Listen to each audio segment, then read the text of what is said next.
Murray has it across the timeline. He's guarded by Bant, throws it off over to Jokic. Back to Murray in a three. Money!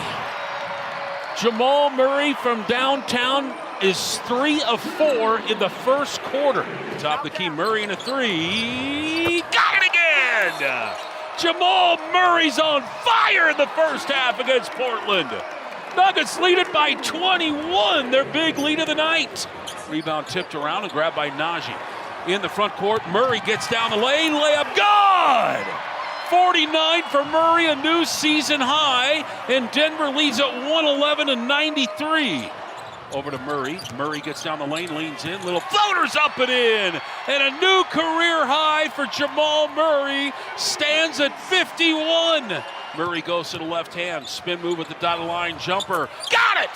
55, a career high, Jamal Murray.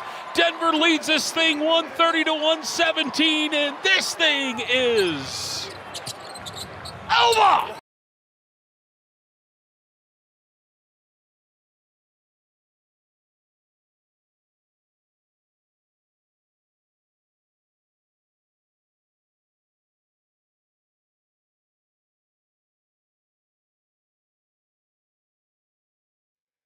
Well, just what you wanted to see heading into the All-Star break. The Nuggets rocking a 8-game win streak. Jamal Murray with his best game of the season. And you did all this without AG and Michael Porter Jr. in the lineup. Now, Portland was missing a whole bunch of players as well.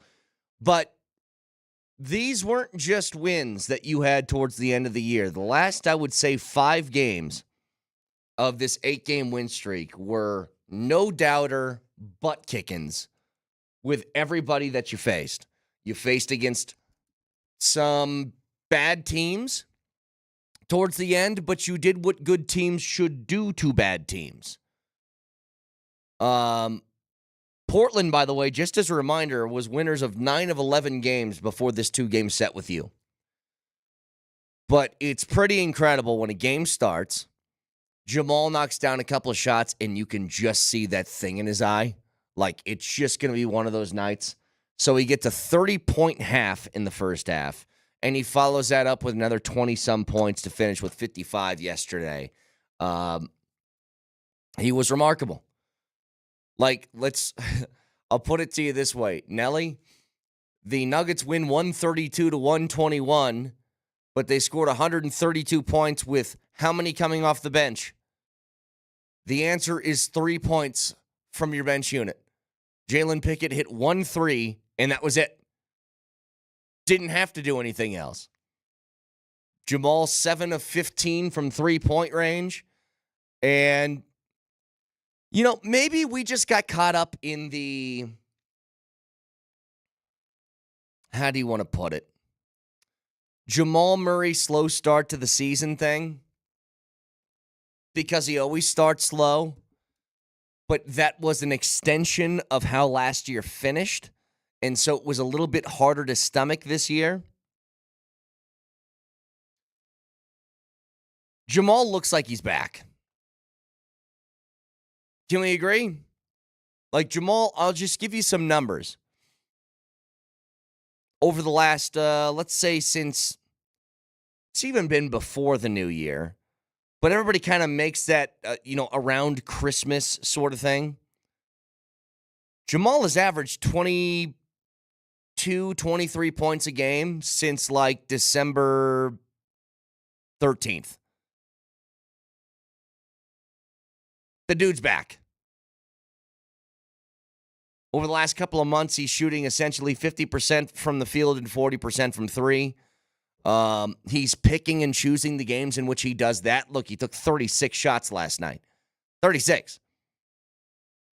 But when you're shooting at 56% on 36 shots, who cares? Keep shooting it if you have to. You were undermanned last night. I'm sure that wouldn't happen if AG and Michael Porter Jr. are both healthy and playing. But every once in a while, you're feeling it, give the guy the rock and let him go. Here's the bigger thing from this, though. The Nuggets now head into the All-Star break with a 36-19 record, the exact same as they had last season. They are a half game back of second place. as Memphis, I believe, lost last night. Am I right on that? Yes, they did. They lost to the Clippers. So you're a half game back of Memphis, who is 36-18. You could very easily, if you play this level of basketball, or at least something close to it, in this post-All-Star break, have yourself in a 2-3 seed, which I think is ideal. But the bigger thing to all of that is if Jamal Murray plays this way, you're back to championship contention. That's the easiest way you do the math. Nikola Jokic, once again last night, 26 points, 15 boards, 10 assists.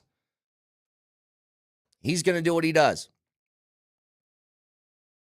If Jamal Murray does the same, if he plays the same style and the same level as we just witnessed, you're going to be in great shape. You are going to have a legitimate shot at a championship if Jamal Murray plays to this level. It was the biggest thing that was missing last year. And as we went into the offseason and there was panic and people were wondering, well, why do you really have to give him the max now and all this? It's like we've seen the story. I'll keep going back and doing the thing that I've done for about the last 8 months, or however long it's been since their final game against Minnesota. Let's go back and look at Nuggets playoff history and do it with and without Jamal Murray. With Jamal Murray, since 2020, they have made the Western Conference Finals, they have won an NBA championship, and they lost a Game 7 in the second round. And they lost that Game 7 when Jamal was very clearly hurt. The years without Jamal, you get swept in the first round, or I'm sorry, not swept. You lose in the first round in 5 games, and you get swept in the second round. To act as if Jamal Murray isn't a giant, massive, gihugic piece to your level of contendership is insane. And when he plays like this, look, not 55 points, but just consistently hitting his shot and playing the game with confidence, you are as good as anybody in the NBA. That's the bottom line. And here's what's great. Jokic does his thing every night. Jamal Murray has now turned around his game. Michael Porter Jr. has now upped his game. When all 3 of those guys are playing at this level, I don't think there's any trio that's better. I really don't. At least offensively. You could argue, I guess, for some other, Boston probably has a Tatum, Jaylen Brown, Porzingis thing, maybe a 2-way deal or whatever. I'm telling you, offensively, this team was without Michael Porter Jr. and Aaron Gordon. They got 3 points off their bench, and they scored 132. They are as potent of an offensive team as you can have in the NBA. And when you have that, you have a shot to win every single night, and you got a chance to beat anybody. And that's why I'm very, very curious as what's going to happen right after the All-Star break when you have a really tough stretch of games for the first 3 weeks. I think that'll tell you everything you need to know. But make no mistake, if you're out there and you're somebody who's also trying to win a championship and you look at Denver, you say, I want no piece of that. And you'd be smart to do it. I'd want no piece of it. A team that can score seemingly this easily. Just look over the win streak. 137, 107, 125, 144, 112, 122, 146, 132. You want to mess with a team that can do that? Because I sure wouldn't. Points scored per game, by the way, the only team that's better than you is Memphis and Cleveland. That's it. So again, you get Jamal playing at this level, you can go as high as you want to. He is the straw that stirs the drink. He is the secret ingredient that makes it pop. He is everything that we've said over and over again, but maybe forgotten about when he was going through a little bit of a rough stretch. On top of last night, Murray's 55. Christian Braun again throws up another 21. It's crazy. Christian played 45 minutes last night. 45. And that's what happens when you lose a whole bunch of guards and people in the rotation like that. And Julian Strother is forced to step up into the starting role for Michael Porter Jr. And then Zeke's forced to step up into the starting role for Aaron Gordon. Like, every once in a while, you need a lot of minutes out of those guys. The good news is Jokic only played 36. But Zeke Naji, again, extended playing time. 16 points, 5 boards, 3 steals, and 4 blocks. Like, he's a pretty tenacious defender. And I think he understands if he's actually going to get playing time, that's the role he has to go with. Well, he's not gonna shoot 20 times. So if you're open for 3 like he was a couple of times, hell, there was a possession where he shot or a couple of possessions where he shot 3 threes. If he's open, shoot. Same thing with Julian Strother. I've said this before, that the team might lack overall shooting, but when you look at Porter, Murray, and I think Strother can be one of these guys as he continues to grow, where it's just kick it and let the guy knock down a shot. Who knows? But I love the finish that they just had. I thought it was necessary. You think about it this way. Before this 8-game win streak, they were 28-19, which was okay, but not great. Taking that to 36-19 is huge. It puts you in that echelon of teams not to be trifled with. But the focus on Jamal, and look, I want to hear from you guys, 303-504-0925, especially if you were somebody that was doubting Jamal. How do you feel now? Has he changed the mind of anybody? I've said this forever, that I think Jamal Murray, in the perceived concern, all stemmed from him being hurt and trying to play through an injury. And I thought it was really clear. He didn't look like himself in the playoffs last year. And yet he still knocked down a couple of game winners. But at the same time, you could tell, his legs just weren't there. But when Jamal is healthy and playing at that sort of peak, that top level, I don't know who beats this team. I really don't. And this is late in the year. I mean, we're in the middle of February. And we're discussing right now the idea that Jamal Murray looks good. I'd rather have this discussion now than in October. Look, ideally, you'd rather have the Jokic conversation where every single game he goes out and you go, yep, he was great last night. That's why Jokic is one of the best who's ever played this game, is because he has the ability to do that. Other guys can't. But if you can give me a game like that more often than not, and again, not 55 points, but just confident, knocking down shots when they're presented to you, you got a nice little mix. The Nuggets starting 5 is still up there with as good as anybody else in the NBA. Especially since they've tried to hone in their defense a lot more as of late. The fact that Portland scored 121 is now a surprise instead of something that you expect. During this win streak outside of the Sixers game where they gave up 134, it's been 104, 113, 119, 90, 105, 117, now 121. With this offense, you can live with that.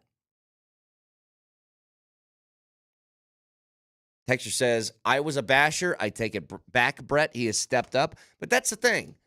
I don't think there's anything wrong with pointing out that Jamal Murray was not playing well, and it led to a whole bunch of issues early in the year. The question was, do you ever think he's going to get back to the level that he was at? And I was like, well, yeah.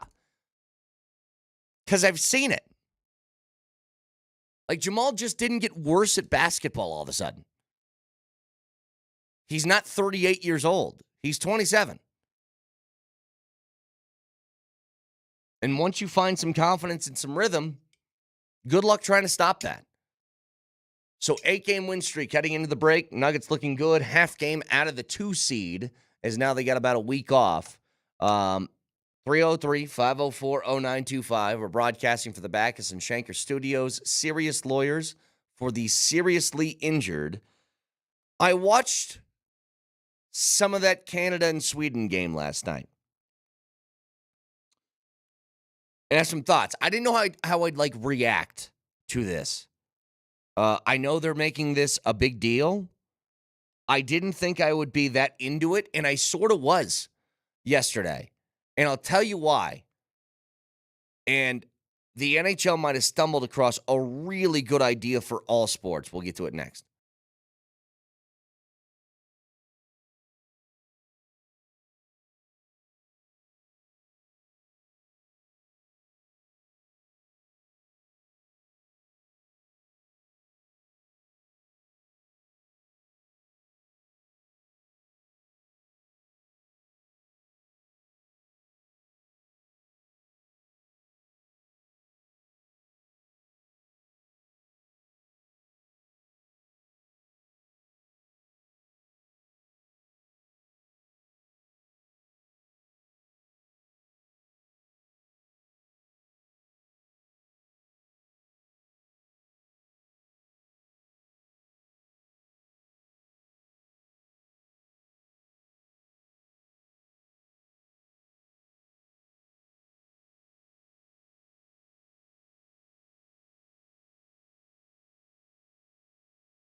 Jamal drops 55 and the Nuggets win to extend their win streak to 8 games before the All-Star break. Fantastic.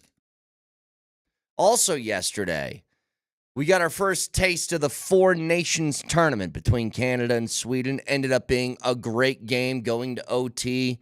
Canada closes it out. Mitch Marner with an assist from Sidney Crosby. 4-3 Canada wins. Early in that game, if you guys were watching, first goal scored at the tournament comes from Nathan MacKinnon,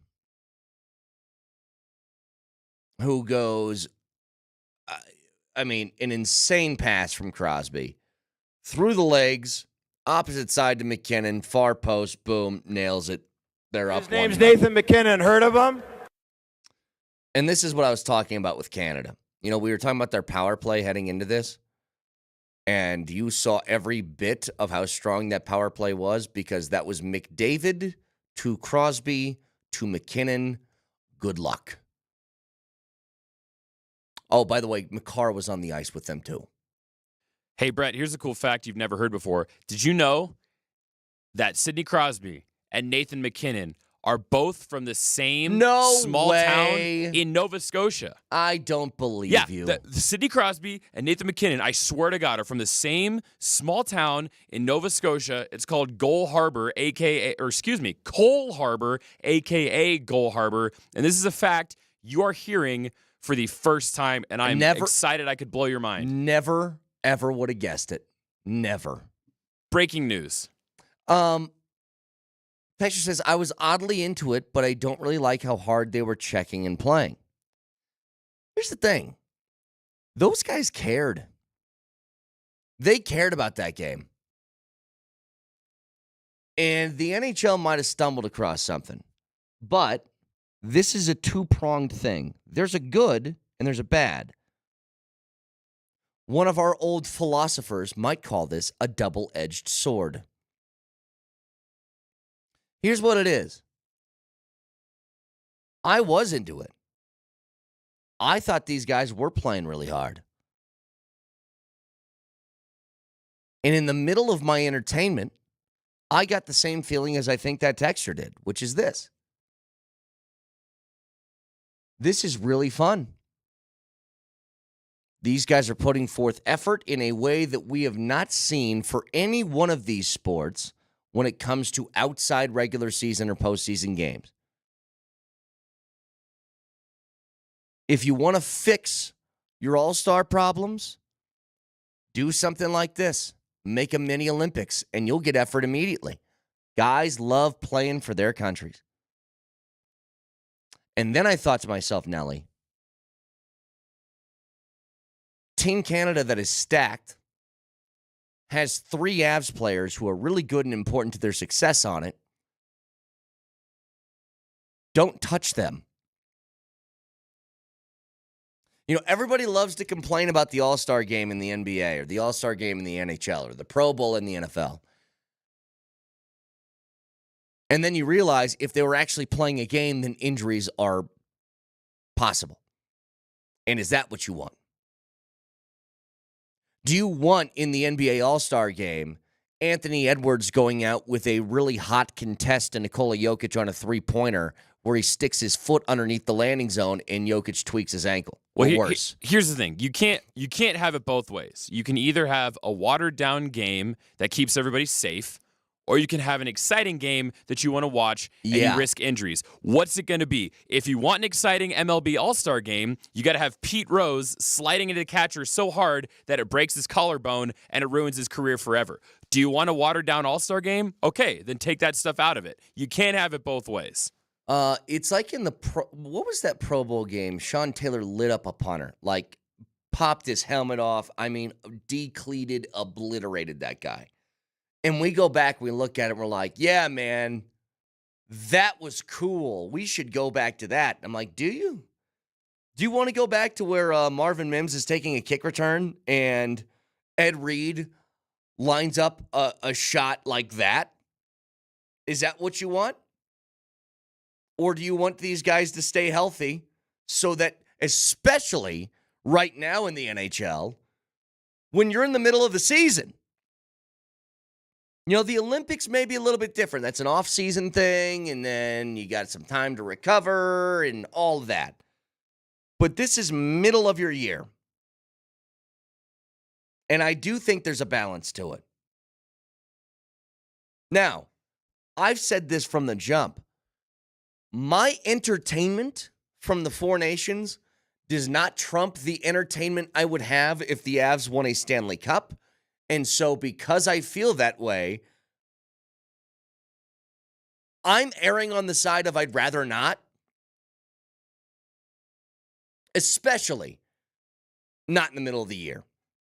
Again, off-season is a completely different discussion to me. But middle of the season's a little crazy.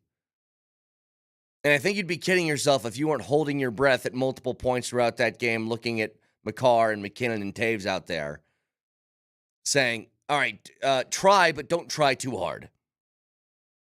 I think to what you were saying earlier, though, the NHL hit on something, which is that when we have these regular all-star teams, East, West, Metropolitan, Central, who cares? Yeah. Guys are just out there skating for the fun of it. But when you put a country attached to it, now the stakes are through the roof. And I couldn't tell you, okay, for example, the NBA All-Star Game's coming up in a few days, right? Next week, I think. Yep. I don't even know what the format is. I don't know if they're doing Team Chuck versus Team there's Kenny. 3 teams. I don't get it either. Yeah, I have no idea what the format is. I don't know who's on whose team. Could not care less if I tried. But when the NHL trotted out this Four Nations tournament, and I found out that half the Avalanche roster was playing for Team Canada, I knew that, and I was on board.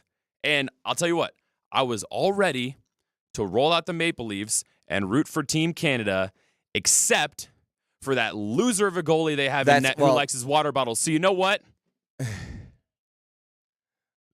That's the same way I felt. I was like, hey, MacKinnon, McCarr, Taves, our neighbors up north, all pull for Canada, and then I saw Bennington, and then I couldn't take it. Now, I was never rooting for them over the U.S. anyway. That was not going to happen. Bennington must have gotten some revenge on me because that censored version was horrible. Let's try that again.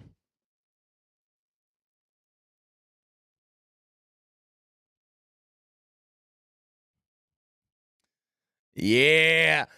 Again, I'm never rooting for them over my country, okay? Not mine. But I wanted to root for him, and then I saw Bennington. By the way, there was an injury yesterday. Shea Theodore of the Golden Knights, he left the game's, first period at some point. This is the risk that you run. You want to play an actual game? That's what happens in actual games. And look, I think the one sport that could probably get away with this is the NBA. The NBA, they suffer like some soft tissue injuries and stuff like that, but it's not like physically. Rarely does a guy leave because of something physical in a basketball game.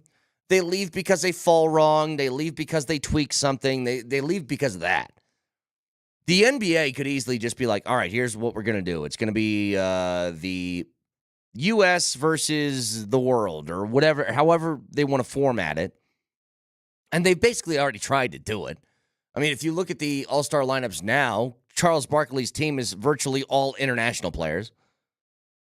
So I think this is like maybe a testing ground of it at first. But I'm telling you, Texas says with that chemistry that we already seen last night, we need to trade for Crosby. Yeah, it would be great. It's also never going to happen. You know, if you grow up in the same small town in Canada, you're bound to have some chemistry. And I think I've also heard a rumor. Are they friends? I think they're like kind of friendly with one another too, which is crazy. Wait, who's from the same small town in Canada? Oh, Nelly, I don't know if you missed this. MacKinnon and Crosby. Why has no one ever told me this? They have the same hometown? This reminds me every time for like a few years. Do you remember when Stafford got traded to L.A.? And every time that they showed either Matthew Stafford or it was a Dodgers game and they showed Clayton Kershaw, they're like, did you know that Clayton Kershaw, his catcher in high school was Matthew Stafford? And you're like, wow.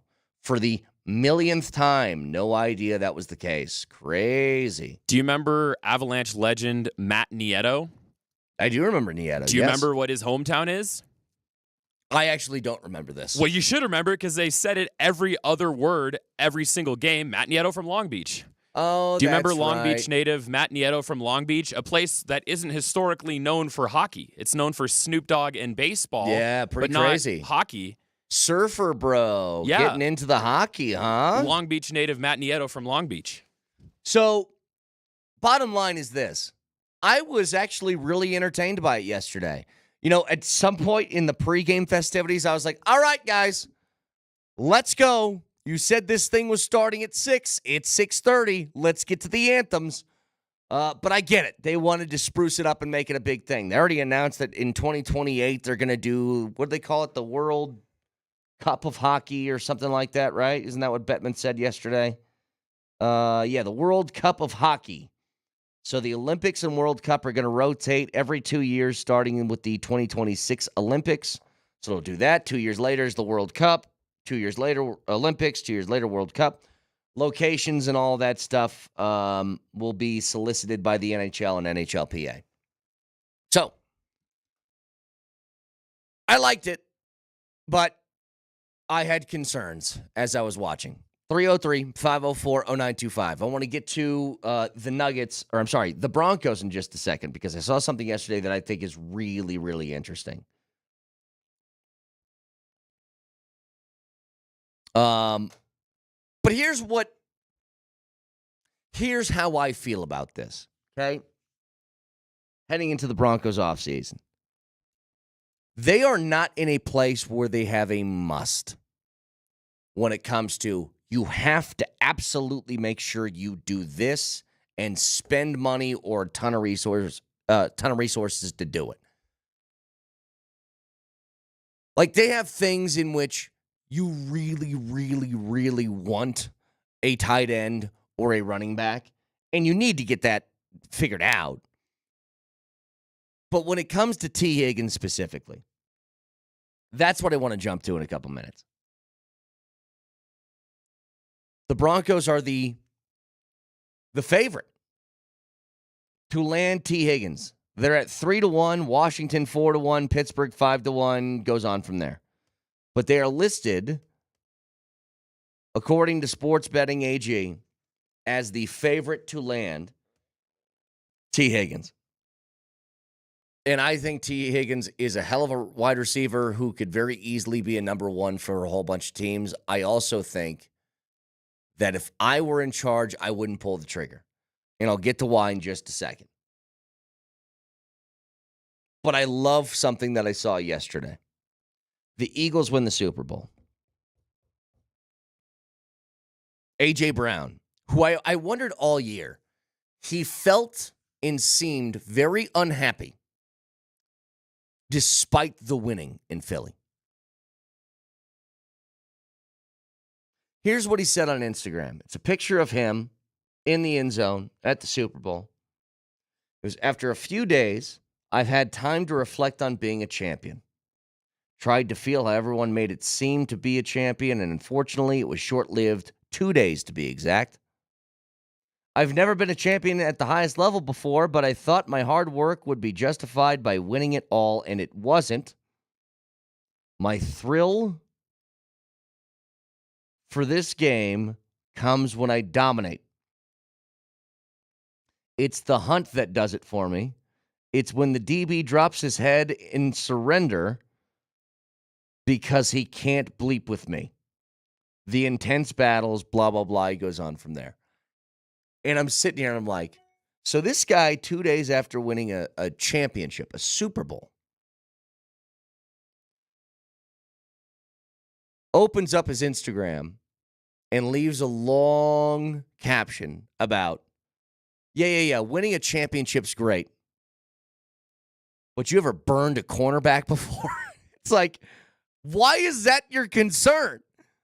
You just won a championship, and this is what I'm talking about. Like, receivers are so difficult to make happy. Like, he was happy with being a champion for about 48 hours, and then he realized, but my numbers weren't that good. What about that? What about me getting 12 targets a game? Like, it's amazing to see the amount of those guys that are so concerned not with the winning, but with the am I going to get mine stuff. I need some in the beginning of the game, too, then. Like, getting crazy. So, that was Calvin Ridley, right? In his defense, Tennessee stunk, and he wasn't getting the football. That is a reaction I can understand. Not only are you not getting the targets you want, but your team is also terrible, and you think if you get the ball more, then the team will be better. You literally couldn't get better than what the Eagles did. They just won a championship. That's just because A.J. Brown is built different. And you know what he understands? He understands that it's the eye of the tiger. It's the thrill of the fight, rising up to the challenge of our rival. I just want to read this again so people hear this. I never have been a champion at the highest level before, but I thought my hard work would be justified by winning it all, and it wasn't. My thrill for this game comes when I dominate. It's the hunt that does it for me. It's when the DB drops his head and surrenders because he can't bleep with me. Like, that is just, it's poetry from the diva wide receiver section of the library. Like, where do I look? Science fiction. Oh, there's the diva wide receiver section. Let's read that. Oh, yeah. Championship not good enough. Me burning cornerback. That is the best. Okay, got it. He's basically, we're talking about all these philosophers, right? We're talking about our Socrateses and Aristotles and Aesops. Well, A.J. Brown, welcome to the club. 303-504-0925. I want to get to the T. Higgins stuff. I would not mind if the Broncos got him, but I have a lot of concerns, and I'll explain next.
All right, so here's how I feel about T. Higgins. T. Higgins is somebody that I think is a number one wideout in the waiting, and that he is being hidden a bit by Jamar Chase. The reason why he, if he gets his way, will not go back to Cincinnati is because he knows the longer he stays there, the longer he misses out on an opportunity to get paid like a number one wideout, like somebody will pay him for. Now, if the Broncos sign him, they are right now, according to Sports Betting AG, the favorites to land T. Higgins at 3-1. He fits the bill of everything that Sean Payton wants at that position. He's a big-bodied guy with speed and great hands. In fact, that fits everybody's description of what they want in a wide receiver. You want a guy that's 6'4", who's fast and can catch the football, this is your guy.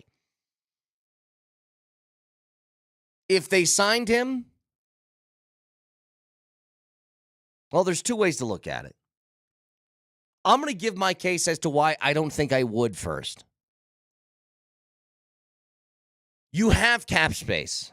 Now, you have gotten out of the cap hell, which was the Russell Wilson contract for the most part. You're still paying a big portion of salary this year, but next year you'll be free and clear. You can structure free agent contracts, big ones long-term, that can navigate that for a season. I don't know if I want to be willing to dump that amount of cap space in for one guy that has not yet done the job of number one wideout, if that makes sense. I'm pretty sure he can. But the fact that I don't know for sure gives me a little bit of hesitancy, one. Two, I don't know if I would spend that amount of cap for somebody outside my organization to start with unless it's a slam dunk. You know what I'd pay around $30 million a year for is Myles Garrett. I know who he is. He's wearing the gold jacket already. He actually, I think, puts a gold jacket on underneath his shoulder pads because he's already in the Hall of Fame. Like, I would do that for him. But it's a short list of guys that is outside my organization that I don't know exactly how they're going to fit within the new one that I would be willing to give up $30 million for a year. It would be a risk. It would also be incredibly fun. But I'll tell you, if they do sign T. Higgins, I can tell you what that means right now, that this is Courtland Sutton's last year. That he would be signed to take over for Courtland. And in that case, you can look at the contract a little bit differently. Courtland Sutton's cap hit this season is $20 million. You pay T. Higgins $30 a year, you're essentially just paying an extra $10 to get a better version of a number one. Hang on. Had the Smurfs pop up back there. See, this is what happens when you have kids and it gets 0 degrees outside, Nelly. It all comes back to you. Nate Kreckman is sick like once every week. Oh, dude, it's just, yeah, you got the kid thing going on like it's your immune system. Dish. Yes. It just becomes you donate your body to science. And get ready to learn NyQuil, buddy. As you're like stuffed up all day and blowing your nose all day and your nose is raw, you're saying, no, it's really good for their immune system if they get sick because it builds it up when they're younger. Like, that's what you got to keep telling yourself. Anyway, what I was getting at is he's due, Courtland Sutton, to have a $20 million cap hit this year. If you sign T. Higgins, he's gone. He now replaces Courtland Sutton, and you pay an extra $10 million for a guy that feels like he is much more of a bona fide number one wide receiver than Courtland Sutton. No disrespect. I feel like anytime I talk about Courtland, it's always a disrespect to him, and it's not. He is your best weapon on offense. He's the most consistent piece of your offense. But his skill set is not one that, it's just being honest. Like, go through the list of receivers in the league, and I bet you could get to at least 15, maybe 20 of guys that you would take before Courtland Sutton if you were just doing a pure, like, everybody's available. Who do you take? Like, I can try and do this right now. And Nelly, you help me out. I'll just start listing off some teams. Miami, I think they got 2. I think I would have Waddle and Tyreek over Cortland. Devontae Adams, yeah. Garrett Wilson's even a maybe. CeeDee Lamb, yes. Malik Neighbors is a maybe. A.J. Brown, yes. Devontae Smith, yes. Terry McLaurin, yes. Jamar Chase, yes. St. Brown, yes. Justin Jefferson, obviously. Jordan Addison, probably. The receivers in Houston, your Tank Dells, your guys like that, maybe. Like, I'm halfway through the league right now. You know what I mean? So, again, it's not disrespect to him. It's just, I think for the peak of a wide receiver you would want, he's limited at times in athleticism. You think he would be a good number 2 I think he's on a team? An amazing 2. Like, right. That's the thing. He's like the tweener. He's not quite a 1, but he would be an amazing number 2. And that's the thing. Like, your number 1 wideout, ideally, has these skills. He can go up and make a play on the ball against smaller guys, which Cortland has that. He can also just beat them straight speed downfield. Cortland doesn't have that. He is somebody that you need to double in a game. I don't think that I think they probably do with this offense because he's one of the only threats, but if he was in a lot of other places, he wouldn't be.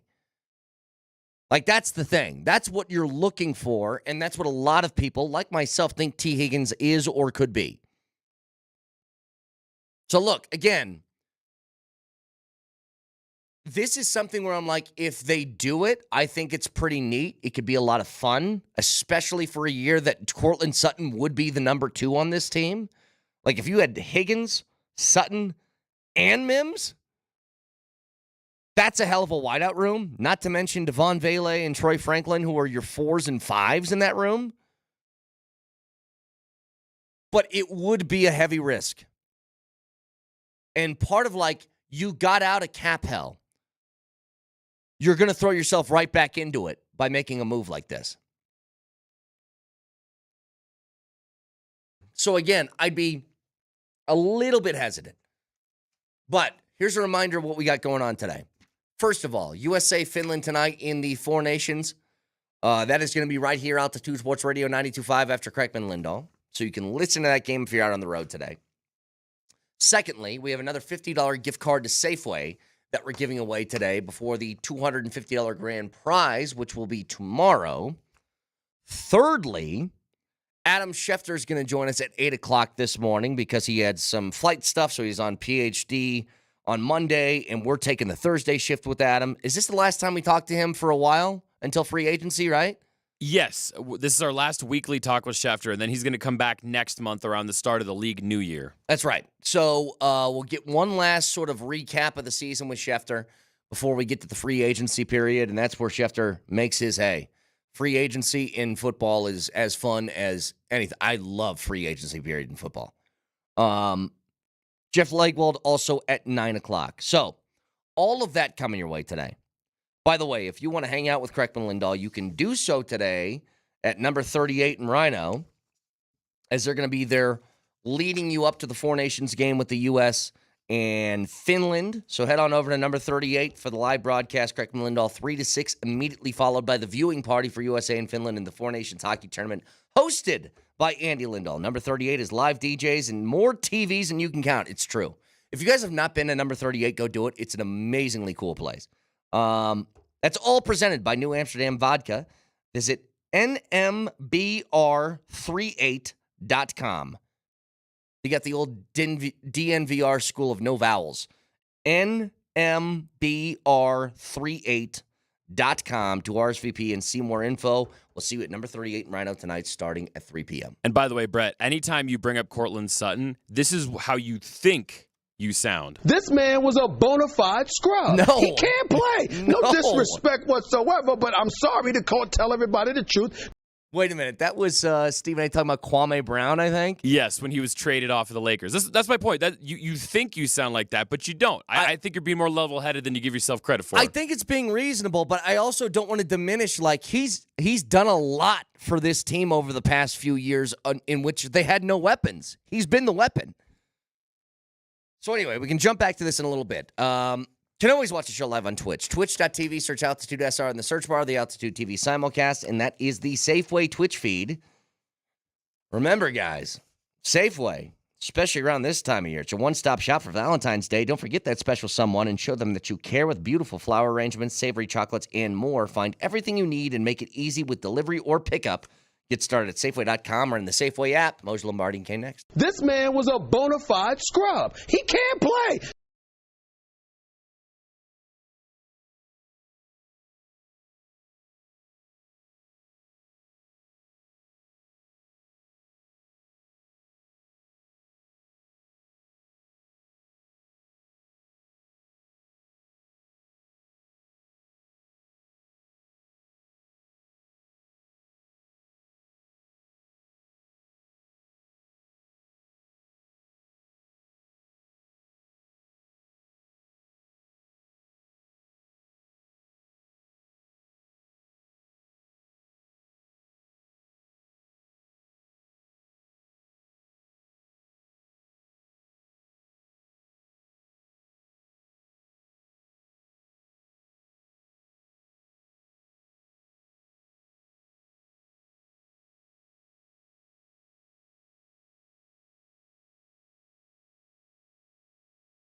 Murray has it across the timeline. He's guarded by Bant, throws it off over to Jokic. Back to Murray in a three.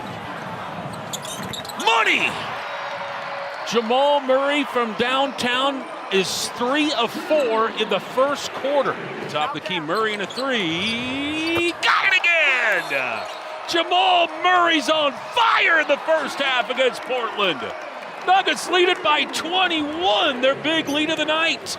Rebound tipped around and grabbed by Najee. In the front court, Murray gets down the lane, layup, good! 49 for Murray, a new season high, and Denver leads at 111-93. Over to Murray. Murray gets down the lane, leans in, little floaters up and in. And a new career high for Jamal Murray, stands at 51. Murray goes to the left hand, spin move at the dotted line, jumper. Got it!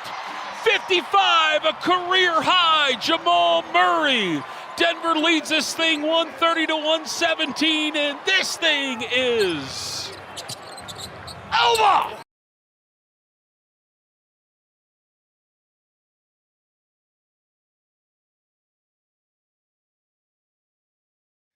Eight straight wins going into the All-Star break for the Nuggets. Jamal Murray, we were talking about this yesterday, Vic, that he looks like Jamal. And last night, he took about 2 shots in that game, and I go, all right, I think we're in for one. I think this looks like a Jamal game. And 36 shot attempts later, he's at 55 points. First of all, Moser would be so proud of your Sammy Hagar intro there, Nelly. Very well done. That was obvious. Number 2, that game was born of the previous game against Portland. If you're wondering why Jamal Murray looked so motivated, in the previous game, he was getting into it with a couple of those Portland Trailblazer players, which led to Jamal Murray's ejection.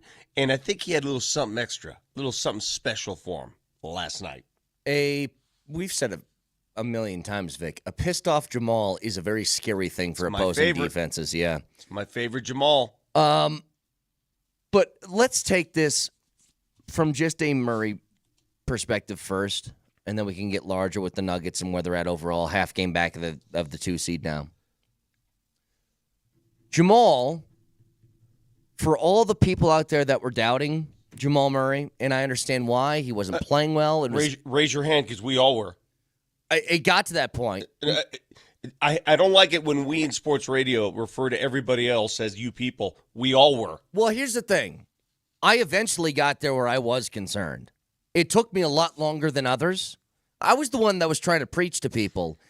He had a bad couple of weeks in the postseason, followed by a weird Olympic run. Well, you had a reason to be concerned. Yes. I think what you're saying, there was a legitimate reason. There was evidence there that what is going on. But that's why your concern was apparent early in the season. What I was saying, at least initially when the season started, was it's not that Jamal Murray has played bad for a huge stretch of games. He's played bad for a long stretch in the calendar.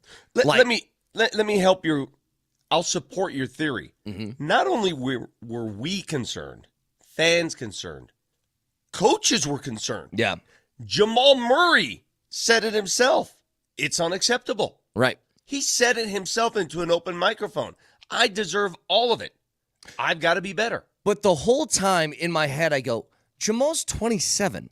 He didn't just get worse at basketball, okay? He's still a very good player. It's just a matter when is this going to go down? Yeah. And Jamal is a notorious slow starter to the season, too. It takes him a while to start to get it in gear. Go look at his numbers since about mid-December. We got about a 2-month stretch of Jamal Murray basketball now where he's played, I think, great and been the guy that you hoped he would be. And when he plays like this, Vic, Jamal Murray playing at this level, not 55 points, but just consistent, confident that makes the Nuggets championship contenders. That's what it does. Joker brings it every night, but we all know when Jamal plays well, that's how you get to Western Conference Finals in the bubble. That's how you get a championship a couple years ago. And when he doesn't, that's how you get swept in the second round and you lose in 5 games in the first. But I could tell this is a different Jamal Murray because this is a Jamal Murray with bounce. There was a play last night. He tried to ram it on somebody from Portland, and it resulted in a free throw. But that Jamal Murray is different than the one we saw at the start of the season, the one that we saw at the Olympic Games. He's playing with bounce, and you're so right. I mean, look at what we've experienced here in the last couple weeks. First of all, the Nuggets go to the All-Star break with the longest win streak in the NBA, 8 games and counting. They go to the All-Star break 36-19, exact same record they had last year at the All-Star break. But they have discovered a couple things. Number one, Nikola is interplanetary, and there's nothing anybody can do about that, right? Nobody can touch him. Number two, they've got now guys that we've doubted before who have shown out. Yeah. Jamal and MPJ. Let's not forget MPJ's run. 3 straight games, high 30s. So, my goodness, what a wonderful run going into the break when you needed it most. It's almost sucks that the All-Star break happens now. I know. Well, think about this, Vic. The Nuggets were, before this run, 28-19, which was okay. Not great, but fine. They're now 36-19, and that sounds a lot better. Yeah. That sounds like you're in that echelon of championship contenders again. And just as a reminder, I'll go through since 2020 what the results have been with and without Jamal Murray in the lineup and the way that the seasons have finished. 2020 was the bubble where he went crazy. He made the Western Conference Finals. 2021, he was hurt. You got swept in the second round by Phoenix. 2022, he was still hurt. You lost in the first round of Golden State in 5 games.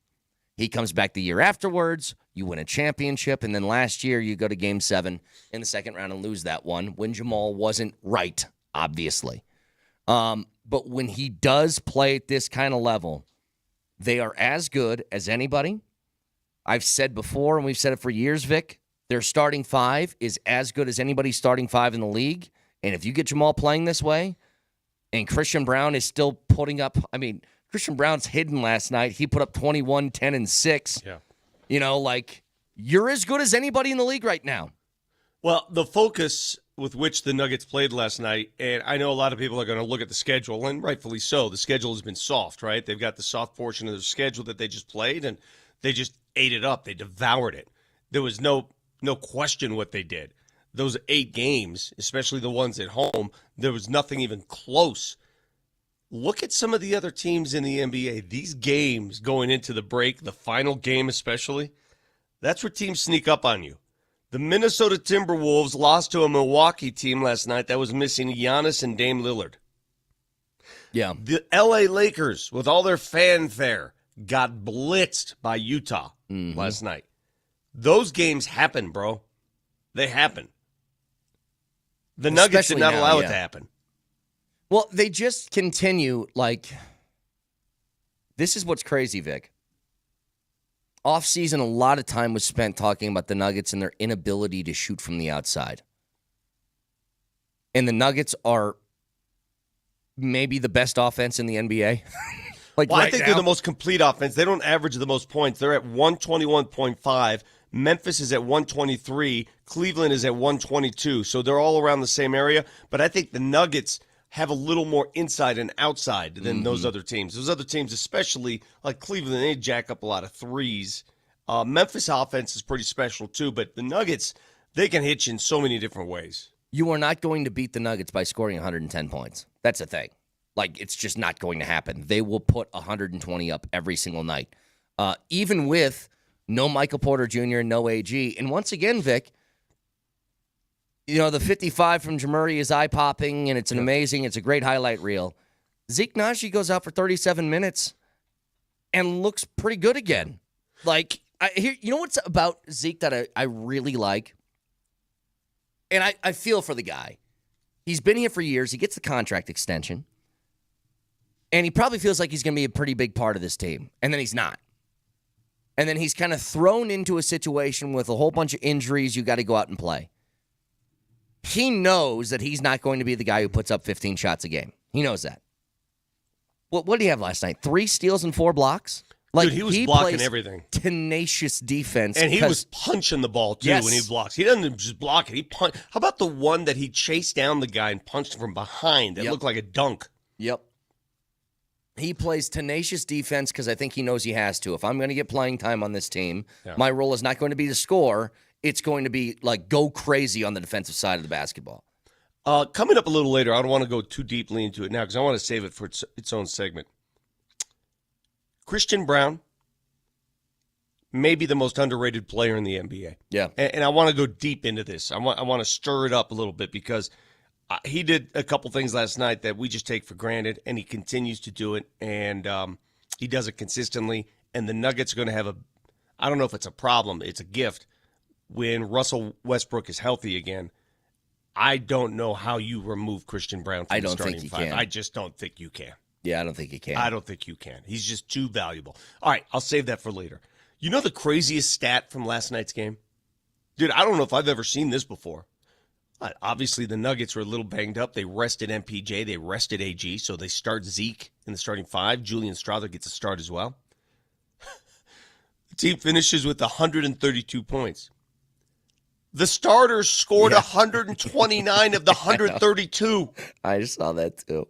It was one Jalen Pickett 3. That's all the bench got you for scoring. I don't know if I've ever seen anything like that before. I mean, given the situation with injuries, okay, but 129 of the 132 by your starters. But it didn't ever feel like it was a problem, right? No. Like if you're scoring 132, there's really not an issue. But I didn't even sense like there was some sort of drop off ever in the game. It's like because your bench is playing starter minutes. Yeah. I mean, Dario got to play last night. We got a Dario sighting. Barely. They put him in for a few minutes early. It's like, all right, good job, Dario. Back to the bench. Yeah, I noticed that too. 3 bench points, and you still score 132 is a pretty wild statistic. And again, Joker gets himself a triple-double, 26, 15, and 10.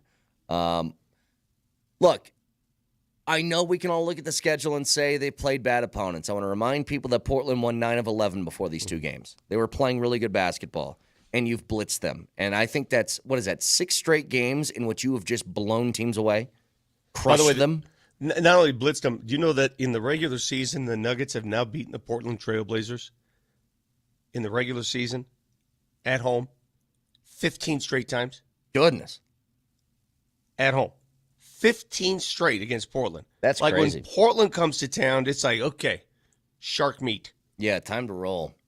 I love it.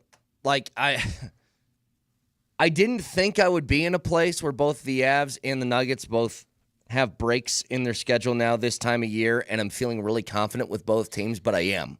I am feeling confident with both. Well, now you go into the break with a different mindset, right? Mm-hmm. There's no anxiety. It's like, come on, let's get the second half started. Right. You don't want to lose that mojo. Now, they need the rest. Every team needs rest, obviously, but they can use a good week. AG and MPJ with those muscle strains especially. Just take a good week off. Russ, rest up that hamstring as well. And second half, I love the way the second half starts because you get sort of an easy game. I hate to call it that, but Charlotte comes to town for that first game before you got the big Lakers matchup a week from Saturday.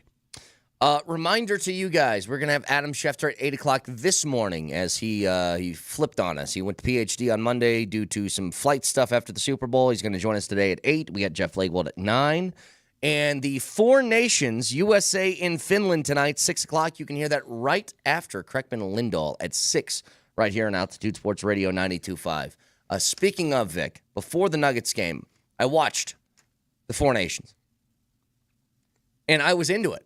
I thought it was pretty cool. I thought the guys played really, really hard. There was effort there. I think the NHL might have found something that other sports are looking for. Yeah. But I do have one concern with it that we'll get to next.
Face off to the right of Gustafsson. Nylander did get his stick in MacKinnon's face, and we talked about on the power play earlier about controlling your stick at this event. 40 seconds in, Team Canada goes to work. Crosby near side to McDavid. McDavid and Crosby played catch in the corner. Out in front of the net, they score! Nate MacKinnon, just like that. Canada draws first blood. It's 1-0. First goal of the Four Nations scored by Nathan MacKinnon. We discussed this for a second yesterday, Vic. Team Canada is just, it's pretty insane what their lineup is. That power play unit goes out there early in the first period. And that first goal was scored with an assist from McDavid to Crosby to Nathan MacKinnon. That was just beautiful. Like, you get to those three, and Crosby goes, between the legs, kind of no look over to MacKinnon, wide open on the opposite side. Like, really fun to watch. But here's what I noticed. Whenever you get somebody playing for the pride of their country, they're going to gear it up. They're going to play hard. And that's what you saw in that game yesterday. I'm curious what's going to happen tonight with the U.S. and Finland. And I think it's great. Like, if the other pro sports want to try and model something after this, like the NBA could easily do this, do U.S. versus the world or whatever. Well, don't say easily. And that's why I'm going to give you the difference between what hockey does and what the NBA cannot do. Well, hockey's got the ability to choose specific countries to play for and not just, the world. There's more of a distribution of talent. The NBA can't do that. You're right.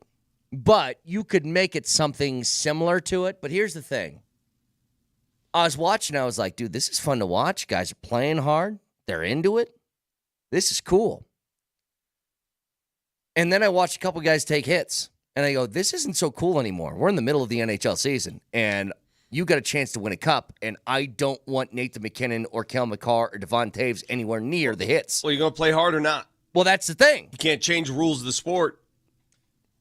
That's my concern, is this is all pretty neat until Shea Theodore leaves with an injury, and now Vegas could be without him when the season starts back up. Like, that is... I can only imagine what, Bednar's thinking as he's watching this. He's probably enjoying this time off from the NHL for, a couple of weeks and getting his batteries recharged. But as he's watching his players play in this thing, he's probably just crossing all fingers and toes that he has, that nothing goes bad. I don't know. Sometimes you just spit into the wind and, see what happens. Either you want good hockey or you don't. I mean, they found something. The NHL found something that I think is wonderful that other leagues may want to try to model. I don't know if they can. I really don't know if they can. And we'll get into that. But what they did last night is show us that these all-star breaks, they're boring. They're not real. It's not fun to watch. It's simply an exhibition. Right. It's a corporate retreat. I don't know what else to call it, but it's not real stuff. It's not real hockey. What they played last night was real hockey. It was so fun. They were gassed. And just to tell you why it was fun, too, Canada acquires all the talent. They got all the talent in the world. And they barely won the game. Yep. It looked like they were going to blow them out early. They jump up 2-0, and you're like, all right, this game's over. But then it pushes into OT. Marner finishes it with an assist from Crosby. We had 3 assists last night. I couldn't help myself watching this and just kind of holding my breath constantly. And I loved it. But I think the difference for me, Vic, if they did this in the offseason, it would make a lot of sense. I'd have no problem with it if this game was in July. Cool. But it's the middle of the year. That's the weird part for me. You have an injury. They do it in soccer. Yeah. They've done it for years in soccer. We don't. In this country, we don't do that. So I know wait. the MLS, they do. I'm struggling with your vantage point here because you opened this segment by saying that was great. It was fun. Everybody acknowledged it was fun. But you don't like it? No. See, Vic, you've picked up on exactly what I'm talking about. I'm incredibly conflicted because I did really enjoy myself watching that last night. And I also was scared the whole time. Again, This would be the same if they did the Olympics and Team Serbia is playing Team U.S., and that was their replacement for the All-Star break. And Joker lines up for a three, and Draymond tries to get in his kitchen, and Joker lands on – he's got his foot in the landing zone, and Joker turns an ankle. And then in a week, they got to go play basketball again for the Nuggets. Like, I would not be happy about that, is all I'm saying. Nobody would be happy, but do you want competitive action or do you want Here's exhibition? My preference. I would love to see this in the offseason. I don't want it in the middle of the year. I'll take the nonsense of what they've been doing for All-Star games and Pro Bowl weekends if it means that everybody gets to play afterwards. That's what I'm saying. But what the NHL did is smart. They just replaced their All-Star game. You say, hey, look, it's smart from a viewership standpoint. Again, I think it's great. It's competitive. Hey, Brett, you going to watch the NBA All-Star game this weekend? No. Do you care about it? I'll watch the 3-point contest. And do you care? Do you care about it? No. I can make you care. I can make you care if I took Team USA against the rest of the world. How about this?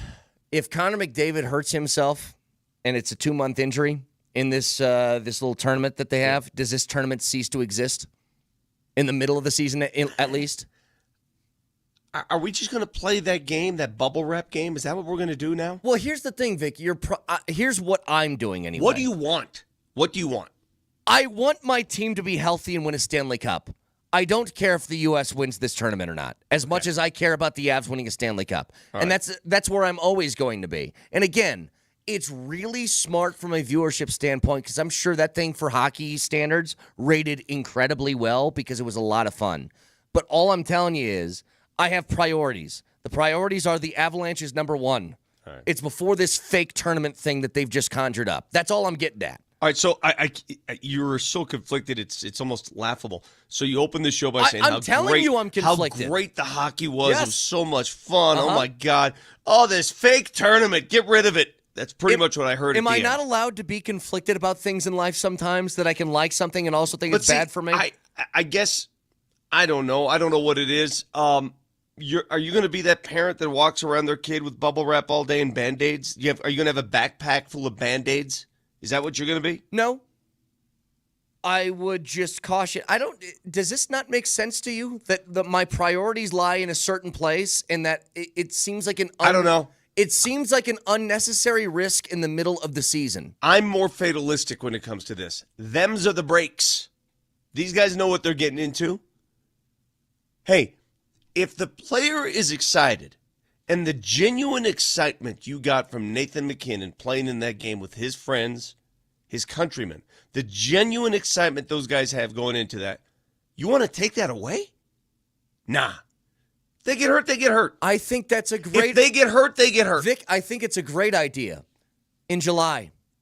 That's all I'm saying. I think... Like Moser. If Moser on vacation in France gets hurt, them's are the breaks.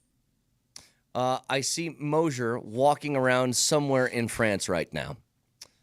And it is not a Moser vacation if Moser doesn't pop on for at least a couple of minutes and describe his day. Now we're seeing a dumpster. Oh, wait a minute. When we turn Moser on, we got the echo, so that's got to be fixed first. Okay, we're good? Moser, first of all, hello. Bonjour, Dillweed. Bonjour. Bonjour, Dillweed. Moser, here's what I'm trying to tell you. I don't know if you... Bonjour, Dill Holes. I need your take on something real quick as you're walking around France right now. Then you can give us the overview of what your experience has been like. It better be about French beer, otherwise I don't give a crap. It's not about that. Because when people rate beer, they go to France. Here's my question, Moj. I'm conflicted because I really enjoyed the Four Nations tournament yesterday. I'm also very, very scared that somebody of substance can get hurt in this, and I don't like that it's in the middle of the season. Is this a fair take from me? I think if you're an NHL general manager or you're an NHL owner, yeah, you're terrified of it. I mean, it was, I guess it was, 2010? I'm trying to think when John Tavares was playing for the Islanders, he busted up his knee in the Olympics, man, and that's right in the middle of the season. They're like, oh, God, what can we do? But the players want this, boys. So if the players want it, they're going to get it. It's the risk you take, man. I mean, listen, I worry about you when you drive your car in on an icy road at 5:30 in the morning. So, you take your chances, I guess. Said the same thing, Moj. If the players appreciate it and the players look forward to it, they want then enough said. Argument over. I don't need my concerned aunt following me around. Aunt Brett over here with, again, his backpack of Band-Aids. Just you go in the corner. Listen, I worry about it too, man. But what are you going to do? That's what they want. So you say, all right, dudes, let's go do it. You're going to be all right, Brett. Brett, you'll survive. I don't think my take's insane that if they played this in July, it would have the same impact, but it would be outside of the season. That's all I'm talking about. What's wrong with August? Okay, August too. Yeah, I'm just saying outside the middle of the season. That's all I'm saying. You can do the thing. Just it feels weird to have it smack dab in the middle, 2 months before the playoffs start. Hey, I completely agree. Moser, you're cheesy. Say hi to the bear. Say hi to the bear. Well, hey, Hi, Bear. Moser, I wanted to make note of this. Your cheesy chin tattoo or toupee, whatever that is under your lip, your lip toupee. That's what we're going to call it. It's especially pronounced today in France. It is actually, yeah. That's the way I roll, dude. So you get the France man, it goes like this. It goes boom. Yeah. Uh-huh. It's magnifique. Oui, it's magnifique. Okay, I don't like this version of Moser right now. He's speaking French words. Moj, why don't you just chill out? You got 2 more minutes. Tell us what's on your mind. What's France about right now? I'm in the ancient fortress city of Saint-Malo, which is on the southern part of Normandy, northern Brittany. Everybody kind of wants to claim it, but it's pretty awesome. Just got here for the evening. Going to have a little dinner later on and kind of hang out a little bit. Looks a little chilly out there. It's not warm. I can promise you that. It's breezy and windy and chilly. Yeah. So, what is on the menu? What else are you guys going to do? I mean, you guys just going to hang out in ancient cities for the rest of the vacation? No, we're going to go to dinner and we'll go to Paris on Saturday morning and then I'll come home. Aren't you looking forward to that? Has Bear painted any naked Frenchmen? Not yet, but she's looking for some. I'm sure she is. Now she's flipping me off. That's not good. Hey, can you prove something for me? On the whole, when you're walking around France, and I know you love the French and you love your stays there, but when you're walking around town, who are more hospitable, the French people or the Italians? Since visiting Italy, you can compare. Well, it depends on where you are. I would say in the Italian cities are awesome. And the Italian countryside's pretty awesome. The French countryside is really awesome. Our friends are great. The French cities, it's okay. Yeah, it's okay. I know. I can read into that. Okay, yeah. You just don't want to. Yeah, you don't want to offend. Correct. That is correct. Hold on, let me get away from him. Hang on a second. The absolute worst is what he's trying to say is they're the absolute worst. Well, you know what, man? Here comes this lumbering American in, and my old man's grumpy. They're the worst. And this kind of thing, and they're like, oh, God, what are these dudes doing here? That's that kind of thing. Yeah. I'll tell you what these dudes are doing here. They're back here because they saved your ass. Yeah. That's what they're doing. That's what I say. I say, hey, listen, it's funny because I parked right up front here, and I'm not supposed to. How do you say you're welcome in French? Yeah, exactly. Right. Yeah. Parlez-vous welcome? No. So you're right about that, dude. This city actually, the sad part about the city I'm in right now, it's an ancient walled city, right? Mm-hmm. And there weren't many Germans inside. There were only about 150, and the Americans were parked outside. And they asked the locals, "Hey, how many are in there?" And they go like 150, and the Americans like, "No, that's a bunch of crap." So they shelled the city and knocked down a lot of buildings. And not only that, this is where the Corsairs, see the ancient fortress here? That is cool. That wall. That looks like that. That's cool. Well, this is from the 1400s. This is where the Corsairs used to sail out of and beat the snot out of the British and send part of the loot back to Paris because the king allowed them to do it. Yeah. But when the city got shelled, all of the ancient manuscripts got burned. Everything, all the ancient history got burned. It's a real bummer. But nonetheless, I'm here, so maybe that's why they're mad at me. Moj, we're going to let you go. I just want to let you know, because I know what your plan is. This is still a PTO day. No, not at all. Not a work day. I mean, by my calculation, it's been about 7 minutes. That counts. Doing a 3-minute history lesson on France during the show does not count as you participating. Yes. Because now I can write this whole trip off. Yeah. So you say this is the way you do it. Yeah. All right. Moj, have a great time. Okay, adios. Okay, bye. That's not French. Yeah. If you want to write it off, call Todd Whalen. All right, listen. I don't think what I'm saying is crazy. I'm saying I like this thing. I wish it wasn't in the middle of the season. Is that really being conflicted, or is that just being like I don't like it in the middle of the year? I mean, it's just your worry wart. And listen, knock on wood. Knock on wood. Oh, being a worry wart when you feel like your team can win a championship is probably an appropriate thing to be. I get it. I'm just somebody, and I'm going to tell you this too. I tell young parents the same thing too when you have kids. Your kid is going to get hurt. It's not if, it's when. But you have the wrong perspective. I'm not one of those guys. Like what Moser said is, I worry when you drive into work and it's icy roads in the morning. Here's the thing, I'm going to work. If I was driving in icy roads to go to a bar, different thing. Like that's an unnecessary risk to take. I have to go to work. I don't need to do the other thing. But it becomes necessary when the players want it. It's unnecessary if the players were forced into playing in this tournament and they said, oh, God, we got to go do this, like they do the All-Star game. Yeah. Like they do the All-Star game. Yeah. How do the players feel about the All-Star game? Most players in every sport. No, they don't even like being there. They hate it, yeah. So they want to do this. Why would you take that away? Why would you be concerned if they're not? Worry about yourself. I'm worried about the franchise. And the franchise is Nathan MacKinnon, Cale Makar, and Devon Taves. That's my franchise. Anyway, 303-504-0925. Shop Mazda text line, one price, one person, 1 hour. We got a keyword we'll give away at 9:20 this morning. Another chance for you to win $50 from Safeway. So stay tuned for that. And with the Four Nations continuing, we have all the games right here, Altitude Sports Radio 92.5. You can head on over to number 38 in Rhino for a live broadcast, Kreckman and Lindahl from 3 to 6, immediately followed by a viewing party for the U.S. in Finland in the Four Nations tournament. And it's going to be hosted by Andy Lindahl. Number 38 has live DJs and more TVs than you can count, all presented by New Amsterdam Vodka. Visit nmbr38.com to RSVP and see more info. We'll see you at number 38 in Rhino starting at 3. Can we make an agreement that Moser's not allowed to return to the show unless he removes the lip toupee? It has gotten unruly. It's getting up like thick. It's getting bushy. Yeah. But it's just this. Like this little thing right here. Ain't gonna work for me. I would agree. We can all be on the same page. I know your midlife crisis is happening right in front of us. Let's go ahead and nix that. I actually think, Vic, there's a few things in life that Moser likes, like really likes. Mm-hmm. Hockey is one of them. An activity at the house is probably another. And I don't think anything matters to him more than giving me French history lessons that I will never retain. Like, there's nothing that guy loves more than just spouting out some French history that I'm like, all right, that's great. The city looked pretty cool. It did look cool. Like, I think we all go about it differently. If you were there, here's what my visit would be. Huh, cool wall. All right, let's go.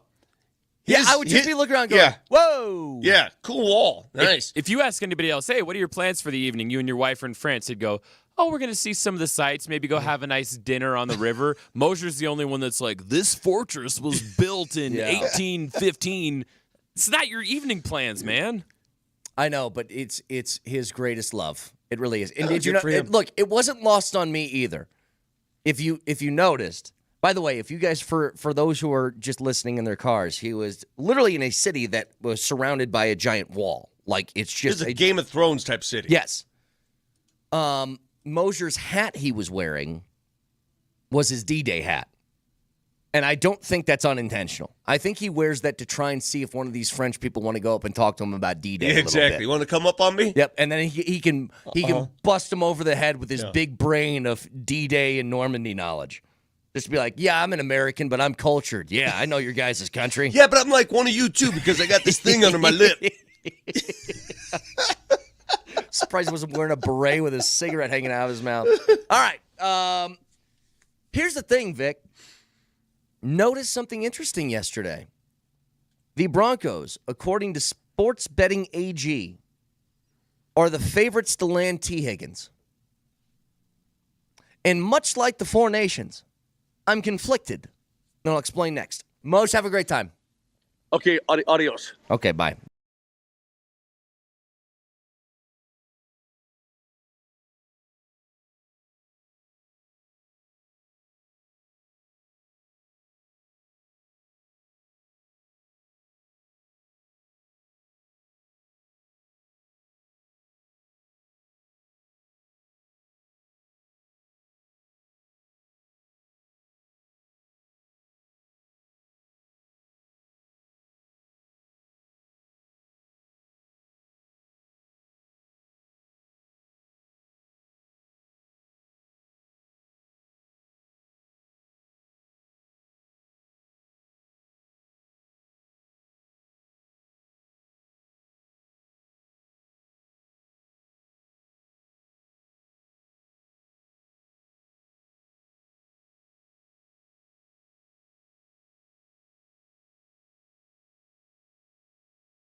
Okay.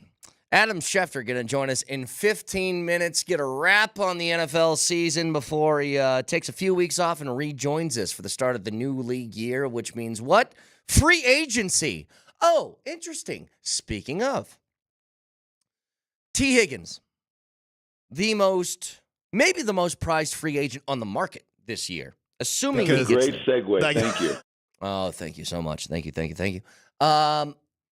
Maybe of the entire free agency market, he is the most coveted name, certainly at wide receiver. There's still a question as to whether he's actually going to hit the market.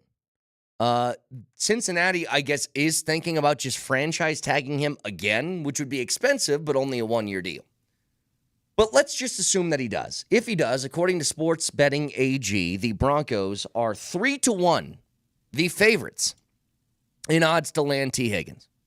And you ask yourself, all right, well, why would you want that? And Jeff Legwald's pointed this out before. He is the prototypical Sean Payton type of wide receiver. But to say he's Sean Payton's type of wide receiver is too vague. Vic, I think 6'4", 4'4", good hands is everybody's prototypical wide receiver, okay? And catches everything in his radius. Yeah. So he's really good. And he has been a number 2 on a Bengals team that has featured arguably one of, if not the best receiver in the league in Ja'Marr Chase. And so the question becomes, that price tag is going to be steep, probably around $30 million a year. Is that something you would be comfortable with the Broncos throwing out there for a player like T. Higgins? Now, I can make an argument for and an argument against. Yeah. But first, Vic, what do you think? My preference would be to spend that money in parts and get 2 good players rather than 1 great player, because I think they need other players at other positions rather than 1 guy. I tell you what, somebody who would love to have him here is Riley Moss. Hey, teach me your ways, how you beat me. Yeah. Right? But there's some other needs. And I do agree, would he make your team better? Of course he would make your team better. Of course he would. But I thought they were pretty good in that aspect. I thought they had enough talent there to make do. What they need is that mover of the chains. They still need that guy, and you hear Coach Payton reference it all the time. We talk about it. You need that guy that's going to move the chains all the time. Okay. I agree with you. I think I'm leaning on the side of I would rather not, although if they do, it's not like I'm going to be mad about it. I just think it'd be wiser to spend that money, like you said, in multiple areas as opposed to one. But I think $30 million for a wideout who I think is going to be a number 1 wideout, but he's never done it before, so you don't really know. And having a guy outside the organization where you don't know how it's going to fit are all risks. Here's the argument I can make for it, and I think it's a pretty good one too. First of all, for another year, you would have a wide receiver room that would have T. Higgins, Courtland Sutton, and Marvin Mims as your top 3 wideouts, and that's pretty damn good. Like, I think that Courtland Sutton is one of these not quite a 1, but a really damn good 2 wideouts that you'd have on your roster. Like, you would immediately be one of the better wide receiving cores in the league if you got T. Higgins here. And here's the other thing. If they sign T. Higgins, this is Courtland Sutton's last year as a Bronco. His cap hit is $20 million. If you pay T. Higgins $30, you aren't giving him a raise. Pretty much. So what you're saying is, are you willing to pay, if Sutton's cap hit this year is $20 million, another $10 million a year to have a better version of what Courtland Sutton is? That's a decent argument to make about it, right? Like, if you're going to pay Courtland Sutton, he's going to be in the market for like 22 to 24. Well, what's an extra few million bucks for T. Higgins? That's a decent argument to make if you're going to go that route. Can I ask you the other question that I don't think we give enough credit to? How much of T. Higgins' success in Cincinnati has to do with the witch that's on the other side of the ball? Well, that's it, right? Like, how much of it, what we were just talking about with Miko, is Miko worth, $12, $13 million a year if he was by himself and not alongside Nathan MacKinnon? You don't know that yet. So that's where the risk comes in. Again, if they get him on this roster, I'm not going to be angry. I just think it would be a giant swing. And maybe it'll work and maybe it won't. But you're taking a hell of a hack at it. Like, you just got the ability, Vic, to be a little bit flexible with your cap, and you would go right back to the place that you were before, which is you're starting to count your pennies again. Boy, we're weird as fans. You know, you go back to that Lakers fan a few years ago. Get all the good players. So what we're doing here is Step limiting. one, fire everyone. Yeah. Step two, get all the best players. So now what we're doing is limiting the players. Is that what we're doing? Limiting who you want, being a little more selective in who you want, and the money spent on who you want? Well, I think it's about roster construction and how you want it to be. Do you want your core of your team to be built through the draft, or do you want to take some hacks in free agency and see if that works for you? Both ways have worked. The more consistent way to do it is draft well, obviously. But if you got money and you got a quarterback in a rookie contract, this would be the time to spend, right?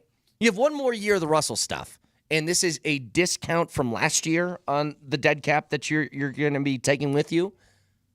If you want to spend, quarterback rookie contract is the time to do it, right? That's the time you go crazy. Sure. That's what the Niners did. That's why they went out and they got Trent Williams and they got all these different guys. They're still they're paying that Russell tax for another year. For a year. But Vic, you can structure even a deal of the magnitude that Higgins is going to get. You can structure that around a season. It's just interesting. And Joe Burrow, by the way, Joe Burrow was asked whether he'd be willing to restructure his contract to allow them to bring back T. Higgins. Did you hear what he said about that? We'll see.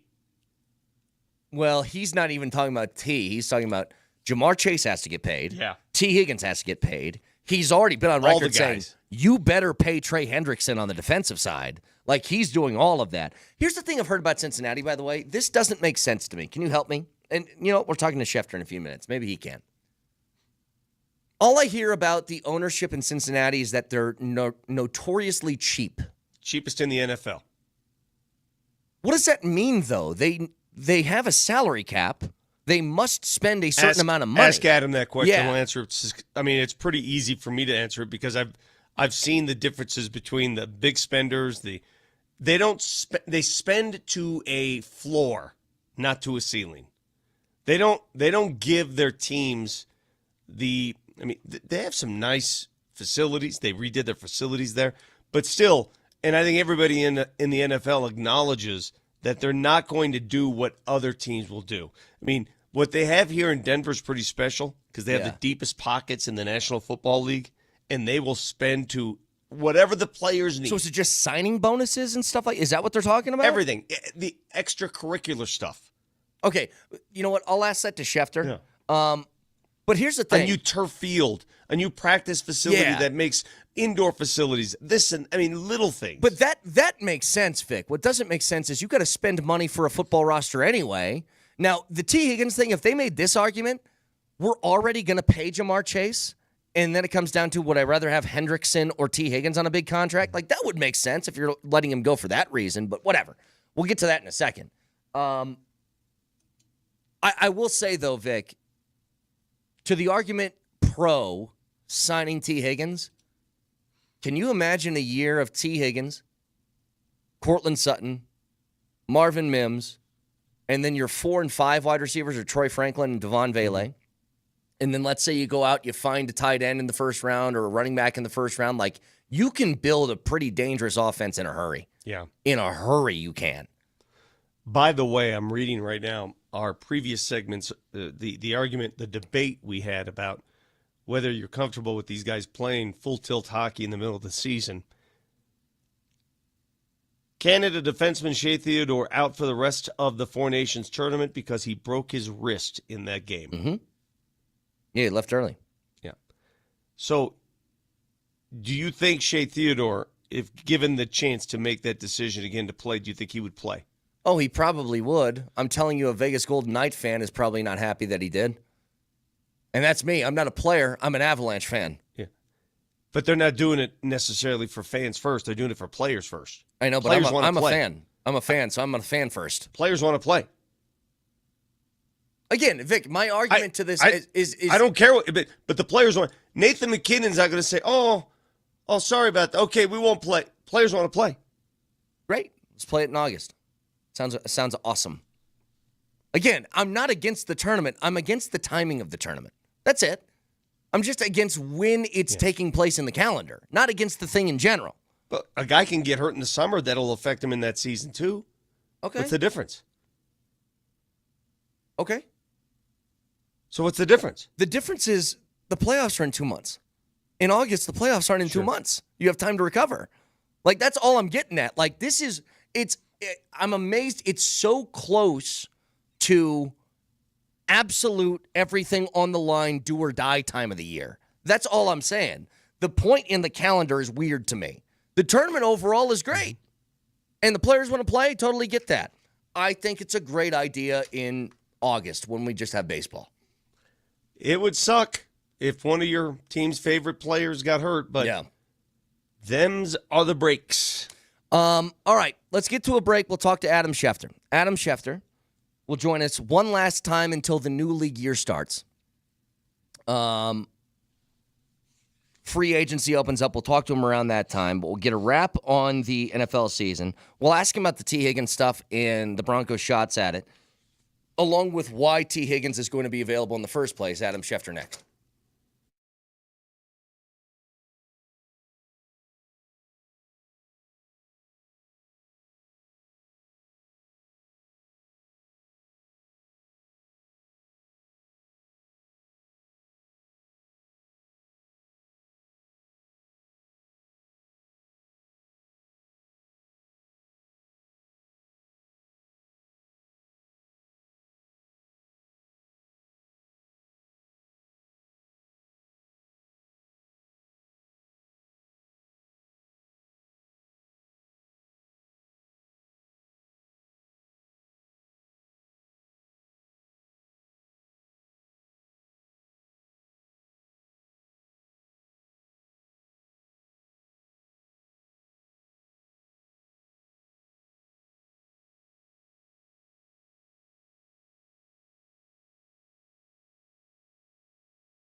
All right, one final time to wrap up the NFL season, then we'll talk to Adam again right around the new league year. But Adam, always good to have you on the program. We'll wrap up the Super Bowl stuff in a second, get to Broncos offseason needs. But I have a question that you need to help me with. I just saw this sports betting site that the Broncos are the favorites as of right now to land T. Higgins. And my first question is, Cincinnati has been known to be notoriously cheap. What does that mean in football terms? Because you have a salary cap, you have to spend money. What does cheap mean? I mean, they have a certain amount of cap space, and they've got T. Higgins to resign. They've got Jamar Chase to resign. They've got Trey Hendrickson to pay. They've got a whole host of needs right now. And, I mean, the Bengals are not known as a team that has gone out and spent a lot of cash. And that's the first I've ever heard of T. Higgins and Denver being linked like that to where the Broncos are the favorites on him. Excuse me while I sneeze here a moment here. Yeah, get it out. Get those demons out. There you go. Okay, felt better. Thank you. That's the first time I've heard Denver connected to T. Higgins, and like they're the favorites. I didn't realize that. That's interesting to me. I'm not saying it's not happening. I don't know. I haven't made enough calls on it to know one way or another, but that's interesting to me that the Broncos are viewed as the favorites. And, you know, the Bengals, they just never seem to move quickly on these things. They let the contracts come later on. They're not out ahead of it. Like, that's what I think they mean by that, financially speaking. You know, T. Higgins has been associated to the Broncos. Deebo Samuel's gone out on record and said Denver's a great place. It's no surprise that the players go where the money is, right? I mean, Deebo is not dumb. You go where the money is, and they see Denver as money. There's definitely something to that, Vic. I think that Broncos ownership has shown that it's going to spare zero expense. And whatever it takes to get the best players, build the best program, field the best team, the Walton Penner family is going to do. And so I don't think that players are thinking, okay, well, there's these great owners in Denver, and that's where I want to go because they're going to be spending. I don't think they're thinking like that. But I think over time that that's going to be established, just like we're talking about the Bengals' reputation. The Broncos' reputation is going to be one, I believe, over time that's going to be proven to be the opposite. Going back to the Super Bowl, it's funny. The Chiefs lose and they get crushed by Philly. And then the discussion becomes, oh, well, this is the end of an era. And it's like, you guys are insane. The Chiefs will be here again next year. They will be there for the next decade, probably, with Patrick Mahomes. But was that game just a bad game for Kansas City, or was that a sort of, I guess, an indicator on things they need to improve on in the offseason? Bad game, bad matchup, bad a few things. And I think, yes, it does show where there are weaknesses. You know what I thought of after they got blown out? Sean Payton was quoted as saying, I saw something to the effect of, like, if Denver felt like if it could have beaten Buffalo, that it would have had a real chance to win in Kansas City. Yeah. There was a quote at some point. Remember that 100%. quote? Yep. 100%. Heck, the owner said it too. Everybody in the organization felt that way. Like they wanted their shot at the Chiefs, and they really believed that they could win in Kansas City. But the way they said it, I was like, whoa, that tells me that they don't think as much of the Chiefs as the rest of us do, that they think that they're more vulnerable than the rest of us do. And I think they saw what the Eagles showed on Super Bowl Sunday, which is that as great as the Chiefs have been, as much glory as they've earned, they are a flawed team still, too, with real weaknesses and vulnerabilities where they can be had. And I know we look to talk about coaches and quarterbacks in this game because they are so critically important, but it is a game that is still won in the trenches. And the Eagles dominated that game in the trenches to the point where at halftime, the Eagles had 24 points and the Eagles had 23 yards. Yeah. I'm glad you went to the trenches because I have to ask you this question. The assumption is, well, look at what the Eagles did to the Chiefs. They didn't blitz them at all. They beat them with the front four. Why don't we do that? And my answer is always, because you don't have their front four. Right.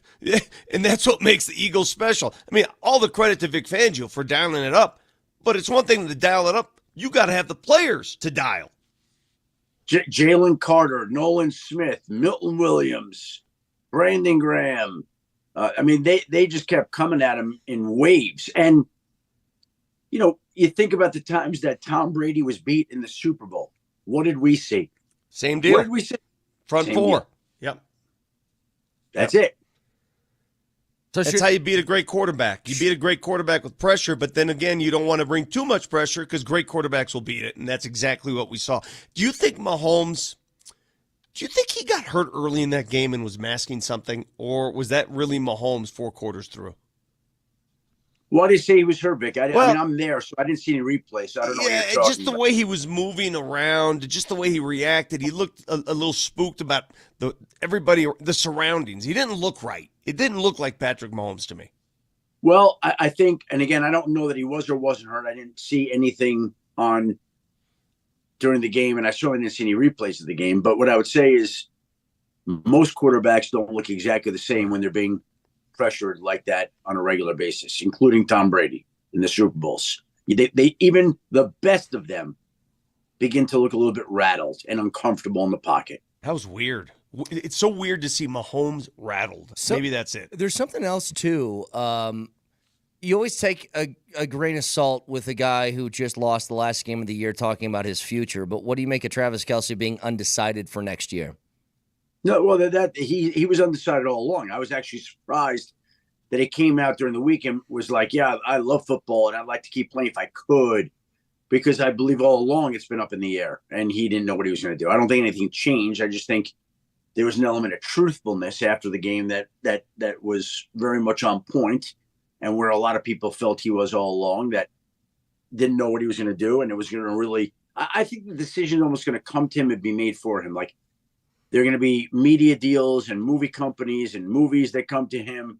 And if the right deals come to him and entice him enough, I think he'll stop playing and go do those great things. And if there's not something that's worthy, then he'll keep playing, because that's certainly a great option too.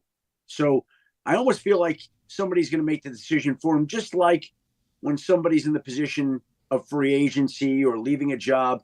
Either somebody comes at you and makes it worth your while to go do it, or they don't, right? Like, if somebody comes and changes your mind and shows you how much you're wanted and appreciated and needed, people do that. They respond to that. And I feel like that'll be the case with Travis Kelce this offseason as well. Overall, how did the Super Bowl run compared to other Super Bowls? I mean, the game was watched, obviously. We all say, we're not watching, and the numbers were there. They're always going to be there. But what emerged from your end that you took note of? Well, it's such a convenient Super Bowl city. You can walk to everything. Yeah. Like, that's the first thing. And, I think everybody views it differently. It's such a wild week in so many ways. Again, I just think personally, Vic, I had my wife and daughter with me on Sunday night and Monday. They went home Tuesday. Then my son and daughter came back down Friday night. And we helped my daughter post game with Nickelodeon interviews before we flew back Monday morning. So, I mean, that my perspective is different than somebody else's. Like, I was more concerned about making sure that it worked out for my son and daughter there than it was for me at my 30th Super Bowl, or wherever it was. How do you feel, because I know the Super Bowls are going where the new stadiums are being built. How do you feel about Super Bowls in cold weather climates? Because you just mentioned it. The week of, people want to move around. They want to walk around. They want to go party to party. I think it sucks when you put a Super Bowl in a cold weather city. Well, they put it in New York because there was a new stadium. And it sucked. I was there all week. It was awful. Coldest of my life. And they put it in Minneapolis, which you obviously didn't go to that Super Bowl because that was considerably colder than the Super Bowl in New York. And they put that there for a new stadium. And the next 3 Super Bowls that are planned are in Santa Clara next year, in LA the year after, in Atlanta. So there's no plan that I'm aware of to take it to a cold weather city anytime soon. And And no, Vic, you're right. Like it's a big gathering. It's a big event, and that works better in mild to warm temperature. It just does. But by the way, I've been at Super Bowls in Miami where I was freezing my butt off like early in the morning. I remember a media day in Miami. Holy cow, was I cold there. Holy Wear some clothes for crying out loud. Put a couple pieces of clothing on. You won't be that cold anymore. Yeah, I understand. I'm just telling you, like, you never know what you're going to get anywhere anymore. But yeah, the Super Bowl functions better in warmer weather cities for sure. And I don't know the next time that they will go to a cold weather city. Well, and I know what people are thinking. What does it matter? I mean, you want what's best for the fans. Well, normal fans don't go to the Super Bowl. We all know that. The Super Bowl is a corporate event. I mean, if you get tickets to a Super Bowl, good luck. Good luck spending that money. That is a corporate event with a lot of corporate money being spent. That's it. That's what it's become. Adam, I just noticed this from an hour ago. Andrew Filipponi has a radio show up in Pittsburgh. Said false. Oh, this is false? False. Okay. Well, the question was going what to was be, the question? Did Pittsburgh was contacting Jacksonville for a potential trade with Trevor Lawrence?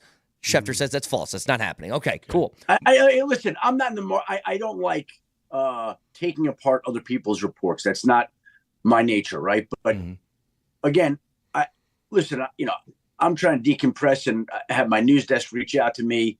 Hey, it's going around, spreading around. Can you check in? I reached out to somebody in Jacksonville. They said Shad's not trading Trevor. I reached out to somebody in Pittsburgh. The text back I got, exact language. I read you the exact text. Completely false. Okay. See, I know how to get to Schefter. Just come up with some, just have him decompress and then take him apart. but I'm just being honest. Like, so my desk reached out to me. Like, okay, we're starting to see this. Is there anything to it? So now I reach out to Jacksonville and Pittsburgh. Both sides know. And now if I come out and say that that's not true, then somebody's like, oh, Schefter's denying this, and now I'm in some sort of public tiff that I want no part of anyway. Like, I'm just doing my job. You're asking me, I'm telling you, right? You believe what you want. Yep. But we're in that time of the year where there's going to be one or two of these or three of these or 10 of these every day now. Every day. And by the way, some of them will be right. Some of them will be right. This one happens not to be, but whatever. So we're going to get this guy's going there. This guy's going there. This team checked on this. It's the wild rumor season. And it's just, from my standpoint, it is what it is, but it's not always enjoyable. Well, you get a chance now. You said decompress, kind of chill out, and then the new league year starts and it's free agency, and that's where your phone probably blows up like crazy. What is the number one storyline of the offseason that you're keeping an eye on? What's the biggest thing to you? Well, it's always quarterbacks and all the quarterbacks that'll be changing teams. And it's not a great offseason for that in free agency or the draft, but it's still quarterbacks, right? And Pittsburgh needs a quarterback, and the Jets need a quarterback, and the Raiders need a quarterback, and there are any number. The Giants need a quarterback, and there's Russell Wilson and Sam Darnold and Aaron Rodgers, and so it's quarterbacks. Like, that's just what it is, and it always will be. What's the market on Aaron Rodgers? What do people think about him around the league right now? What's the market on Aaron Rodgers? I don't know. Again, I think there'll be some market. I don't think it's going to be a strong market. If we go back to when Green Bay was trading him the last time, I believe the Jets were the only interested team. And he went there, and you can't tell me that 2 years later that Aaron Rodgers is more coveted than he was 2 years ago, right? Yeah. Just not. So, but somebody at some point is going to need a quarterback, and somebody's going to say, we believe Aaron Rodgers is talented enough that we can get this to work. So I think there'll be some market, but I don't expect it to be a robust market, if that makes any sense. Sure.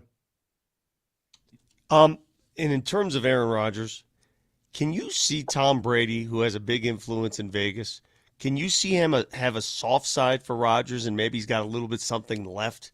Is there any chance A-Rod ends up in Vegas? Vic, there's always a chance. Look, here's what we know. The Raiders are going to go at a quarterback, and there aren't that many options. Uh-huh. So I don't know whether that's going to be Russell Wilson or Aaron Rodgers or Kirk Cousins or whoever, but they're going to add somebody. So who's that going to be? And but I don't think that Tom Brady is in the Raiders' offices today going, guys, Aaron Rodgers is available. We are dropping everything and going after him. Like, that's it. I don't think that's happening. Do I think that somehow they could wind up on and in Aaron Rodgers? Yeah, that could happen.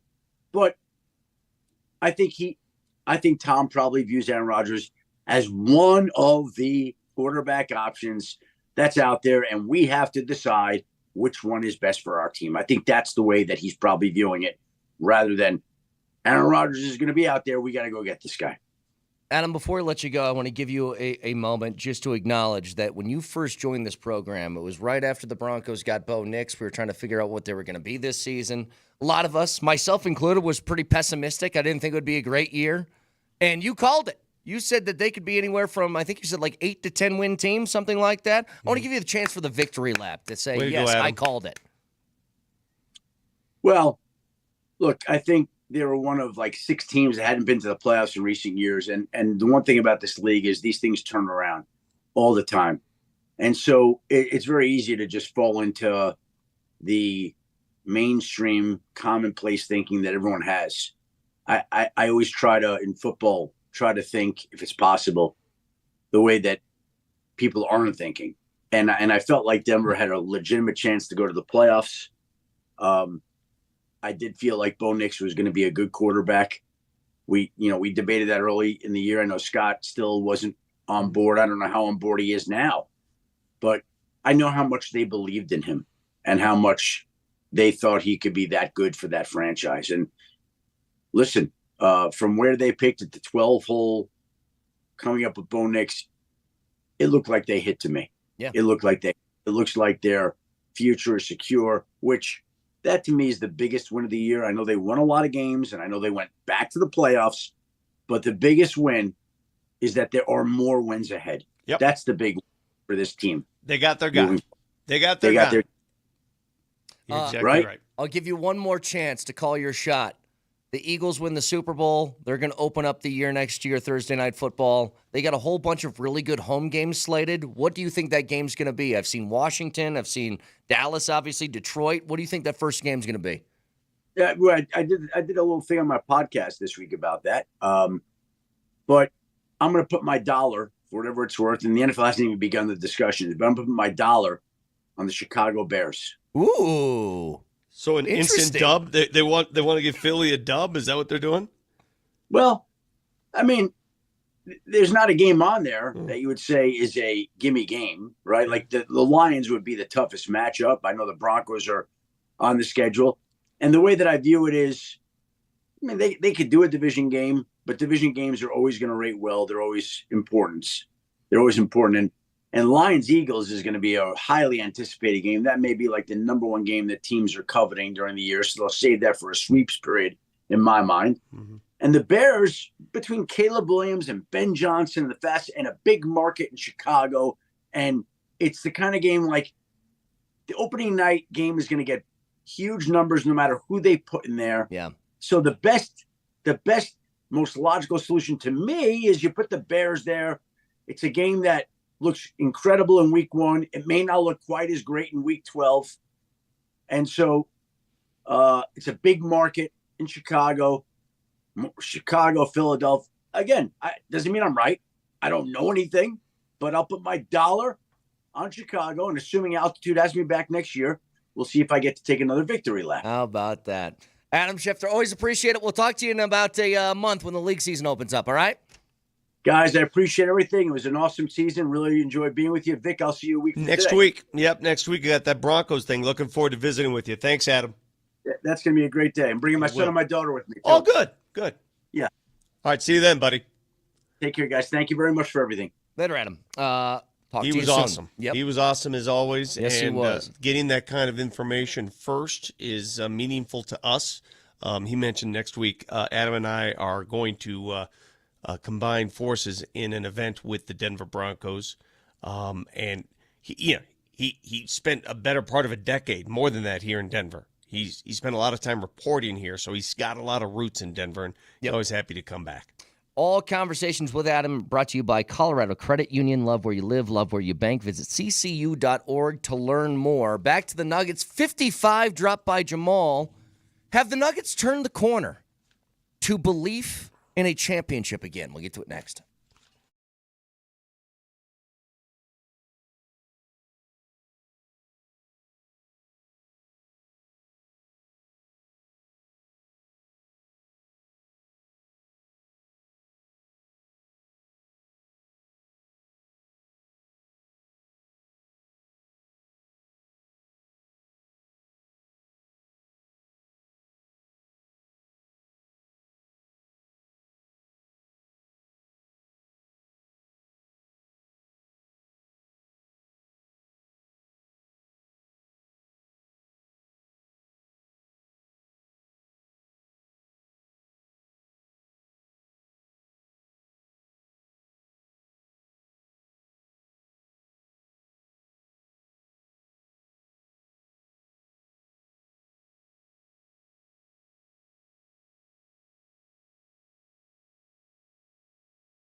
Murray has it on the high left side, gets a slip pick from Jokic.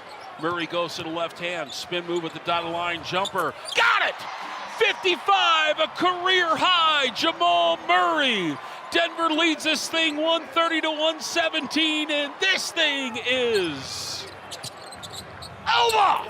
Hi, can I take your order? 55 burgers, 55 fries, 55 tacos, 55 pies, 55 cokes, 100 tater tots, 100 pizzas, 100 tenders, 100 meatballs, 100 coffees, 55 wings, 55 shakes, 55 pancakes, 55 pasta, 55 peppers, and 155 taters. Okay, that'll be $680. Okay. What is that from?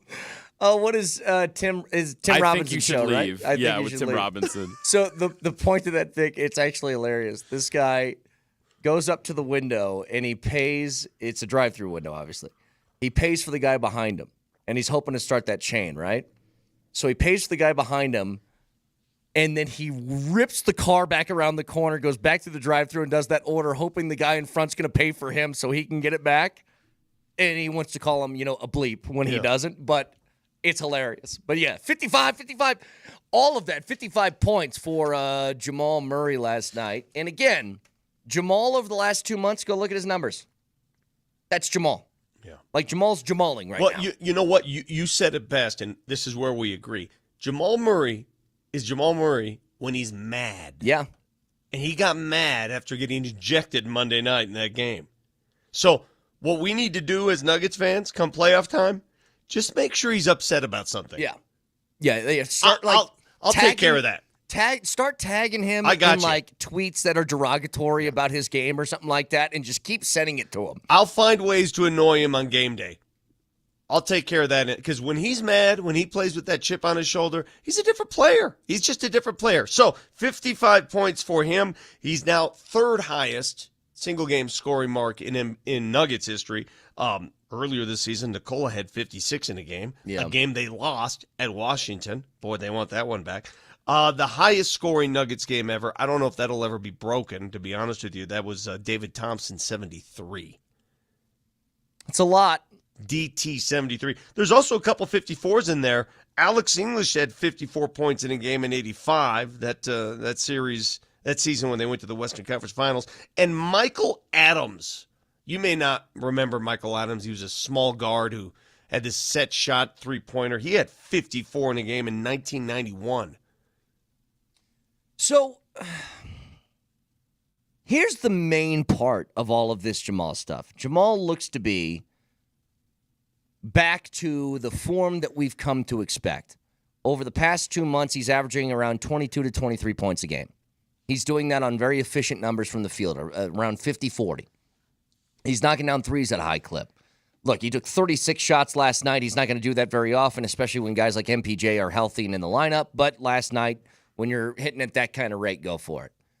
The point to all of this is, and the main thing for me, you couldn't make a move at the deadline. Couldn't do it. Couldn't fill out depth. Couldn't do, if you're looking for a big move, I think we all knew that likely wasn't going to happen. So here's what you got. You want to win a championship? There's virtually, to me, Vic, one road to get there. Jamal plays like this. Jamal plays at this level, you're a championship contender. And none of that other stuff matters. No?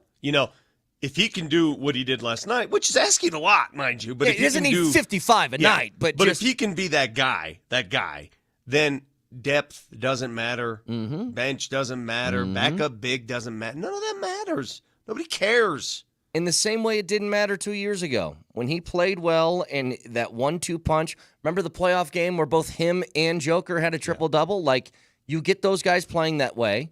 There was just a clip the other day from Stephen A. where it was like, is Luka and LeBron the best duo in the Western Conference? And Stephen A. said, it's Jamal Murray and Nikola Jokic until further notice. Until somebody can prove that they're better than those two, it's them. By the way, Brian Windhorst was on with the Get Up Boys yesterday, and they had an offshoot to the similar conversation between the Lakers and everybody else in the West. And they started going to their analytics, their computers. The computer. I remember the computer the year that the Nuggets won the NBA championship. The ESPN computer had the Lakers beating the Nuggets in that Western Conference Finals. Do you remember that computer? Yeah. I remember it distinctly. They went to your cousin, Mike Lombardi from Computers, and they said, what do those things say? Well, here's what Mike Greenberg said. You're seeing ESPN analytics. Only the Thunder have a better chance to make the Western Conference Finals. And we had a graphic a moment ago that said the Lakers have the second best chance, according to our analytics, to make it to the NBA Finals from the West, behind only Oklahoma City. To be clear, there's the graphic I'm talking about. The computer doesn't have to defend Nikola Jokic. Well, I understand that, but Talk to him, Wendy. Talk to him, Wendy. It's a great response. Let's go. The computer doesn't have to defend Nikola Jokic. By the way, the computers are very kind to Nikola Jokic, too. They love Nikola Jokic. I'm over computers. I'm done.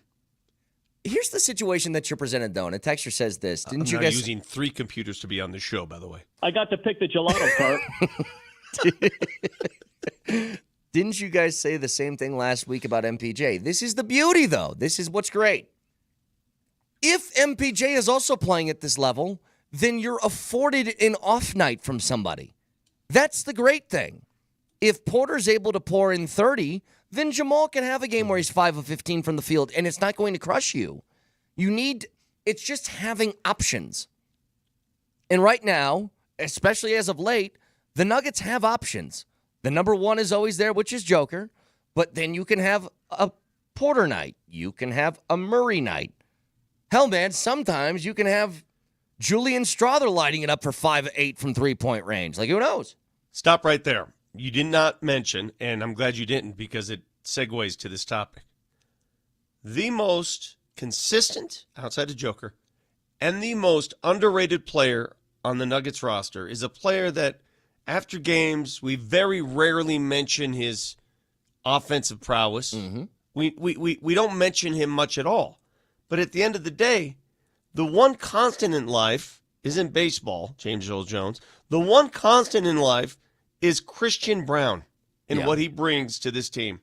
Last night, the Nuggets became the first team in NBA history to produce one player with 50-plus points, Jamal, another player with a triple-double, Nikola Jokic, he does that all the time, and a third player with 20 points, 10 rebounds, 5 assists, Christian Brown.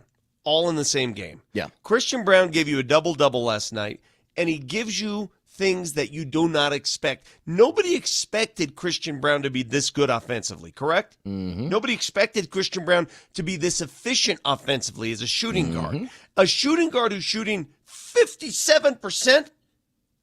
I mean, really 58. It's 57.8%, yeah. I mean, what are we doing here? Who leads the league in transition points? He leads the entire NBA in transition he's points. elite. He's either dunking or laying it up.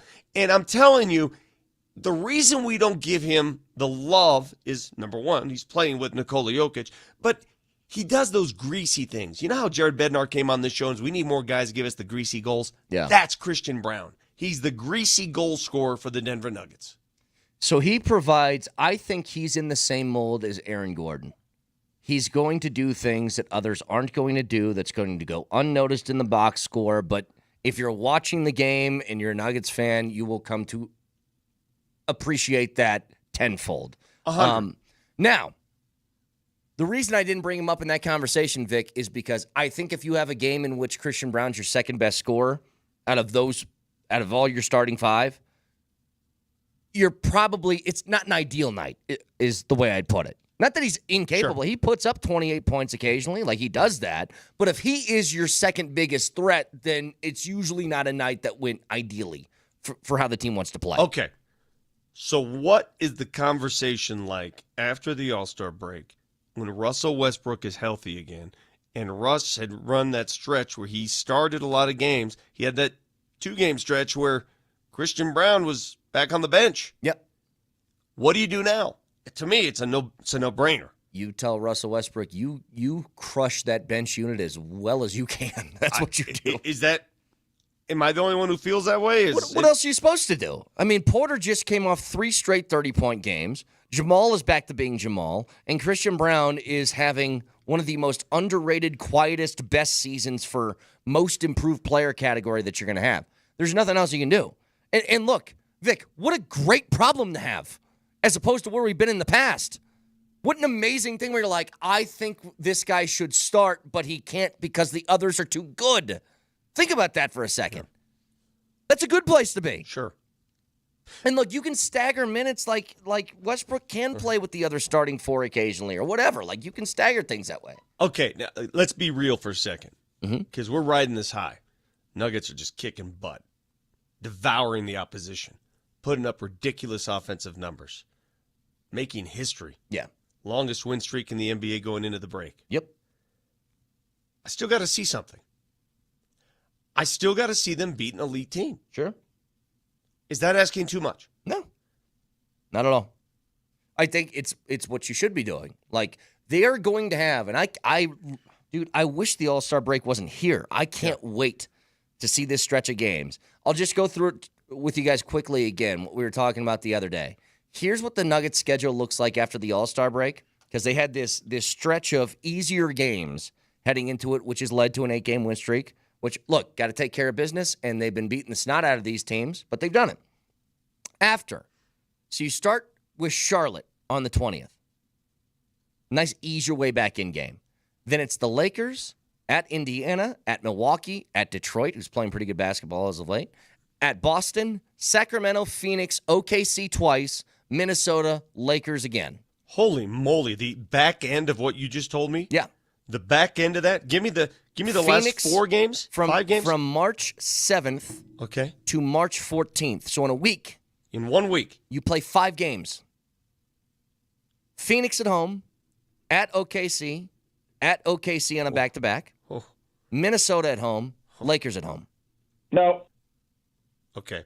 So the one game, if you look at that stretch, the one game that would be regarded as the easiest would be the Phoenix game, right? Phoenix, by the way, their season's for now, jeopardy. yeah. Yeah, they're in jeopardy. They're below 500. They're in jeopardy. Mm-hmm. They may miss everything. Yeah. Hell, they may end up tanking. I mean, it's that bad in Phoenix right now. It really is. Well, and there's already reports that it's a foregone conclusion that KD's getting traded in the offseason, like a whole bunch of different stuff. Well, it's a toxic environment, toxic locker room. Good for them. Can't buy a championship. It's not a lot harder, isn't it? Matt Ishbia, it's a lot harder to walk right in and say, I'm buying a championship. Good luck with that. See how that works out. OKC twice. I'm going to say it right now, if you get one of those games, it's a home run. Sure. They're both in OKC. Would you put your money on the second game of that back-to-back? I'd go all out in the first one. No, I'm saying if you had to put your money on which game they're going to win, the Nuggets don't lose second games of back-to-back. Is that a back-to-back? Yeah. So that's at OKC twice. So that's going to be Sunday. Back-to-back nights. Sunday the 9th, Monday the 10th. Yeah. Wow. Ooh, love that. And then you've got Minnesota, and you say what you want about Minnesota. I know the game's here. They've had your number. Yep. They've had your number. You got to change that. And then the Lakers? Wow. What a week. That is the best basketball week of the Nuggets season. Sure. Right there. Incredibly competitive every single night. Yeah. What week is that again? Give me the numbers. It's the 7th through the 14th of March. So a month. Basically a month from now. Wowzers. Mm-hmm. So I really, as much as I appreciate what the Nuggets have done, and we all should, I mean, kudos. Slow clap. Their record against the elite teams is not good. Told you guys yesterday, they're sub 500. I think they're 12-13 against teams 500 or better. Now, most of those losses came earlier in the season where things were awry and they just weren't playing great. Now they're playing great. Yep. Now you can change that, right? Yeah, 12-13, 500 or better, and teams below 500, they are 24-6 on the year. So that number, 500 or better, has got to improve. You want to be a championship-level team, those are the teams that you're going to be playing in the postseason. You got to prove that you can win at a consistent rate, and you're going to have a prime opportunity to do so once the All-Star break wraps up. So get back to this in a little bit. Again, keyword for $50 to Safeway. Get you ready for Valentine's coming at 9:20. Jeff Legwold at 9 o'clock. If you missed it, a great interview yesterday. Clint Hurdle was on with the Morning Sprint. And Clint Hurdle seems to have similar thoughts as to me regarding the Rockies and maybe some opportunities that some aren't expecting coming up this season for Colorado. We'll get to it next. The computer doesn't have to defend Nikola Jokic. Talk to him, Wendy.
Oh, we aren't going to hear this anymore, are we? Not at Coors. They got to retire this song. This is Chuck Nasty's, but Chuck Nasty is now the special assistant to the regional manager. He's still a part of the team. He can be introduced and we play the song. You just going to throw up the special assistant to the regional manager on the Jumbotron? Yeah. Do you want the crowd into it or not? It's provocative. It was, it's a blast. For the years, the over a decade that Charlie Blackmon would come to the plate and an entire crowd would yell the same thing at the same time. It was pretty cool. Now, except though, Brett, that was my only beef with the pitch clock. Is it completely gutted that tradition? Because they'd say, now batting, Charlie Blackmon, Jose's out of it. And then it would started. Stop. Yeah, we never got to sing along That's a post great pitch clock. Point. But what happened was the fans would keep singing in their heads, and they would still yell tonight, like in the middle of the at-bat. It would just be with no music. It just makes you happy. It does. All right. I got to say this real quick. Go ahead. Bill Simmons announces on HBO that they're going to release a new documentary, a docuseries on the Celtics. I saw that, yeah. And I know there are a lot of Boston fans among us here in town, in Denver. Just go to a game when the Celtics show up. But as soon as I saw that, and I'm not trying to take away, Bill Simmons is a great talent, and he's extraordinary at what he does. He's really good at the documentary stuff. Very good. Like, he came up with 30 for 30, right? He's so good at it. This is not a knock on his work. He grew up a Celtics fan. He has every right to do whatever he wants. I guess my beef is, do we need another documentary on the most saturated documentary-laden team in the history of sports? I'll take this a step farther. Vomit. I want to vomit. I want to vomit. I'll take it a step further, Vic. I think I'm out on pretty much all sports documentaries in general. I think those are oversaturated. It depends on the documentary. No, there are still some great ones out there, and you got to find them. You got to find the storylines that people don't hear about. But let me see you use your resources, HBO resources, by the way, on stories that have not been told. This story's been told 1,000 times. This story, the Celtics of the 60s now, and it's been told over and over again. Tell me something I don't know. Tell me a story that wow, that's a crazy one. Did not realize that happened. Well, that's what I'm getting at, Vic. I'm out on the sports documentary, which is the retrospective of the team that's really good, or like that sort of thing is what I'm talking about. If you want to give me, like there was an Escobar documentary, the soccer player that was killed. Oh, that was outstanding. That was one of the first ones. But that's an amazing story that not an amazing, tragic story. But there's stories to be told that you really wanted more information. Why did this happen? How did this happen? I don't care to learn any more about the Celtics. Like there's going to be stuffed one down our throats. How do I put this? The Lance Armstrong documentary that HBO did a couple years ago I thought was great because that was one of the rare ones where they're focused on either a team or a person where the documentary isn't this. Look at how great I was. Like, that's what bothered me about The Last Dance. There was not a single criticism of Michael Jordan and the way he handled things, even when they tried to paint it in a bad light. Do you remember when he was, they spent a portion of that Last Dance talking about who was the player that Jordan just picked on the Bulls? The young guy that he thought had talent, and he constantly picked on him at practice and all this different stuff. I forget the guy's name. But even that was catered around. B.J. Armstrong? No, wasn't B.J., It wasn't Ron Harper. It was somebody else. It was somebody that didn't become a big part of the team.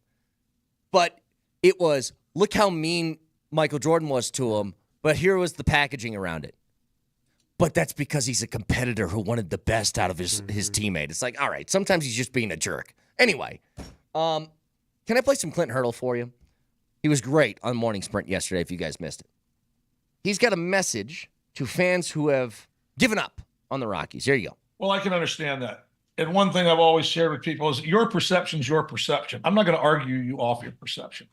What I will share is one of the reasons why I came back. This is going to be my 4th year back with the organization as a special assistant to our general manager.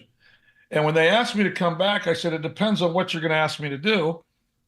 And Bill Schmidt's history has been in scouting. And he says, I don't have a lot of history in player development. Would you be willing to come back and work with our young minor league kids, managers, and coaches? I was like, that's perfect, Bill. That's what I would love to have an opportunity to do. So I've been back. This will be my 4th year. I do believe the last 3 years have been some of our best drafts within our player development system with Chris Forbes and Jesse Stender running it in the quarters. We are doing good work. We've had pitchers of the year, players of the year. We've got all-stars. We're developing what I call traction to get players to the younger players to the major league level. So I want to play another clip here in a second. This is what I've said about the Rockies. And I say this about sports in general. Vic, if you're going to be bad with a purpose, okay? Bad. I think that fans can stomach bad teams as long as you see what direction they're trying to go in. Mm-hmm. The last place you want to be is a team like the Pittsburgh Steelers right now. They feel like they're trying to hang on to that last vestige of hey, maybe if this and this and this go exactly right, we can be competitive. And then you end up on that treadmill where you aren't really going anywhere. The Rockies have been awful the last few years. The worst seasons in franchise history. But I take a look at what might be coming. There's no guarantee at all. But they got a good young roster. And they were almost forced into playing them last year. And you start to look around, you're like, Tovar's a star. Okay, he's a star. Brenton Doyle is a star. Tolia, I think, with another year is going to be a star. Nolan Jones, gobs of potential.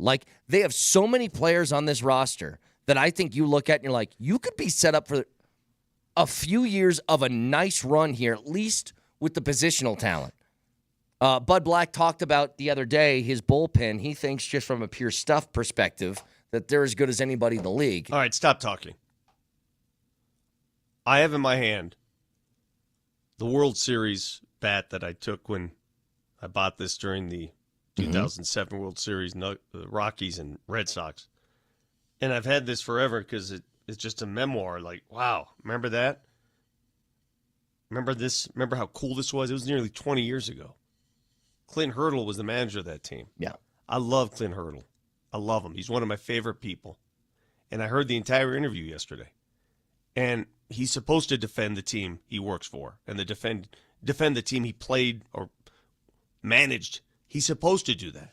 But I'm at that point. I've been beaten over the head so many times with this bat right here. My head is just laden with scars. I got to see it. Understood. I got to see. Listen, I don't care what anybody says about hope and dreams and young talent. I don't care anymore. I got to see it. So you talking about, I don't care. I got to see it. And I think anybody out there is probably saying the same thing.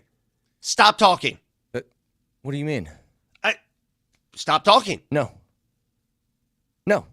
I won't. Because this is what I believe. What do you believe? The team has been very bad. But in the middle of their bad, they have developed good young talent. That's the way that the Rockies have to do business. Agreed. So you can be annoyed by this, and you guys can roll your eyes and say, oh, whatever, they're going to suck. Okay, fine. This is the only way the Rockies get better, is by doing things like this. I think they're actually taking appropriate steps here. Okay, understood. Great. How are they going to do this season? I think that they are... It won't be like last year, I'll put it. They aren't making the playoffs, I don't think. Okay. I mean, that's all going to depend on pitching. And part of their pitching problems have stemmed from injury. I think Marquez, I think we all agree, Marquez was pretty good. And he just had a whole bunch of elbow issues. Yeah. Kyle Freeland is still kind of up in the air to me. I have no idea. Question number 2. Senzatella is another one. How are they possibly ever going to compete with that team that has an endless supply of money in a bank? What do you mean compete? Compete. Their goal should never be we are going to be better than the Dodgers over 162 games. They're in the same division as a team that they've never finished ahead of the Dodgers. You realize that? Yes. So are the Diamondbacks. They made the World Series 2 years ago. Okay. The goal should be good enough to make the postseason and then be good enough in a 5-game or 7-game series. That should be the goal. I agree with you. And I love it, and I love you for it, and I love your optimism and hope. You just haven't been here as long as some of us. Oh, hang on, though. Hang on. This is what is not going to happen. You can take that, and Vic, I totally understand because there's probably 95% of the people listening are on your side. What won't happen to me, you will not take my joy of opening day and my feelings of optimism until they actually crash. No, go ahead. I mean, listen, I love it. I mean, you're like that happy little boy. And I love it. I love that enthusiasm. I enjoy it. I've just been beaten over the head by that bat too many times. You don't think that this looks a little bit different than years past? I've seen this. I've seen this before. You're making it sound like this is new. Like this. Oh my God. Oh, jeez, that's a sign. That's I've God seen this saying song. you stop doing that right but now. I've seen this before. Some of us aren't 12. I don't think it's been like this. When you say before, when? It's not been recently. Well, this franchise isn't brand new. Well, I understand. But here's what I'm getting at. Todd and the Toddlers, and they grew into something. I saw it grow. Yeah, in 2007, they went to the World Series. They got to be pretty good. Yeah, I mean, but they didn't have that beast spending the kind of money. Baseball, I think it's not necessarily the Rockies I'm souring on right now. It's the sport. It's the inability to compete with some of these teams who have an endless food chain. You know, it's similar to what the Broncos have been facing in the AFC West. The point is not necessarily to win your division. If Mahomes and the Chiefs revamp and they're really good again, it's get to the postseason and put yourself in a position where you can take them down in a one-game scenario or a one-series scenario. Brett, I'm just telling you, I was just like you. I used to go to spring training every year, and I'd come back home and I'd be like, "Oh my God, let's go!" I get you, man, but I got to see it now. I'm no longer doing that.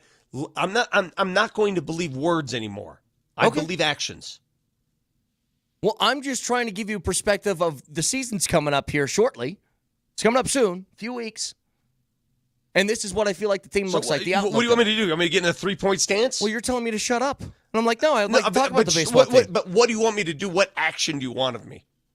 I'm trying to give you an analysis of what I feel like this team is going to be for this upcoming season. And I think Clint Hurdle was onto something yesterday, that there is young talent and things to believe in with this team that I think provide some optimism that hasn't been here in the past few years. I guess what is your definition of optimism? That let's just cut to the chase. If this team can be somewhere to the 75 to 80 win range, I think that's a giant W. I think if you're around 500, even if you miss the postseason, but you're improving in that kind of manner, I think it gives you a lot of indicators of what could be coming in the next couple of years. Listen, the climb back to respectability is great. That's it. I think this year's the start of that. Okay, but that's what I'm trying to tell you. What do you do when you get to respectability? What's your next move? Because then you got to make that leap. That's a giant leap. The next move would be this. Be a player in free agency that signs somebody to a multi-year deal if you feel like you're on the cusp. Like, if you can build to that point this year, next offseason should be like, hey, let's get ourselves an arm that we can sign to a 2 to 3 year contract. Okay. That's what I'm getting at. And how do you get that arm in free agency in Colorado? See, and that's where you and I are going to always you don't get those arms here. Those arms don't come here. Brett, I don't know if you paid attention. Free agent arms, they don't say, "Hey, I'm going to Denver." Well, and that's part of what the development system is. You get some young guys that can step up too. I'm talking about a guy. Like, you can find one person. They got Chris Bryant because they paid. Can you paid? Or can you pay? But you just said arm. I mean, and therein lies the difference between Arizona and Colorado. You can get arms to Arizona. You can't get arms to Colorado. Well, look, we're out of time. I'm just being honest. I understood. I'm just saying it depends on whether you believe in what they have coming up. Like, maybe they have arms already in the system that have yet to show themselves. That's your only hope. When they got there in 2007, a lot of arms that people didn't expect to be there got them there. I think there's an optimism. Okay, so we can get back to this a little bit later. 303-504-0925. Keyword coming your way in 20 minutes. Stick around.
Head out to the Ramos Law Hotline. Car accident, you need Ramos Law, medical doctor and attorney, ramoslaw.com. Always happy to be joined by Jeff Legwold, who joins us every Thursday at 9 o'clock. Sorry we're a little late, Jeff, having a Rockies discussion.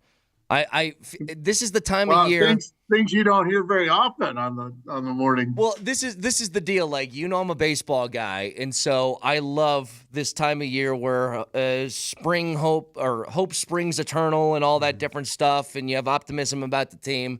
I'm fighting these Rockies fans who understandably are dejected about that franchise, and I'm just like, I'm not going to throw in the towel before the season starts. I want to be happy. Listen, we love a young, impressionable mind that is new to town and clearly hasn't suffered. It's fine.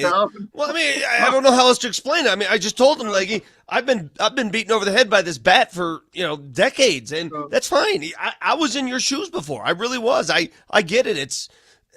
I love it. I love that raw optimism. I wish I had more of that, but you'll find out. You'll see. Well, they're just in the same division as the Dodgers. That's so end of story. That's where just shut the book. Shut the book. But my argument, like, we'll get to football in a second. This can actually apply to football. My argument is, you don't need to be better than the Dodgers for 162 games.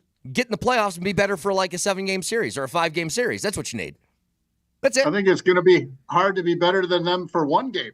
I mean, that's the Dodgers they've warped the whole system. They got people in baseball trying to figure out if they need to like tear down the entire financial structure of baseball because of what the Dodgers have done. So some of it's just the bad luck of the draw, but I'll go. I love baseball. I've always loved baseball, but it's man, there's uphill battles, and then there are cliffs. Well, this is a cliff. And listen, he's a former baseball writer himself, and you're right, Jeff. You know better than most. The biggest issue in Denver, Colorado, for the local baseball team is maintaining pitching. You can develop it; they get hurt. You can't go buy it here. Nobody's coming here to pitch with the nobody's doing that. You mentioned the Diamondbacks there, Brett.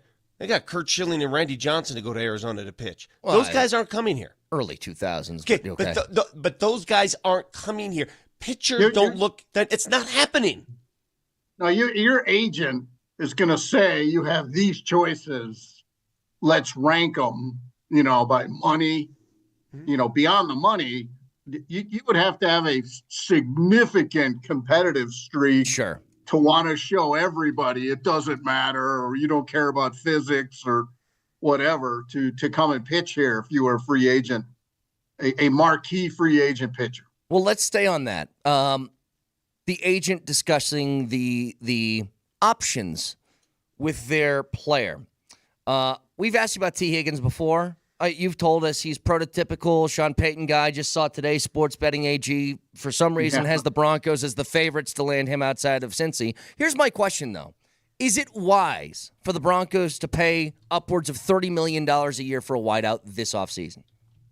I think history has shown that wideout is not a position that puts you over the top. But I know people who consume football through fantasy football don't agree with that assessment. But general managers, most in the league, to me, Justin Jefferson is a unicorn.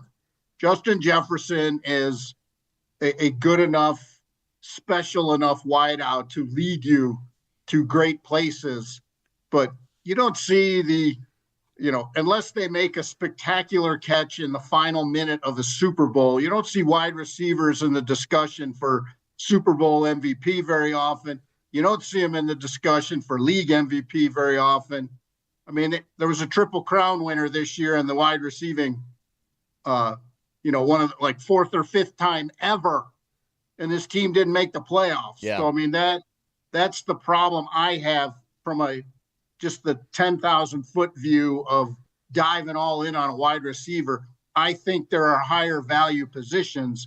Doesn't mean I don't think they don't need more pop in the offense, however it comes, at running back, wide receiver, tight end, whatever. They need more impact. That doesn't have to be the passing game, but they need more impact. Yeah, we said the same thing regarding a guy like Higgins. In my estimation, Leggy, they need a chain mover. 3rd and 3. I don't care what the situation is. Yeah, no, however they got to do it. Run the ball, toss it 4 yards, whatever. And this team has had so little impact at tight end for years. I mean, years.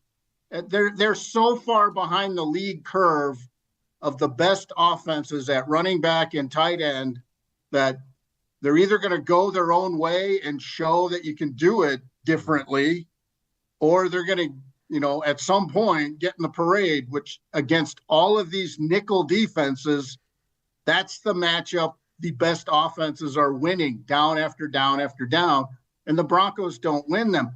Only the Panthers and the Giants, two of the worst teams in football, had more 3 and outs than the Broncos this year. So don't bring me that they suddenly have turned the corner on offense with Bo Nix or anybody else.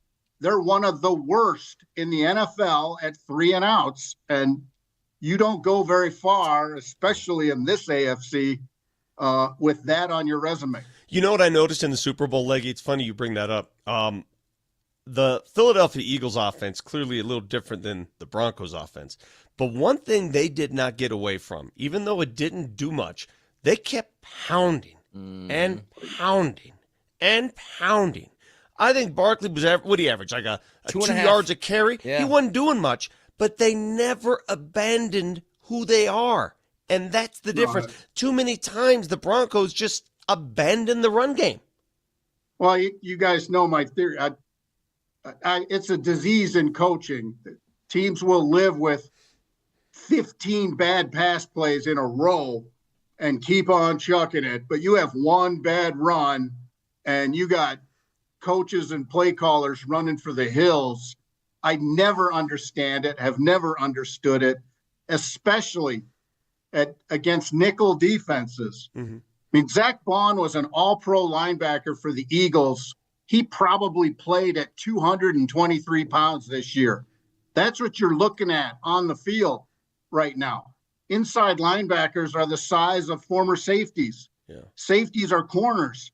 I mean, it is a lighter world out there defensively, and if you don't pound, you're missing great opportunities to move the ball. And it doesn't mean you're not smart, doesn't mean you're not innovative, doesn't mean people won't call you a genius. It just means you prefer pretty over winning.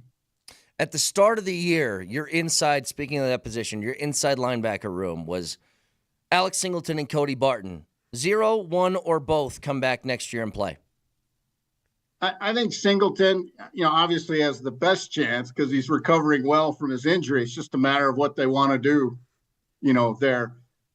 I know they're looking, right now their coaches are looking over the free agency choices to see if they match the personnel department. So that's what the Broncos are doing right now. They're meshing what the coaches want, what the personnel department thinks is available. So they are doing that. I know they want to be bigger on the inside, so your hope is if you're the Broncos without much turnover that Singleton's back. And there's, it's just a question of how he's recovering from the injury and how they feel about, where they are against the cap and all of that. Leggy, I assume you're doing the combine again this year, correct?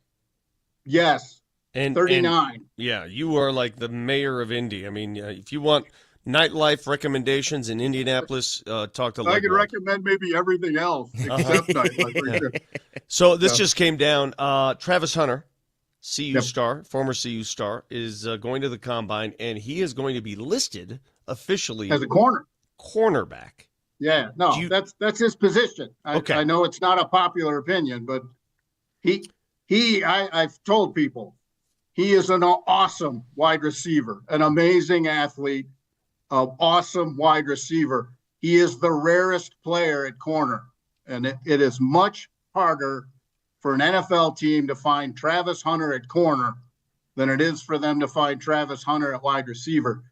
And I did a story with Champ Bailey earlier this year because Champ is the last real two-way player in big-time college football. And Champ returned kickoffs and punts his last year too, and played both ways. So he's the best person to speak about what Travis Hunter faces. And he says, the two-way window is going to be very short for Travis Hunter in the NFL. If you do it, you're not going to be able to do it for very long. And it's easier in the day-to-day world of the NFL for him to be a corner and sprinkle in on the offense than the other way around. So that's why he thought, too, that that's the direction that it would go. And I think Travis Hunter's being told that by NFL teams as well. Well, the assumption was he'd go where the money is, and the money is at the wide receiver position. But his career. Yeah, I agree with you. His career will be much better, longer, awesome. And ask Pat Surtain, there's money at corner. There's a lot of money at corner. So, no, he's the rarest player. The issue is snap count. I mean, just take the numbers. He was a little over 1,400 at CU this past season, 1,400 snaps, 1,430, something like that. If you are a starting defensive back in the NFL, you play between 1,000 and 1,100. So you're already almost to his college total on one side of the ball in the NFL. So that's the issue. If he plays 1,400 snaps like this year, when he was by far the leader in college football, you play 1,400 in the NFL, you're only playing about 250 on the other side of the ball, and that's not very many. What's his weakness? At receiver or overall? Just in general. Like, what would you say he's poor at? His weakness is he's too awesome at everything. So nothing is really refined, if that makes sense. No, it does. It's just so funny to put it that way. Your weakness is you're too great. You're too good, David. You're awesome. You're awesome at everything. So people want you to do everything. Now, as a receiver, his routes are a little muddy, as they call it, but he wins on talent. And, there's just epic amounts of talent. I mean, come on. But, he's not winning because the top of the route is sharp and the 12-yard dig is exactly at 12 yards and all of those things. And that's what people look at in the draft. I mean, that's they grade everything. It's just part of the gig. But that his only weakness is that he can do so much. He's really not been allowed to refine a lot of those things. Just one other thing real quick. Speaking of, his teammate, who was also pretty good, Shedeur Sanders, who looks like he's going to be one of the top picks. I just saw something the other day. And if you ask any scouts, like, what are the most important details in quarterbacks, most of them will have accuracy near the top of the list, if not at the top. He's the most accurate guy on the board by far. Shedeur, I didn't know this. It was a minimum pass attempts for a season. I think it was like 450 or something like that. His numbers are. It's all stupid. time. No, it's number one ever in college football for completion percentage. Well, since they've measured, we don't know what it looked like. Yeah, right. But no, that's his finest attributes are his processing, his toughness, and his accuracy, and that makes you a hell of a quarterback in the NFL. His issue is he has got to show that holding the ball was a choice and not a habit. And that's a humongous thing in the NFL world. Because, I mean, you just look at it, his hold the ball numbers are also by far ahead of everyone else in the. I love that terminology. Holding the ball is a choice, not a habit, because the choice would be, hey, my offensive line has too many holes in it. Yeah. It's the only chance I have here. And I'm the best chance for a big play, so I'm going to try and make it. But you got to show people, because if it's a habit, I will tell you. And look, I know people always tell me all the time, you're not a coach, Leggy, you're not a scout. I get it. But I will tell you, holding the ball is the most difficult habit to break for a quarterback if it's really a habit. Yeah. Jeff Legwell joins us every single Thursday right here, Altitude Sports Radio 92.5. Always appreciate it, Leggy. We'll talk soon. Thanks, fellas. Have a good morning. You too. Jeff Legwell, all conversations with Leggy, brought to you by the International Brotherhood of Electrical Workers, IBEW Local 68. Start with a job, end with a career. Again. But, by the way, what was the temperature when you rode in this morning? -1, I think. -1? My brother just showed me, he sent me a text from a plane. They're on the runway at DIA at 7:30 this morning, and it was taxiing, and the thing just stopped, and it was minus something, and they were on the runway for an hour with no heat. Oh, God. Yeah, that's brutal. Is that legal? Sue him. Are you allowed to just throw somebody on a runway for an hour with no heat? Sue him. Why not? We live in a litigious society. All right. Can listen to us anywhere. Altitude Sports Radio app. It is powered by the Will Height Law Firm. Injury lawyers go to willheightwins.com. That's willheightwins.com. Again, big win for the Nuggets yesterday. How much did this stretch matter for the post-All-Star break, along with that keyword to Safeway? Stick around.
Hey, it's Brett Kane. Football season is over, but there's still plenty to bet at Circus Sports Colorado. From college basketball, hockey, and everything in between, Circus Sports has it all. Circus Sports Colorado isn't just sports betting, it's sports betting the way it should be. High betting limits, tight money line splits, and exceptional customer service that treats you like a VIP. Whether you're looking for futures on March hoops, props on your favorite players, and more, Circus Sports has you covered. Download the Circus Sports app today or visit circusports.com. Must be 21 and older. Gambling problem? Call or text 1-800-GAMBLER.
Chance for you to win $50 to Safeway with the keyword today. As again, 920, 1120, 220, and 420. Every show giving away $50 to Safeway, getting you ready for Valentine's. Along with that, chance to win $250 in the grand prize tomorrow. The keyword for today is sweetheart. Text sweetheart in your first and last name to 303-504-0925. That's sweetheart in your first and last name, 303-504-0925. Once you do that, you're entered for today's $50 gift card prize as well as Friday's $250 gift card. Thanks to Safeway. It's your one-stop shop for Valentine's Day. Don't forget that someone special and show them you care with beautiful flower arrangements, savory chocolates, and more. Find everything you need to make it easy with delivery or pickup. Get started at Safeway.com or in the app. Yes, Nelly. Public service announcement, keyword, and your first and last name. There are times when we do these contests, we ask for first and last name, and then I go to draw a winner randomly, and the person that comes up didn't send me their name. I'm not going to chase you down. What are you, a witness protection program? There are times I've picked winners, and then I can't give them a prize because I don't know who they are. So I'm telling you, take the extra 5 seconds and include your name if you want to be in the running. Make it easy for Nelly. What are you guys doing? And it seems to be just another PSA. It seems like sweetheart is one word. If you're texting two and you don't get a bounce back to it in one word. Is this Nelly spouting off because he was put in such a tough position yesterday when you put him in that tough position with the calls? Is this why he's so angry? No, I'm just telling people. I mean, I just feel bad when people don't include calm the down info. over there. You're so mad right now. Jesus. I just want everybody. I'm a sweetheart, and I want everybody to be eligible for this $50 gift card because I am such a sweetheart, Vic. I'm helping the people. So, sweetheart in your first and last name to 303-504-0925. Now, a couple of details. We missed this, and we only do keys to the game when there's a local game on, Avs or Nuggets. But can we do keys to the game? Do whatever it takes to win. It's the Johnson Auto Plaza keys to the game. Johnson Auto Plaza. Experience the power of the plaza, where they have the keys to performance and style with Ram, Jeep, Chevy, Buick, and GMC, and a huge selection of used all in one place. Johnson Auto Plaza. Here's Moser, Lombardi, and Kane. Vic, Four Nations face-off tonight, USA and Finland. Give us the keys to the game. This is very easy. Based on what you told us for the first half hour of the show, crying those tears, the key is don't get hurt. Oh, I like that one. Yeah. Already one injury from the Four Nations, and Las Vegas is feeling it with Theodore, so don't get hurt. And that is Keys to the Game, brought to you by Johnson Auto Plaza. Experience the power of the plaza, where they have the keys to performance and style with Ram, Jeep, Chevy, Buick, and GMC. Now, a huge selection of used all in one place. Reminder to you guys, by the way, that today, Kreckman and Lindahl are going to be at number 38 from 3 to 6, and immediately after that, it's a viewing party for USA and Finland in the Four Nations tournament hosted by Andy Lindahl. Live DJs, TVs everywhere. Number 38, you can go to nmbr38.com to RSVP. Again, it starts at 3 o'clock, and it's all presented by New Amsterdam Vodka. Isn't it great, though, when you do these tournaments involving countries, everybody assumed, Canada's so loaded. Good luck. They score a minute in. They're going to just wipe the face with Sweden, and Sweden makes it tough, right? And it came down to overtime. I love it. When you play for your country, it's different. It's just different. We saw it in the Olympics. France gave U.S. all it can handle. So did Serbia. Hell, Serbia should have won the game. Yep. So you play for your country, different deal. So what the NHL is doing with Four Nations, and we all wondered what it would look like. In fact, some of us like, what is this? And game one, throw all that aside. That was awesome. It was awesome to watch. Mm-hmm. Correct? Yes, it was a lot of fun. Can other leagues and other sports replicate what the NHL did? I think it's incredibly difficult. The NBA, to do what the NHL did, I don't know how you do it because you got 4 countries that you put them on ice, and those are really competitive games. Can you get 4 countries that share basketball flavor and say, give me 4 competitive games? No. I don't know. Maybe you could. France, they proved it in the Olympics. Serbia, they proved it in the Olympics. Canada, they got a good roster. They didn't prove it, but they've got a roster. Maybe you can. That would be your NBA Four Nations. If the NBA did the equivalent to the Four Nations, that would be it right now. It would be U.S., Canada, Serbia, and France. Serbia didn't. But those guys are all like NHL players that are in this right now. Serbia didn't have more than like what 3 guys in the NBA. Yeah, you would have to shuffle a few players from. So other I don't think you countries. could do that. Yeah, that's a good point. Canada, you could, I think. You can get enough guys anyway. Yeah, that's what makes it difficult. It's just like, do you have enough in the bank for all that? Because you can have like, hey, here's some marquee names, but to fill out the roster, you'd have to probably grab non-NBA guys. Or just do the basic thing in the NBA that we've been begging them to do for years, but there's a reason they won't do it. U.S. against the world. They won't do it. And if you're playing, if it was the U.S. versus the world in hockey, I don't think there's nearly as much fervor on the players' part. You want to play for your country, not the rest of the world. Tell me you wouldn't watch. All right, NBA fans, gather around. Gather around. All-Star Weekend is this weekend. Whatever the hell they're attempting to do with these pickup games, I don't even know I don't even know the rules. First time I don't know the rules of sports. I don't even know what it is. The All-Star game this year? Yeah. No idea. The Sunday's game. Yeah. There's 4 different teams. Whatever. How much better would it be if I told you it's all these All-Stars, the best of the Americans versus the rest of the world? Come on, dude. Come on. Don't tell me you wouldn't watch and eat that up. On the U.S. team, you would have, just this year, I don't even have the list in front of me. I don't even have the rosters in front of me. You'd have Karl Anthony Towns. You'd have LeBron James. You'd have Kevin Durant. You'd have Steph Curry. Booker. You'd have that roster. The rest of the world roster. Shea. Joker. Giannis says he's out, but I guarantee he'd be in if it was this. You would have Wemby.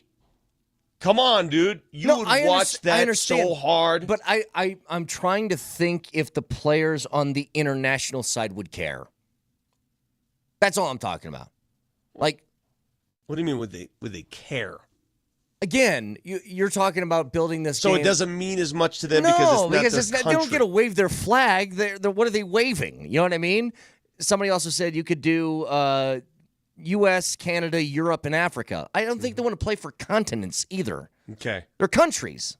That's what matters to them. And this is what I actually appreciate in hockey as opposed to basketball. You ever notice something, Vic? There's no dual citizenships in the NHL. I'm from Canada. I'm from Finland. I'm from Sweden. I'm from the U.S. You ever notice that? Like, they don't give players the option like, hey, MacKinnon, you can play for U.S. or Canada. Like, hey, Embiid, you can play for Cameroon or France or the U.S. or kind of whoever you want to. Go ahead and make your choice. Now, the texters are right.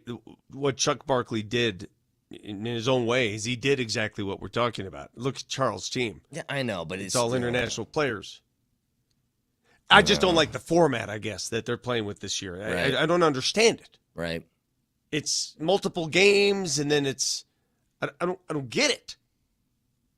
I just think it's too hard to recreate elsewhere because you don't have that depth of talent from countries, specific countries, in really any other sport. Like even baseball, I thought, like, could baseball do it? Could they do like a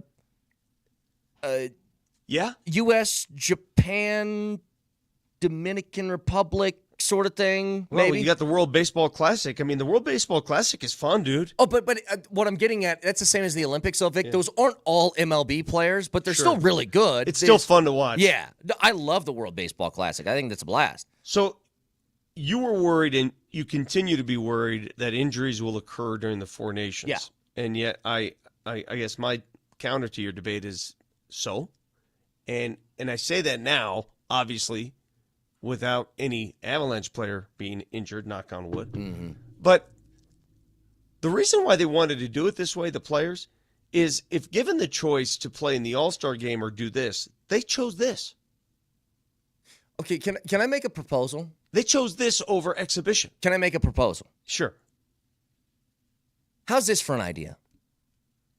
No All-Star game. Everybody gets a week off. And then they finish the season. And then they play the Four Nations. So that's what you're asking for. You're asking why for not no just All-Star that? break at all. Why not? Everybody just gets a week off, a break, and then you start the season again, and then you have this thing which is really fun. Remember, acknowledge that I'm saying that. This is really fun and really cool, and I had a blast watching yesterday. Would it hit the same in August? Yeah, it's your countries. What do you mean? I don't know. I'm just asking. It would. I think it hits the same without the nervousness of we got the playoffs coming in a couple of months and we might lose somebody. The only problem is when the season's over, you have all these players, especially on the teams that make deep playoff runs, who've been putting off surgeries. And they may opt not to play. Right, because they all need to get their knee fixed, their ankle tuned up. So the best talent probably would be recovering from the season. They wouldn't even be in this thing. There's always going to be a downside, Brett. I think that's preferable. That although what you said is true, Nelly, I think that's preferable than having it in the middle of the year. How about you remove the backpack with all the Band-Aids in it and just calm down and watch and enjoy like the rest of us? Quit being that helicopter parent. Quit hovering. Well, Flax on the Twitch feed says Brett's forgetting the All-Star game is for the fans. It hasn't been for the fans in decades. Let me ask it you used this. to be. It's not anymore. I'll ask Flex this question. I'll ask everybody. It's about money. It's not about the fans. Do you really care about the outcome of the All-Star game? Do you care? Like, the reason we watch sports is the outcome. Is your team going to win or lose?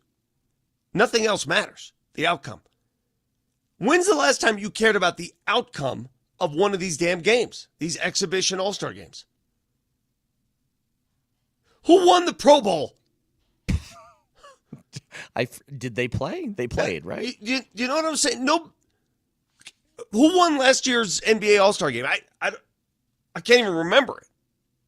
Like, wasn't the appeal back in the day, Vic, when you had like the MLB All-Star game, it was a huge thing. It was a huge deal because every game wasn't televised. And it was a very rare occasion to be able to watch all of these amazing players in the same place. That was a fan appeal. Same thing with the NBA and everything else. Like, you got to watch everybody all together because you very rarely got to see them all play. You can literally watch whoever you want, whenever you want, if you're willing to pay for the subscriptions. You can do that. Just weird. Let me take a text here from Jeff who says, could you guys talk about something else, please? Thanks.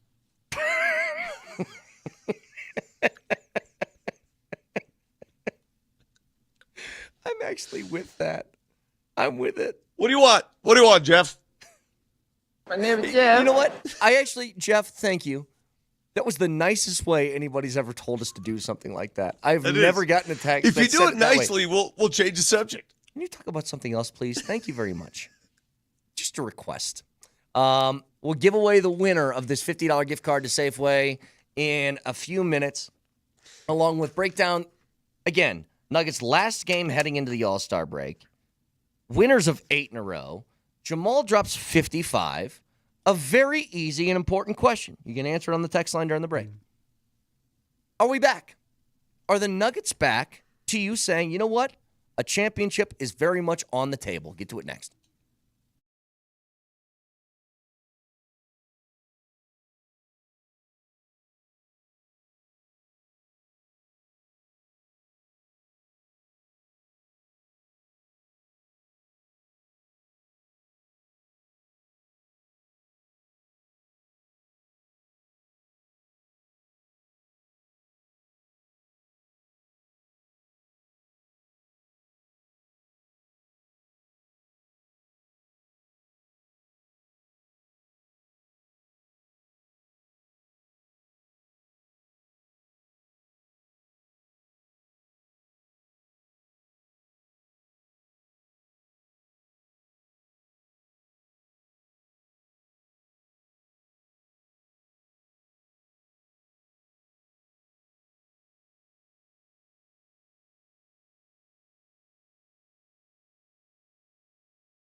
People keep asking if I'm back, and I haven't really had an answer. But now, yeah, I'm thinking I'm back.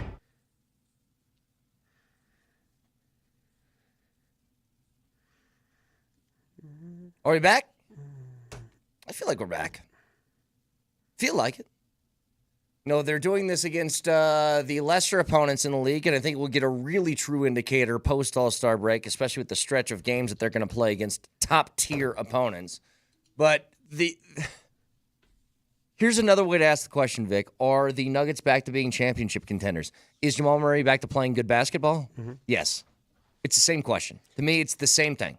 Jamal Murray's definitely back, but I'm going to start here. I'm a tougher grader, I think, than most people are when it comes to the Nuggets. I've always been a tough grader. I'm like Sister Patricia Marie back in 3rd grade. Not only do your multiplication tables have to look good mathematically, the penmanship, the writing has to be part of it too. It's all part of the package for me.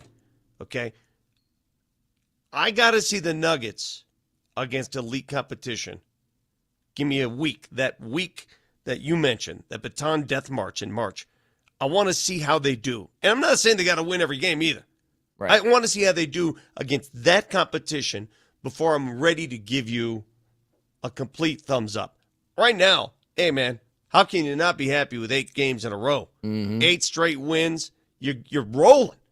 You're only a half game behind Memphis for the 2 seed. Yeah. You've reeled them in, baby. You've reeled them in, and you're playing great basketball. I agree. All of that is beautiful. I got to see the top competition first. Don't mind that at all. Is that fair? Totally fair. And they're going to get their chance here really soon. Like, they have a pretty insane stretch that they're going to go on. That week that you're talking about, by the way, it's a 7-day stretch with 5 games mixed in between. And this is what it looks like. From March 7th to March 14th. Phoenix at home, at OKC on a back-to-back, Minnesota at home, Lakers at home. That's a stretch. As of right now, the Nuggets sit a half game back of the 2 seed behind Memphis, and have a real opportunity to grab a 2 or 3 seed at the end of the year, especially if they continue to play basketball like this, playing this way. But Jamal Murray is what makes this whole thing go. It's what gives you the boost of confidence. It's what makes you feel like this team is championship level. If he plays well, then the Nuggets can go as far as anybody in the NBA. If he doesn't, it just makes it exponentially more difficult. I've come to this conclusion. The Nuggets can beat anybody. Yeah. They can beat anybody. I've got to see him beat the top 3 teams. What's their best win? I think it's the OKC game, like the week that the season started, which isn't good enough. They need one now. They beat the Lakers handily in L.A. I was there for that game. Yeah. They'll get another chance at that when the Lakers come to town next week. But they got plenty of opportunities coming up here. Plenty of them. So a few things before we get to our winner of the $50 gift card to Safeway. Just a question. First of all, stupid-ass questions. Aaron Rodgers has been shown the door in New York. He is not going to be the quarterback there anymore. I think a large reason for that was if you're a new head coach walking into that situation, Vic, the last thing you need is a power struggle when you walk in for a guy who, quite honestly, wasn't that good last year. I think Aaron Glenn just looked at Aaron Rodgers and was like, not worth it. Yeah. Not worth it. I'm in charge now. You need to go. How could it be? Did you hear that one of the things that the Jets were like, hey, we might consider it as long as you don't do the McAfee show? That's what I wanted to get to. That's a weird ask. I mean, I understand why they did it, because every time he would jump on there, there'd be some sort of controversy. I don't think it's a weird ask at all. No, I'm just saying you have to tell your quarterback you are not allowed to speak to a media member. I've never heard that one before. Uh-huh. Like if you went up to who else has one of these things? Like if they had who'd you talk to? Was it the Aqib Talib show when you were doing that for CBS4? I did it with everybody, with John Lynch, Jake Plummer. I mean, we did it with everybody. We had Aqib on this show. What if Aqib was part of our morning show? What if they said, Aqib will resign you under one condition: you cannot talk to Vic Lombardi once a week? Yeah, but it was different, though. I know it was. But we didn't have national controversy emerging from the shows. Every time he opened his mouth on the McAfee show, it turned into a front-page story. The bigger thing to me is I wonder if Aaron Rodgers would have said no. I'm still doing it. I wonder if he would have. Because it feels like his ego might have led him to it. Hey, I guarantee you this. Wherever he lands, it's going to come up. Oh, sure it is. Yeah. Here's the other thing. File this under the category of I don't totally understand why this is a big problem. So court storming and field storming in college football, college basketball is always a thing. So Alabama AD Greg Byrne has what he thinks is a solution.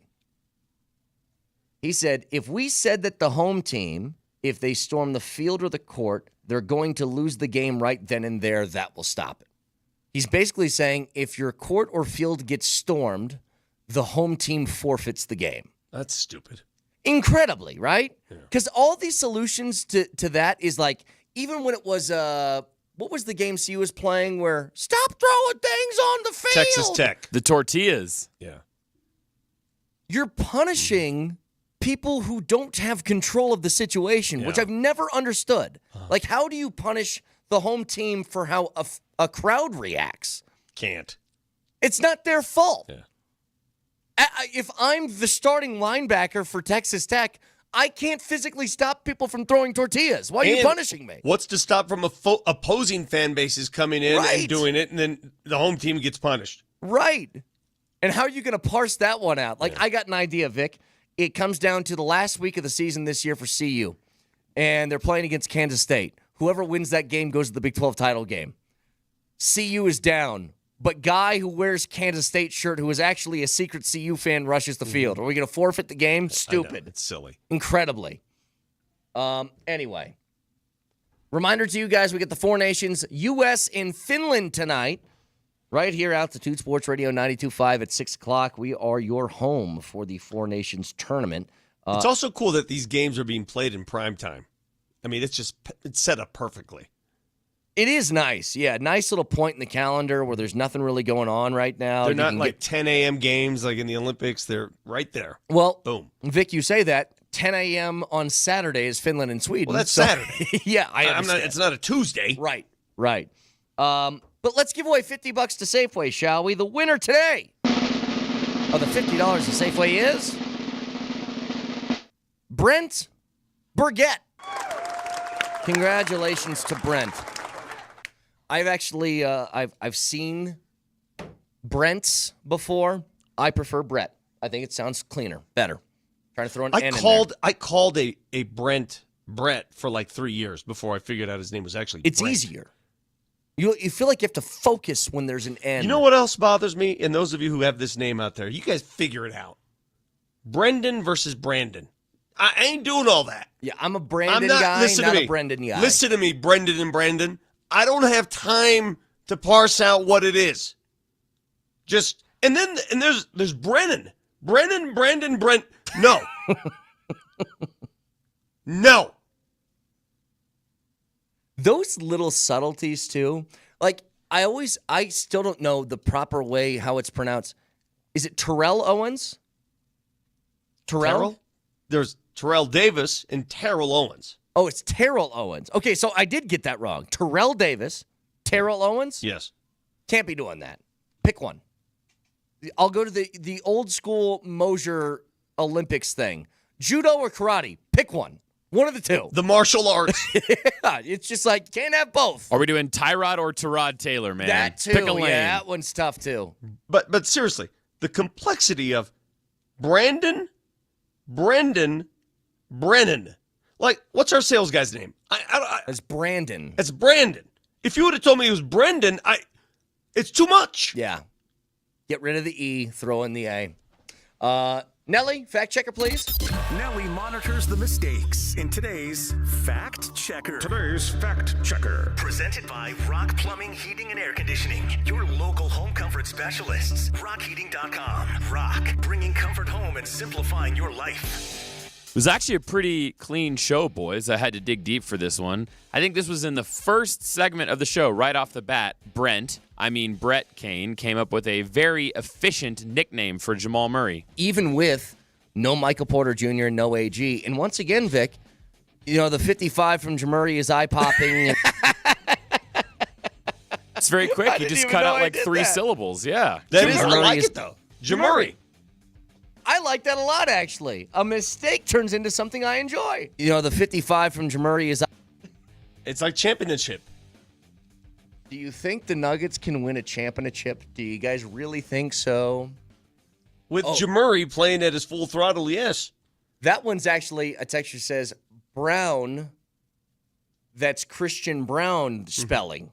That's also bothersome because they're bronze. There are bronze that are out there, but Christian Brown. I got to have that talk with Christian.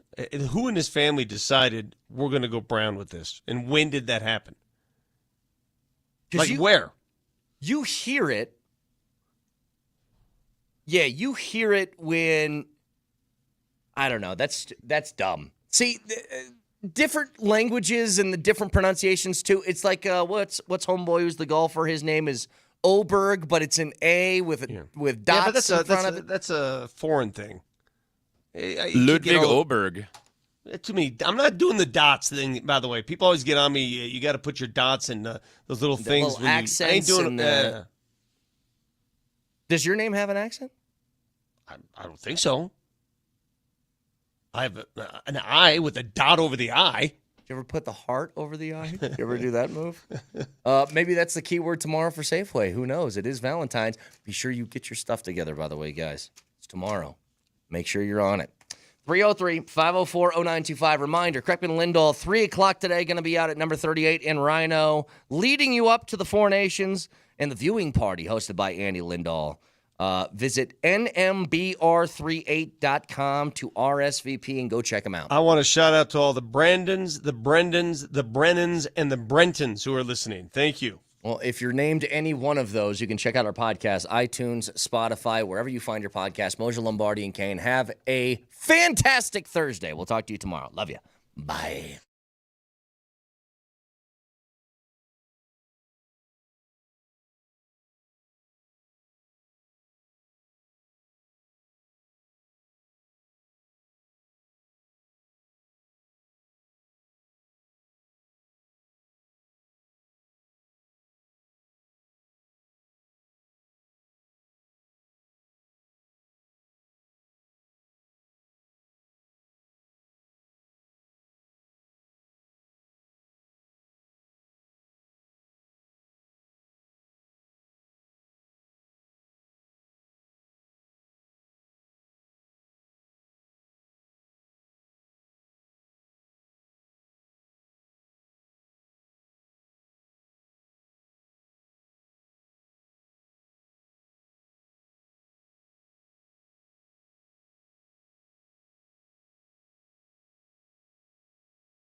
55 points, 4 rebounds, 5 assists on 56% shooting.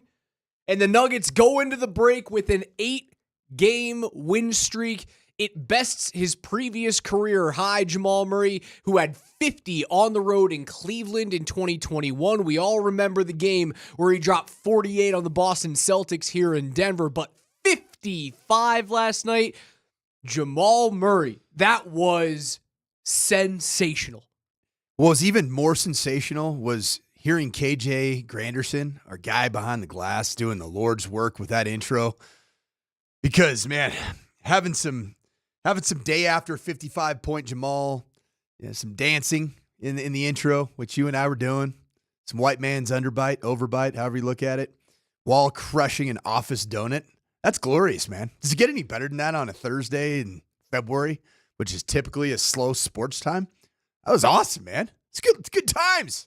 Unbelievable to watch him play like that. That felt, and it felt vintage. It felt like that type of walk into the gym and it's bigger than yours type of energy, which is what Jamal has had. It's what he created this, I want to call star career, certainly a star here in the star conversation around the NBA. He's a star in the NBA. I mean, you just heard Stephen A. Smith. Never an all-star. Right, that's true. I didn't say all-star. I omitted all, so just star. But you heard Stephen A. Smith talk about the duo of Nikola Jokic and Jamal Murray versus the duo of LeBron James and Luka Doncic. And he said it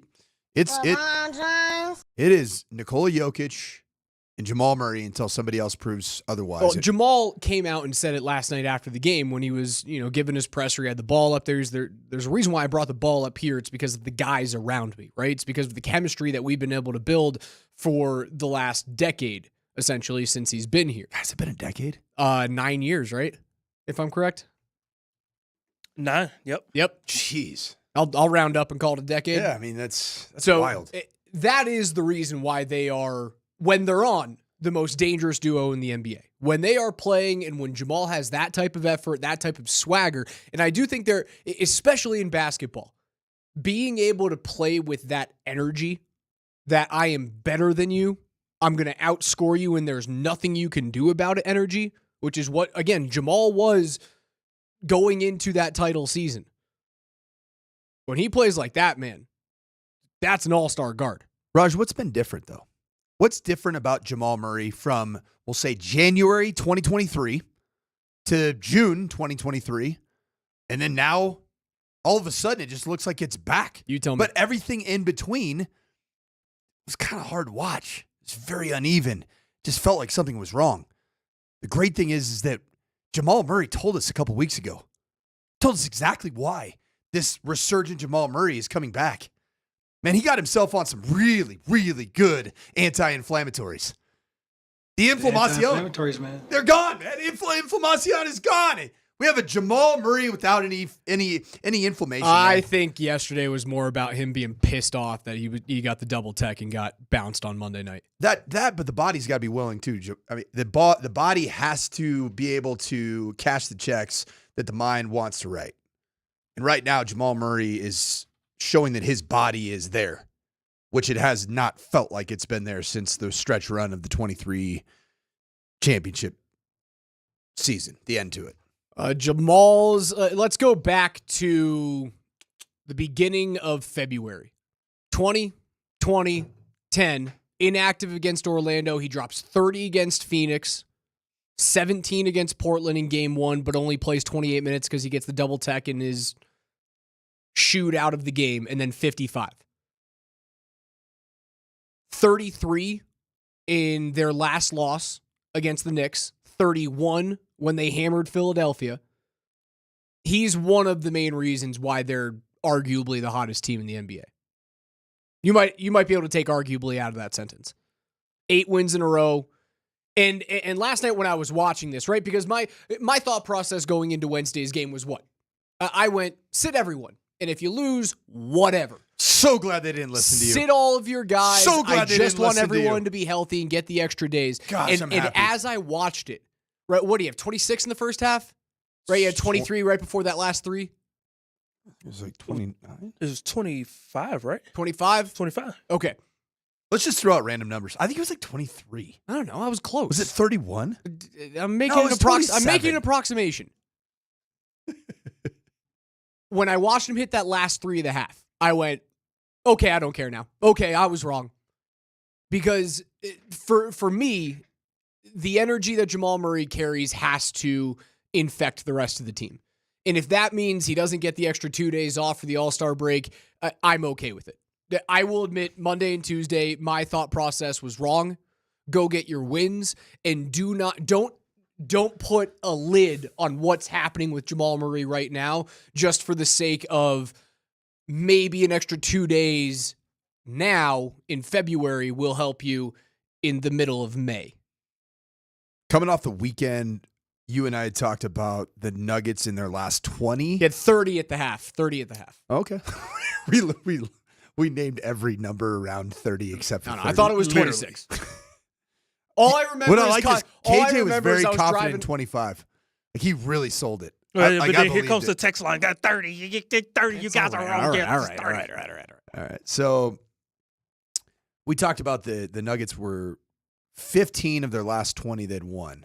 So while you can look at the win streak, you can look at the Jamal Murray run. The thing that's most impressive about the Nuggets now in their last 20, let's call it 25 games, a 25-game stretch, and that's a large chunk of the season. You can't say in a 25-game stretch they're only playing bad teams. That would not add up because that is well over a quarter of the NBA regular season.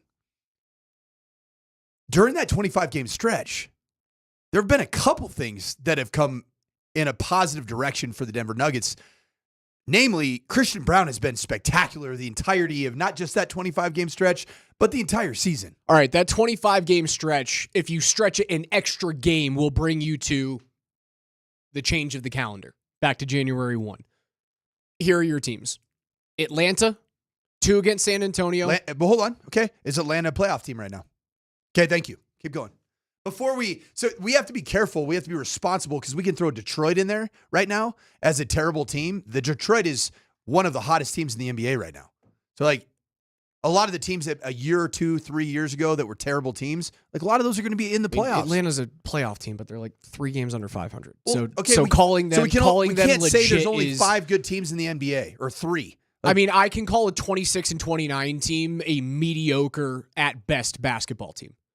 Just because they're over the line at 9 in the crap Eastern Conference, okay, well, I automatically have to good. get down on my knees and bow down to the 26 and 29 Hawks. I'm honestly tired of this argument, Raj. Everybody's Everybody's make the Everybody's argument saying about that the Nuggets are playing really good basketball because they're playing bad teams. No, they're playing really good basketball because they have really good basketball players that are playing their best basketball. You can make the argument about like the LA Clippers. If you want to make that argument, the 126-103 win that you have against LA a week after beating Atlanta, you can make that argument for me.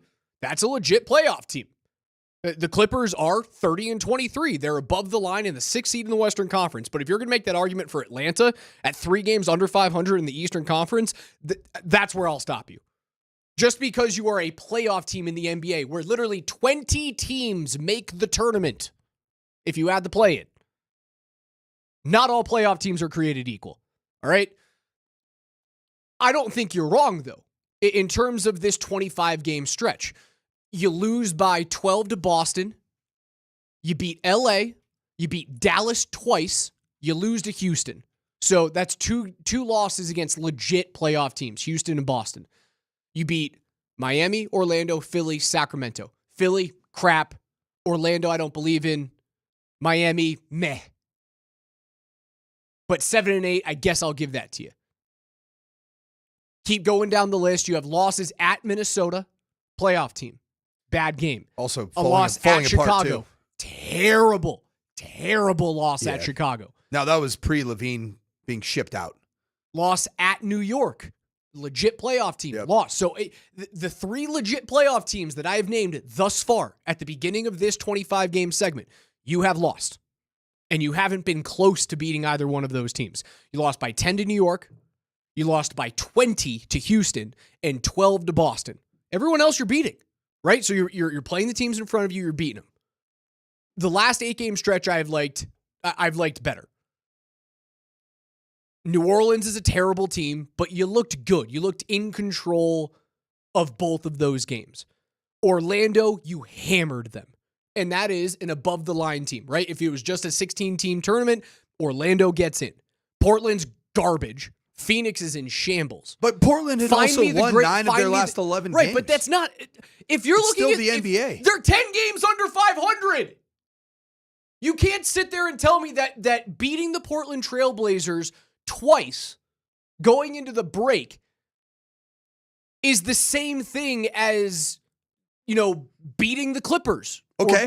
Or playing a close game against the Rockets. It's not the same. It's not apples to apples, Coach. It isn't. Okay, from the Safeway Twitch line here, Bob says that same conversation that we had about the Broncos during the NFL season. Great point. How did that end for them in the playoffs? What feels different about this than the Broncos right now, Raj? Well, they have the best player on planet Earth. And they have proof of concept. They do. The Broncos do not have any form of proof of concept. That's a different conversation than the one that you're having, though. But I'm just saying. You're trying to tell me because they've been so good over 25 because games. They're playing good basketball, it looks right. It looks like what you saw in 2022 and going into the calendar turn into 23, leading to the first ever World Championship. And they did it against bad teams that year as well. Or bad teams they did it against. Name the good team that they've beaten in the 25 games. Name the threatening team that they've beaten other than the Clippers over the last 25 games. The Lakers in there? 25? You said the Lakers were. No, the Clippers. Clippers were in there, and you beat them. You beat them healthily. You can throw Dallas in there. I'll allow you to throw the 2 wins in Dallas. I'm cool with that. But Dallas was missing multiple players in that game, and I know that Denver was missing. Were they missing Jamal against Boston or Joker against Boston, something like that? I think it was Joker. Right. So you're missing Joker against Boston. You're playing with 2 hands tied behind your back and one leg's been decapitated. Or you can't have a leg decapitated. Sorry, amputated. Yes, thank you. There you go. I think it involves a head. And I'm not. I understand that it probably sounds like I'm saying that the Nuggets aren't worthy of praise for having won 8 straight. And that's not what I'm saying. I'm getting upset over the fact that we're trying to make mountains out of the molehill that are the Pelicans and the Blazers. And I want to caution you on that. Just because they've won 8 straight and just because they're a half game out of the 2 seed in the West does not mean that the work is done for this team. Are they on their way back? Do they look more like the championship Nuggets than they have at any point this season? Yes, 100%. I'm in your camp there. You won't get me off that. But they need to prove it against legit teams. When they come back from this break, you have to prove it against LA. You have to prove it against Milwaukee, on the road at Boston. You have to prove it home against Sacramento, on the road twice in back-to-back games against Oklahoma City. If you can prove it then I'm on the bandwagon completely. I love the core, and I love that the core is playing good basketball. I love that Nikola Jokic is playing better basketball than he did even in 22-23. And I love the fact that there are some young pieces that are coming along, namely Christian Braun. I think he's becoming one of the most underrated players in the NBA, one of the most exciting players to watch. He is such a tremendous role player. He's the best. I think he's the best fast break guard scoring statistically in the NBA today. He's playing out. He's playing out of his mind. Julian Strother's giving you something at least every other night. Michael Porter Jr. showing that he can become a dynamic scorer when needed. A lot of the things that you need to take place are taking place before your very eyes that are letting you know that this team can contend for a title and should contend for a title. What have I said that they can't? I've never over the last 15 minutes said that they can't. I'm not saying you're saying that. I'm saying that there are so many positive signs, and just because we are looking at a softer schedule over 25 games, we can't say it just doesn't exist. Because the form of how they're playing, it looks way better than it did 10 games ago, 15 games ago, and certainly 30 games ago. I'll completely agree with that. Did you watch any of that Four Nations game last night? Yeah. It was pretty cool. That was pretty cool. Yeah, it was neat. I went into it not expecting anything. It was awesome. We'll get into the Four Nations. Also, some Travis Hunter news. Is he not going to be a two-way player in the NFL? We'll get into it next.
Canada goes to work. Crosby, near side to McDavid. McDavid and Crosby play catch in the corner. Out in front of the net, they score! Nate MacKinnon, just like that. Canada draws first blood, it's 1-0. Crosby has it going back the other way. Marner is tired. Crosby sends it back for Marner with speed. He doesn't go to the bench. Marner scores! Mitch Marner scores the goal. Canada draws first blood.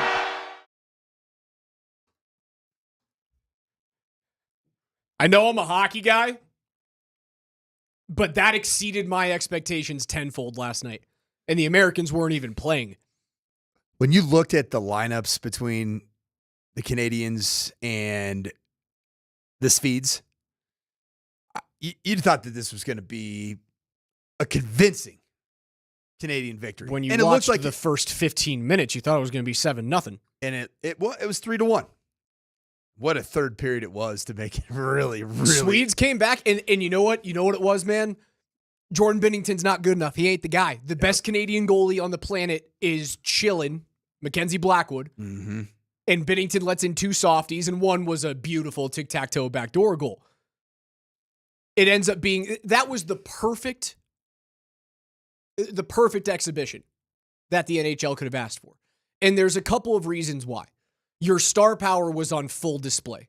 And it was on full display 1 minute into the game, where you got to see Nathan MacKinnon and Sidney Crosby and Connor McDavid all play together on the same power play unit. In 12 seconds or whatever it was into the power play, Sid walks up over the goal line, no look backhand spinorama pass across the zone to a one-time wide open Nathan MacKinnon. And Nate just sits there and goes, why haven't I been able to play with you? Why won't you come to Colorado? It was unbelievable. And the main reason why this thing worked, the players freaking care, man. Yeah, they do. They're hitting each other. They're mother you know what in each other after whistles. Mm-hmm. There's physical play. There's chippiness. The speed was, Drew Doughty said this after the game. Drew Doughty is a 2-time Stanley Cup champion with the LA Kings. Future Hall of Famer. I think he's got a Norris or 2. Drew goes, it was the fastest hockey game I've ever played in my life. And this is replacing the All-Star game, which the NHL All-Star game, for my money, it's the worst of the bunch. That 3-on-3 it's a joke. That sucks. And you've replaced it with this? So what is the NHL All-Star game gone? Gone this year. This year. This year it's gone. So is 4 Nations every 4 years, every 2? Right now the 4 Nations is just a this year thing. They came out yesterday and said that they will be doing World Cup of Hockey. They'll be bringing that back every other year to ham and egg the Olympics, right? So the Olympics are in 2026 in Italy. They'll have a World Cup of Hockey in 2028, Olympics in 2030, World Cup in 2032. So they're going to try and ham and egg this international thing that we've been starved of for over a decade now. And this might be a really good way for the NHL to every other year in the league, instead of an all-star game, you have a 2-week break and you do this 4 Nations thing, or maybe you expand it to other countries. Maybe you create the under 23 Team North America. You do the Team Europe thing. The players care about this. And that's what changes everything for me. I thought it was going to be kind of rub each other out on the boards. Whoa. And then here's the puck. Pause. Whoa. They're putting guys through the wall. Mm-hmm. Like Shea Theodore, defenseman for the Vegas Golden Knights, broke his wrist in the first period. That's not good either. And I heard Brett talking about it. How do you feel about that? Shut up. Stop. Brett? Yes. Don't put it into the universe. All we do is complain about how these mid-season exhibitions are worthless. All we do is complain about how the Pro Bowl, even before it was flag football, was a glorified powder puff game. We complain about how no one in Major League Baseball actually hustles out, or guys, and that's not necessarily true. Guys are still throwing 101 on the inside in the MLB All-Star Game. We complain about how there's no defense or competition in the NBA's All-Star Game. So when we finally get something that resembles actual play, now we're concerned about injuries? I'm not get going to rid of even put it into the universe. No, I'm fine with it. If you get hurt, you get hurt. Way she goes. I'm not even going to talk about it because you could point to some examples. I could have the counter example of throwing out an Avs player and say, imagine if ... happened and this is, you're out for the remainder of the season, blah, blah, blah. It would I'm not suck.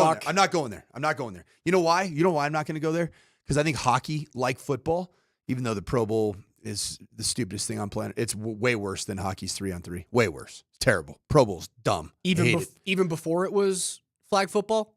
When the Pro Bowl was the Pro Bowls, I thought it was entertaining. I thought it was fun. In Hawaii, I liked it. In Hawaii, and they were playing soft coverages. It was fine. It was good. You're still taking guys down to the ground. Yeah, it felt like football. I'd say about a quarter century ago, it was fun to watch. Okay. It got progressively worse. Understandably so, because the money got progressively larger. Yeah. And more was at stake. But one thing that is very clear to me, that this toughness, pride, taking a sense of physicality to the ice in the Four Nations, man, that's just baked into the culture of hockey. And that's a beautiful thing. It's a hockey thing. And I was talking with KJ about it before the show. I don't want to be that hockey guy, but this is the main difference between the NHL and the NBA. I don't think you would get this. You get it at the Olympics. Like those guys go hard. I think kind of. I mean, that Serbia-US game in the semifinal was... Yeah, but would you not agree that the U.S. was completely playing with their food exhibition style? Exhibitionally? Well, I was speaking, it was my international version. I was speaking in Serbian. The exhibition. But they were playing that style of basketball that was a little bit laissez-faire, hands-off, until it was time to go. All right, now it's time to... And they did. They went. They did. But this was wire-to-wire hockey. From start to finish. And guys, I went into this with the same mindset that I did the original NBA in-season tournament, where I went, I think it's going to be a sham. I think it's going to be fake hockey, and guys are just out there to not get hurt. And from the opening puck drop, that was not the case. I thought the pregame ceremony, bringing out all like the legendary players, was, you did it perfectly. Did you get emotional? I didn't, no. Chill bumps? I didn't. I thought it was funny that the Bell Center, and they chose the perfect venue to start this thing out. There is no crowd in hockey like a Montreal Bell Center crowd. Even the shots outside of the arena and just the skyline of Montreal. It's just different. It looks so cool. It's different. And they're booing the hell out of Austin Matthews because he's wearing a USA jersey. I love that. There's sports hatred there. It's great. Crosby waits an extra couple of beats to allow the fan base to cheer very, very loudly for Mario Lemieux, arguably the second best player of all time. There's a lot of people who say he's better than Gretzky. It was perfect. I can't wait to see the U.S. play tonight against Finland. You get to see Mikko Rantanen and Arturi Lehkonen back together. Crazy stat that I had no idea about. Sidney Crosby at age 37 was the best player on the ice last night. Maybe the second best player. Connor McDavid looked really good. What'd you think about Nate? Nate looked awesome. Nate looked great. Every one of the stars in that tournament showed up. And Sid, with 3 assists, is the player of the game. He gets like a Rolex for the player of the game, as if he needs I thought that was really cool. It was cool. NHLPA got that done. Did you guys see this last night? Sidney Crosby has played 26 games as a professional with Hockey Canada. He's 26-0. Oh my God. Canada has never lost a game with Sidney Crosby playing in it. That's nuts. Are there similar stats? There probably are similar stats in international basketball, FIBA, with some Americans. And you would have to make a pretty similar case that Canadian hockey is as dominant as American basketball has I think been. you're spot on. Spot on. It does seem like a little bit more of a balanced international sport than basketball has historically been, but it does. Man, over the last 20 years, the international piece of the game in basketball has really, really improved. Much like the rest of the world in hockey has gotten closer and closer to Canada. But wouldn't you say that there's been a pretty good tradition of hockey for over 30 years? Russia maybe was even better 30 years ago? Russia was better 40 and 50 years ago. Okay. Sweden's always been relevant. Finland's always been relevant. The Finns have always been relevant. You could also make the argument like the Americans have always been relevant. Would you say that it's trended more positively over the last 2 decades? This is the Americans. best. I think this is the most talented the Americans have ever been in international hockey. Is this team that they put together this week? If we were to have a 8 Nations Cup or whatever 8 Nations tournament, who would the 8 nations be? And geopolitical conflicts don't factor in. Canada, U.S., Finland, Sweden, Czechia, Russia. Czechia would be the Czech Republic. That would be Martin Netschis. Yes. He'd be playing for him. Germany. Ooh. Leon Draisaitl, Tim Stützle. And you could probably put the Slovaks in there too. That's probably your 8 best nations right now. The Norwegians would have something to say about that. The Danish would have something to say about that 8 spot. Those particularly the Danes would have a lot of players that weren't NHL players playing. So like the Slovaks and the Czechs would have like the bottom of their rosters would be guys you've never heard of. There's a few guys in the Finns that you've never heard of either. I'm trying to find LeBron's record as a member of Team USA. I bet you he's pretty close. But you've had those years where the U.S. basketball team finds a way to lose. It hasn't happened in quite a long time. And it got to the point where they were so dominant over the course of 2 straight Olympics that you then lost your 1A players that like they looked at these games and, well, why am I going there? I got a great one for you here. Yeah. Michael Jordan in his era as a member of the United States basketball team. Well, I can't wait to hear this. 30-0. Stop it. They're the same guy. Same thing. Sid in Mike, same guy. At least for my generation. My hockey generation, my Michael Jordan is Sidney Crosby. They're the same dude. 26-0, 30-0, I'll take that. I think Mike is a step better in terms of the overall story and how much he transformed the game. Sid saved the game of hockey.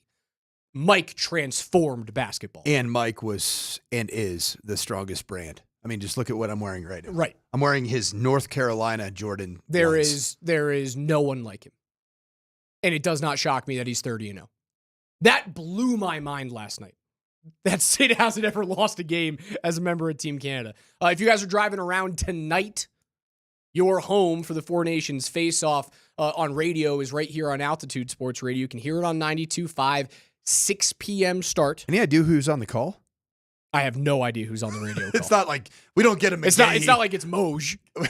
Yeah, he's in Petty. It actually would be a fun way, and McGahee's out on vacation too. It would be a fun way to get those You guys. and I next Four Nations, we should just take on the do challenge. The call? We're just gonna go do the call. How terrible would I be? Oh, we'd be awesome, man. I'd do the color. How good would I be on the color of a hockey game? I've done baseball, football, and a couple of basketball games, but like certainly not the professional level. I've never done hockey. Be a great way to start doing the Four Nations. Pretty bad, coach. That fast of a game. You imagine Raj when Sidney Crosby scores a goal. Oh my god! Oh my god! I can't do it anymore. That's amazing. I love that player so much. Chris Dempsey joins us on the other side to talk about Jamal Murray's historic night.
Let's head on out to the Ramos Law Hotline where we find Christopher Dempsey of Altitude TV for his weekly NBA Baseline Report. Demps, it's a great day to have you on. A historic night from Jamal Murray, 55 points. The Nuggets have won 8 straight games going into the All-Star break. Tell me what it was like. Was it cooler than the Celtics game when he went off for 48? Yeah, it really was. I mean, well, you know what though?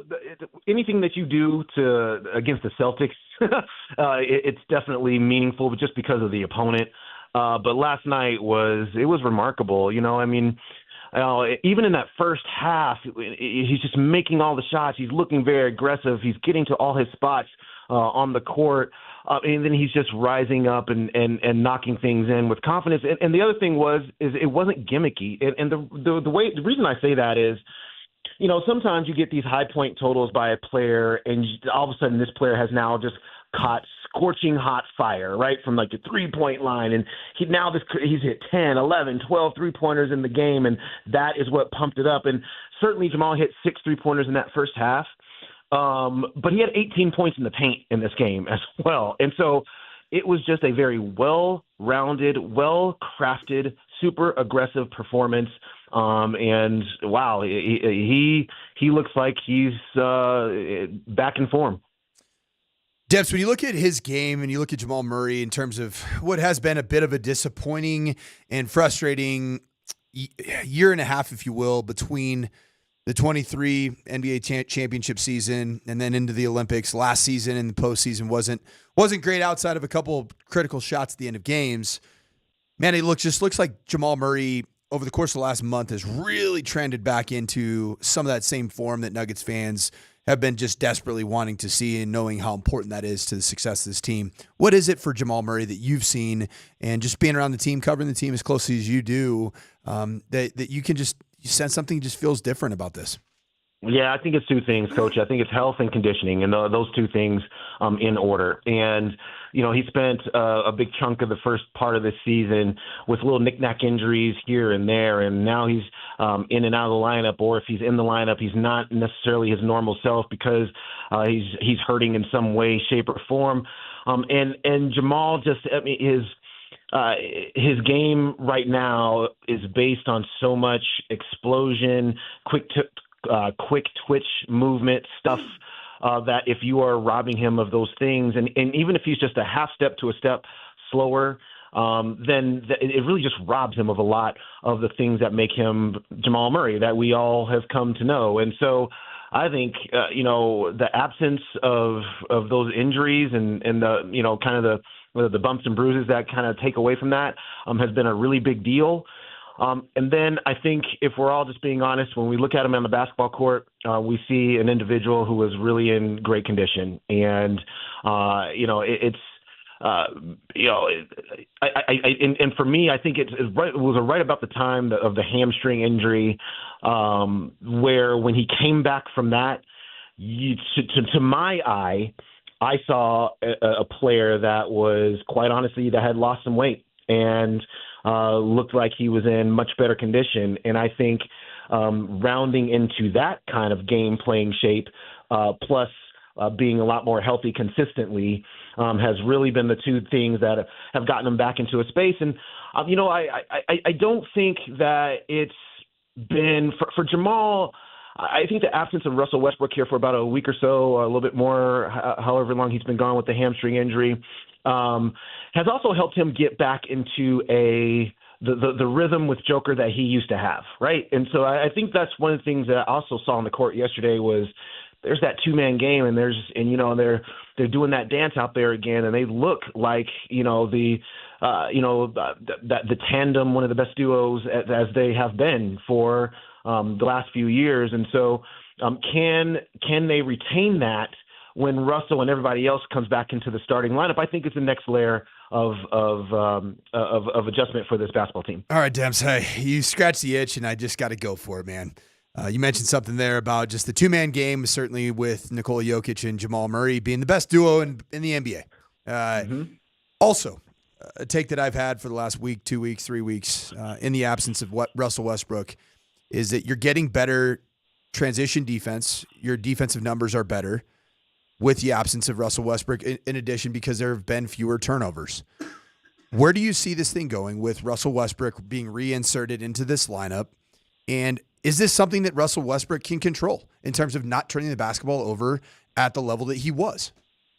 Yes, there's no doubt about it. And, if you look at Russell Westbrook's turnovers, the majority of them are bad pass turnovers, right? So, and that is just decision-making on the fly. And what are you seeing? What are you reading? Or are you just trying things? And, some of the Nuggets high turnovers games as a team, you'll see players, you'll see even Nikola just try some things, get the pass picked off. Aaron Gordon try some things, get the pass picked off. And Russell Westbrook try some things, get the pass picked off. And so for Russell, it's I think it's easily, to me, easily fixable by just making sure you're making the right read. You understand that the pass is there and you can deliver it, and you're not trying to deliver it through a whole bunch of athletic arms that will deflect the pass and get the steal and go the other way. So, yeah, that's completely in his control, and I would expect that he gets that under control, quite frankly, in the when he comes back. And so that's what I expect there. And then I don't know. It's such a great question as to what your coach is going to do in terms of the starting lineup, because I've been on a little bit of a crusade the other way. There's a lot was made of the record when Russell Westbrook was in the starting lineup, and I'm just doing it in the reverse since Christian Brown is in the starting lineup, and they've been undefeated in 7 games. So, and he's been averaging right around 19, 20 points per game in this time. And so, do you take a player like that out of the starting lineup as well? I wouldn't, but I'm not the coach, so we'll see what they do with that decision. I'm very, very fascinated to see how that goes and what the reasoning is for whoever stays in or whoever goes out, and then how the team reacts to that to that permanent lineup change going forward. There's been a lot to say about the record over the last 25 games as well. The Nuggets have 19 wins in their last 25 games, which is more than any team in the NBA over that stretch of time. And Coach and I started off the show while we were praising Jamal. We very quickly started to scream at each other. Sounds about right. The right, 19 Demps? wins are awesome, Demps. And I think they are as close to getting back to what they used to be as they have been this season right now. But I'm pumping the brakes because I don't see a good win outside of like the Clippers and the 2 games against Dallas, even though Dallas was shorthanded out of those 25 games. Am I being too harsh right now to want to wait until you get the back-to-back against OKC to say, hey, the Nuggets are back? Well, there's going to be a lot of opportunities for sure against really good teams coming right out of the All-Star break to make those kinds of judgments against really good teams. So I don't think you're necessarily wrong there, Raj. But I think for me, I think the evaluation of the Nuggets, because I feel like the Nuggets are as good as any team in the league, my evaluation of them isn't necessarily tied to the opponent at the time. It's tied to how they are operating on the court. And so when I look at the Nuggets now, I see a team that is 80% of what they want to be, 80 to 85 maybe. And then that defensive component still for me is the one piece that needs to consistently be shored up. And if that is consistently shored up, then the competition on a night-to-night basis doesn't matter to me. I know this basketball team, and I know this basketball team is as good as any basketball team, certainly in the Western Conference. And we'll see what happens with any impending matchups in the playoffs, especially if you got to run into Oklahoma City. But if this team is playing the right way, it's as good as any. It's as good as any of them. But the issue this season is it has not been playing the right way in big chunks, and that's why we're all looking at it kind of like with our hand over our eyes, with like one eye out, like kind of peering through our fingers, because you just don't know what you're going to get next. And so as long as the defense, and I'm talking, Raj, this team it needs to allow 110, 112 points or less every single night out. And if that starts to happen and you start to see some shooting percentages from the opponents in the mid to low 40s consistently, now we're talking. And because their offense is just so good, that you can get. You don't have to be the number one defense or even a top 5 defense in the league. But if you're hovering right around that 10, 11, 12 ranking and defensively, you're holding teams to that, then your ability to score 120, 130, 140 will give you the opportunity to win every single night and will make you a more solid opponent. Will put you on more solid give you a more solid foundation, I should say, in the playoffs when you need to have multiple possessions where you lean back on your defense. NBA Baseline here from the Ramos Law Hotline with our guy, Chris Dempsey. And we talked Nuggets for a better part of this segment. I want to ask a little bit about the Western Conference and getting a little bit of just a preview of how the rest of the Western Conference has either kind of limped into what's going to be the All-Star break or, has certainly ascended into it. OKC, 8 of their last 10 they've won. They've been consistent throughout the rest of the year, throughout the course of the year. Memphis Grizzlies, I'd love to hear your take on them. And then Houston Rockets seem like they are going downhill fast. Minnesota Timberwolves seem like there's some off-the-court basketball problems going on there. And then the Lakers, it seems like there's up and down. So what do you make of the rest of the Western Conference and just the form going into the All-Star break? Yeah, it's really interesting. When you look around the conference, you start to really feel good about where the Nuggets are right now because there's just a lot of flaws in a lot of teams. And you mentioned it. I mean, let's just start with Houston. Houston occupied the second spot for the majority of the season. And I think what Houston is running into right now is what every young team runs into, and that is, okay, so you were scorching hot fire to start off. You're playing great defense. You're locking teams down. You've got these players that are doing great things on the court, and then you get through the NBA the second time, and then you see these opponents for the third time, and they know who you are, and they've got you scouted, and they've got your young players, putting your young players in situations that they are not comfortable in, and how do you get through that? And so I think with the Rockets, those young players are starting to understand, A, it's difficult to play the brand of defense they do for an entire season. B, it's hard to hold on to the second spot, especially when now everybody sees you coming. Now, when the Houston Rockets are on the schedule, you go, oh, that's a big game, and everybody's up to play you. And how are you working your way through that? And so that's where Houston, and I think they're just not handling it well right now. They will in the future. They will because it's a good player, it's a good team, it's a good coach. But it's part of the growing pains in the NBA, and so we'll just see what happens with them. Memphis is a very interesting team to me, just because when Ja is healthy and playing well, I mean, they have finished no lower than second place in the West in those couple of seasons that was the case. And so this is a formidable basketball team. They haven't had a lot to chew on in terms of playoff stuff because Ja was missing and he had some injuries. And so I think that's a very dangerous basketball team. I think it would be the next most dangerous basketball team to the Nuggets. I mean, taking Oklahoma City and setting them aside as the clear best team in the Western Conference, I think that the Memphis Grizzlies would be the second most dangerous team for the Nuggets, just because they do have a little bit of a history of playing really well throughout the course of a season and then getting into the playoffs and being a very, very difficult team to have to handle. Just health has been the real issue for that basketball team. If they can get that together, that's a very dangerous team. The Lakers, I think, are very interesting. I think they're just going to be like if you just like to watch basketball, I think it's going to be fun to watch the Lakers. I mean, they have Luka and LeBron out there running around, making all the fun plays. But I do not look at that team as any kind of real contender. I mean, that roster continues to need work. And I think for them, if they're going to get a good small ball matchup, that's going to be a hard team to beat. The Lakers will be. But if they get a matchup against a team like the Nuggets with a Nikola Jokic or just the bigger front line kind of team, then they're going to get bludgeoned to death in the playoffs. And that's because sooner or later, the size will matter, and especially if that size comes with a lot of production, from points and a rebound standpoint, you can't hold up over the course of 7 games. That's why the Lakers will be better in subsequent seasons, but just from a standpoint of, hey, this is interesting to watch on a night like that, would be an interesting team to be able to watch. The Western Cup, the Dallas Mavericks would be a team that if they could ever get healthy, I actually think that team bears keeping an eye on.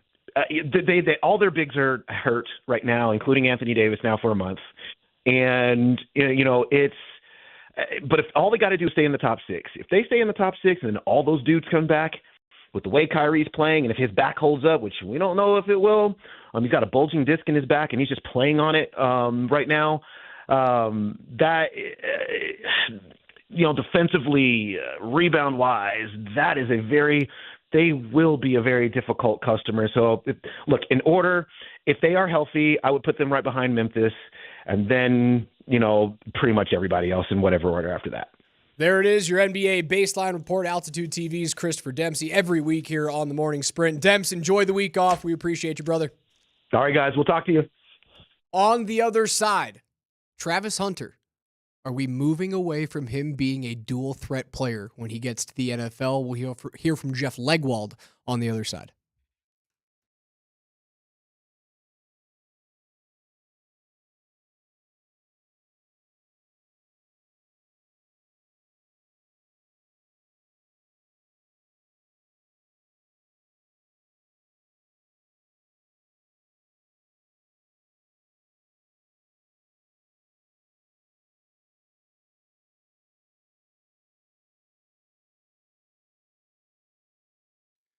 Talking staycations, you can get up to Central City, but then also get some skiing in at Ski Loveland. That's where I'm going to be up this weekend. Ski season is here, and just like me, you want to get into some fresh powder. And after this weekend snowstorm and what's going to be happening in the next 3 nights, particularly up there near I-70 on the mountains, you're going to have some unbelievable fresh powder to get into. Loveland Ski Area will be the perfect place for the President's Day weekend. You can avoid a lot of the lift lines. You can avoid a lot of that massive traffic that's coming in from Texas and all the different states out of Colorado. And just go to Loveland Ski Area. It's locally owned, locally operated. It's a perfect place for you to get your ski weekend in this weekend. The free Ridge Cat is going to be running at Loveland Thursday through Monday, which is shuttling guests to fresh turns along the Continental Divide. Combine that with having the highest average snowfall in the Front Range and Summit County resorts. No better place to find great powder than at Loveland Ski Area. Find discounted passes at skiloveland.com.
So this just came down. Travis Hunter, CU Yep. star, former CU star, is going to the combine, and he is going to be listed officially As a cornerback. Yeah, No, that's his position. Okay. I know it's not a popular opinion, but I've told people he is an awesome wide receiver, an amazing athlete, an awesome wide receiver. He is the rarest player at corner, and it is much harder for an NFL team to find Travis Hunter at corner than it is for them to find Travis Hunter at wide receiver. Leggy on with the morning show. Before we get into Travis Hunter, we're giving away another $50 to Safeway coming up in about 15 minutes from right now. It's your next Safeway Saves the Day keyword. Your chance to win $50 to Safeway and get another entry for Friday's $250 grand prize. Safeway is your one-stop shop for Valentine's Day.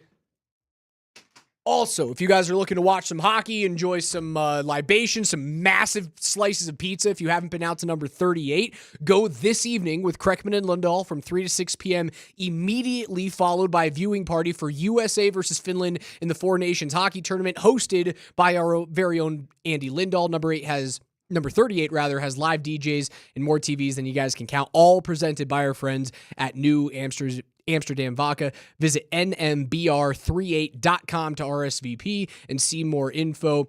We'll see you guys at number 38 in Rhino starting tonight at 3 p.m. A corner. Did you see this coming? And what does it mean? You have to declare something. Like, you can't go into... Do players declare athlete, ATH? No, you can't. You can't do that? So you are slotted into groups, and it's an organizational piece of the puzzle. And I was at the combine a year ago. Awesome time. I was like a kid. You're so upset that you're not at and I would assume that you go to a few pro days this year, and I got to do something, man. You're itching. I can see it, man. Man, it's hard. Like, you missed the Senior Bowl this year. Really missed it. And even if it wasn't a great Senior Bowl in terms of like the talent compared to last year, there was no Bo Nix and Michael Penix Jr. There was no Quinyon Mitchell, who was a fast riser at the Senior Bowl last year. Now he's a Super Bowl champion corner that played unbelievable football throughout the course of the year. It's still the Senior Bowl. It's still the Combine. And the Combine's organized in a way where you have these media opportunities by position. And it's all a natural flow that you get these open podiums. And that's where I had a chance to interview Bo Nix about his red zone abilities that were fantastic at the Senior Bowl. You saw some great traits as a red zone player. And then, of course, his film, making great decisions in the red zone. It showed up this year for the Denver Broncos. So you do have to choose a position, and there is no way that you can work out for multiple positions. Now, the one thing that will happen with Travis Hunter is that both at a combine setting and a Senior Bowl setting and a pro day setting, receiver coaches can choose to get extra work on the side field with particular athletes to work those skill sets. And I think that'll be really interesting to see if that happens during the combine. Are you only allowed to work out a specific set of drills with corners, or can you, with a corner, go run me they can do a route tree? Yeah, you can do that with... You can do whatever you want. Yeah, because these are NFL coaches, assistant coaches that are going to be there. So, for example, if there's the cornerback coach for the Baltimore Ravens is running the position-specific drills at the combine for the corners, the receiver coach for the Ravens would be like, hey, I'm giving you these 2-3 things I want to see. Can you run these drills? Just for Travis, after the fact. After you've run all, and there is time to grab stuff. Like, I remember Bo Nix did some extra stuff afterwards with, I think it was Davis Webb, just a year ago. And there was extra movement things that he wanted to see. And those are really cool little moments that you can capture. Maybe it's a smoke screen that you're trying to show. One team's trying to be like, oh, we're interested in moving to get this player. Or it's just, it's just good information. One of my really good friends that I worked with at Sanford a decade ago, a guy named Aaron Moorhead, is the wide receiver coach for the Philadelphia Eagles. And he ran the combine drill work last year, and he was so stressed out about it. I kept running into him. He's like, dude, so much pressure, man. Everybody's going to be watching me. This sucks, dude. I don't want to do this. I just want to be up drinking beers late at night and then showing up hungover, and now I got to work my ass off and set this drill up. Oh, wait, coaches have to work at the NFL Combine? Well, I mean, it's all slated just a bit arbitrarily, and sometimes it has to do with the order of finish. And another question about those individual drills after the fact. Can you place players one-on-one against each other? No. So you can't have not the combine. Who's the next best corner in the draft this year? You can't do it. It has to be. The combine is so individually specific. Against air. It is an on-air, very NFLPA. Because here's what the combine serves as that the Senior Bowl does not. Is the combine serves as the main medical checkup. So you don't want to get medicals and have that be certified by team doctors in the National Football League office that this is what their medicals state. And then all of a sudden the workout the next night, you put them through a workout that exposes them to something that would nullify the medicals. So you can't have Travis Hunter and Will Johnson both doing corner drills, hanging out with each other, showing how good they are at corner, and then someone taps Travis on the shoulder and says, hey, let's do some one-on-ones. Now, you know what I could see happening? Because of Travis Hunter, the fun-loving athlete, the guy that's so fun to watch compete in everything he does. He does love ball. I could see him saying that on his own after the drills. Be like, hey, Will. Let's go. You and one-on-one? You want a quick one? Hey, Shador. Hey, come down here. You want to throw it real quick? Gives like a little wolf whistle. You can hear it I at can Lucas totally Oil. see that That'd happening. Be sweet. And then what if Will's like, nah, man, my agent told me not to do that. Ha, really? Okay. So you're like that, huh? You like that, Will? Well, I'm not built that way. And then all of a sudden he's, the best two-way athlete in the history of sport. You want to solidify going number one overall, Trav? That's how you do it. And don't think that agents aren't having those thoughts too themselves. About those conversations. And probably even, what was Will's last name? Johnson. Will He's the Michigan corner. So probably Will Johnson's agents probably telling him, hey, you are close in alphabetical order to Travis Hunter. HJ, right? Really close. HJ, whoops, pause. JH.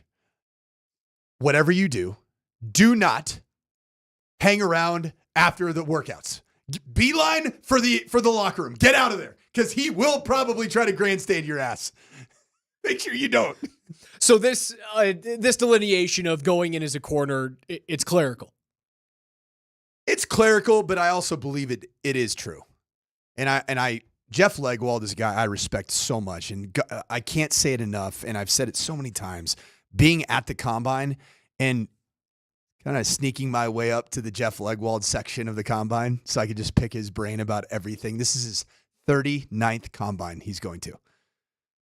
Like, they wore leather helmets at the first combine Jeff Legwold went to. And he is so unbelievably respected that when Jeff Legwold says that corner is the position in the National Football League where Travis Hunter is the rarest, I agree with that. The only thing I will say is the ball skills are Justin Jefferson as a receiver.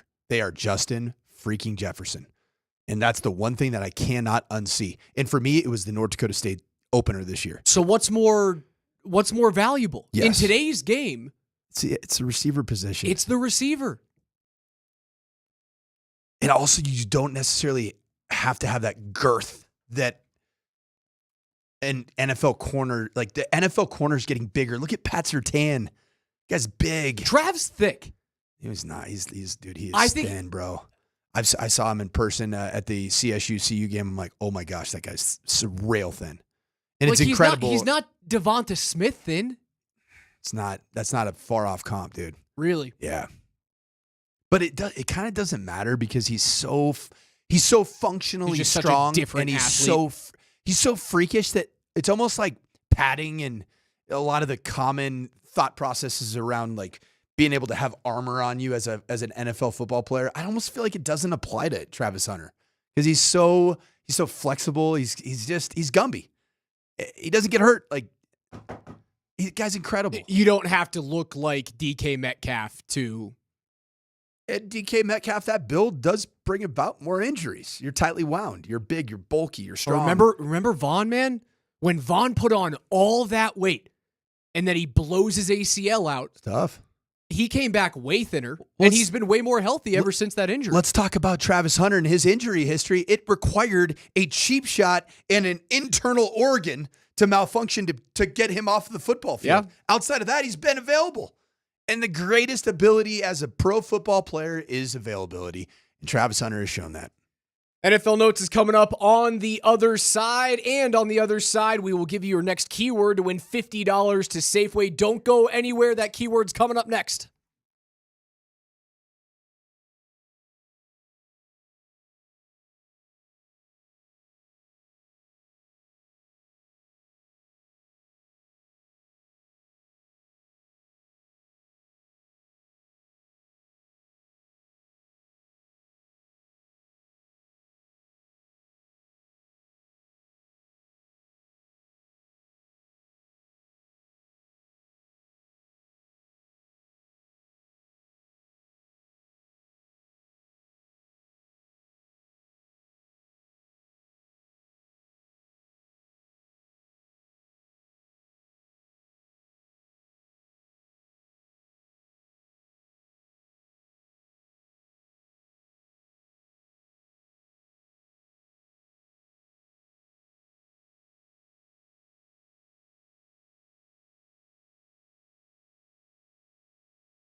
Altitude Sports Radio 92.5 presents KJ's NFL Notes. Why are you smiling? Because I love football. Football's fun. Fun, sir. Fun, sir. It's fun. Brought to you by Mountain High Appliance. Locally owned and operated since 1993. Colorado's most complete appliance store. All right, listen up. Before we get into our NFL notes today, it's time for your Safeway Saves the Day keyword. Every single day here this week at 11:20, 9:20, 2:20, and 4:20, you guys can win $50 to Safeway, right? Because Valentine's Day is, tomorrow. When is it? It's tomorrow. Are you going to get Caitlin flowers? Yes. From Safeway? Yes. Good answer. I might not get them tomorrow because we're leaving town tomorrow evening. I'll get her like a treat. I go at 5 a.m., kind of sneak out, make sure my wife doesn't hear me. That is sneaky. And then I've been doing it for like 20 years, so it's not a cool surprise anymore. It's like wake up at 5, kind of have like the alarm, sneak out, make sure the alarm doesn't go off. Let me get the word out before we start getting into that conversation. Your word to text into 303-504-0925 with your first and last name is romance. R-O-M-A-N-C-E, romance to 303-504-0925, and you will be entered to win today's $50 gift card that we're going to give away in about 20 minutes from right now. Also, you'll be entered to win $250 tomorrow. Ooh. Make sure you guys get that in. Romance is your word today. For Valentine's Day, do you ask the person to be your Valentine on Valentine's Day, or do you ask them well in advance? Well, I just learned from my 8 and 10-year-old sons at their elementary school that the new thing going on is that a girl comes up to them and says, "You're my Valentine." And you have no say in the matter. And you are bringing me gummy bears, or you are bringing me Sour Patch Kids. And that is exactly what both of my kids have done. And my wife has gone out and shopped for the female that told them that our son was their Valentine and they wanted to get what they wanted to get. We have a very strong generation of female leaders coming up in the world. Very strong. What is this Gen? What would an 8 and 10-year-old? Are they going to like Alpha now? Gen Alpha? You're the one with the 8 and 10-year-old kid. I don't know. You're asking me I've what lost the track answer of to all that of this. question is. But talk about our keyword here of romance. Is there romance in that? Maybe. I don't know. Some guys like that, It sounds We're not here kind to of cool to kink me. shame on Altitude 92.5. I kind of want my wife to come up to me after the show today and be like, "Hey, you're my Valentine this year and you're getting me this. You eat like that." Whack! We're supposed to talk about football, KJ. What's up? Yesterday, we talked about the legit possibility of Ashton Genty not being the apple of the Broncos' eye in the first round because it's very likely he won't be there. Well, Sports Illustrated heard us and decided to release the 2.0 3-round mock draft for the Broncos. Their current mock draft sounds like this. The Broncos' first-round pick will be with Emeka Egbuka, wide receiver from Ohio State. Like it. Running back Travion Henderson from Ohio State. Kind of like it, but would like the other Ohio State running back even more. Trying to remember his name. Quinshon Judkins. Yeah, the Judkins. He's more of a joker. Joker Judkins. Round 3, Joshua Farmer, interior defensive lineman from Florida State. Cool, don't know you. Exactly.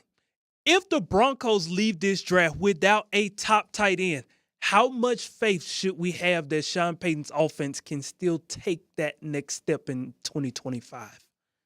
You need to hit on a tight end. I think they could take another step. I think they would not be able to take the biggest leap they could. I like that. Egbuka and Henderson, or Egbuka and Melvin Gordon's not going to go in the, or not Melvin Gordon, Ollie Gordon's not going to go in the second round. But I would take Egbuka. I'd take a Joker type running back. I do like the idea of Quinshon Judkins out of Ohio State.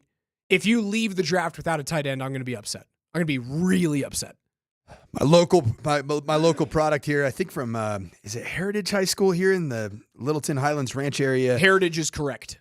Terrence Ferguson, the Oregon tight end, who is currently by, I believe that same mock draft, is selected 63rd overall to the Philadelphia Eagles. I'd love for the Denver Broncos to pick Terrence Ferguson at pick 51 if you are able to get an elite running back at pick 20. They've got they have a few arrows that they can fire to move up, right? You have 3 6th-round draft picks. You have your own first, own second, own third, own fourth, own fifth, own sixth, and 2 others. You could package a third and a couple of sixths to move back into the end of the second round, I would expect. Maybe it would take a little bit more, but I would love to see them do that. Go heavy at the top of the draft. Maybe you can get a diamond in the rough in the 5th round or something like that, but make sure you get running back, tight end in those first 2 rounds. And if you have to trade back in for another wide receiver, or if you see that you desperately need to start to draft and get younger at the tackle position, maybe that's a good spot. It's not an awesome tackle draft or an awesome offensive line draft this year. You could also probably find your interior defensive lineman there. I would prefer them to trade up into the 2nd round in the back half of it rather than wait and try and just hit that dart that you're throwing at the board.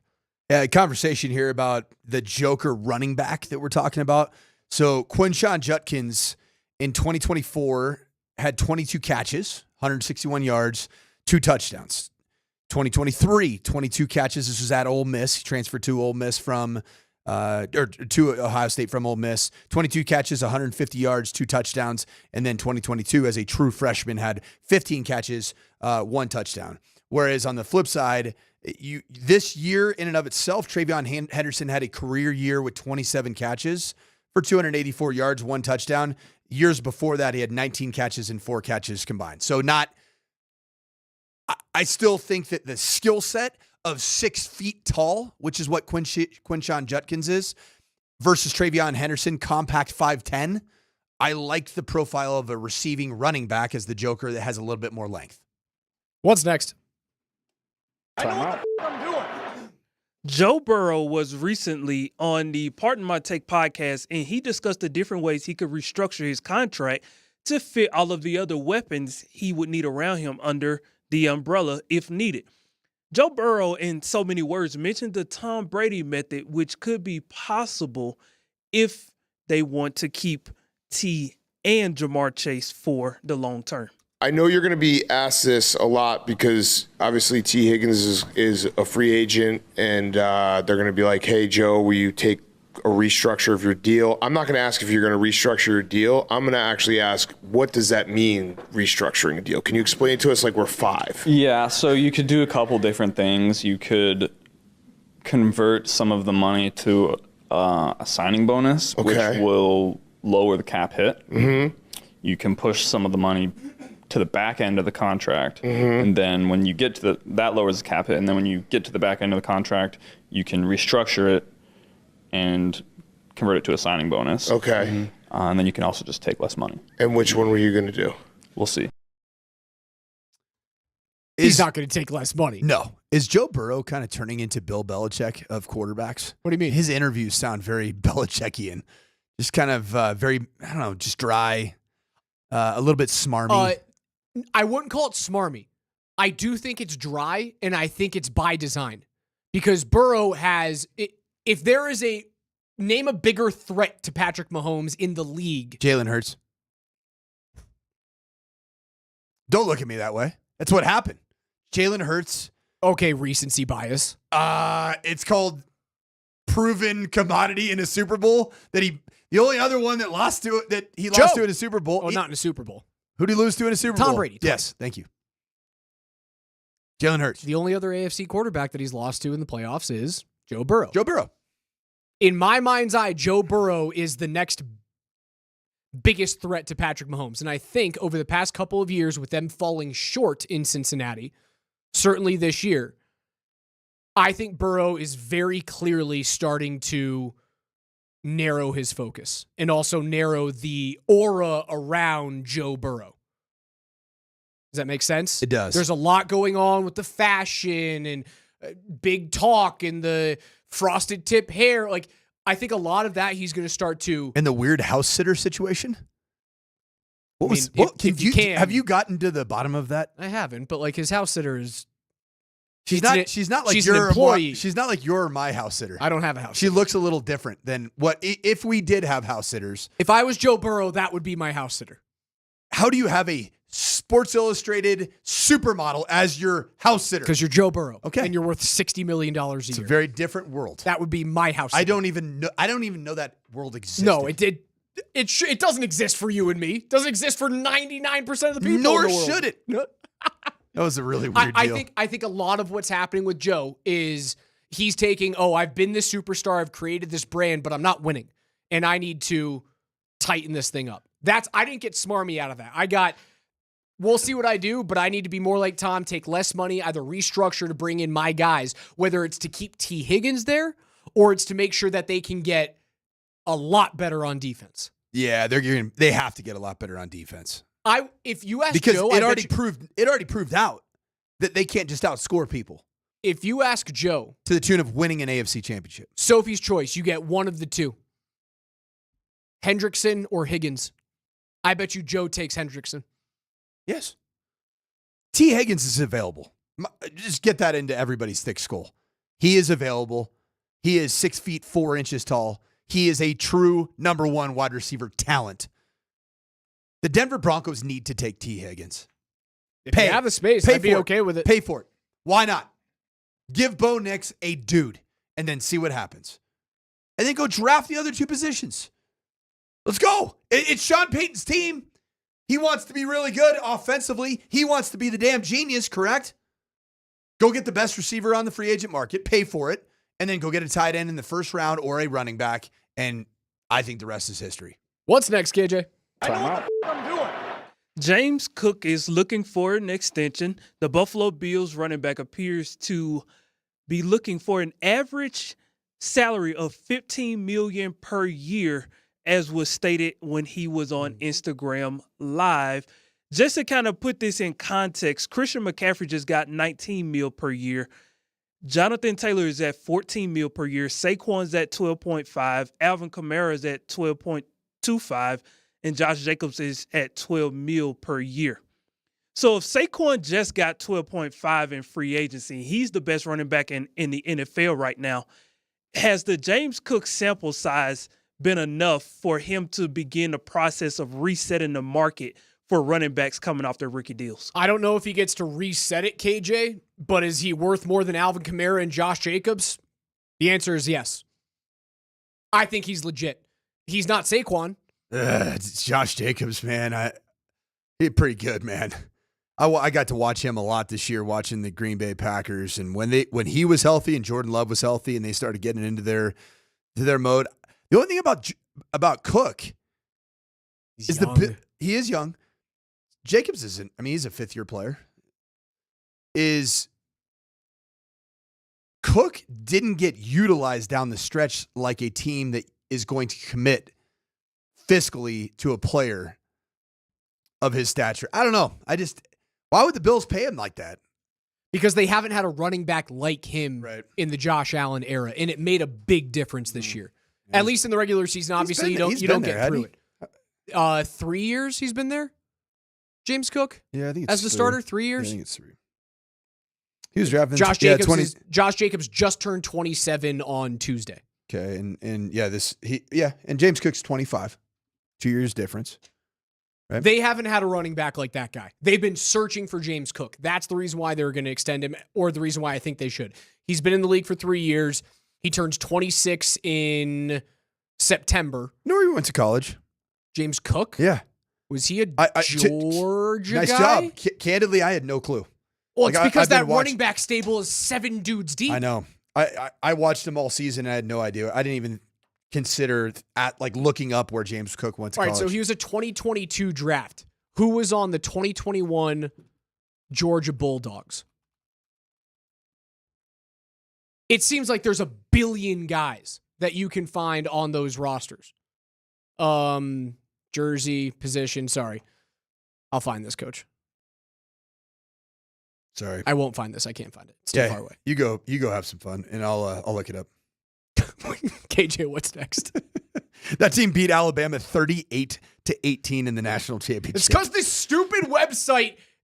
Okay, Kendall Milton, Zamir White, James Cook. Zamir White was a dude. Sure was. Starting running back for the Raiders this year. And a bunch of white dudes that look like they're in, Kappa Alpha Sigma. George Pickens was the wide receiver. Carson Beck was there. JT Daniels was there. Stetson Bennett was there, obviously, because he was there for a million years. That's not as deep a running back room as I expected it to be. But Zamir White, you have two NFL starting running backs. Pretty good. I would have loved that. Pretty good. Any place I ever coached at. Been great. KJ, keep it rolling. I know what I'm doing. Save me from my Googling. Hey, you know what? Yes, you are done Googling. Let me talk now. The New York Jets made it official today as they are moving on from Aaron Rodgers. See ya!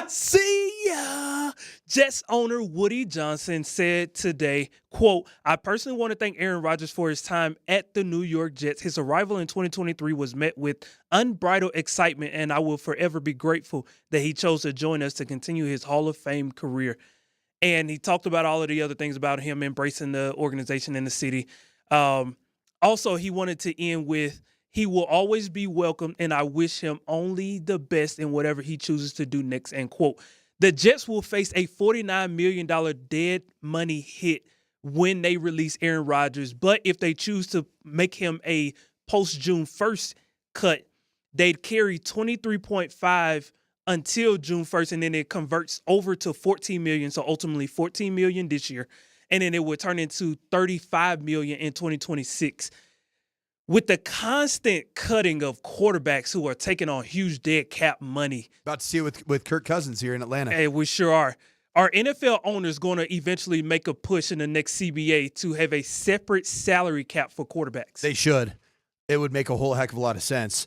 But before we get into the salary economics and of the, cutting quarterbacks and the caps, Woody Johnson, in his statement, says that he will always be welcome. What does that mean, Woody? Like, are you going to have Aaron Rodgers in your facility, or are you saying that Aaron Rodgers is welcome in the city of New York? Yeah, does he get What do you mean by that, Woody? Why even put that in your stupid statement? Does he get a tribute video? My least favorite thing in sports. Is it a Sarah McLachlan background music?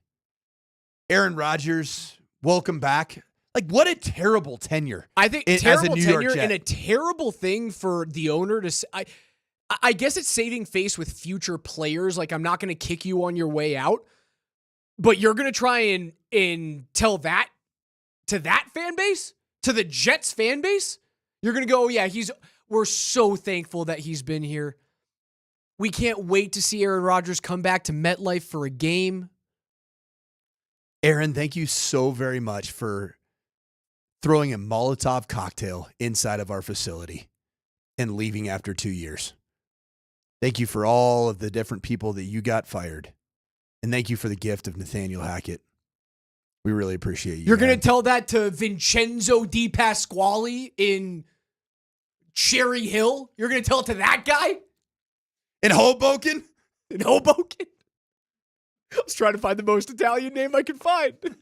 NFL Notes is brought to you by our friends at Mountain High Appliance, Colorado's most complete local appliance store locations in Denver, Louisville, Littleton, Colorado Springs, and Glenwood Springs. They offer every major appliance line and brand. You can find them at mountainhighappliance.com.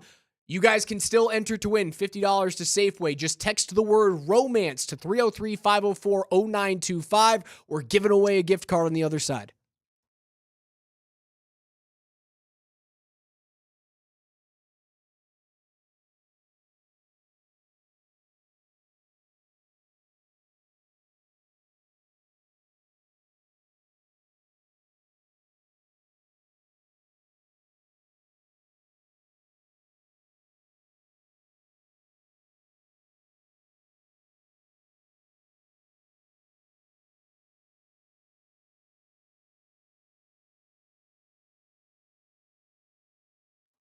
Happy Valentine's Day indeed, and there is nothing you could do that is more romantic than opening up your phone and downloading the Circus Sports Colorado app today.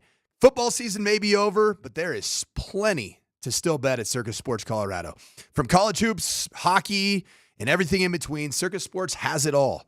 Circuit Sports Colorado isn't just sports betting, it's sports betting the right way, the way it should be, with high betting limits, tight money line splits, and exceptional customer service that treats you like a VIP. Whether you're looking for futures on March hoops, props on your favorite players, and more, Circus Sports has you covered. Download the Circus Sports Colorado app or visit circusports.com today. And just remember, you must be 21 or older to gamble. Gambling problem? Call 1-800-GAMBLER.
Coach is cutting a rug. Morning sprint. Alex Ryanemi, Coach Mike Sanford, KJ Granderson behind the glass, handing things off to PhD coming up at noon. Head on over to number 38 this afternoon and evening in Rhino for a live broadcast with Kreckman and Lindahl from 3 p.m. to 6 p.m. It's immediately followed by a viewing party for Team USA versus Finland in the Four Nations Face-Off, hosted by Andy Lindahl. Number 38 has live DJs, more TVs that you can count. It's all presented by our friends at New Amsterdam Vodka. Visit nmbr38.com to RSVP and see some more info. We'll see you guys at number 38 in Rhino tonight at 3 p.m. If you go this evening, you can register to win a signed Gabriel Landeskog Avs jersey. Whoa. Yes. And the party host is none other than Andrew Lindahl to watch the Four Nations Cup. America. If it's anything, if it's as entertaining as last night's hockey game was, man, yeah, I'm going to be watching that thing. You know Lindahl's going to be fired up because it's going to be some physical brand of hockey. Big dudes for the Americans. The on Americans the blue are line. the Americans they're are physical. They're going to be not knocking your face off at the blue line. That's exactly what Andy Lindahl's excited about. The Finns are he loves some physical hockey. The Finns are the weakest team in this tournament, but somehow they always medal in international tournaments.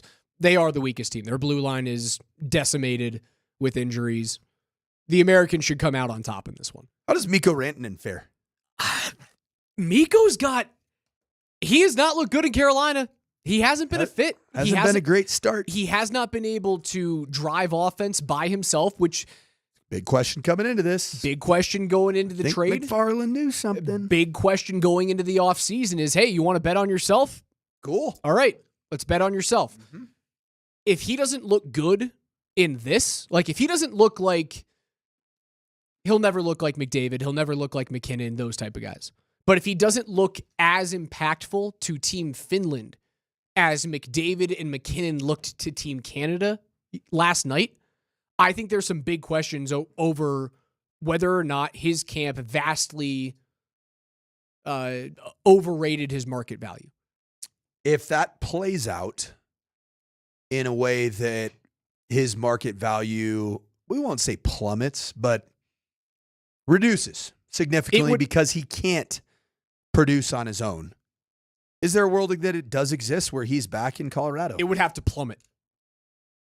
He would have to fall flat on his face, and Carolina would have to be one and done in the playoffs. And they're a good team. Like, even with Mikko not producing at a 50-goal pace or a 100-point pace, Carolina is good enough to get to the East Final. They've been a legit contender for 6 years. Have they won one? Has the franchise won a cup? Yes. They won a cup in 2006 when Cam Ward was a rookie goaltender. Cam Ward, huh? Rob Brindamore, their current head coach, was on that team. So Cam Ward, netminder and athletic quarterback for the Miami Hurricanes. Yeah, it looks vastly different than he did in 2006. Double Kane Don't know guy? how it happened. Cam Ward was a double Caner? Well, yeah, he was a Hurricane in two different places. Really neat. Never put that together. I actually didn't until right now. Yes, they have won a Stanley Cup championship, but it's been almost 20 years since they've done so. Carolina is a good enough team to get to the East Final, even with him not playing well. Mikko would have to be an abject failure for his value to come so low that Colorado could then fit him in. The Avs would then have to move out some significant salary to re-sign him. Throw a number out there, Raj. Like what the number would have to be? Is it 8? 9? Maybe, but you'd have to move out some big-time contracts. You then have to have the conversation of like, oh, is Marty Necas here more than 2 years? Yes, he is. And I want him to be here more than 2 years. Raj, we know the answer. That guy is a fit. Big-time fit. Talk about driving offense yourself from the wing position. He has driven more offense in how many games? 7, 8? 8? Than Moose. Necas is good, man. The Moose did. And he fits perfectly. Unilaterally, right? Like Mikko Rantanen was a good... He's a great player. He's a Hall of Famer. You really think is he definitely... Right, he could retire. He could retire tonight. He's a Hall of Famer. Do they hand out crazy amounts of Hall of Fames? I mean, there are a ton of Hall of Famers. No, but he's good enough. Like the numbers back it up. What's his highest contract ever been? This past $9.25 million or whatever it was that he's playing out this. I think it's 9.25 or 9.5 that he's playing out this year. But over a decade, just south of a decade playing on a historically great franchise, he was 6th all-time in goals, 7th all-time in points. He has a Stanley Cup championship to go alongside it. He's been a very good international player for Finland when he's been able to put on the white and blue. And over the course of his playoff career, he is a top 10 playoff performer of all time in terms of points per game. Mm-hmm. Yeah, I think he's a Hall of Famer tonight. He's been that good. But there are certain players that have to rely upon being handcuffed to Nathan MacKinnon and Cale Makar, and maybe he's that guy. There's a world where it happens. I think there's a greater chance that Sidney Crosby is an Av than Mikko Rantanen returns to the organization in the offseason. What's that Finnish beverage? Long drink. Long drink. Have you ever had long drink? I've had long drink. Long drink is good. My neighbor across the street from me in Minnesota was like a diehard hockey guy. Played hockey at Penn State. Kind of a weirdo. Don't hit any lines? Real weirdo, to be honest. Big youth hockey coach guy. Really, really creepy. Didn't really like my kids going over their house. Anyway, he's because he's a hockey guy. He brought me a 6-year of long drink. Long drink's good. Solid. You're also a gin guy, too. I like yin. Yeah, I like me a good solid yin. But long drink, I'll bet you. I will bet you a 6-year of long drink. And we will check in 16 years from now to see if Mikko Rantanen is a Hall of Famer. I'll bet you right now. I say that Mikko Rantanen is not going to be a Hall of Famer because I think there's going to be a significant fall from grace. I'll double it. Ooh. 12er. 12er of long drink? 12er of long drink. This is a long bet. But I'll shake your hand right now. I'll shake your hand right now. Here we go. Hold on. Handshakes? Yep. Handshakes. I think you lost that bet this evening. Also, I had to really reach. Your reach didn't go very far. I don't have long arms. Gosh. I'm very small. That was wild. I feel like I actually reached into your person to grab your hand. I'm not a big dude. What about me screams reach? Nothing. That's good. You get the stick nice and tight to your body. Yeah, just quick. Keep the puck nice and close. It's too good.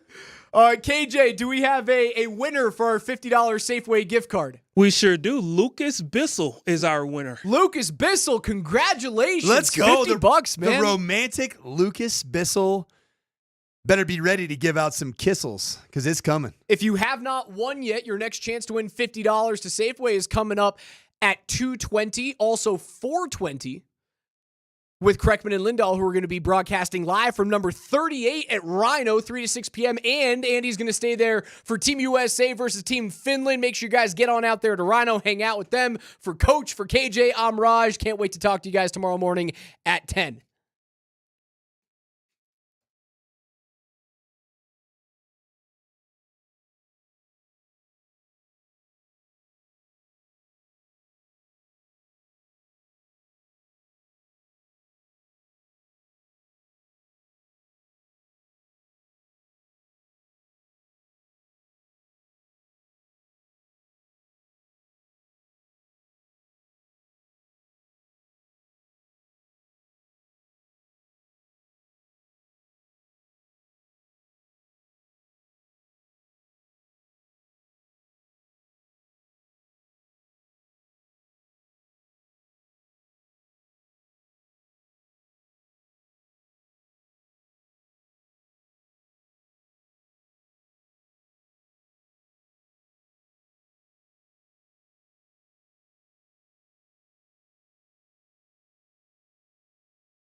What a beautiful day. Unbelievable. I mean, it's still like a little chilly, but man, the sun is out. It feels great to be outside. The vitamin D's out, and it automatically makes you feel better, doesn't it? It does. I mean, it is awesome. And oh my God, last night, holy cow. Well, as I was leaving the game by myself, I'm thinking, boy, I'm glad DMac, didn't show up because it was only 14 when I left. I said, boy, he would have really been cold after he left last night. But I was glad to know that you were probably snuggled, warm. It was game. I couldn't get there. You needed a day. I needed a day. I had to turn the heat down in my house last night. I was totally comfortable. Yeah. You do it up to 72. I know. I told you this. But I mean, it was, and you in your Valentine's Day suit, spectacular. You look good. And just the most amazing thing is watching Jamal Murray doing what he was doing. Buckets.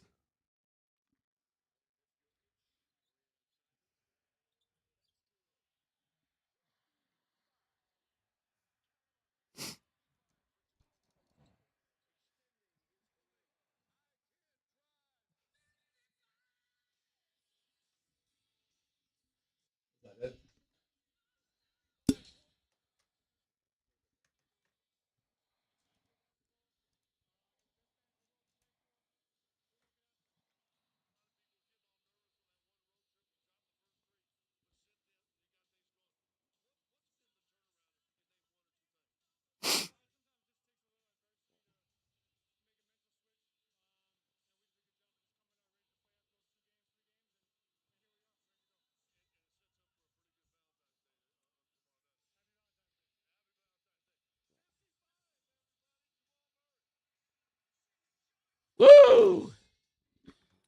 Now, I got a funny story with that. Hell yeah. I was wondering when you did that to the crowd, because Scott took a little bit of a risk. And here it comes, Dan. So Dan doesn't even know, but turn it up.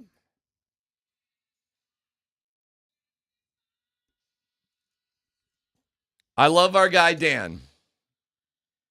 Dan didn't know that there were two lead singers for Van Halen. What?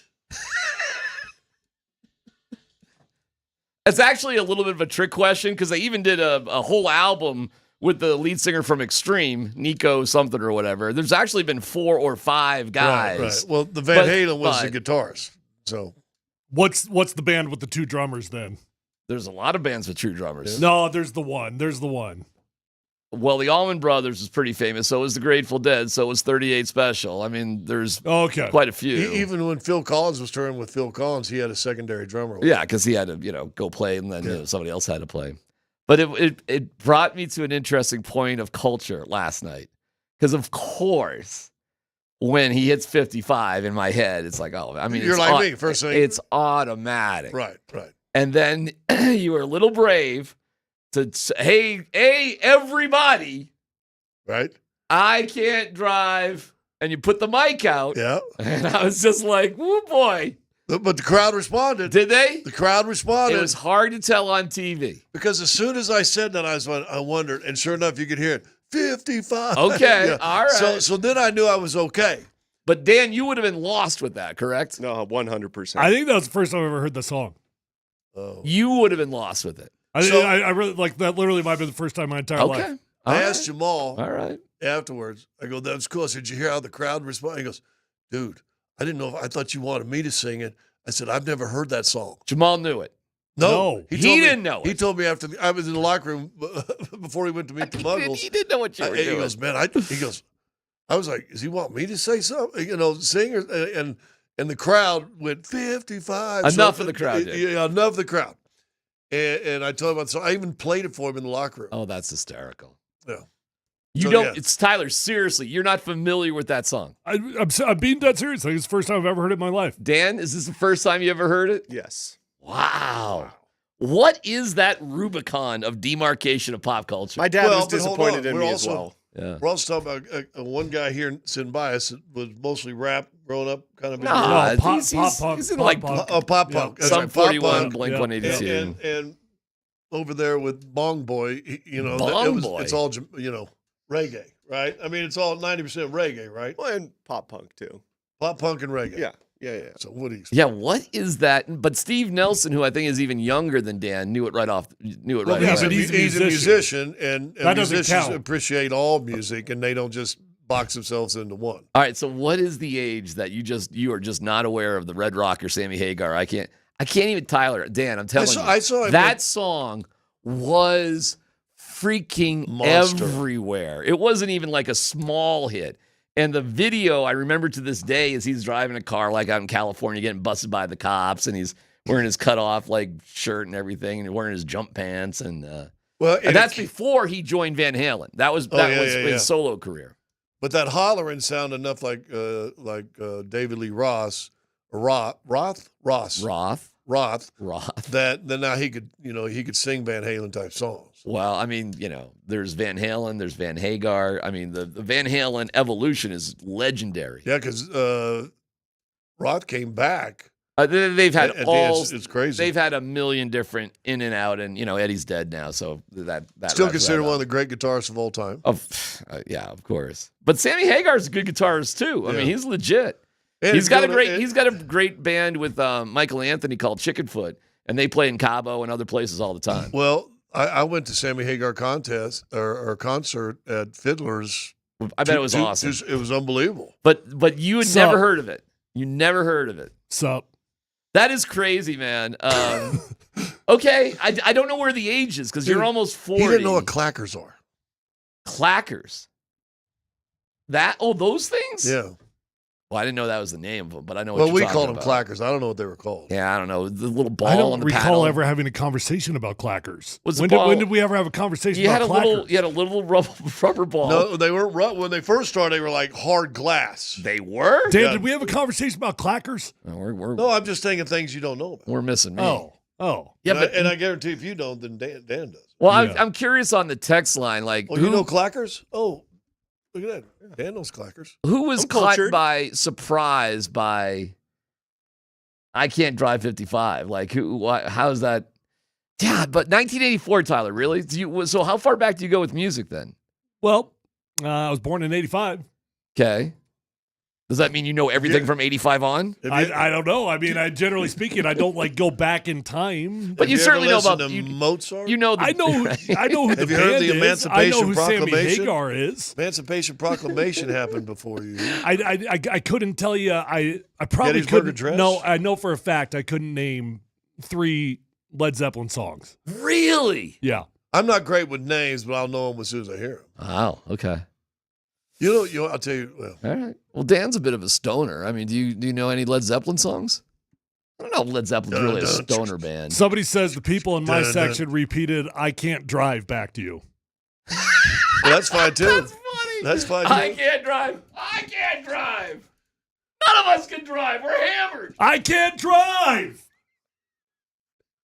But it was cool. But you're like me. As soon as he hit 55, I was sitting there in the basket, going out, because you're kind of preparing yourself. And I'm going, I got to go. I got to go Sammy Hagar. I'm glad you did. I'm glad you did, but it was definitely a risk. And I was like, don't hit another basket. Don't. Somewhere our guy Mark Stout is just smiling ear to ear because he loves crap like that. But I thought of it right away, too. And good for Jamal. It's a career high for him.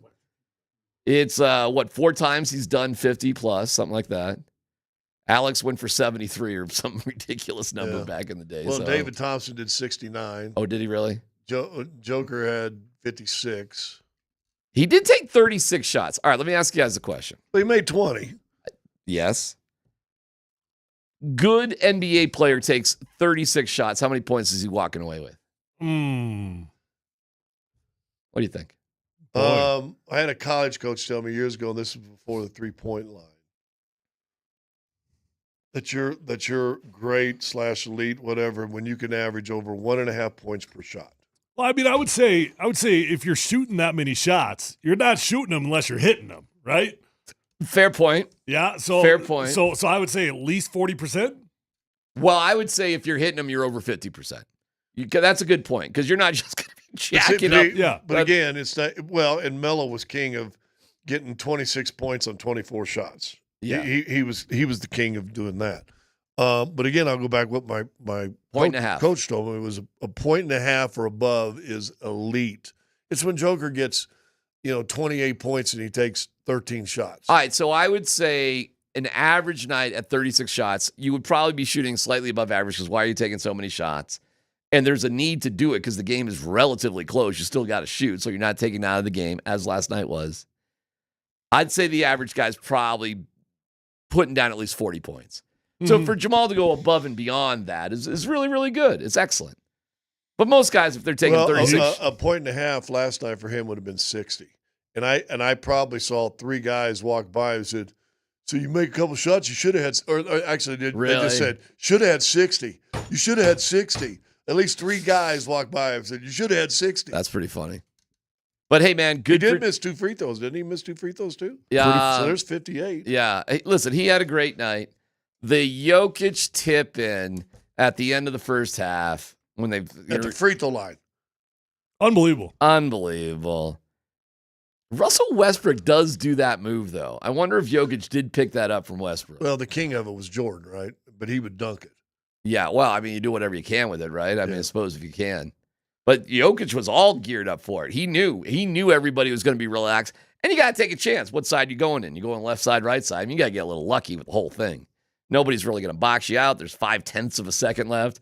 But it was a cool ass And he move. usually stands, and they did, the first time I ever saw big men do this, because it used to be big men were always on the free throw line. The first guy I ever saw them do that was Kareem Abdul-Jabbar.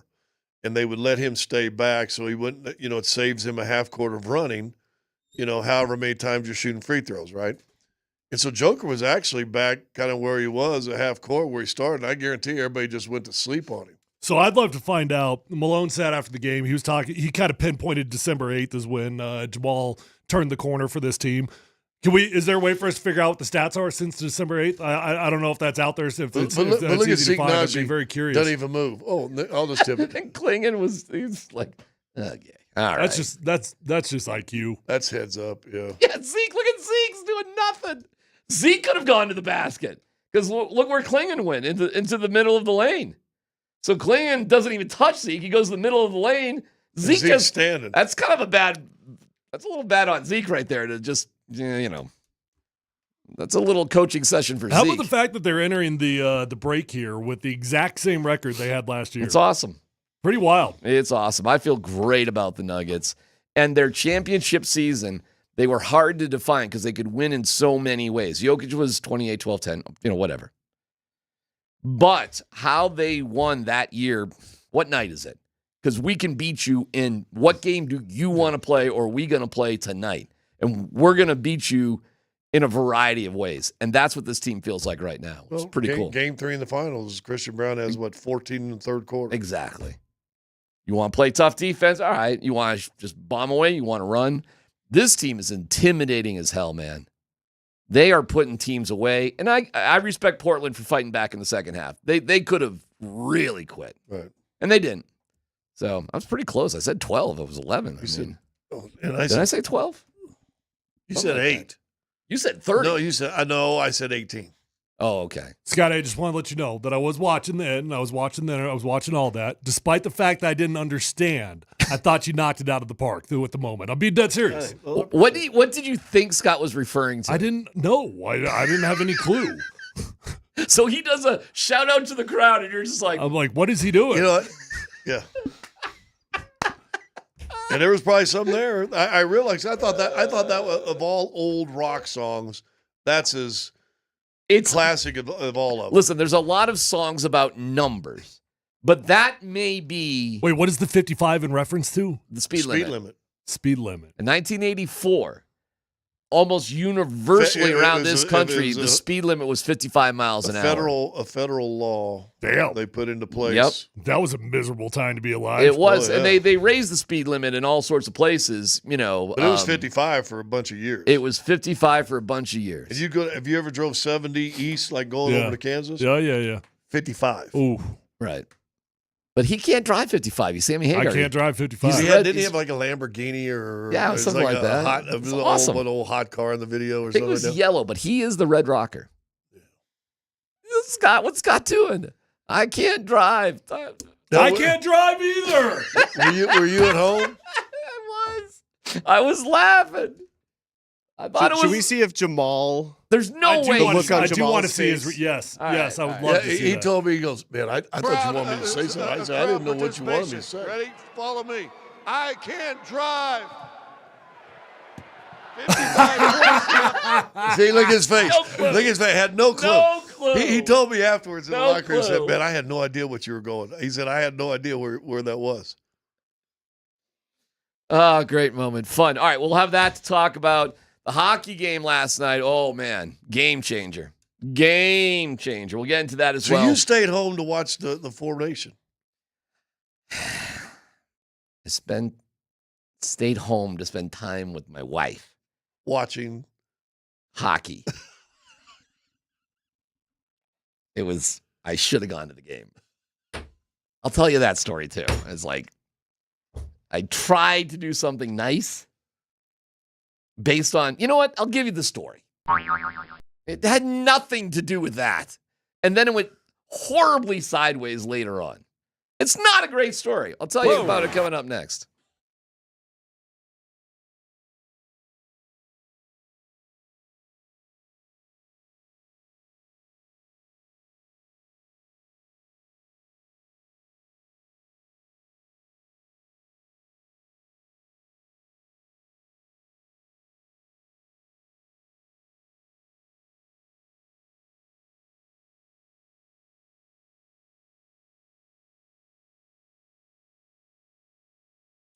Hey guys and gals, if you're out there struggling with hair loss, how about you make a commitment to yourself to get it back? Because it can be as simple as that. If you just commit to calling my friends over at Advanced Hair Restoration, ask about their advanced FUE, you're going to get your hair back. That's what happened with me. That's what's happened with tens of thousands of folks that have already called Advanced Hair Restoration and they've already had their lives changed. Guys, Advanced Hair Restoration is the best of the best in the industry of what they do. Nobody can offer anything like the Advanced FUE found at Advanced Hair. Dr. Tanya Pauls is amazing. The entire staff at Advanced Hair Restoration, the best of the best. When you go to Advanced Hair, you're going to be in a calm, relaxed environment with the most experienced professionals, and you're going to get your hair back. It's as simple as that. Matter of fact, when you go to Advanced Hair Restoration, here's what I love. They guarantee your hair is going to grow for life. Lifetime guarantee when you go to Advanced Hair Restoration. Your own natural hair, it's going to start regrowing the very next day. So stop wasting time. Pick up the phone. Call Advanced Hair Restoration today, 720-459-HAIR. You're going to get your hair back. Don't just try the lotions, the pills, the creams, the potions, and feel frustrated because they're not working. Call Advanced Hair Restoration. You will get your hair back. That's 720-459-HAIR. You're going to get 250 free hair grafts and $250 off, but that is a limited time offer. 720-459-HAIR or advancedhair.com.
reminding each other that somebody has to shoot the puck.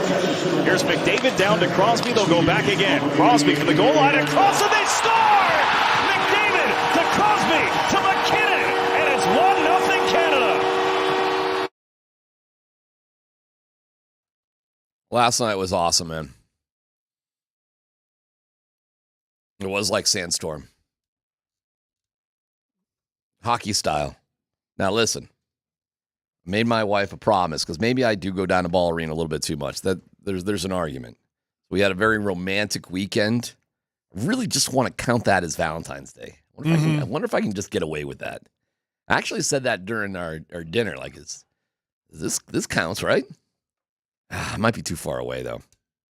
Thank God for Safeway. They saved the day. We have another keyword coming up at 2:20 for $50 a Safeway, which is 2 blocks from my house.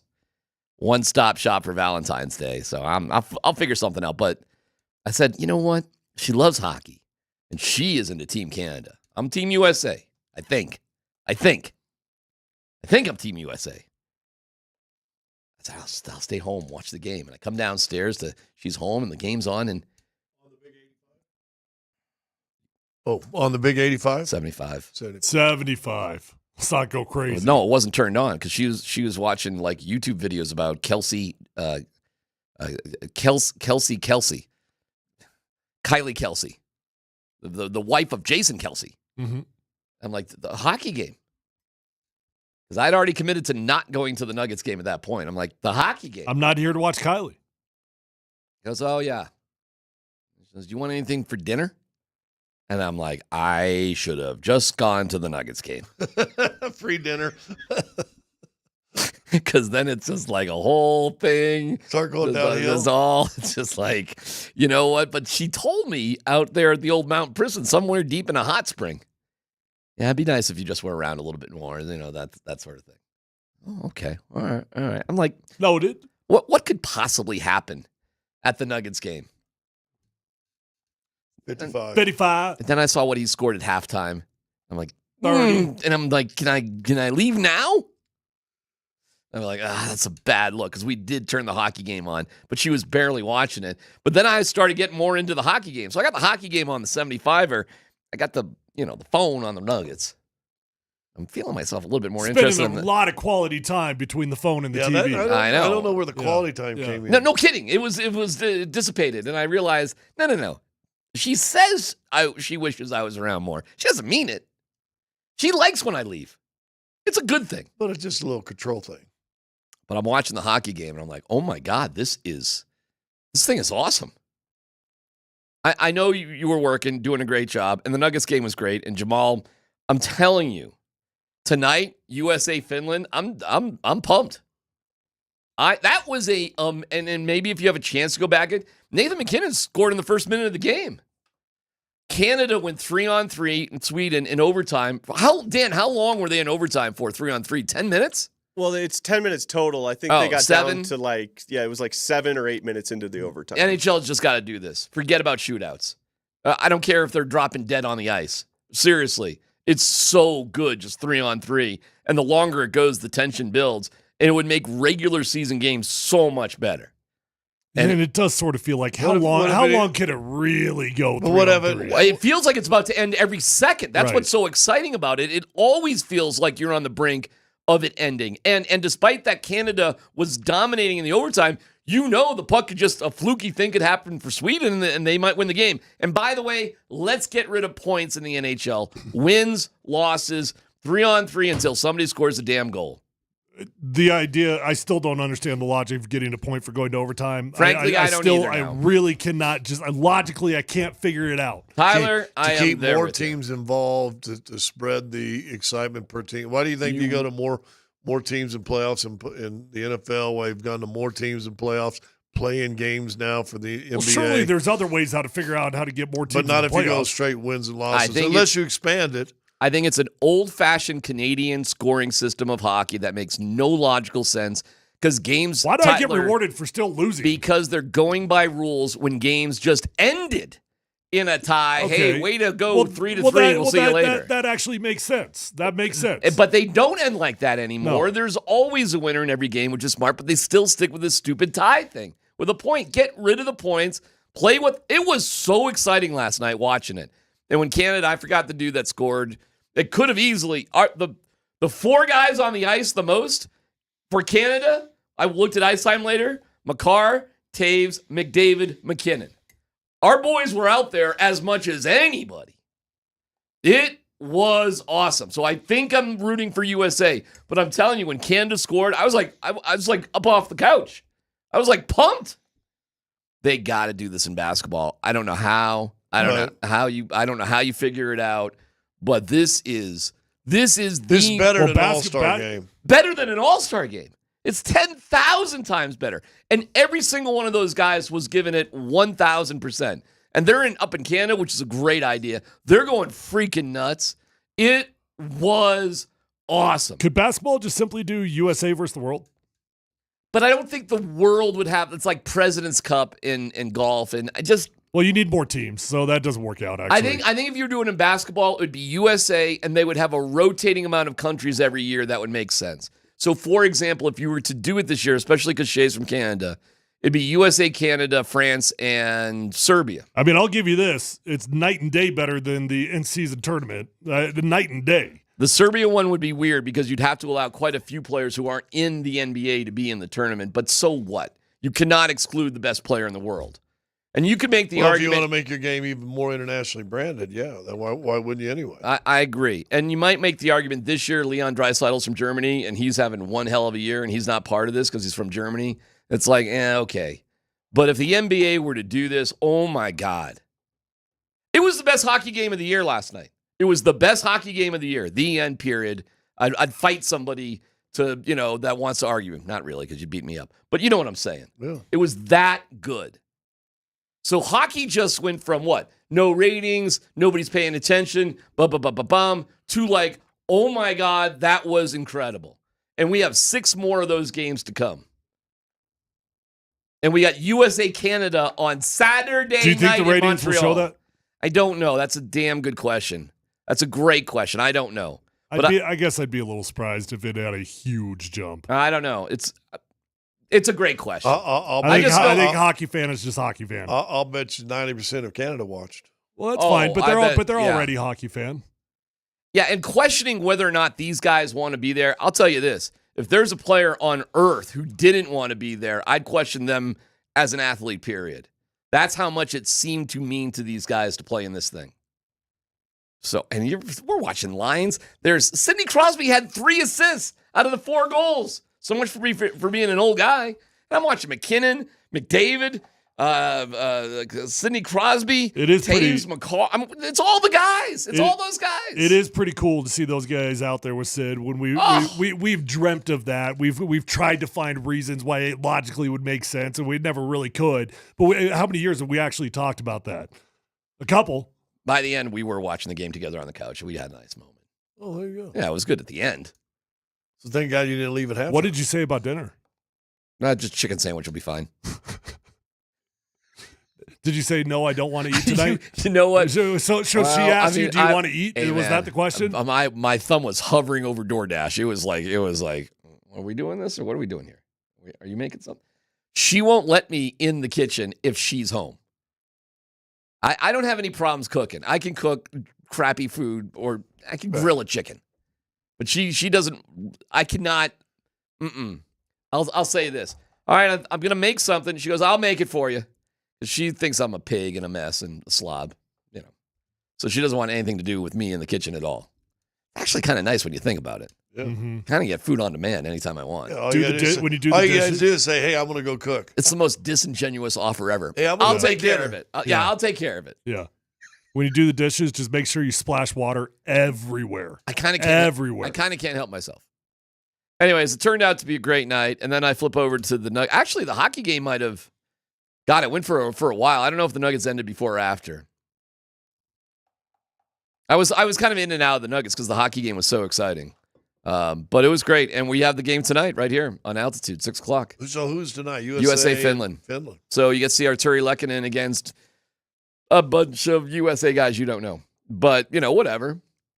See how you feel when you watch it. And then Saturday, USA Canada.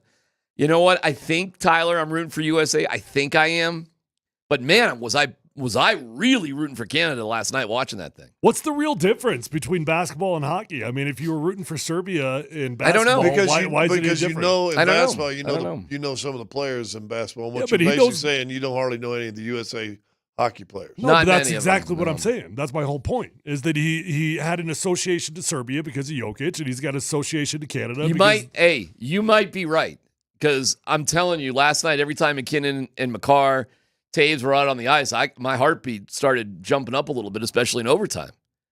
You might be right. I think I'm rooting for Team USA. We'll find out Saturday night. Well, and what type of advantage, when you think about for Canada, that Taves and McCarr play together on the same line, for 82 games. Yeah. And now there's no learning each other's whatever. They're going to play together. Like, am I really going to be – see, tonight will be interesting, because we're going to see Lehkonen and Mikko out on the ice together, probably. Am I really going to be pulling for, like, JT Miller to get over on Mikko, or am I going to be pulling for Mikko? I don't know. I might be pulling for Mikko. I don't know. Because, like, the Team USA, thank you. I wish Ross Colton was at least on the team, because he'd be probably the best American choice from the Avs to be there. In fact, I'm actually curious why he's not on the team. Like, I don't know why he didn't make it. He's played internationally before. Miles Wood, I just don't think is really good enough. I don't know if he's good enough to be on the Do we Avs. have any former Avs or anything? No, that's. I mean, Matt Boldy, Kyle Connor, Jack Eichel, of course we know. Jake Gunsel, Jack Hughes, Chris Kreider, Dylan Larkin, Austin Matthews, you'd know. JT Miller, you'd know. The Kachucks, you would know, I think. I know Matthew. You know Hellebuck. You know Hellebuck, Ottinger, and maybe Swayman. You know all the goalies, probably. But no, I mean, it's Adam Fox, you'd know. Hannafin, you may know. McAvoy, you might know. I don't know. It's weird. They're not like the most household names. They are for hockey heads. Puck heads will be like, you guys are idiots. I know all those guys. They're the best. Come on, man. Be fair. Be real. And then, Finland. All right. Well, Lehkonen, of course. Lehkonen and, I don't know many of these guys either, man. I don't know. Besides Lehkonen and Rantanen, I don't know any of those dudes. But I know Lehkonen and Rantanen. I don't know. Maybe that'll be enough. I don't know. You'll have to see. You know when you watch it tonight. I'm just telling you, this was a freaking amazing idea. Amazing idea. Game 1. 6 more to go. I can't wait. I'll watch every single one of them, man. It's including Finland and Sweden for sure, which is like at 11 a.m. on Saturday. I wonder what they did when they had crossover numbers. What do you mean? Like, who gets to decide? 2 players have the exact same number. That's a funny idea. How they decide on that? Well, I've got more points than you. Yeah. I was third in the Conn Smythe. Could this work in the NBA? Yes. I think it could. Give me your 4 teams. Right now? Sure. I would go with the Final 4. I would go but like you said a while ago, you're probably going to have to pull from other places, right? But I would go U.S., Serbia, France, then choose either Germany or. So even if you had to put a bunch of guys who aren't in the NBA in the game, you'd do it? Yeah. Okay. Why not? Got me? I don't know why not. I think it's different. I don't think you can have non-NBA guys in there. Why? Because it's what you're watching. You're watching an NBA product. You're not watching an Olympics. You're not watching it would be the NBA tournament. This isn't an NHL product. Yeah, I think all those guys are in the NHL. They might be, but the 4 nations. But I don't know if this is NHL. This is an international community got together with the NHL. I thought this was directly the This NHL. isn't based with the. I thought so too. This is not the NHL doing this? I thought this was literally the NHL putting it on. I did too. I think this is the NHL saying, let's save the All-Star game because it sucks.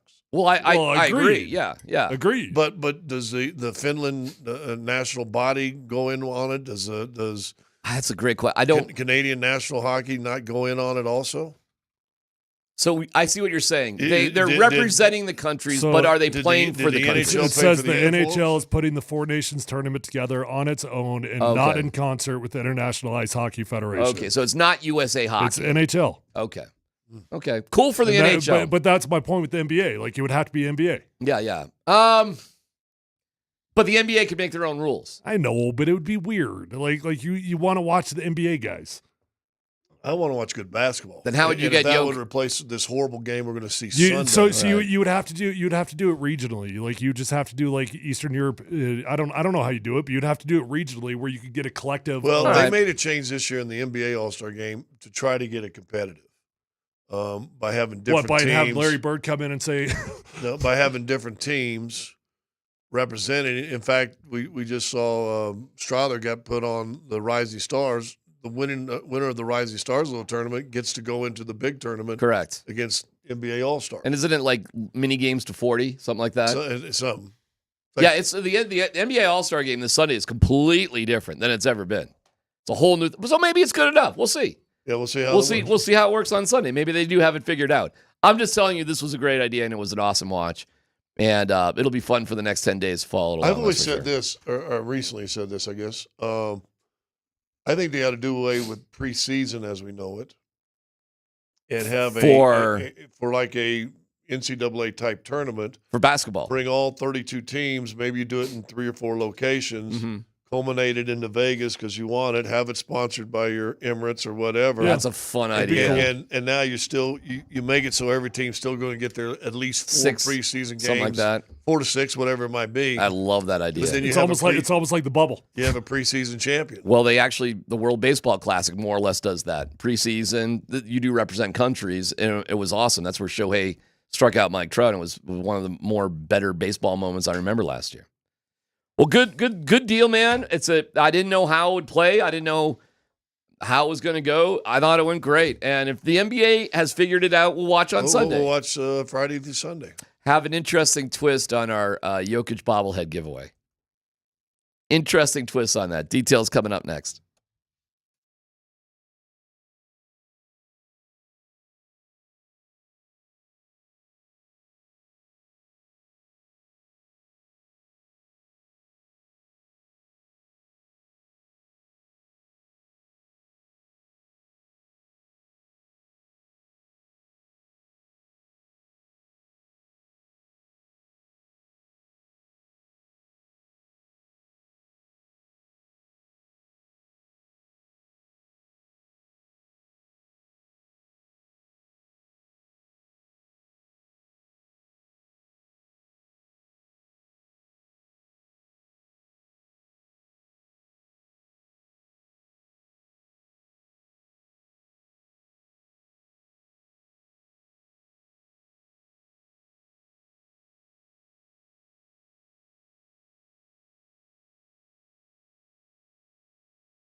By the way, somebody was asking, are there non-NHL guys for like Finland?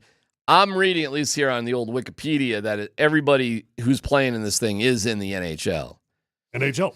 And we were trying to figure out if it was basketball. It would be an issue, of course, with Serbia. But if you combine Serbia and Alex Lenz from Ukraine, Slovenia's got Vlatko and Doncic. I mean, if you put a few countries together, I suppose you could, put that together.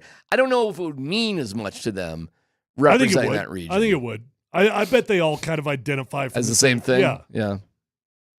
The Baltic region. The Baltic region. There you go, Dan. Well, you certainly would. Canada would be fine on their own. They've got plenty of guys, including what might be a mistake at MVP. Who told you that, Dan?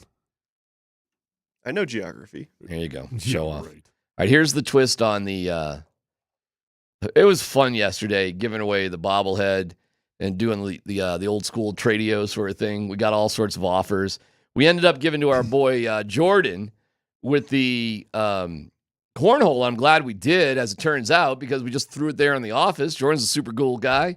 Used to work Conversion Crew. Those guys work their ass off. A legitimately tall dude. 6'6". I respected him immediately the second I saw him. God forbid we have somebody that's involved with this show who's under 6 feet tall besides me.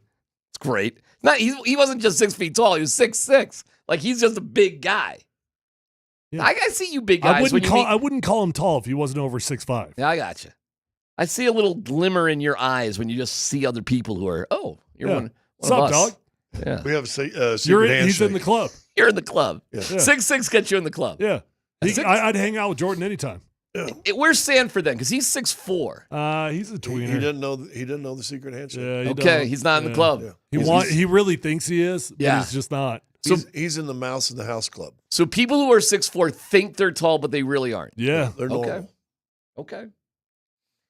Congratulations to Jordan. He brought it in. Everybody's playing a little cornhole in the back. It just goes to the mess that we have back there because nobody's ever going to clean that room up. So it fits right in.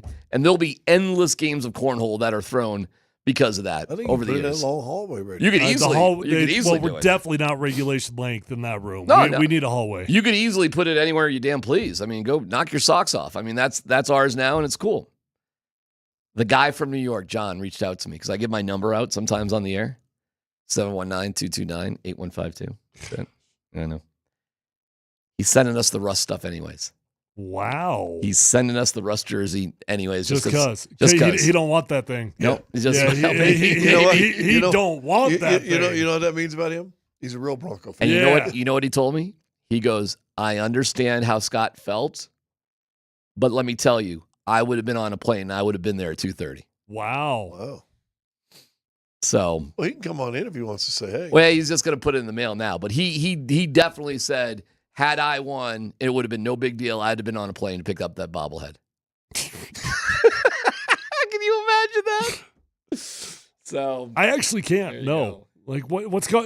Some people are rich. Yeah, clearly. Yeah, some people just like, hey, they're Nuggets fans. Doesn't have to put in PTO. No, it is a cool bobblehead. There are Broncos fans. Airplane, dude. cool. There are Broncos fans out there in the world who are just loaded. They just got cash to burn, man. They just got money. Well, they exist. I met a couple this past year that has traveled to every Broncos road game for the last decade. Yep. There's just you. It's weird. There's not a lot of them, but they're out there. There's people in this world that just, $2,000 back and forth to Denver for a stupid reason. That sounds fun. Right. Like I'll fly to Denver. I'll, have a couple of Rocky Mountain oysters or something. Maybe I'll go skiing in Vail over the weekend and I'll just go back. Or hopefully you have some business connections and you go and have lunch with one of your business connections and guess what? You just wrote it off. Certainly we got to be able to find an extra bobblehead for this guy. I mean, right? I am not making that promise. I've made that mistake many times before. How were those bobbleheads last night at the game? The first 5,000. Oh, did you get one or not?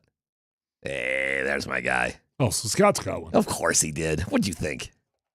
You think that really was going to be a problem? It turns out I asked somebody that had them, and I'm like, why would you have it? He goes, I just asked, you got to know the right people. And I go, well, you're going to give these out. And he goes, no, you take it. I'll go get another one. I went, wow. I said, I don't know them people. So it'll be wrapped and it'll be a Valentine's Day. How was Serbian Heritage Night out there? It was pretty cool. It was neat.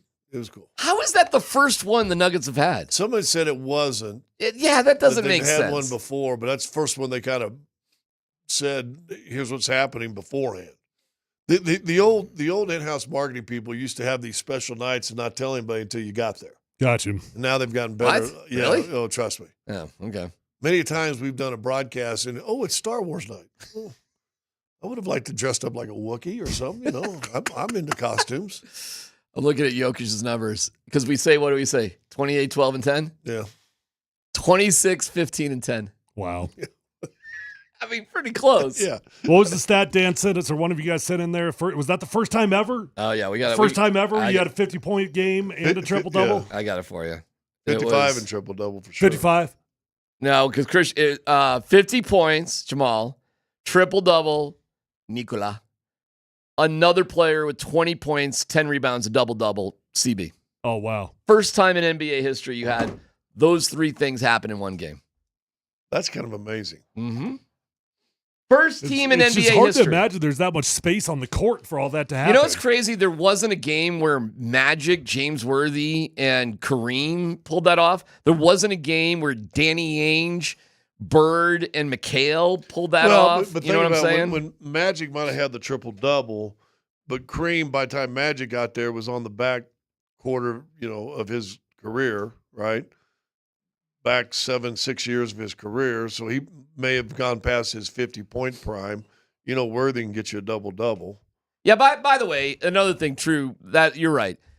Teams back in the day did not routinely score 125 points or more. I mean, there was the time in the 70s where every game was kind of ridiculous. But during the time that we're thinking, those games weren't 135 to 121. Well, do you remember the really. quote Oscar Robertson said when Russ was doing his stuff in Oklahoma City getting the triple-doubles? Somebody asked him about it. He goes, well, if I'd known this was such a big deal, I would have tried to get more.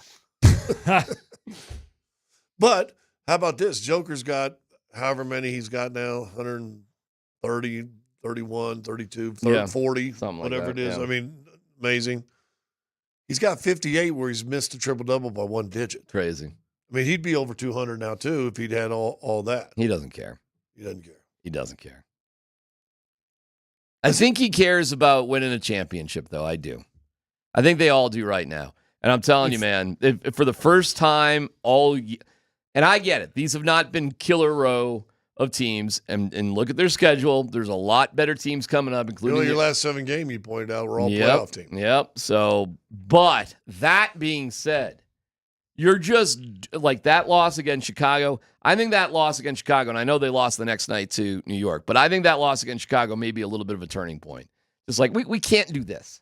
We cannot lose to teams that we really should beat. Yeah. And they played well against the Knicks. They did. They played well against the Knicks. They still lost. Yeah. And then they squeaked it out over Philly, and they had to hang on for dear life against Charlotte. But wow, since then. Wow. The record in the Malone-Jokic era is 9. They play Charlotte after the break. And then to set the record on the 22nd, the Lakers with Doncic on national TV at night. It's an ABC night NBA game. Whoo! Come on, man. How can you not be excited for the Nuggets right now? Yeah. I'm fired up. The Avs, I don't know. Well, they played well late. Hey, listen, after they did. Let's hope after the Vancouver game, maybe that was their starting point, their wake-up call. There's been a couple of funny things going on in the NFL with star players over the past 24 hours. I'll give you the details on that coming up next.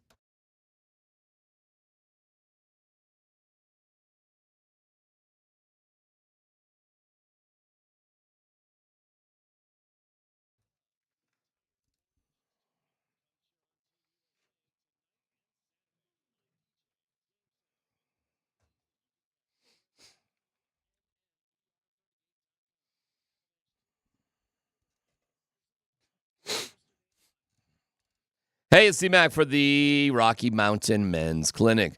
Treating erectile dysfunction is what the Rocky Mountain Men's Clinic does the best. They have amazing stories of success and rejuvenation. taking a tired old relationship that probably is passing in the night and making things much more interesting. It's the Rocky Mountain Men's Clinic. They've helped tens of thousands of men in the Front Range for the better part of a decade, and they can do this for you too if this has been an issue, okay? So what do? Well, you give them a call at 720-440-7900. That's one way to start. You can reach out at RockyMountainMen'sClinic.com. Schedule a consult. The visit's $99. You get that consult, the T and PSA test. If advised, a test dose. Hey, if that doesn't work in the office, the visit is free. They've got an expert staff. Like a lot of men, you could be having sex the day after your appointment. Again, that number, 720-440-7900, RockyMountainMen'sClinic.com.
I'm on nmbr38.com right now. You know why?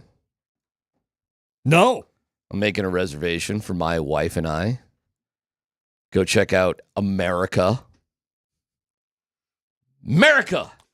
Going. No doubt.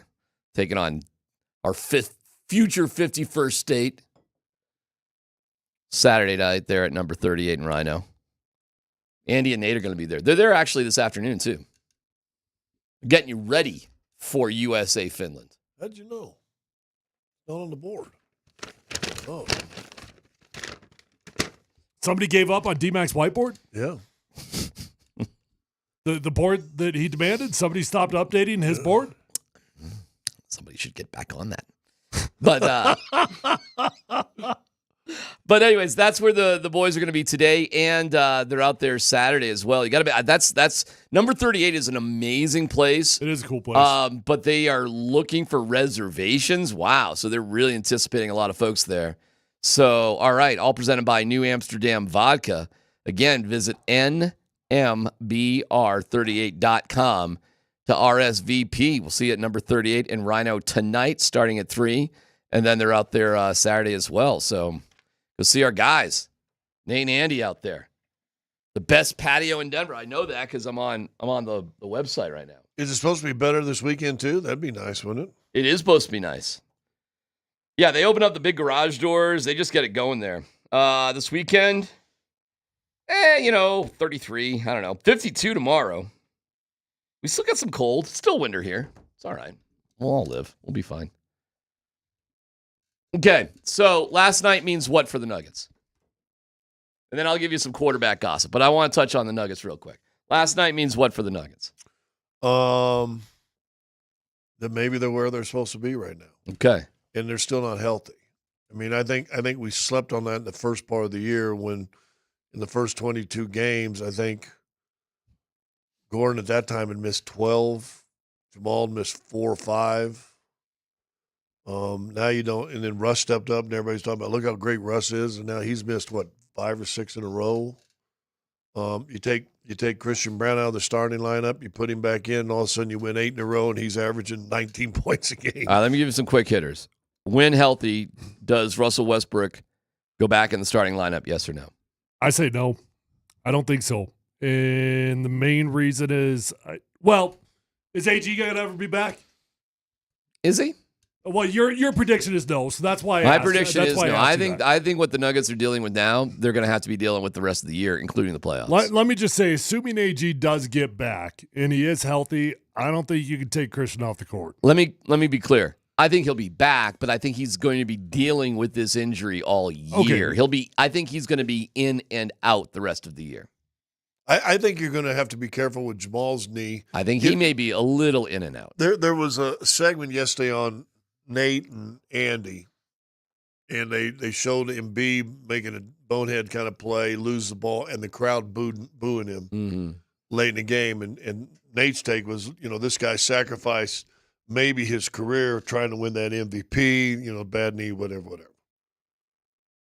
To me, that's a warning then maybe how they've treated Murray, where every once in a while, let's just give that no knee problem. a day to calm down. Maybe we, instead of going, Murray's not playing again, or why is he and same thing, that should be a warning to I'm not concerned about how they manage AG and Jamal at all. They both will need some time off.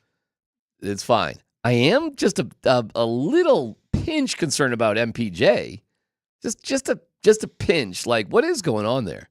I mean, 30-point games in a row, and then we're not playing a couple games in a row here. I'm not. Yeah. Okay, well, right. but I mean, listen, it's just a lot of bodies, man. I mean, between Russ, between Peyton, and MPJ. Hey, I'm fine with a little rest here and there. I really don't have a problem with it, especially when you're playing like they're playing with pick a lineup out of the hat, which is what they're doing. Well, listen, and how about I was talking with Dario Saric getting 8 minutes? How about that? Got a rebound, I think. One of your football muggles. What's our guy? Jeff Legwald? No, the big baseball guy. Troy Ray. Troy was at the game last night. Troy was at the game last night. I saw that, yeah. And we were talking, well, they really haven't played any, winning teams, I go, well, Broncos got to the playoffs beating Yeah. bad teams. Yeah. I mean, you gotta beat bad teams. Yep. But it started making me think. They played last night. Let's see. Russ was gone. Gordon was gone. MPJ was gone, and Payton won. Yep. You played last night's game with 4 of your top 7 guys That's not playing. insane. I mean, if you to think me. about it, that was crazy to me. You Starters and core rotation guys. Yeah. 4 of your gone. 7 guys have missed most of this 8-game win streak, and you're or parts of rolling 146, 135, 141, 75-point halftime. It's awesome. It's awesome. So I think they're probably where they should be. The key is, and you got to manage it. But I think they're going to be a dangerous team. To Quick hitter postseason. here. Quick hitter. True or false? Christian Brown is better for this team than KCP. As a starter, yes. I would not trade what we have with Christian right now for much of anything. How about this? Having Christian in his role is an upgrade over what we had with KCP. Yes. Yeah. That's pretty damn good, right? Not to dog on KCP. No. I think. But that's to praise CB. And when CB's hitting threes in a game, then there's no question. When he goes, 3 games where he goes 2 for 12, people are like, well, you got to make the 3. Dude, he's like number 1 in the league or top 3 in the league in fast break points. It's amazing. And points in the paint. Yeah. And they don't run plays for him. So what you tell all the kids that listen, say, well, God, how am I going to do anything in this? Well, my high school coach, I never called play. Well, guess what? Christian Brown had a play call for him all year. I get it. He's averaging 19 points a game. Yeah, he also has like a 40-inch vertical and he's 6'6". I mean, that helps too. Yeah, he ain't 6'6". What is he? What is he? I'll just say this. He don't have the handshake. Nope. Really? Yeah. All right. So our boy Jordan was dropping off the cornhole game was taller than CB. I would say probably so. Okay. If he ain't 6'6", he's just shy. I think he's about coach's size. No way, Oh, Malone. So you going 6'4"? Yeah, Oh, Coach Sanford. Sanford. Oh, no, he's taller than Sanford. Not by much. I mean, Okay. What's an inch? What's his vertical? Seriously, it's around 40 inches or something, isn't it? They measured him. Didn't they measure him at the combine like at 43? Something like it's around this 43 or crazy, something like that? crazy sort of athleticism. Yeah, that's stupid. And dude, did you see when he got the and one play and he does the flex stuff? Mm-hmm. That dude when he Yoked. flexes, Yeah. No wonder. he is jacked. I'd flex also. Well, one of my favorite stories is after they won the championship. He was just rolling without a shirt on, period. Like, he was like, to be in the bowels of Ball Arena after they won their championship was really a pretty special place to be. Because for a while, it was like you needed a pass to go here and go there for a while. But I'd say 40 minutes after the game, that was whatever. I mean, you could, if you were there. Well, they sent the photographer out there in the loading dock, and you had but the champagne was back over here. So. Anybody who was there could have grabbed a bottle of champagne and gotten their photo taken with the championship trophy. It was like Romy. Ask a million people.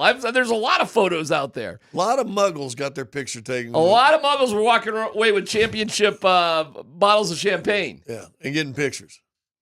Take the money and run. What can I tell you? I did not. You should be proud of me.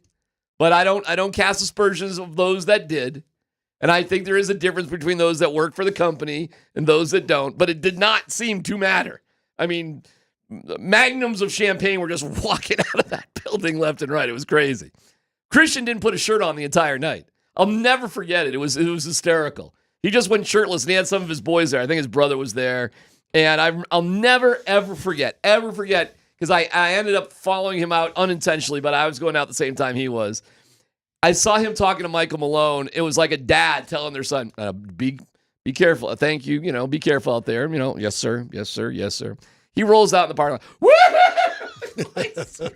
No shirt on. Well, but dude. he is yoked. And the other guy with no shirt on, Aaron Gordon, walking down the middle of Larimer. He had his own parade. Yeah. And he is ripped. And he still got his basketball trunks on. Yeah, he didn't even change out. No. Why bother? Yeah. What a moment. And you know what, guys? Hey, man, good news to report. I think this team's got a shot too. I do too. Last year, not so much. No. too worn down, too just mentally fried. Yeah, it ain't the same. It's a different deal. I will say, though, I do think there's going to be an interesting transition period when you do have everybody back. Like right now, we're rolling with this kind of ragtag group that it's working. And the only reason why I struggle when you call them intimidating sometimes is because, well, they don't have their guys, right? And they're winning, and that does make it intimidating for sure. I understand that. But I do think there's going to be a transition once you've got everybody back. And does that, in a weird way, kind of slow it down? Well, when you I know what you're saying. I just don't think there'll ever be a time this season where they are all back. That's all. So I think it's going to be just like this the rest of the year. Now, I'm not saying the same guys will be out. To me, when it comes to injury, they'll give Jokic a game or two off too. That'll happen as well. But when it comes to injury, guys coming back, it's incumbent on them to assimilate back into the team as opposed to the team trying to assimilate to them. And that's your key. Here's what's intimidating: how hard other teams have to work to score against the Nuggets compared to how easy the Nuggets are scoring against other teams. That's what's intimidating. That's what's frustrating. And halfway through the third quarter, maybe even the second quarter these days, you just are like you're out of gas, man. Well, and these it'll be interesting. The games slow down and become more half court once the season goes, once the playoffs go. The deeper and deeper you go. But now you're talking about a guy playing at a high level, Michael. He's got to continue that level. And then or Jamal and Joker back on the same page, it seems like, again. Mm-hmm. Now, all of a sudden, is that not a good half-court offense, just that? And then you got Christian Brown that's defending up your best players over there. And if you do miss a shot, they're going to get out and run. God, it's so much fun. It's a blast, and the atmosphere in the crowd. It's guys, it's feeling like the championship year all over again. What can I tell you? And it just didn't have that same vibe last year. It did not. It was a struggle bus. But that is weird because last year they actually were phenomenal after the All-Star break. What was their record after the All-Star break last year? Like 16-17. They were really good, way better. It was like 20-5. Yeah, I think you're right. I think it was something like maybe even 21, something like that. It was kind of crazy. But it was also exhausting at the same time. Yeah. Hey, a reminder, our next Safeway Saves the Day keyword, that'll be at 2:20, so stay tuned. All sorts of interesting gossip with Aaron Rodgers, Russell Wilson, Trevor Lawrence, all your favorite quarterbacks, and Travis Hunter's made a very significant decision, plus no dumb questions on the way here on PhD.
All right.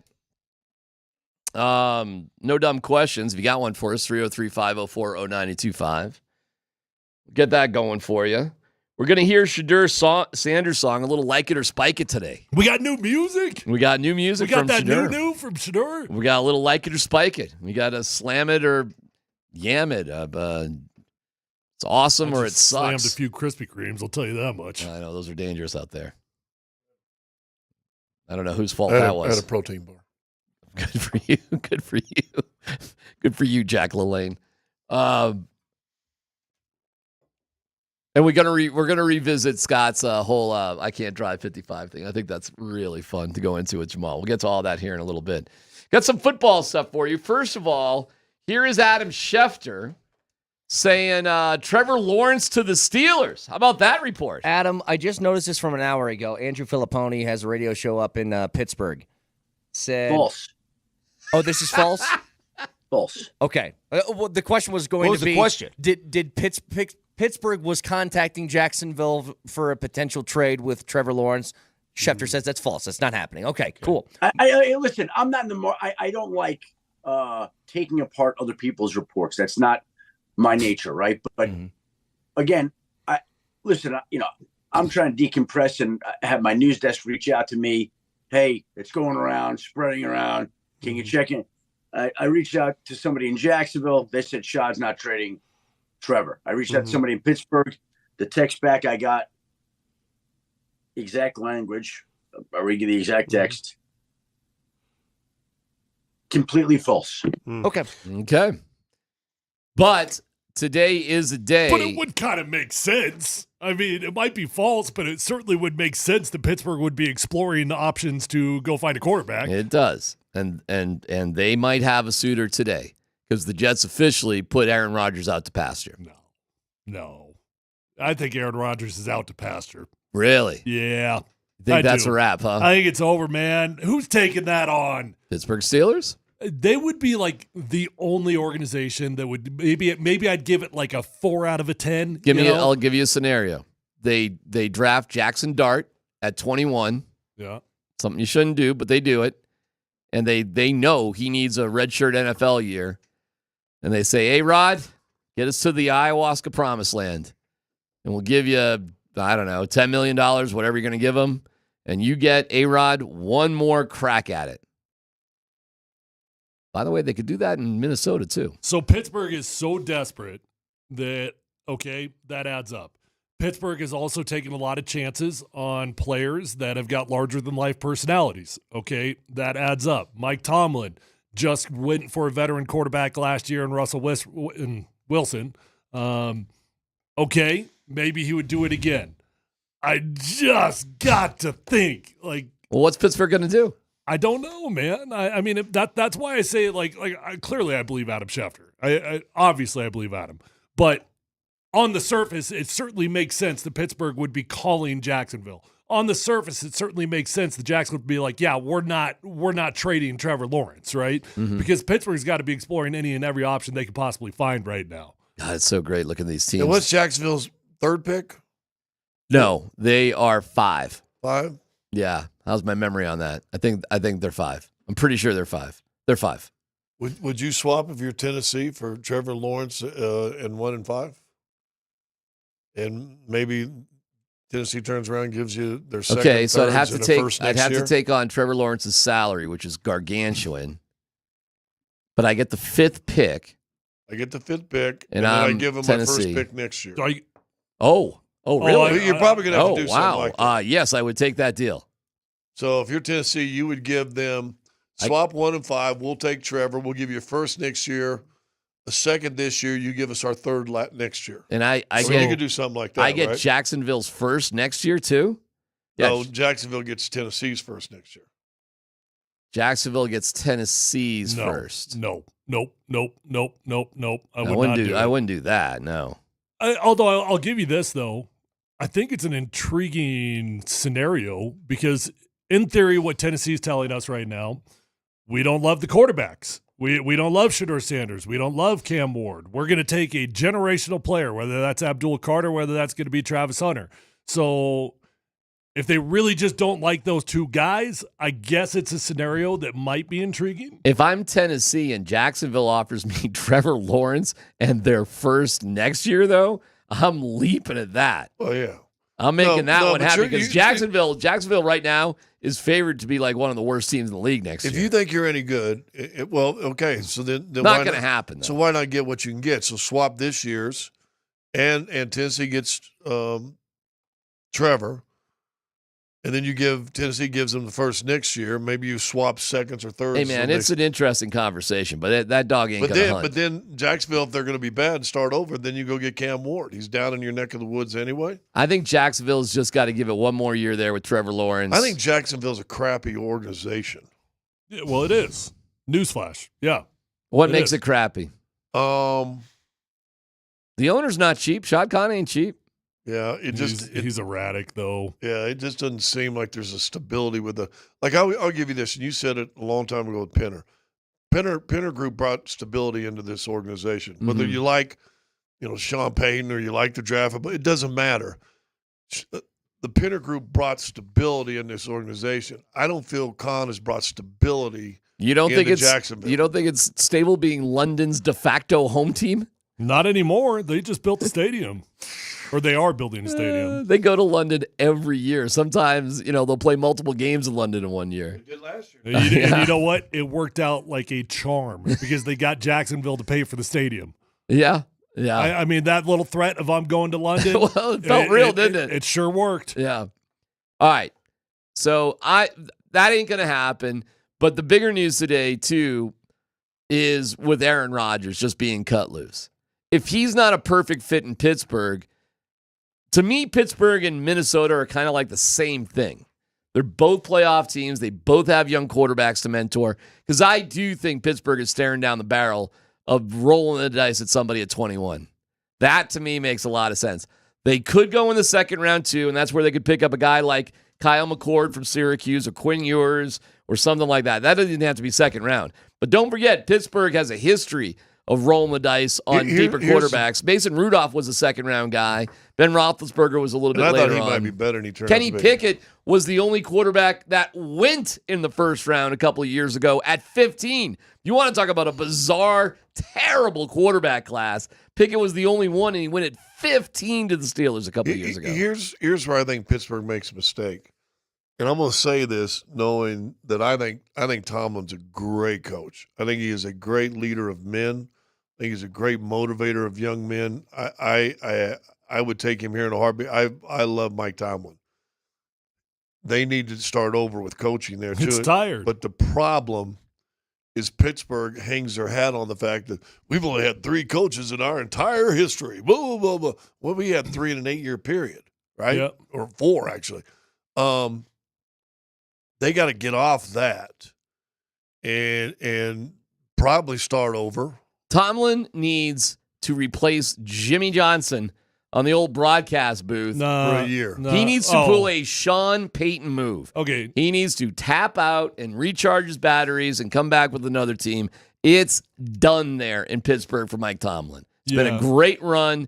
I'm not saying he can't coach again. Pete Carroll got himself a job. I think he can coach. But He'd be a great coach. That dude needs to be on TV. He needs to follow Sean Payton's footpath. If he wants to take a year off, just take a year off. That's fine. But I promise you, if he was on the street, he'd have a job like that. I got you, but I do agree with you. He's though. a Hall of Fame coach. He's a Hall of Fame coach. I do agree that it happens to every coach at some point. The message wears thin, and you go through the generations of players, and you kind of get them in the building, you get them out the building. Once you get that new bloodline in, you're like, okay, well, I can do this again. But it's just tired. It's exhausted. But it is a scary thing to walk away from. Yeah. I mean, talk about stability. They're the definition of stability without the outright success. They're also in today's modern pro sports of winning championships at all costs. And I know Tomlin's got a couple of them, right? Or does he only get one, or did he get 2? He's got 1. Because I think they lost 1 and he won 1. I believe. Does Ben have 2? Actually, wait, he might have 2. He may have 2. But the old coach had 1 also there. Cower won 1 too. He might be right. He's only got 1. Yeah, so Cower won 1. Tomlin's won 1. Okay, Ben's got 2. Is that right? Yeah. But Al Davis said tons of years ago that his philosophy, and he stuck to it, that a coach shouldn't last more than 10 seasons. After 10 seasons, you need to start over the coaching. I think 10 years is even a lot, to be honest. His was 10 years. And think about it. I mean, he got rid of Madden, who probably still could have coached, who went on and sat in the booth for the next 25 years. Got rid of Flores a year after they won a championship, and I think they'd won 10 or 11 games the next year. And his thing, he stuck to it 10 years. Well, I'll tell you this then. I'll tell you this then. If he really wants to stay there, he really doesn't have much to lose. I probably would bring in Aaron Rodgers. I would. If I'm Mike because you're going to keep above the 500 thing again. I would try to give it a shot the best I could. I would draft Jackson Dart. I would move on from Wilson and Fields, and I'd do my best to reset. But other than that, they just got it so wrong this year in kind of the worst way. They put themselves in purgatory, and they had no real shot to win a Super Bowl. Nothing. No. And they had But you know what they had a real shot of doing? What? Winning double-figure games, staying above 500. But they did not have. See, the issue I was laughing at with the Steelers at the beginning of the season. What's your long-term plan at quarterback? Well, you still don't. But that's right, again. So you're screwed if you don't have that. What's the one thing Tomlin has on his career? He's never been less than 500. Never had a losing record. Okay, well, check that box. And if you're really in I got to win now, like I guess he was, then get Aaron Rodgers. Get Aaron Rodgers. What the hell? You're I probably don't think that's going to win now, though. Well, what else are you going to do? Where else are you at? I mean, you give me a world where you have a better shot. Kirk Cousins is a way better option. He ain't free right now. He's got to be. Well, okay, but he ain't right now. I got it. I mean, you can go for Sam Darnold, I suppose, if you think that's it. Fine. That's also a far better option. I mean, there are options that are far better than Aaron Rodgers. Okay. You think Sam Darnold's a better option than Aaron Rodgers for the Pittsburgh Steelers? Hell yes. Okay. Wow. Young and hungry. He's going to be a me guy. He's going to be a team guy. And then folded at the end of the year. I know. Aaron Rodgers folded the entire year. We got some Travis. Not to the last games, then he actually balled, and everybody's like, oh, he can still play. We got some Travis Hunter news as well as a Like It or Spike It with Shadur's new song coming up in about 15 minutes. Time for No Dumb Questions. Polumbus, Hastings, and DMac present No Dumb Questions. This is your safe space. I like to use No Dumb Questions as parenting advice for myself. You're a smart guy. Send us your not dumb question now. Tweet it, text it, or Twitch it. It's No Dumb Questions on Altitude Sports Radio 92.5. What you got? I mentioned a story about Nate and Andy with Embiid going crazy and shorten his career. Did the Broncos do that with Terrell Davis? Did they rush him back too soon after the ACL? Especially what we know now. I mean, it's tough to look in hindsight. Probably. But did they rush him back? Had they waited and been more patient? Do you remember the timeline? Oh, he was less than a year. It was crazy. He got hurt in the fourth game, was back the next year, and then he was in and out basically it for the next year and a half. Did the Broncos shorten Javonte Williams' career by having him come back too early? No. Maybe. No. He had plenty of time. Oh, man. Here's where I'm leaning there with Scott, just a pinch. How much time did Jamal take to come back? A lot. He got hurt. Did he get hurt in preseason or training camp? Yeah, I don't think you can compare basketball players to football players. You can't do it. Okay. It is not a fair comparison. But I'm talking about Javonte. I'm sorry, I didn't go to Jamal. Jamal got hurt 20 games for the end of the season and missed the entire season and playoffs the next year. Yeah. No, Javonte was back within a year. And we're still having to watch that knee. Listen, the pressure of these football guys to come back is ridiculous. Nobody takes more time off than they need to. Nobody. But nobody can afford to. I understand that, and I agree. But what we know medically, I talked to a dude, and I know that Adrian Peterson, who went over to Germany and got all the blood platelets and all the stuff he did, comes back in 9 months, probably killed more athletes or hurt more athletes' careers than any other player. But what we know, and I'm just talking to people I've talked to who may go to school and get letters and stuff behind their names, say that it's probably 2 years after an ACL for a guy's completely fine. Yeah. I don't know anybody. I don't know any sport that's got that luxury. Well, not many. Basketball not many. for stars. Maybe. If you're a star. Name a dude that tore his ACL, set out 2 years. Name one. Jamal got close. It wasn't 2 years, I guess. A year and play. But it was a while, though. It was, hey, Then they didn't play him back-to-back through half the season. It was enough time that management was questioning if if Jamal wants to play, playoffs are here. Exactly. That did happen. Exactly. So they weren't exactly like, hey, yeah, take more time. I got it. Well, he did, though. Well, I know. Smart. And then guess Smartly. what? The year after you did that, you win a championship. Correct. I'm just saying, did they rush Terrell Davis back too soon? Probably. But, I mean, that's a million years ago, and the science wasn't as good, and the desperation to play is ridiculous. And he's coming off multiple 2,000 rushing yard seasons, Super Bowls, the whole thing. I mean, that guy's going to play. They're going to need him to play. They needed him. Yeah, but are we still in today's time then short-sighted for the short view of win now as opposed to the long view? Dude, scales of suckness. How good are you? Are you really good? Take your time. Are you not so good? Hurry back. Or see you later. And what's the sport? What are we talking about here? Lonzo Ball's getting all the time he wants. Good for him. No. Oh, he's not? No. What do you mean? Well, I talked to people there. They're playing him at no more than like 5-6 minute increments. Okay, but are they about to cut him? Point? Are they about to get rid of him? No, I think he just signed another 2-year deal. He did. That's my point. That the better you are. Playing 5 minutes. I know, but at a that's time. actually what DMac's saying. He's getting all the time he wants. The organization is making sure that they're not playing him more than 5 minutes. Right. Gabe Landeskog's getting a lot of time, isn't he? Yeah. Right? I mean, they're playing the long game with Gabe. They sure are. Do you think that would be the same if he was Joel Kiviranta? No. If that was Miles Wood? Do you think that the club would be that loyal? The Broncos probably, hindsight being unbelievably 2020, knowing the value of Terrell Davis, they really probably should have given him 2 years to get better, and then we'll see in a couple of years. But, Tyler, nobody works like that in the NFL. Especially in the NFL. Mm-mm. Every game's a Super Bowl. Well, the problem is the players just there's too much pressure from the player himself to get back on the field, and the players will just lie. Here's a good one on the text line. Shotmon's the text line. What are Alex Singleton's expectations coming back from his torn ACL? To start next year. Now, they'll probably replace one of those two guys, and Alex is probably the odd man out if they do get a replacement there. Because Cody Barton's a free agent, too. He's a free agent as well. I bet they bring him back.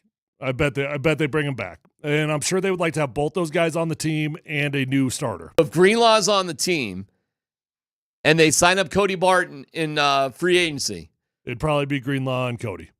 They're cutting Alex Singleton. No, I didn't say that. I said they want them both on the team. They'd keep Alex Singleton. Yeah. And Strenad's a free agent. You just letting him go? Or are you keeping him as special teams team? I got a spot for Justin also. Okay. All right. Oh, you're keeping a lot of guys around. You see any vet cuts? Oh, man, I don't even know. I'd have to look at the contract situation do we have anybody that's getting phased out in that area? To me, Singleton raises a lot of eyebrows to me as a vet cut. I mean, he kind of... I guess if you're going to say that, let's see what the actual contract situation is. He's writing the story. I mean, I don't think he costs him that much money. I just think there's a backlog, and he's coming off an injury. I'm not saying it's fair or anything. And he was the Broncos' Walter Payton Man of the Year, which maybe double down on that. I don't think that matters at all. Hey, by the way, no dumb question.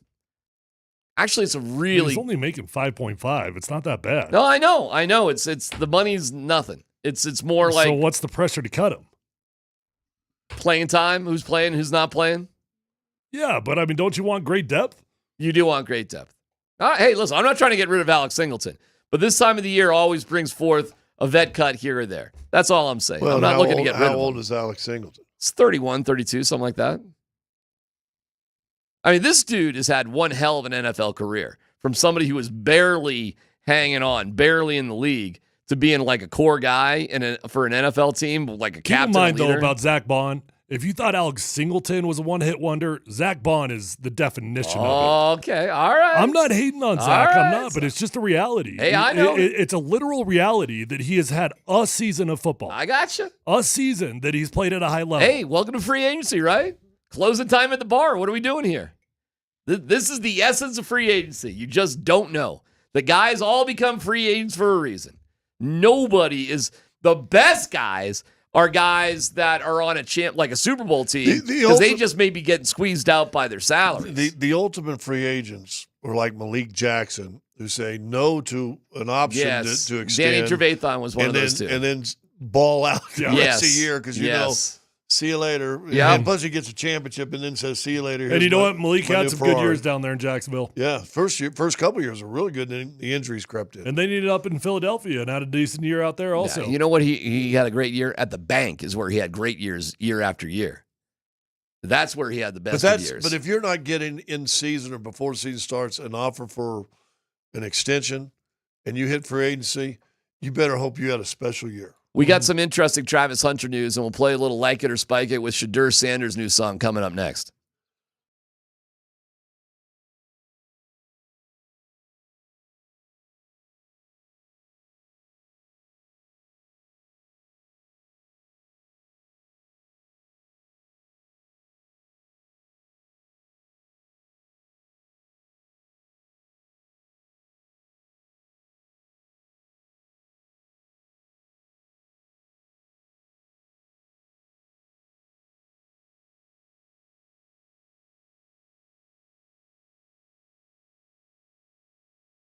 All right, check it out, guys. If you're in the market for a new vehicle, just go to Phil Long Ford. That's it. Simple as that. Go to my friends over at Phil Long Ford. You're going to have a fantastic experience. Matter of fact, you'll probably become a customer for life. I value relationships, and that's why I keep going back to Phil Long Ford. Bought a car there my rookie year. Had a great experience. I've had a great experience every time I've gone back to Phil Long Ford, and you're going to do the same thing because they're going to respect you. They're going to get you in. They're going to get you out. They're going to give you the best price.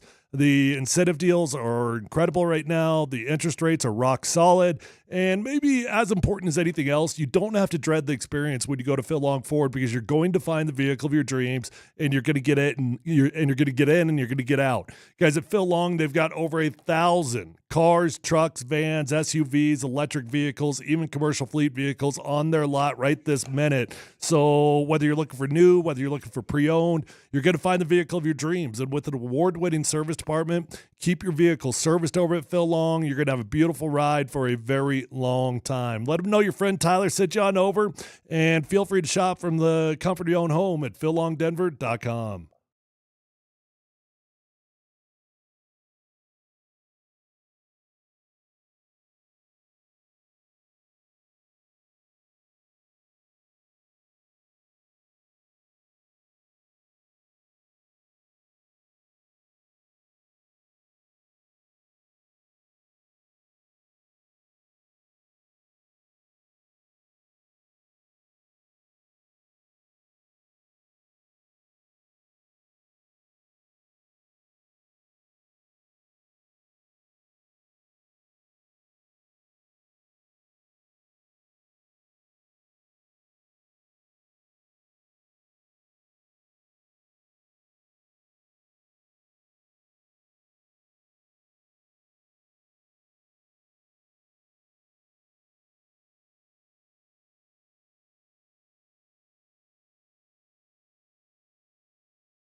All right, here's what we need. We need a little help. And don't forget, for this, you win nothing. But we need to line up some phone calls. And I know it's, you can call us the same. You can text us, 303-504-0925. You win absolutely nothing. But you help set the tone of an incredible music review show. So we get into some sports, not sports, with Shadur Sanders' new, theoretically. It's the new. You just call it the new. It's the new. So we need a few panelists here. So I'm giving you a little time, 303-504-0925. When you get that lined up, we'll play a little Like It or Spike It. Never been on the radio before. First time ever, right here on PhD. That's right. Maybe not true, but probably is. Well, who's fact-checking, really? 303-504-0925. Okay? Tanner is. Tanner's fact-checking. Then we're in trouble. Well, I got an idea for a show. We say stuff. Yeah. And then at the end of the show, Tanner comes back and fact-checks everything. That's an amazing idea. Last 5 minutes of every show? Yeah. Wow. Who's ever done that? I got an idea. Here's what we do. You take things what we say. Make us sound stupid. And you slow it all the way down, and it sounds like we're hammered. Also, just put beeps in where they shouldn't go. Unnecessary beeps. I mean, that's actually still a pretty funny bit. The beep deal is still funny. See, I think that's me blowing I hate that bit. That's me blowing. Oh, the beep bit? Yeah, I hate that. Oh, it's pretty funny. It's funny. And it was funny 40 years ago when they first started doing it in radio. It's been funny for a long time. Hey, how about we talk to little kids about, adult things? That could be funny. How about we just... P. Diddy says, hey. How about we just fart on the radio? That could be funny. It used to be. All right, we're having a hard time getting the callers. We're struggling right there to get our panel ready. Give out the number again. They'll call in. 303-504-0925. I said you'll call in, so don't let me down. Maybe just one caller. Nobody wants to judge music? All right, we'll get to it in a second. Travis Hunter is going to go to the Combine as a corner. Big deal, not big deal, good idea, bad idea. I mean, it just shows how freaking confident the dude is, because in a day and age where just about anybody opts out of the Combine if they've got the power to opt out of the Combine, Travis clearly feels good about his testing numbers. I don't know if he's going to do everything. I don't know if he's going to do the bench pressing and all that. Now the bench press matters. But clearly the guy is confident. Now, what I thought was interesting about it is that he chose to go as a corner, because to me, that's the safest pick for him, right? That's the side that the majority of people would say you're going to be best at being a corner in the NFL. He desperately wants to play both ways. He said he would put his foot down to a team that says he can't go both ways. So there was a part of me that thought if he went to the Combine, he would actually go as a wide receiver.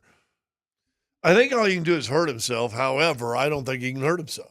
I don't think so either. And I'm not really sure what the difference is being a corner and a wide receiver at the Combine anyway, aside from I'm catching the ball or I'm defending the ball. I mean, isn't it all the same sort of thing? No. I'll say this. Really? He's a different athletic mindset than most young people are. What's the most significant difference drill between corner and wide receiver at the Combine? Going backwards rather than forwards? Okay. Flipping the hips. Yeah, but isn't it more complicated to flip the hips and run in a straight line? Yeah. Okay, so doesn't it translate? If he can do this, he could probably also do that? Well, and then and I'd say this: the cornerback does little drills where they'll catch the ball too and stuff. So I mean, look, they know that Travis Hunter can do both. Yeah, they already know that. I think he wants to go to Indy, get some nice swag, get a little pub, have some. Here's 8 different teams take him out. No, to St. you know why Elmo's. he's going to Indy? Because he says, "I don't want to be number 2. I want to be number 1." Yeah. That's why you go to Indy. If there's any debate at all, you say, you know what? I'm that confident in myself. I'm about to be the number 1 pick. Here's what would be funny. He'll be followed there more than any other player. Way more than Abdul Carter. I don't know if Abdul Carter is going, but I mean, nobody's paying attention to him. Does it put pressure on other guys to now? Dude, this guy's going. I don't know about that. I think what would be funny, because the famous story with Dion is they ran the 40 and then he just kept running out the tunnel and that was it. Like, that's all I need to do. That would be pretty funny if Travis Hunter actually literally did that. Like, the only thing he was going to do was run the 40, but he signed up to be a cornerback. So he's a baller. He'll want to be out there. Full lines. Full lines. I told you they'd come. Guys are that good. All right, let's get a little sports, not sports, and Like It or Spike It. Go ahead, Dan. PhD presents sports. Breaking news out of the NFL. Breaking news out of the NBA. Not sports. A driving violation. Suspended for 4 games without pay. Former Red Sox pitcher is under arrest. That was not acceptable. All right, you guys ready? It is now. We have full lines here. And when you think I'm coming to you, if you hear me say, okay, what do you think? Just start talking. I don't want to, Tell them how they're supposed to talk, though, because you get really mad if people don't talk the way that you want first of all, them you to. don't need to ask us how we're doing. It doesn't matter.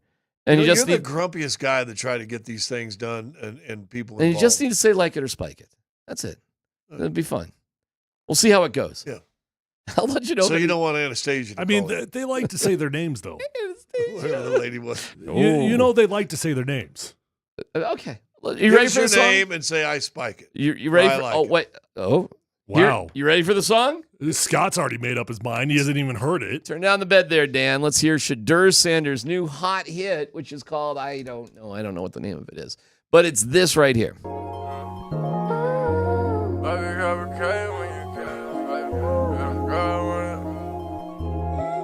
Okay, can I say this right now? This is not a joke. This is really his song.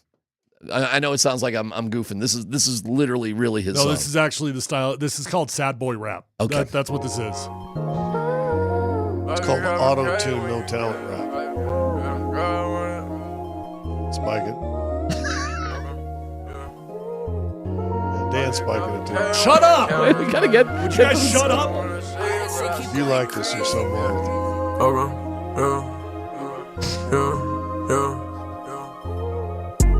Life is complicated when you count this paper. Yeah, girl, I wanna see you, but I'll see you later. Yeah, there's too much going on, girl, just do me a favor. Yeah, girl, I know you love me, but you know I can't date you. Yeah, you know I'm a rich, I ain't got no neighbors. I get mans, yeah, you haters. And lower it on my wheels, cause they feel so spacious. Yeah, when you come around, girl. Okay, all right. That's it. That's we the didn't song. even get to the hook. We didn't? How can you tell? So. Ruthie, like it or spike it? Dump it. Dump it. Dump it. Dump it. All right. I think it's Deanne. Deanne, you like it or spike it? Shadur Sanders' new tune. Adrian. Oh, Adrian. Yo, Adrian. Yo, Adrian, you like it or spike it? For the love of God, spike it. Spike it. Okay, thank you.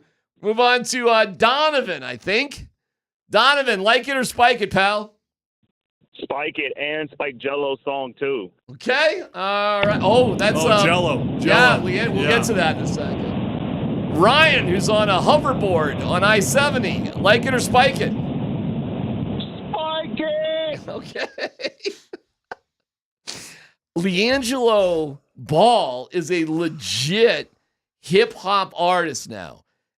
Is he? I think he's performing at the All-Star game. That's like the younger brother. Middle brother. He's bringing 90s rap back. Is that right? Yeah. He's the one that stole stuff in China and got. Yes. Yeah. But like he's got a record deal and he's performing at the All-Star game, correct? He performed it at the Lions. What was it? The Lions something game. Lions Vikings game, I think. Okay. Luke, like it or spike it for Shadur Sanders? Absolute dog water garbage. Okay. And one more. Taylor, what do you think? Like it or spike it? Spike it 3 times. Spike it 3 times. Okay. It's not good, right? Y'all a bunch of haters. Wait. Are you being serious? Ask me if I like it. Like it or spike it? Buff for life. It's PhD here on 92.5.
I see. Come on, everybody. Turn it up a little bit louder. You know what I'm saying? 25. Wanted dead or alive. It's my license. All that jive. I can't drive. Jamal. What a game last night for Jamal Murray and Scott Hastings. Tyler, he put it out there. He didn't know. Maybe he thought he knew. I don't know. Does anybody here in Ball Arena know Sammy Hagar? Hey, I do like it, though. I ain't spiking it.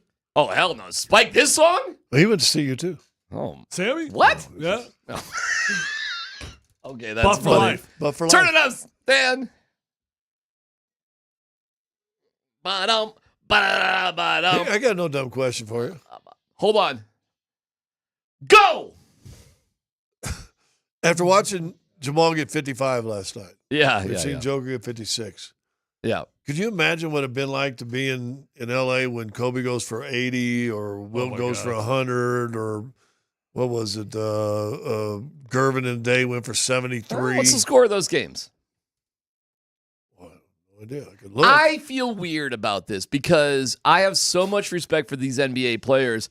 I feel a lot of guys, if they took 36 shots, would be teetering around 50. I don't think that's true. I don't think the reason I don't think that's true is because anybody could take 36 shots. And I know I said this earlier, but you're not going to take 36 shots unless you're hot as hell. And so they're like, I get it. But I just think that a lot of NBA guys could have done that. That's all. When was the last time SGA took 36 shots? I don't know. All right. How about James Harden? When's the last time James Harden The key is how many free throws did Murray get? And he was at the rack a lot last night. I can look that up. 4 of 6. Listen, 6 of 8. I'm not trying to downplay what Jamal did. He was extraordinary. It was awesome. And it's hard to score 50 points. Ain't no doubt about it. Michael Porter Jr. has never scored 40. So what he's done is extraordinary. I'm just saying the league is so talented, not to take away from Jamal, but a lot of dudes, if you just give them that opportunity, then they're going to score a lot of points. What did Jamal do here? Hold on. Free throws. He was 8 of 9 from the line. 7 of 15 from 3.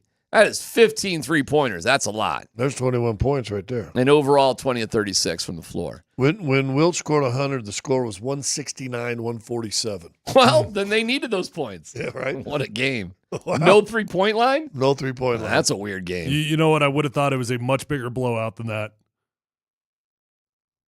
18. By the way, do you know how many bench points the Nuggets had last night? 10.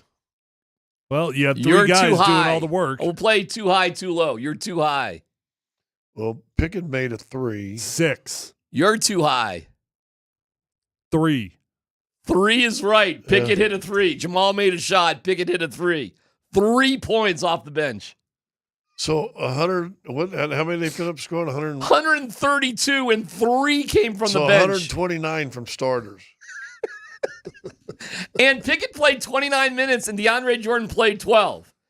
And you got 8 from Dario Saric off the milk box, and Hunter Tyson got 6. And you had 3 points. They only took collectively 8 shots. 1 for 8? 1 for 8 from your bench. Jokic, 26, 15, and 10. Christian, 21. 10 rebounds from CB. And they're the first NBA team to ever have that combo. Triple-double, 50-plus points, and a double-double on the other side. No NBA team's ever done that, ever. So I guess you can get away with only getting 3 points off your bench. Did they take a lot of three-pointers? 38. Yeah, a little bit more than average. But I'm going to guess fast break and in the paint. And by the way, the Blazers won the second half. They scored 65 points. The Nuggets scored 57. So they won by 8 in the second half. The Blazers did. But Jokic made that radical, awesome, slightly embarrassing for Zeke Najee move to get the tip in off a Jamal free throw miss at the end of the first half for 75 points. So I don't know, man. In the NBA, Scott, you tell me 36 shots, how much are guys usually scoring? How many times do guys take 36 shots in a game? in the well, NBA. Anybody now, those numbers usually go down. Like Shea Gilgeous this year had was it a 50? Did he have a 50 spot sometime this year also? I think he did. And he shot 28 free throws. That's sick. I'm just looking up some other, like Grizz. Grizz is like, John Morant didn't even play, so never mind. I don't know. Give me a team. Let me look somebody up. Like, who do you think, like, took a lot? Celtics? They play last night? They did. They beat the Spurs 116-103. What do you think? Jason Tatum, how many shots do you think he took last night? 18. Jason Tatum took 25 shots. Okay. It's a lot. It's not 36, though, but he went for 32 points. So he had 32 points off 25 shots. How many shots did Will take in that game, Dan? Oh, we had the box score in the Wilt's game? Well, these are the most field goal attempts in a game by one player. Wilt has the record at 63 shot attempts in one game. He's got 3 games. That was his 100-point game, too. He's got 3 games of 60-plus attempts. That's crazy, man. See, yeah, there's Kobe, right?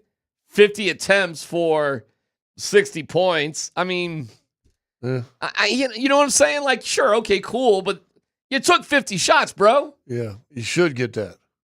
Right? Wilt has 13 games of 50-plus shots. Yeah, Wilt, look at Wilt. I mean, Wilt's ridiculous. It gives you a sense of how good Jokic is when you take a peek at like what Wilt selfishly was probably doing in these games. Yeah. Well, but look at this. It is crazy looking at these shots. Let me throw out this. Wilt's second largest game was 78 points. Look how many rebounds he had. Where is that? 43. Yeah, I mean, he was like a one-man team. Goodness. What did his teammates think? Give him the ball? Yeah. Please. And Jokic is better than that guy. Pretty crazy. So, hey, good night for the Nuggets. Good night for Jamal. Hey, man, you're feeling it. Go for it. I mean, they had 4 significant players out. Peyton Watson, Aaron Gordon, Michael Porter Jr., and who am I forgetting? Russell Westbrook. Russell Westbrook. You finished before the All-Star break on an 8-game heater. Michael Malone has probably got his shirt off in the Gulf of America right now. Can't feel much better than that going into a break. You know what I'm saying? His toes in the sand in the Gulf of America.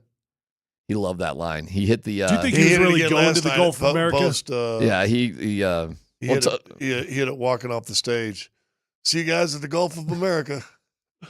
He was proud of that one. Oh yeah, the Muggles. There was a few Muggles got a little upset with that. Oh. They did? Oh yeah. I would think the Muggles in attendance would love that joke. Really? They laughed. Oh yeah. All of a sudden, it was, I can't believe it. And then it became a whole. I walked out because it was starting to get how dare they change the name to Gulf of America? Oh, they appreciated the joke and then they just got into their. Yeah. You know, I gotcha. Yeah, because I think Malone would be leaning on their side, frankly. You know, but then it was Grumble City. Oh yeah. Hey, they changed the name. You can change the name. You can do whatever you want. Make anything you want. Hell yeah, Dan. Listen, man. Hey, if Steve Jobs can change it, then it's changed. That's right. It's done. It's done. It's done. It's here. It's Steve Jobs changed it. Whatever. It's on my iPhone. It just is. And I'll prove it to you. I'll look it up. I'll just, bam. Map. Where am I going? I'm going to the Gulf of America. Because America, yeah. That was cool. Yeah, look at that. See, dude? Did you know this? Yeah. I hadn't even looked. On Apple Maps. It's on Google Maps also. Yeah, right there. See? You know what I'm saying? It's awesome. I mean, who's got more coastline, technically speaking? I was looking at that. It's damn close. It's damn close because the Yucatan Peninsula kind of sneakily goes there. It's like goes a cape. up a little bit. It looks close. And what would you include Cuba or not as part of Mexico? But what is? No, it is like even Steven. I was looking at that the other day. I was like, who does have more Gulf? I don't know. I mean, ours goes all the way through Florida. Dude, I know, but you forget about the Yucatan Peninsula. No. you knew the Yucatan Peninsula off the top of your head. No, I'm just saying I'm looking at it. It was Yucatan, but I don't know, bro. I mean, we got Florida, but they got Yucatan. What is the combination of Canada, America, and Mexico called? North America.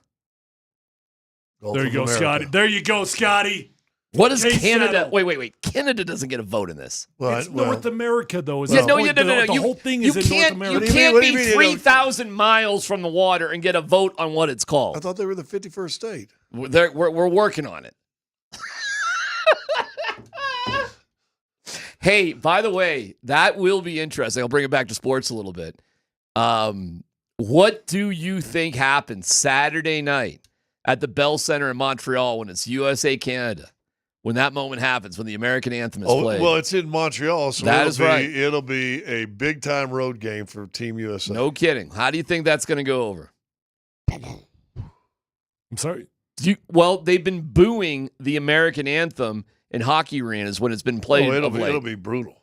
You think they're going to boo the anthem? Well, they'll boo the anthem, boo the team. Heck yeah. Well, you can boo the team. I'm booing the team. Of course, you're going to boo the team. They're going to boo everything. You'd boo an anthem? Okay. All right. I'm just saying. Saying it right now. Yeah. At number 38 in Rhino, we have a live broadcast with Kreckman and Lindahl today, followed by USA Finland tonight, and Andy's hosting that. Number 38 has live DJs, more TVs than you can count. Yeah, okay. Maybe you weren't good at school. It's all presented by New Amsterdam Vodka.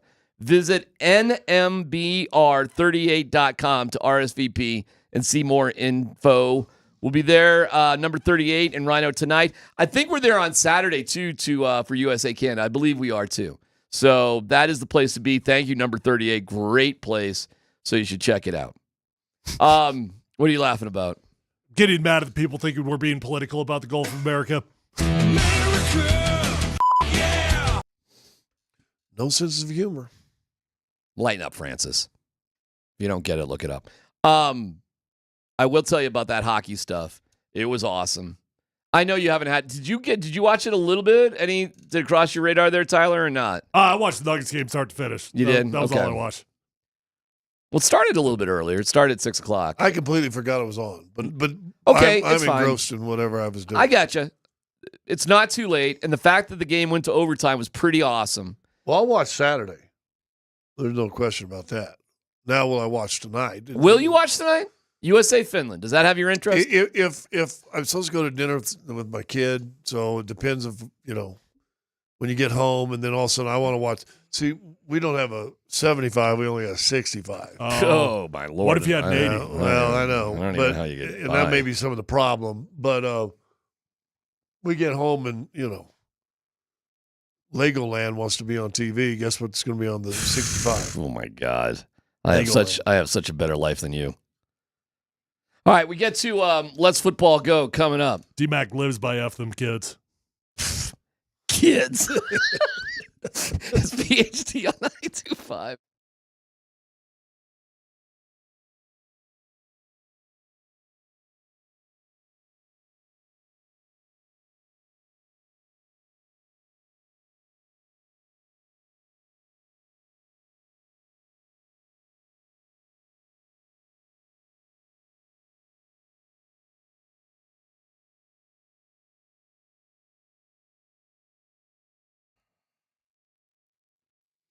What's going on? It is DMac for the Rocky Mountain Men's Clinic. All right, erectile dysfunction. Who needs that mess? That's for sure. Not you.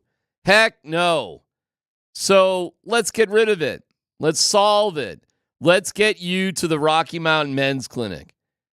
And having a mediocre sex life, that's for somebody else, not you. The Rocky Mountain Men's Clinic, they have treatments that work when the pills or herbals fail. Success rate's well over 90%. They've been in business for nearly a decade, treating tens of thousands of men. Get that visit done for 99 buckaroonies. TNPSA test. If advised, the test dose. And if it doesn't work, the office visit is free. Like a lot of men, you could be having sex the day after your appointment. Fort Collins, North Denver, Central Denver, Castle Rock, and Colorado Springs. It's the Rocky Mountain Men's Clinic. Hit them up today, 720-440-7900, or visit RockyMountainMen'sClinic.com.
Can I tell you where I'm headed maybe later today or early tomorrow morning? Safeway. It's your one-stop shop for Valentine's Day. My Safeway is just Yosemite and Lincoln. It's right there. It's freaking awesome. Like 2 blocks away, right? Like 2 blocks away. Like Why wouldn't you be there all the time? DMac? I mean, it's literally. I go there all the time. It's really close enough that, like, even if you have nothing for dinner, it's right there. You can walk. Got like a roasted rotisserie chicken, whatever. You could take that bike you got with the basket in front. I got the bike with the basket. That's the beach cruiser. Don't forget that's going up the hill on the beach cruiser. It's a little. That's a little. One gear. Can I say something? That used to be the only bike anybody ever had. Don't forget that special someone. Show them you care with beautiful flowers, savory chocolates, and more. Find everything you need to make it easy with delivery or pickup. Get started at Safeway.com or in the Safeway app. Today's keyword, date. DATE. Send that, your first, last name, to 303-504-0925. Once you do that, you'll be entered for today's $50 gift card prize, as well as tomorrow's $250 gift card. Thanks to our great friends at Safeway. I will see you soon for something subtle, not over the top, but I know you got it all. Dan, Bud, Squins, Tanner, hit us. All right, let's hear from Jeff Legwald. The morning show had him on today. We talked with Leggy yesterday about T. Higgins. Here he is talking about he doesn't think it would be worth paying T. Higgins $30 million a year. I think history has shown that wideout is not a position that puts you over the top. But I know people who consume football through fantasy football don't agree with that assessment. But general managers, most in the league, to me, Justin Jefferson is a unicorn. Justin Jefferson is a good enough, special enough wideout to lead you to great places. But you don't see unless they make a spectacular catch in the final minute of the Super Bowl, you don't see wide receivers in the discussion for Super Bowl MVP very often.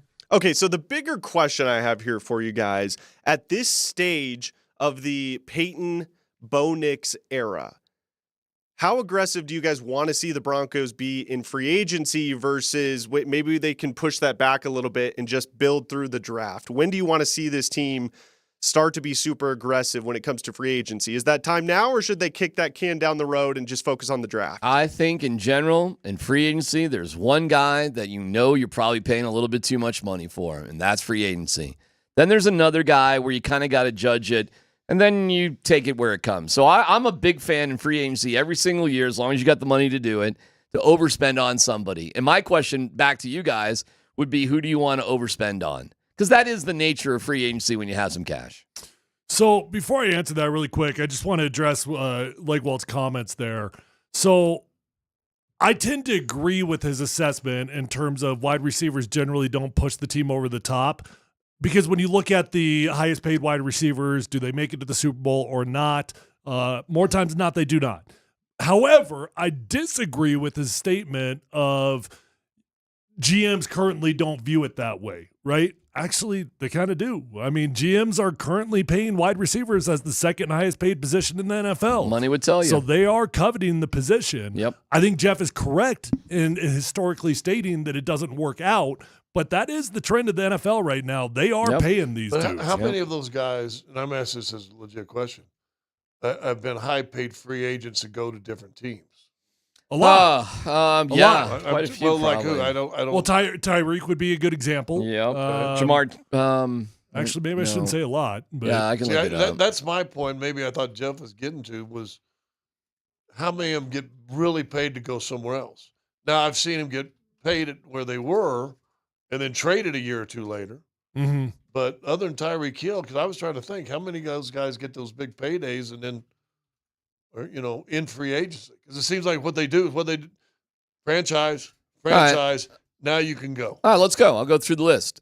Justin Jefferson, drafted, stays with the Vikings. CeeDee Lamb, Cowboys. A.J. Brown, he's traded. He was traded, right? Titans. Okay.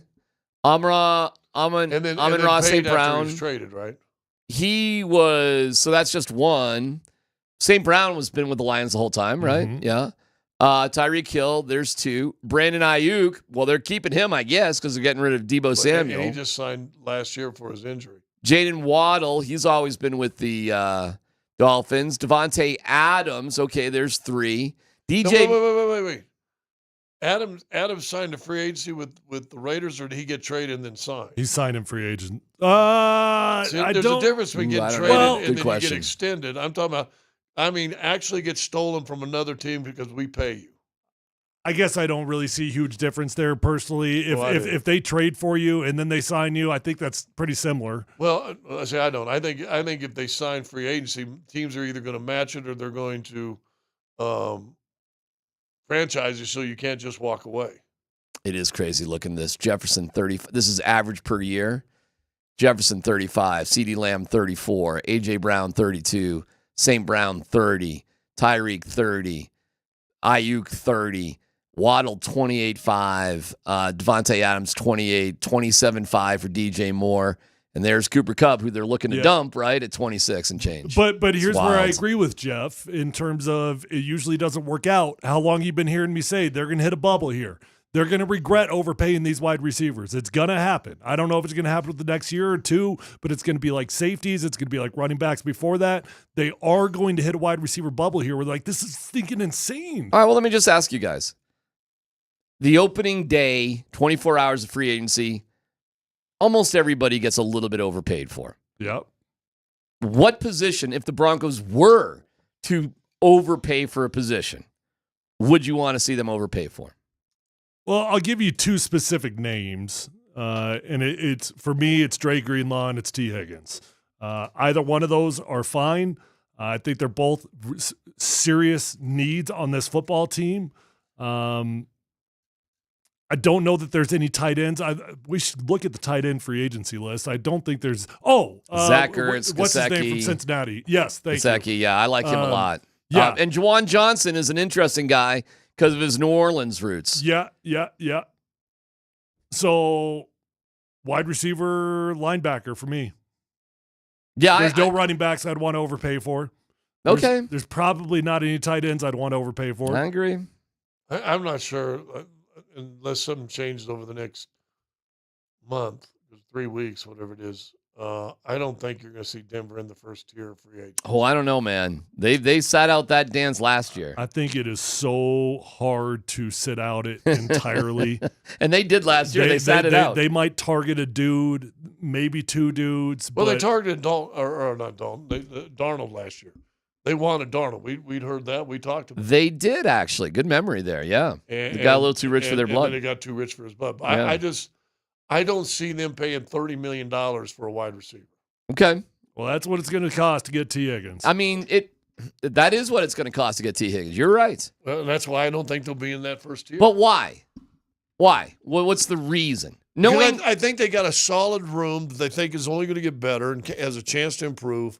And that they think, and I think Jeff said this before, last couple of years, wide receivers have been falling off trees in the draft. I'll tell you, if they go after T. Higgins, that is one hell of an okie doke by Sean Payton with Kay Adams. Not really. He said we have must, needs, and wants. Yep. And musts are jokers, and needs, our wide receiver room is really better than you think.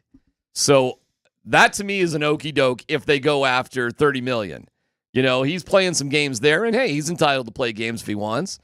But I don't think he's playing games. I think he's talk show Sean. He's just being honest. I think he desperately wants an improvement in wide receiver. Desperately.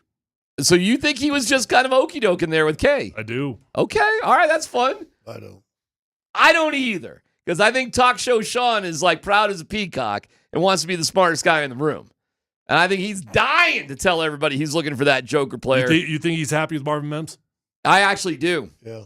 And yeah. I think he's really happy with Troy Franklin because I think why is he so loud about this joker thing? Because he wants a running back or a tight end. That's where he's focused on, in my opinion. I think he wants a Jimmy Graham. I think he's got some guys at wide receiver, just like he's got some guys at the inside linebacker room that they're rock solid.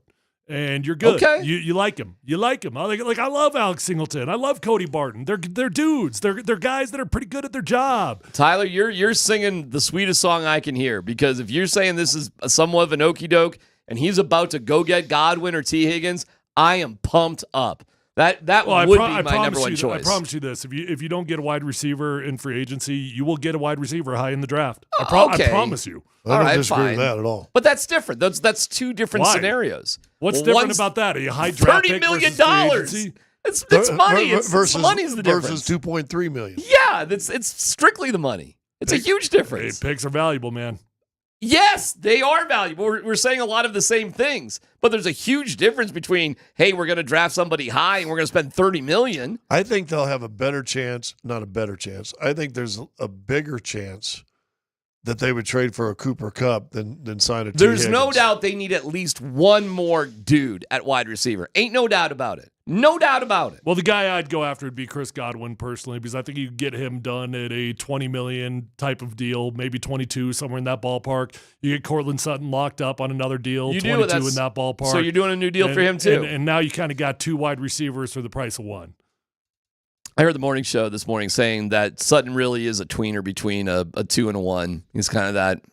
I think that's fair. Yeah, I think it's fair too. It's kind of weird receiver purgatory.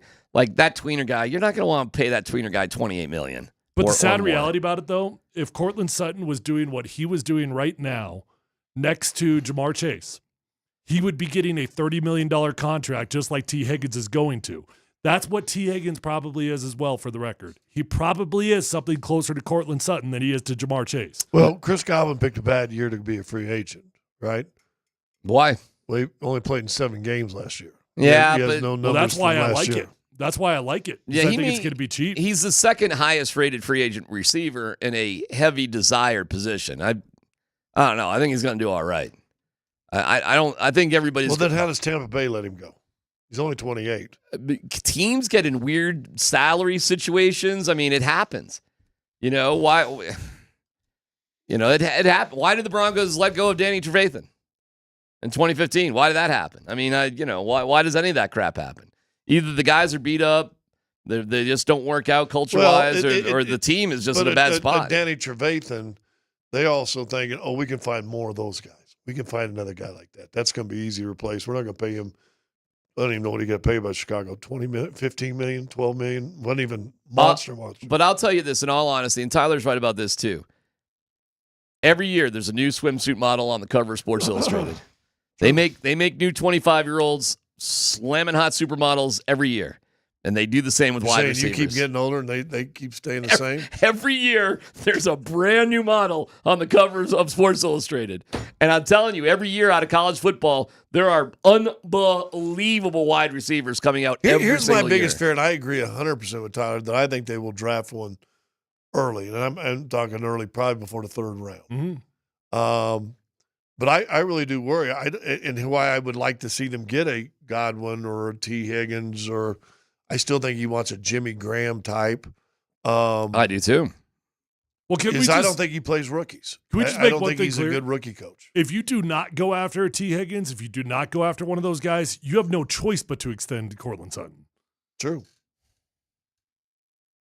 Yeah, I'm okay with that. I mean, I'm not trying to bomb Well, or the key hate on is, Cortland. okay, The guy was great last you year. you let Cortland Sutton, but does he have another year left? I think so, but there's voided years on it, so it's a weird one. That you would be much better served for him and yourself to get ahead of that.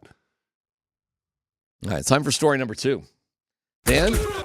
All right, well, last one here from Leggy. So we talked a little bit earlier about how Travis Hunter will officially be listed as a cornerback when he goes to the Combine, and Leggy sort of explains why that decision was made. CU star, former CU star, is going to the Combine, and he is going to be listed officially as a cornerback. Yeah, no, that's his position. Okay. I know it's not a popular opinion, but I've told people he is an awesome wide receiver, an amazing athlete, an awesome wide receiver. He is the rarest player at corner, and it is much harder for an NFL team to find Travis Hunter at corner than it is for them to find Travis Hunter at wide receiver. All right, so big deal, not a big deal that he's going into the Combine listed as a cornerback, not a wide receiver. Well, I mean, it's what we literally just said it. It's like a new swimsuit model on Sports Illustrated. It's crazy how good they are at wide receiver. Corners are harder to find. But let me ask you if you thought about this first. Have you thought about that when Hunter gets drafted by some team real high. The DMac of that town's going to go, why did you waste a pick on a cornerback?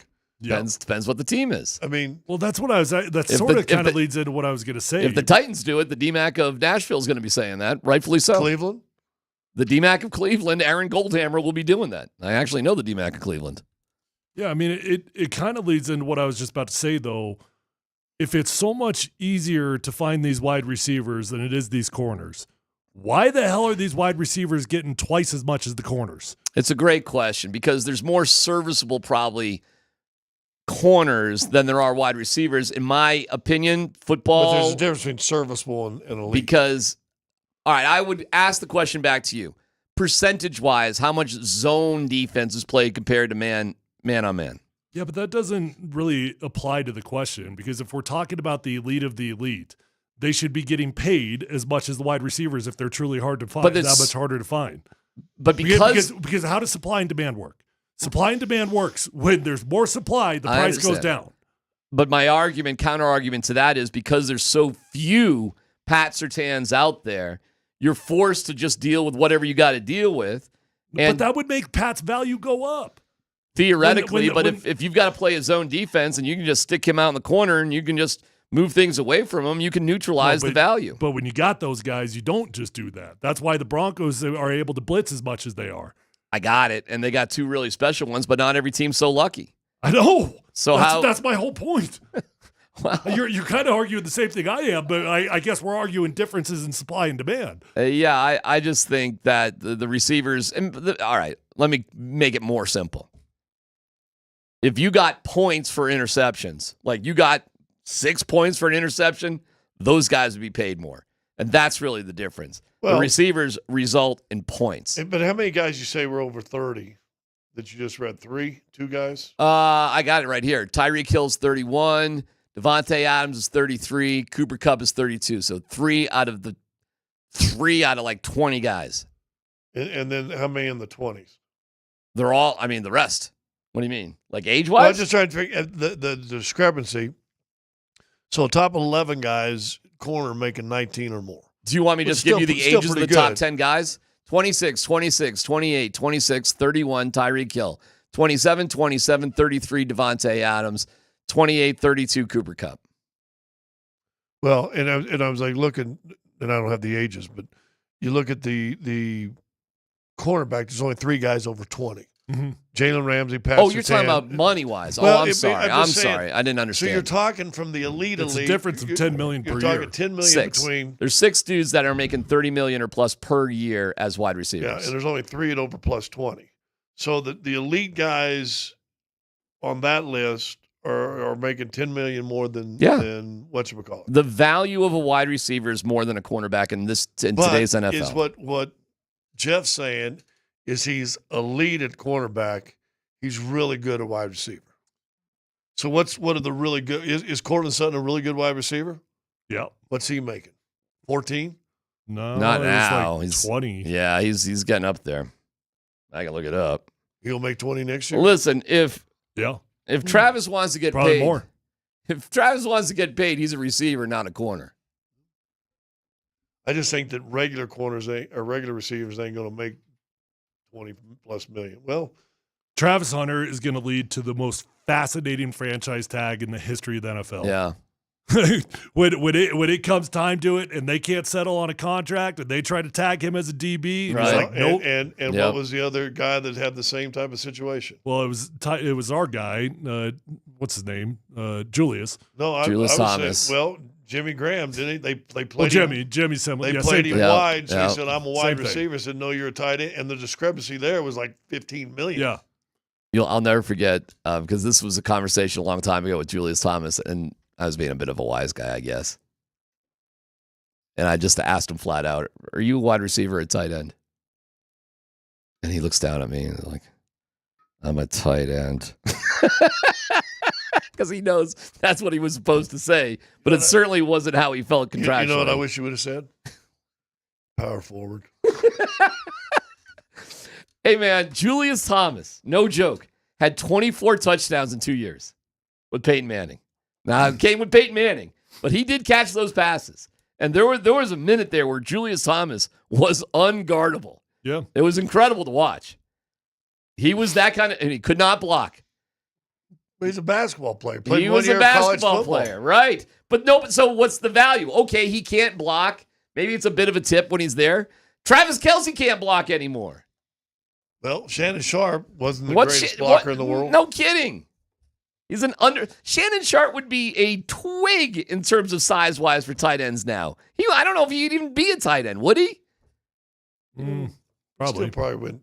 He'd be a small tight end in today's NFL. He was still 6'3", about 225, 230. That is tiny by NFL standards these days. Not really. Not really. Really? Yeah, Gesicki's 6'6". Troutman is how tall is Troutman? There's not too many 6'6"ers. Lucas Kroll is what? He's 6'6". 6'5". Yeah. I mean, you're doing regular guys. How big was the gauge? What's Kittle? What's Kittle's size? Is Kittle bigger than Shannon? Probably. Gronkowski. I don't know if he weighed more than Shannon. Oh, I bet he does. Boy, I don't know, man. I've always watched some highlights of Shannon the other day. He looked tiny out there compared to maybe he wasn't. Listen, I get it. Shannon was in great shape and all. No, he wasn't Dwayne Carswell. No, he sure wasn't. But who got paid and who's in the Hall of Fame? Hey, I got a great story about Garrett Bowles. You want a positive story? Sure. You like positive news? You betcha. Just saw Garrett. We got a positive story about Garrett Bowles next.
Nate and Andy at number 38.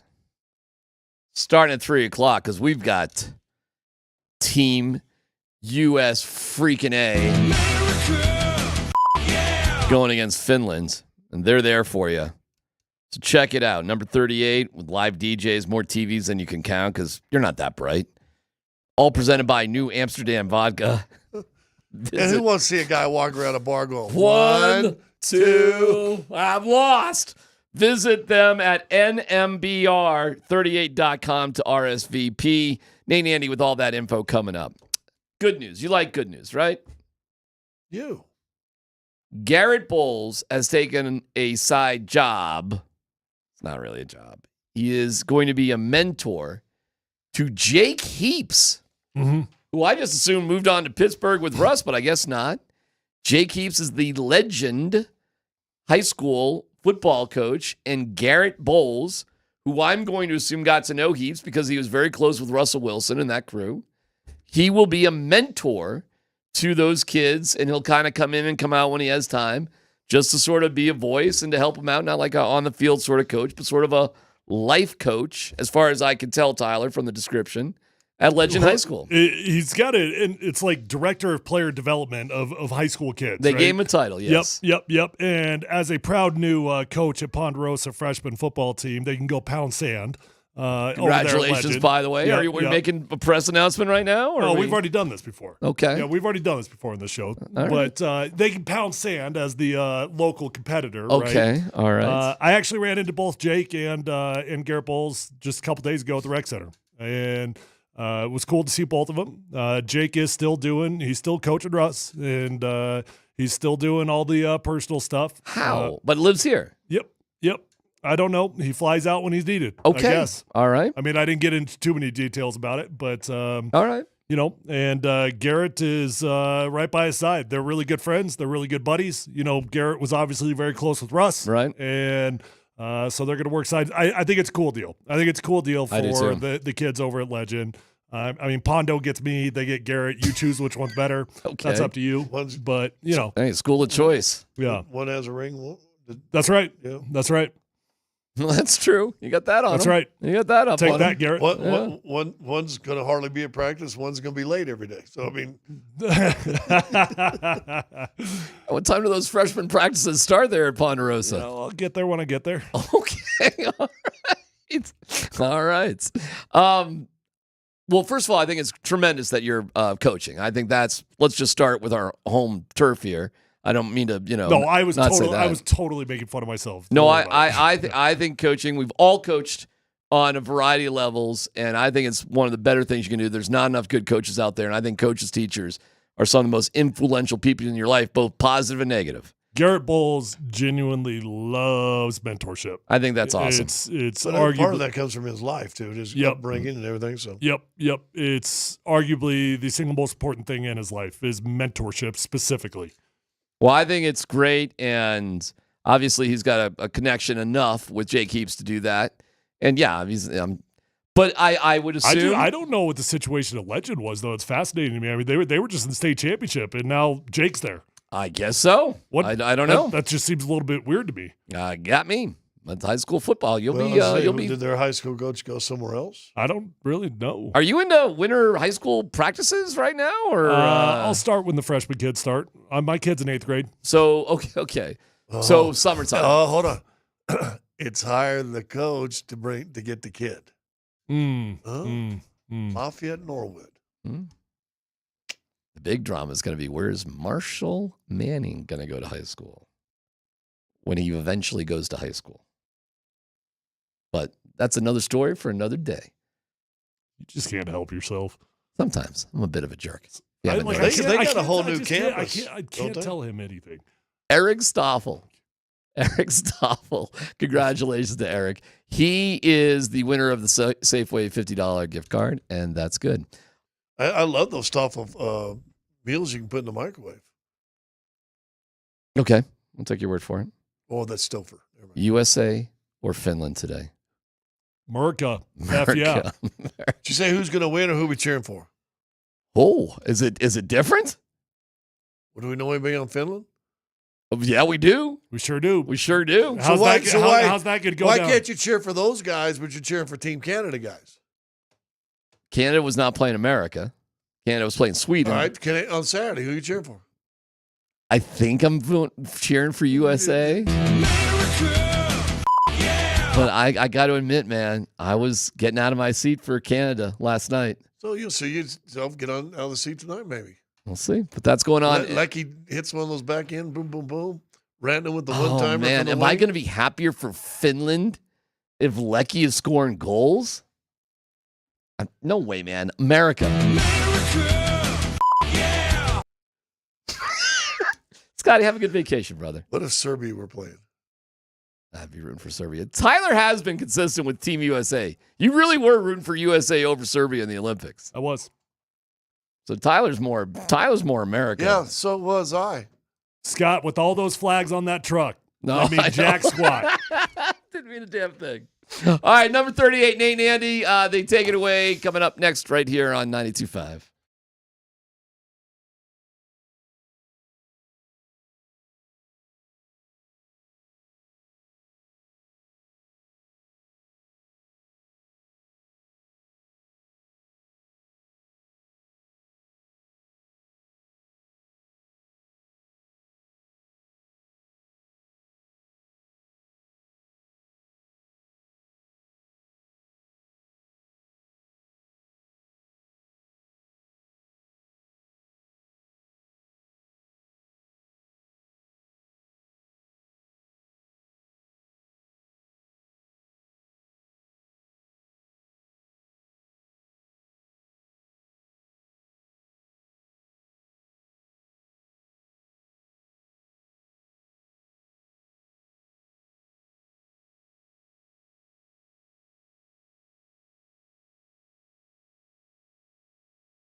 Hey, welcome into the show. We are live at number 38 today. Number 38. You know, that's 17 points fewer than Jamal Murray scored last night, Andy. Yeah, 38's a great NBA game. Yeah, but when Jamal you're was on like, one, I'll do that in 2.5 quarters, no problem. 55 last night for our dude Jamal Murray. Nuggets blast the Blazers. They sweep them in the 2-game set going into the All-Star break. All is well in Nuggets land. Welcome in. We're live at number 38, where you can be tonight to watch Four Nations hockey. 4 of the nations have gotten together to play hockey. Now, only 2 of the nations will be playing tonight. Those are the USA and Arturi Lekkinen, heard of him, and Finland. Arturi Lekkinen, heard of him. Well, get this. They're already scrambling. How about this? Literally a 6-second update. Yeah? From awful announcing. Okay. Sean McDonough was supposed to call the game tonight on ESPN. He's got the flu. Oh, no. Someone else is going to have to step in. Where's Mark Moser? Mark Moser is not available. That would be a great fill-in. Where's Connor McGahee? I have no idea. Okay. Mark made it pretty clear he's heading parts unknown.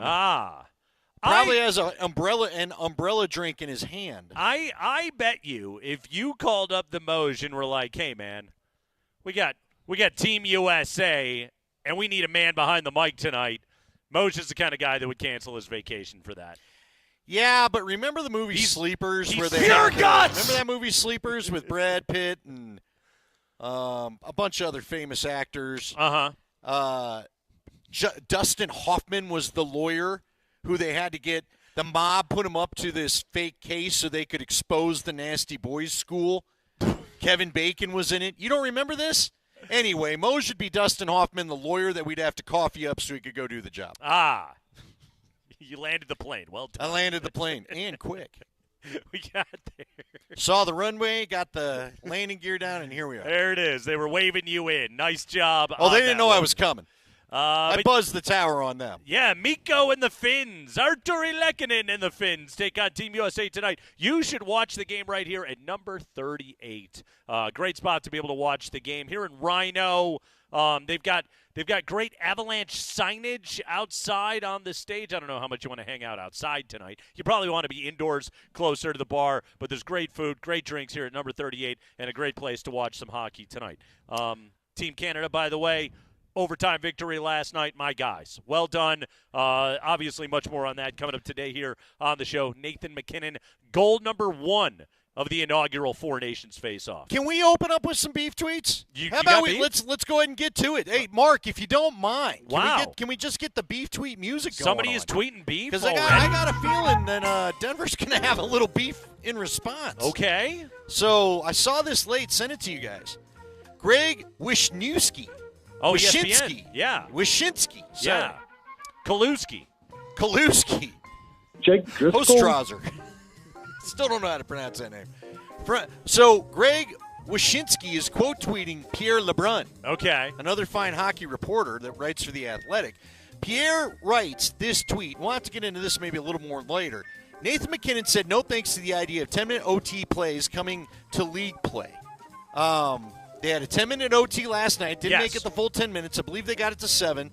And by the way, they're just going to end in a tie, I think, after that. Okay. But 7 minutes at most, he said. He said he was absolutely gassed tonight, and I think most of the star players feel the same way. That was the tweet by Pierre LeBrun. Okay. Our beef comes in when Greg Wyshynski quote tweets, because this is a quote from Nathan MacKinnon. Breaking, guy who decides to basically take every shot in overtime on his own, gassed after overtime. So a little shot from Wyshynski coming at our guy MacKinnon. And I feel like going to Joe Dirt on the guy. You're talking to my guy all wrong. All right? I'm glad Nathan MacKinnon is shooting. Yeah, okay? Yeah, Greg? Yeah, that's... I'm all right with Nathan MacKinnon shooting, Greg. I don't view that as a negative. A little shooty shoot. Yeah. I like that, the best player in the world is the one shooting the puck. I think that is the guy that should be shooting the puck. Have you often seen where he shoots and then it goes in and you go, my God, where did he find the space, Greg? Yeah, I am for this. This is kind of like Do you remember the Carmelo Anthony era? I know you do. And you worked in sports radio, as did I. And one of the criticisms we always saw of Carmelo Anthony was, he doesn't pass. He doesn't pass. Yeah. To who would you like him to pass to? Why would he? It's a little different on It's this Carmelo Team Canada. Anthony. Right. Okay? He's like, I want the best player to shoot all the time. Again, I'm weird like that, where I think the guy that's the best at scoring should, try to do all the scoring. Again, I know I'm odd in that way, but yes, odd criticism right there coming from Greg Wyshynski. So I had a chance. You and I have kind of wondered this aloud about this tournament. Maybe we'll even see it coming up on Saturday night when it's U.S.-Canada right back here at number 38. There's going to be a watch party. Yeah. Come on down. Get down to number 38 tonight and Saturday night. But I find this interesting. So I did my podcast, my Mammoth After Hours podcast with Dylan Ward. Find it on the Altitude YouTube page. And, of course, Dylan is Canadian, as most of the players on the Mammoth are. Sure. So I asked him, are you into this tournament? And he said, yeah. And he agrees. Now, I think when we get Sweden and Finland and Canada, USA, I think the temperature is about to go up a notch. I don't think we're going to be doing the old all-star rules anymore. No, I thought guys played hard last night. Oh, yeah, they got really a little did. into it. Andy, speaking of guys that, should do the shooting and not the passing, Jamal Murray last night. He did a lot of shooting. 36 shots that he took, and he scored 55 on 36, which is some beautiful efficiency right there. One bucket in particular that really kind of caught my eye when you talk about do the shooting, because you're the guy that's feeling it right now. His last bucket, you heard Kaz call it on the way into this segment right here. His last bucket last night to get to 55. Him and Jokic run a pick and roll. Joker rolls. Donovan Clingan just goes, and Anthony Simons, they both go directly at Jamal because he's got 53. Jokic is all alone underneath the bucket. Jamal looks up and looks at him, and he's just like, no, man, I got this. Hey, not tonight. Not tonight, my friend. I have zero conscience whatsoever right now. Watch what I'm about to do to these chumps. And then he just spins and hits a fadeaway and buries it. It was funny, even like Marlowe's call on it. Marlowe was like, oh, he's got Jokic wide open underneath the basket. Jamal's just like, no. And if you're Jokic, that's one where you're just like, do your thing. Don't you think Nicola's probably like, nope, go ahead and shoot. He was giving a little point up. Go ahead. I don't need the ball. Hey, do we need a little shooty shoot from Mark Moser? Maybe. Does a little shooty shoot? Oh, it's right there. Right there. Give me a little shooty shoot. Yeah. Wyshynski. Go ahead and shoot. Yeah. Right there, Jamal Murray. You know what you're talking about right there, too? I didn't even think about it. Mm-hmm. Another Canadian that likes to shoot. Big night for Canada last night. Canada won. That's right. Canada won the night. Canada had themselves a lovely evening last night as Jamal goes for 55. Canada defeats Sweden 4-3 in overtime. Shea went for 32. By the way, last night, Thunder beat Miami. It was good. It was a good night for Canadians. Canadians were having a blast. All over the place last night. 55 points. Andy, 55, new career high out of Jamal Murray. One of the things that I have harped on over and over and over again this season is, well, you can't win a title unless you get A-level play out of Jamal Murray. We're getting A-level play out of Jamal Murray. The blue arrow, he's here. And this isn't that fluky thing where, he's had a good couple of games but then sort of disappears or anything like that. He has been the team's leading scorer, I believe, 9 times now over the last 19 games when they have gone 15-4, 9 times. Yeah, I was going to say it again. Has Jamal Murray been absolutely filling it up. He's averaging 25 a game so far this month to go with 6 assists. He's shooting 50-40-90 in 6 games here in the month of February. 54 from the field, 42 from 3, 90 from the free throw line. He made the 7 triples last night. The scoring average, by the way, Andy, which all season long we were like, man, he's only averaging like 17, 18 points a game. Look at that, crept back up to 21. It's almost as though Jamal Murray is a notoriously slow starter to a season. However, once the calendar flipped, he's playing absolutely out of his mind right now. And even in the games where he didn't have big scoring titles, like, do you remember the second Pelicans game where it only went for 10? He only took 7 shots.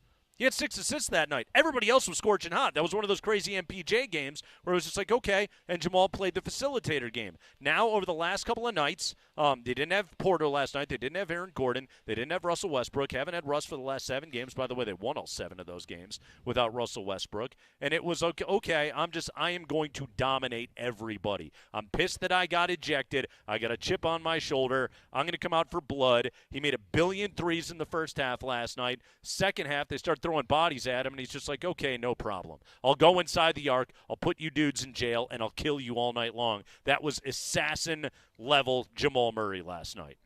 It's great to see. It gives you the good feels heading into the All-Star break. Oh, I got good feels. He feels like he's healthy. Now he gets a chance to rest. That's all good. They start up with Charlotte when we come back. That should be a good warm-up game, right, when it's all said and done. Yeah, well put. And then Then they get a couple with OKC, and they're going to do with OKC what they just did with the Trailblazers, only they got to go to Oklahoma City and maybe eat at Mickey Mantle's Steakhouse there. I do recommend that. It's a pretty good place. But he was number 7. 7? The Mick. The Mick. Mm-hmm. He's got a steakhouse. Okay. The vegetables aren't cheap, but they're worth having, I remember. I've never been to Oklahoma City. You're not missing much. Okay. Not going to lie. I feel like that's one of But those, if you have to go. I'm sure there's like a good brewery and a good coffee house somewhere and a good, like you said, Mickey Mantle's Steakhouse, all of that. Outside of a Thunder game, I can't imagine anything I would want to do in Oklahoma City. You don't want to go hang with the Sooners? They're in Norman. How far is Norman from Oklahoma City? I don't think it was far because I want to say that's where we stayed. We were in Oklahoma City when we went there. All I remember is like Manhattan. Good luck finding some decent food. Actually, we stayed someplace else in Kansas when we played. Oh, you're talking the Big 12 Yeah, road. my last Ooh. Big 12 day. And I remember, actually, Manhattan had some fun the bars. Big We'll take 12! that back. You got some outposts out there, But Andy. we were like in some stupid city in Kansas near Jayhawk Town near Lawrence. Jayhawk. And I just remember I had the worst steak ever there. I was like, "You guys, we're in the dead middle of the country, and you don't know how to make a good steak. What are we doing here?" Well, you should talk to Christian Brown. I bet he knows the good spots. He had himself a hell of a game last night. We got to talk about this starting lineup, Nate. We do. And not your figures that you played with as a kid. Or as an adult. It's again, don't judge me. You know what you do on the weekends. We don't have to know. It's my business. Might over make a here. fun YouTube video though. The Nuggets. Last night they beat the Blazers again. Jamal Murray, career night. But the starting 5, what does Michael Malone do when everybody is healthy? I'm going to tell you exactly what he does when everyone is healthy. We're live at number 38, 4 Nations face-off. USA, Finland tonight. Andy's hanging out. Watch party. Going to be great. Altitude Sports Radio 92.5.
Walker has it down low. Throws it away. Loose ball picked up by Christian Brown.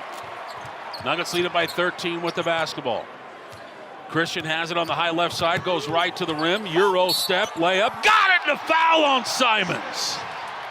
That's beast mode right there. That's all that is, folks. I like to call that beast mode. The Euro out of CB last night. Good to see. Christian Brown. Andy, Christian Brown, okay? Just take a moment to appreciate that this guy is in his third year in the NBA. This was a guy that showed up, and he played so damn hard, and he's such a crazy good athlete that he worked his way into a championship-winning rotation as the eighth member. And he did that role really, really well, had himself a good NBA Finals, was a good contributor to what the Nuggets were doing. He goes into year number 2, takes steps forward, and now the player that he is this year, I want to call him like a fully formed offensive player. I think he's still going to get better. I would agree because I think he's showing a new level of game we didn't see the first 2 months of the season. How about that? I agree with that. I would say one of the biggest evolutions we've seen out of him is, look, CB plays really, really hard. And when he first got to the NBA, that was his tool that he had to bring to the team. He plays hard. And I'm not saying he doesn't play hard anymore. He still does. But his game now offers a variety of tempos. He doesn't always jump out of the gym. He's gotten really good at the cut, catch close to the bucket, and just the quick layup, not the I've got to stop and set my feet and jump as high as I can so I can lay this thing in right up over the rim or dunk it or whatever it is. Now it's just, oh, watch this. Like there's sort of more tools to his game of he can now play at different tempos. He can slow play you. He can fast play you. He's effective all over the floor playing at those different speeds and playing sort of at those different heights. He's not just an above-the-rim player right now, and it's made him just such a tough guard. Yeah, and like you said, he's got some variety to the offensive game right now. Yeah. And this is another guy that I think this is how special Nikola Jokic is. It's another guy that I think's been affected by Nikola Jokic, like you described right there, because that's a key. Sometimes when you stop and set your feet, you lost your window to get the ball up. Right. Now you got bigs crashing in around you. Right. Now you got someone coming maybe from behind to swat the ball away. Just the subtle little, just flip it up, just get it in. I mean, again, it's the example. I hate to have everything go back to Nikola Jokic, but let's be honest, everything on this team goes back to Nikola Jokic. Well, it does, and also remember this part of it. Jokic loves CB. He does. He loves playing with that dude. And he talked, like, when he was a rookie, he was just like, this guy is a championship player. That's all he's ever done. State titles in high school, national title at Kansas when he was in college, and won an NBA championship already in the pros. Like, this guy is a winner. He plays winning basketball because he plays so hard every single night. Last night he goes for 21. It's almost like ho-hum 21 points. He's averaging 19.9 points per game here in the month of February. Andy, if you had to venture a guess, how many times this year has Christian Brown scored 20 or more points? Wow. If I had to venture a guess, I feel like you're tricking me with the question, but I'd say 10 to 11, I don't know, 15 times tops. Pretty good. He's at 12. 12, all right. He's at 12. I guess I just asked that because it feels like more.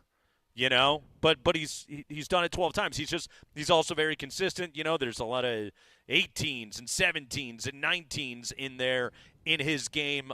He's shooting really, really efficiently right now. He's 59% from the field. His three-point shot has not been great. He made a couple last night. That was good to see. His three-point shot, that kind of comes and goes, but also, like, he hasn't had to depend on that in his game. I think the biggest thing, though, that Christian Brown has added to what he does is there is more of a what Scott Hastings would call just more of a shimmy to his game right now, that he's He's able to play a little bit east and west and not always north and south, even though that's still his calling card. And again, that's just that's the game growing. That's his handle getting better. That's him more confident with the ball in his hands and having more ways to be able to attack guys. All right, give me that average again for him. You said 19 points a game? This month, February, the 7 games of February, 19.9 per. What is he at for the year, just out of curiosity? He's at 15. Okay. So this is all going to lead into the starting lineup discussion. Good. I want to start a little bit farther away. Beginning of the year, what did we talk about? Could Christian Brown replace Kentavious Caldwell-Pope? Yeah. Did they make the right decision? Yeah. Everyone's hand-wringing, and for good reason. Guy was a member of your championship team. That was not an easy walk, no matter how it's worked out. I just went and looked it up. Do you realize last year that Kentavious Caldwell-Pope, now again, full season's worth of data. We're a little more than halfway through this one, so it's a little skewed. But Kentavious Caldwell-Pope was at 10.1 points per game. So 10 points a game was basically what he was chipping in. Now, I'm not telling you that Christian's quite been everything KCP's been on the defensive end of the floor. No. But you are seeing an offensive bump out of Christian Brown. You really are. I mean, a couple of things are at play right there. KCP was a better three-point shooter and an excellent floor spacer. And, we have to see by the time this team gets to the playoffs and games become more – half-court dictated and everything else like that, like how much they're going to miss the corner three of KCP. I think that's going to be a factor, but I think one of the biggest things were Christian Brown. And really, I was going to say the Nuggets are playing differently, but also they're playing differently because of Christian Brown. This is now a fast break team. The Nuggets sprint up and down the floor now. They play really fast, and I think that his athleticism is a big part of it. Of just like Jokic pulls down rebounds, CB knows to break down the floor. And KCP did that as well, but like CB's just right now at age 23, he's a better athlete than KCP. You know, it's so funny, too. I'd asked Scotty Hastings about this on our podcast the other night, and you know what he said he noticed? Just what you're talking about with CB. He runs the floor so hard. Jokic loves it. Yeah. He was getting some good, easy layups, some nice points off of that to add to the average.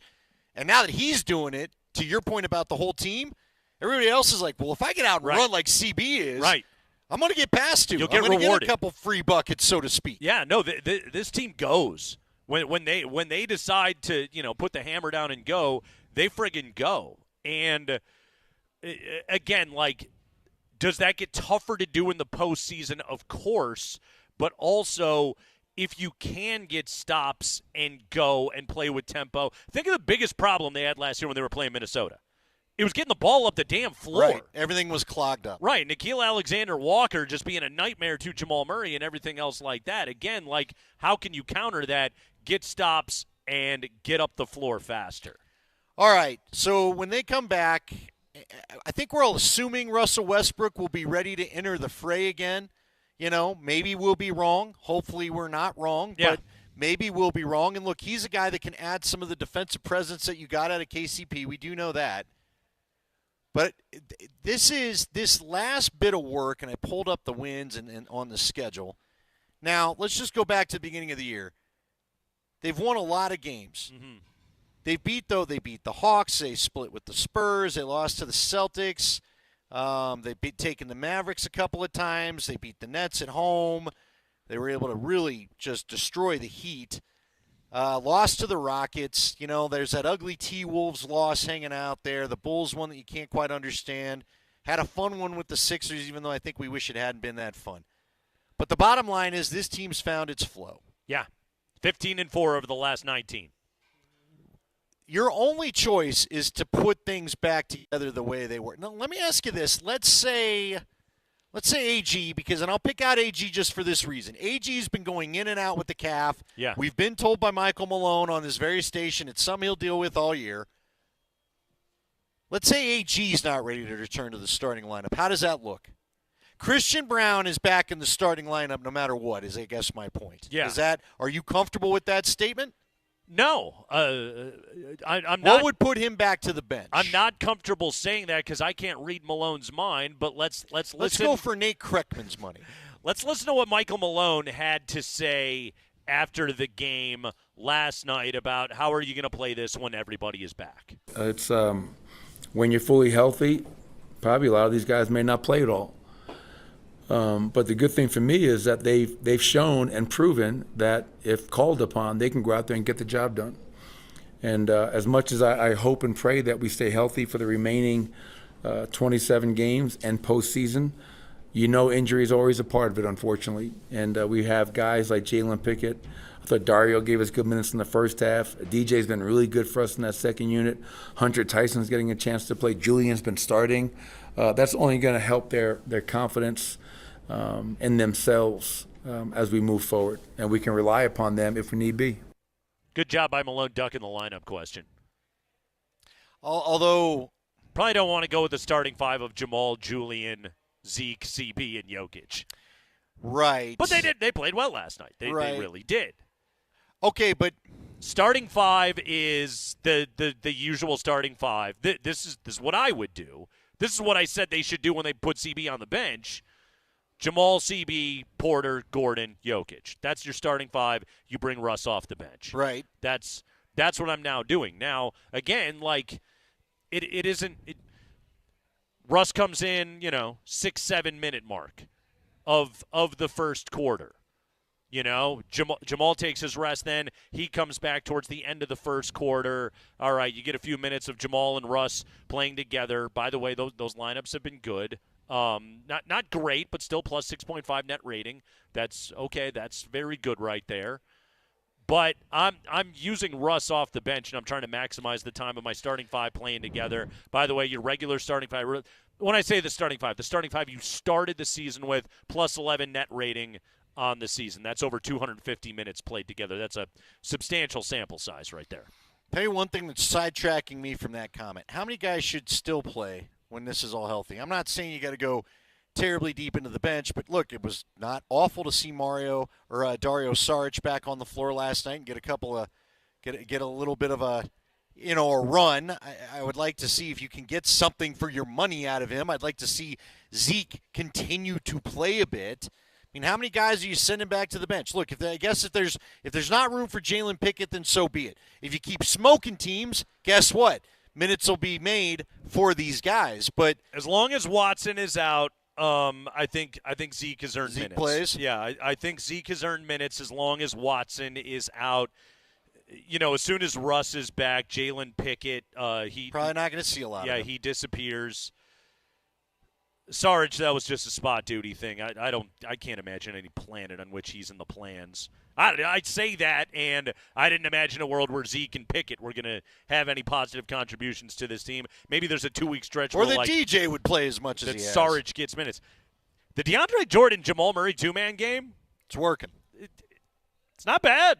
They got some good buckets together last. I know Jamal could have gotten buckets with me last night, setting screens for him, but still, that's pretty good. That combination, they've sort of found a sweet spot with DeAndre Jordan, and it's kind of working with this team right now. I think Zeke is still in the rotation as long as Watson, but as soon as right now, what I view as the playoff rotation is the 6. And everyone knows what I'm talking about when I say the 6, the starting 5, including Russ. P-Watt and Strother and spot duty for DJ to get Jokic his, 3 minutes a half on the bench in the playoffs. Yeah, I just don't. You know what? You've got some guys, some confidence. There's nothing wrong with playing Zeke, whether he turns into a serviceable player for you or you actually showcase enough of him to remind people he might be an attractive trade piece over the summer. It's another benefit. I don't think you need to completely go short rotation. Now, you do it against OKC, yeah, I get that. Yeah. But, Charlotte, maybe continue to use the expanded rotation, I'll call it, right at the beginning. I don't have a problem with that. Yeah, try and keep minutes down as much as you possibly can. By the way, when was the last time Jokic played over 40 minutes in a game or close to 40 minutes in a game? Pre-Pelicans, I would guess. Yeah, he's let me see, taking a look at it. His last 40-minute game was the game in Chicago. Well, wow, there you go. Yeah. Another Serbian heritage night. It did very much so. Yeah, everybody got their money's worth that night. I guess he didn't get ejected, so it was good. But, yeah, he went for 40 in that game. That's the last time that he played 40. he got to skip a bunch of, he had 3 straight fourth quarters off before last night. He did come back into the game last night, got his triple-double. By the way, triple-double number 25. 25 on the year. We'll keep an eye on that record this season. I got some numbers on that coming up here in just a few minutes, but we'll take a quick break. And when we come back, one of Sean Payton's closest media allies seems to believe that the Denver Broncos can just be the next Philadelphia Eagles.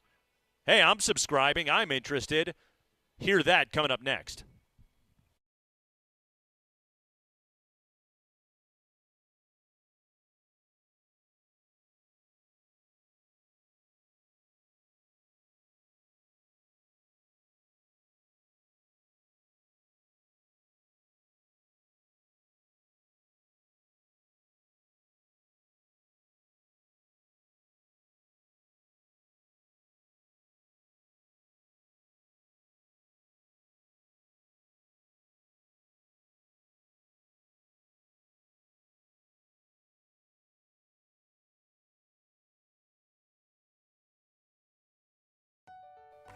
Hey, this is Nate Kreckman for Apple Air. They installed a brand new, beautiful 2-stage high-efficiency furnace in my house back in the fall. It was freezing this week.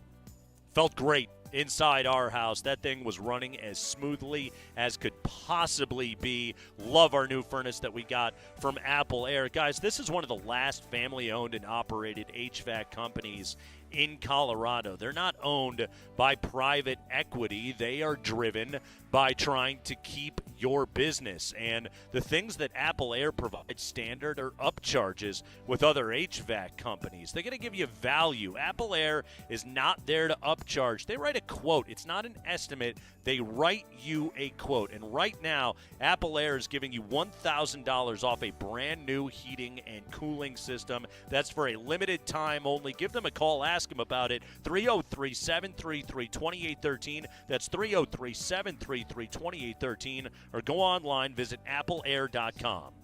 Apple Air, the experts that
Yeah, we are out here at number 38.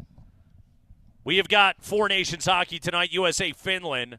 Andy's going to be hosting the watch party. It's all presented by New Amsterdam Vodka. You heard Big Voice Guy tell you that right there.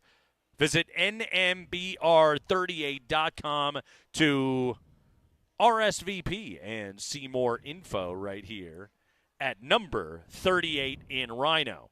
All right, Kay Adams. We played all the audio last week of Kay Adams. She is the host of the Up and Adams podcast, Andy. Up and at them. And Kay Adams.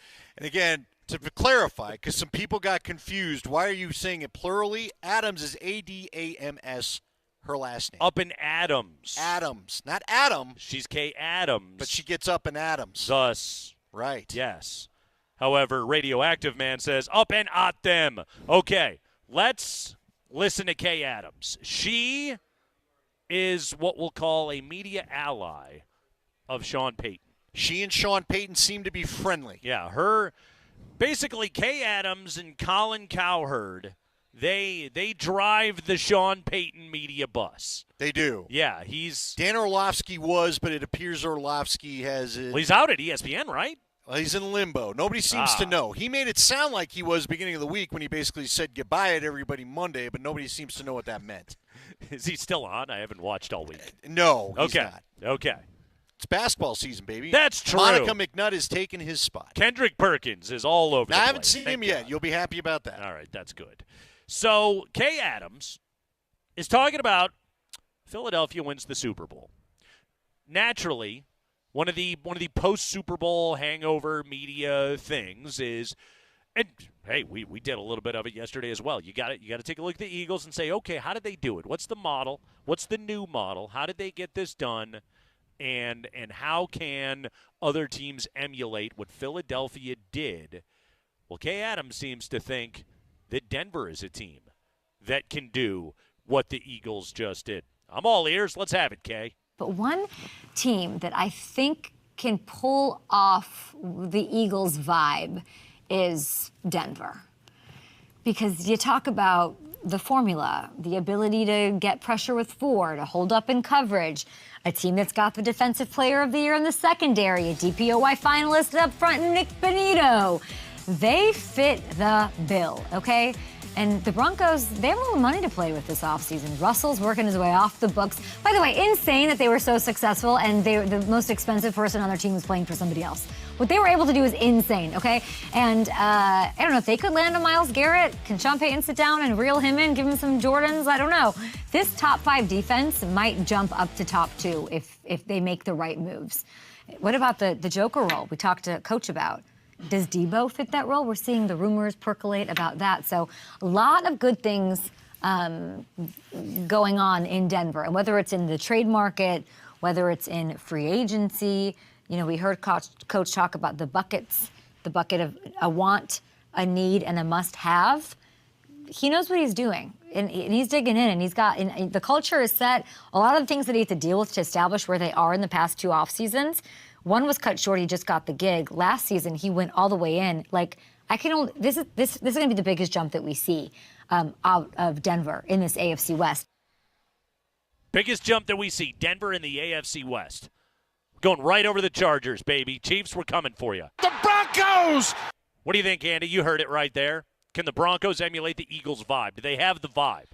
Yeah, so it's interesting. You've got some interesting numbers on the rush with 4, which they don't rush with 4 too often. No, they don't. DJ is a blitz guy, if you want to give those. Yeah, the Broncos, by blitz rate, 7th blitz happiest team in the NFL this year. Right, which Fangio doesn't do a lot of, and we know that from his time here. The Eagles were the 4th lowest blitz rate team in the NFL this season. This is regular season numbers, obviously, but the Broncos, VJ's a blitz guy.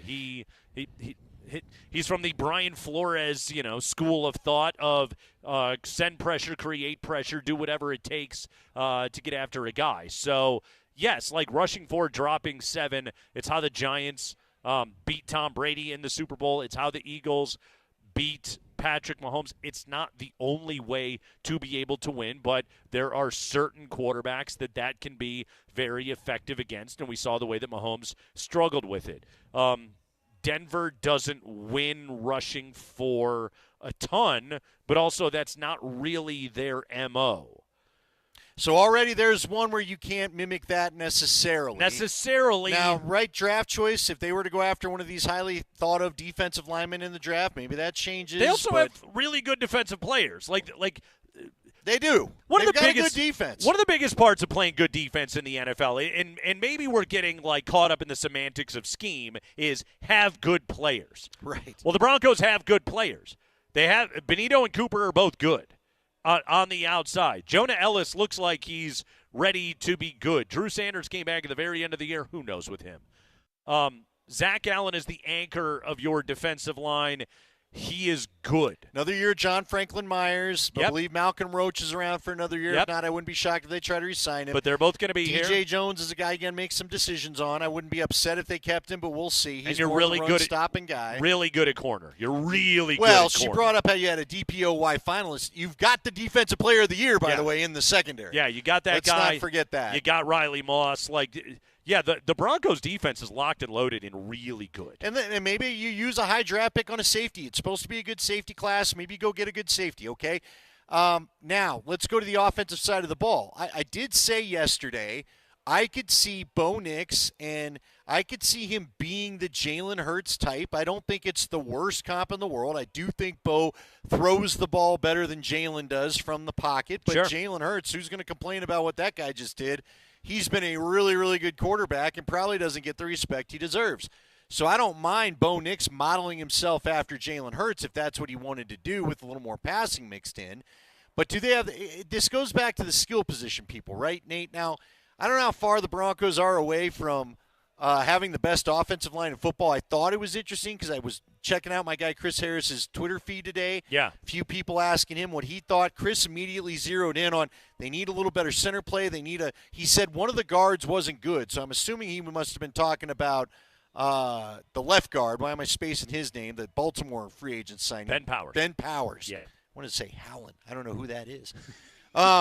It's the Netherlands. It's the Netherlands. Yeah. No. New Amsterdam Vodka bringing you the watch party tonight right here at number 38. They'll get you howling. That's right. Professional radio segue. Thank you. So, I mean, look, I think I maybe like their offensive line a little bit more than Chris does, but we all know nobody's quite sure what they're going to do at receiver. We can dive in on that maybe a little bit later in the show, but if you do make an upgrade at receiver, chances are it's going to be a costly one. I do believe Sean Payton's hell-bent at finding a tight end and a running back. That's basically what he told her last week when they were all at Super Bowl Row, at Radio Row.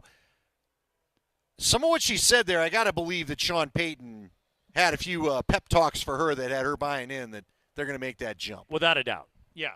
Now, that being said, Nate,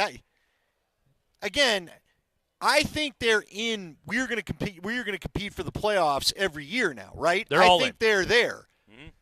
Climbing up the playoff pecking order, I still think is harder than sometimes we give it credit for, right? Right. The Chargers made it to the playoffs. They've got to improve now, right? Who else? And again, I don't know. Maybe this is – let me ask you this. I should ask you this beginning of the segment.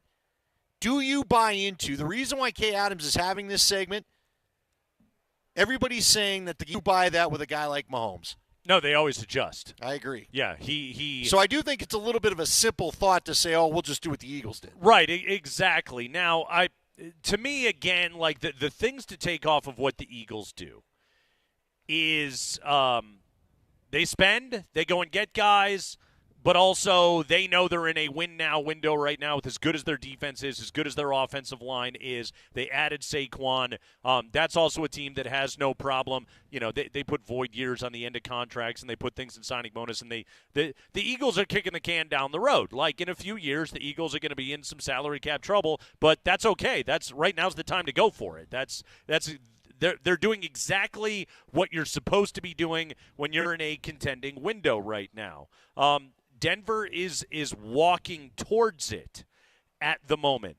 I think that they're still 1 year away, one more good draft class away, one more great year of Bo Nix development and discovering of offensive skill position talent. I think they're still 1 year away from being the team that we can talk about like as a contender, like capital C contender. But it's not that terribly far off. It isn't. Now, you know. Again, the part where you have a quarterback on a rookie deal is just such a huge advantage. Well, it is, but what you do need to build, what I would try to take from the Eagles, whether it's via the blitz or via rushing 4, the pass rush that they got on Mahomes is going to mess with any quarterback. Yep. Mess with Mahomes, mess with Josh Allen, mess with Lamar Jackson. You know, pick your favorite guy, Joe Burrow. Do you have somebody else you want to add? Am I missing anyone on the list? No, I thought you're pretty close to complete. Yeah. You don't love you want some Herbert in there? I like him. Yeah. Yeah. But do you love him? I can't put him in. Yeah, I don't. I can't put him in that sense. He's not giving you. You're not giving him your favorite Valentine out of the box. Not quite. No, not quite.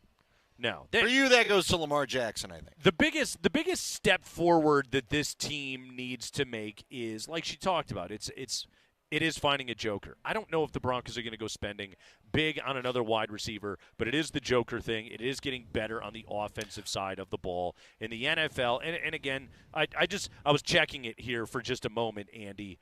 It as per usual, I'm like top 11 scoring offenses in the NFL this season. All but one made the playoffs. Right. And you know the one that didn't was Cincinnati. Which should have. Right. But they screwed around too long.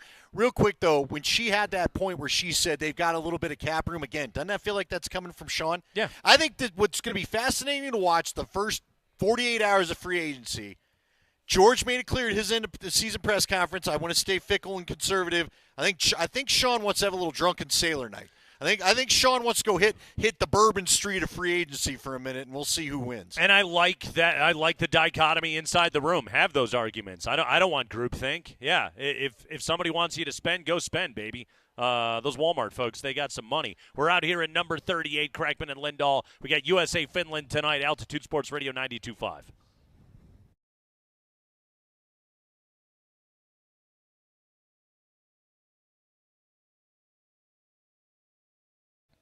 Hey guys, Andy Lindahl for Colorado Off-Road. Now normally I'm telling you about my friend Jerry Jones. Well, he's decided he's going to go ahead and associate with me, and he's on the phone right now.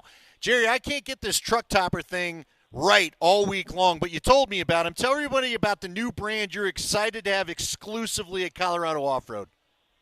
Hey, Andy and Nate. Glad to have you guys on. Glad I'm joining you guys today early. But what we have an exclusive topper. It's a Workforce Pro. It's for our commercial guys. It's made in the USA. It's rivetless, all aluminum, 040, metal matching, the highest metal in the industry. It is really designed for those guys that are using their truck every day in the workforce. How long is the turnaround time on those as well when you get one put on? Typically, to get a topper in, typically on average, they're 4 to 6 weeks because they're ordered for specific trucks and all that, and you can change, add toolboxes, ladder racks, stuff like that. Once we have it here, you got a couple hours of install, getting the lights wired, getting everything set, bolted down. All right, Jerry, we always tell them it's Colorado grown, Colorado owned, Colorado off-road. Tell everybody where the showroom is again. Absolutely. We're 6001 South Prince Street. We're 3 blocks south of downtown historic Littleton on South Prince. Stop in, see us. All right, he's Jerry Jones. It's Colorado Off-Road.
55 last night. That was the number.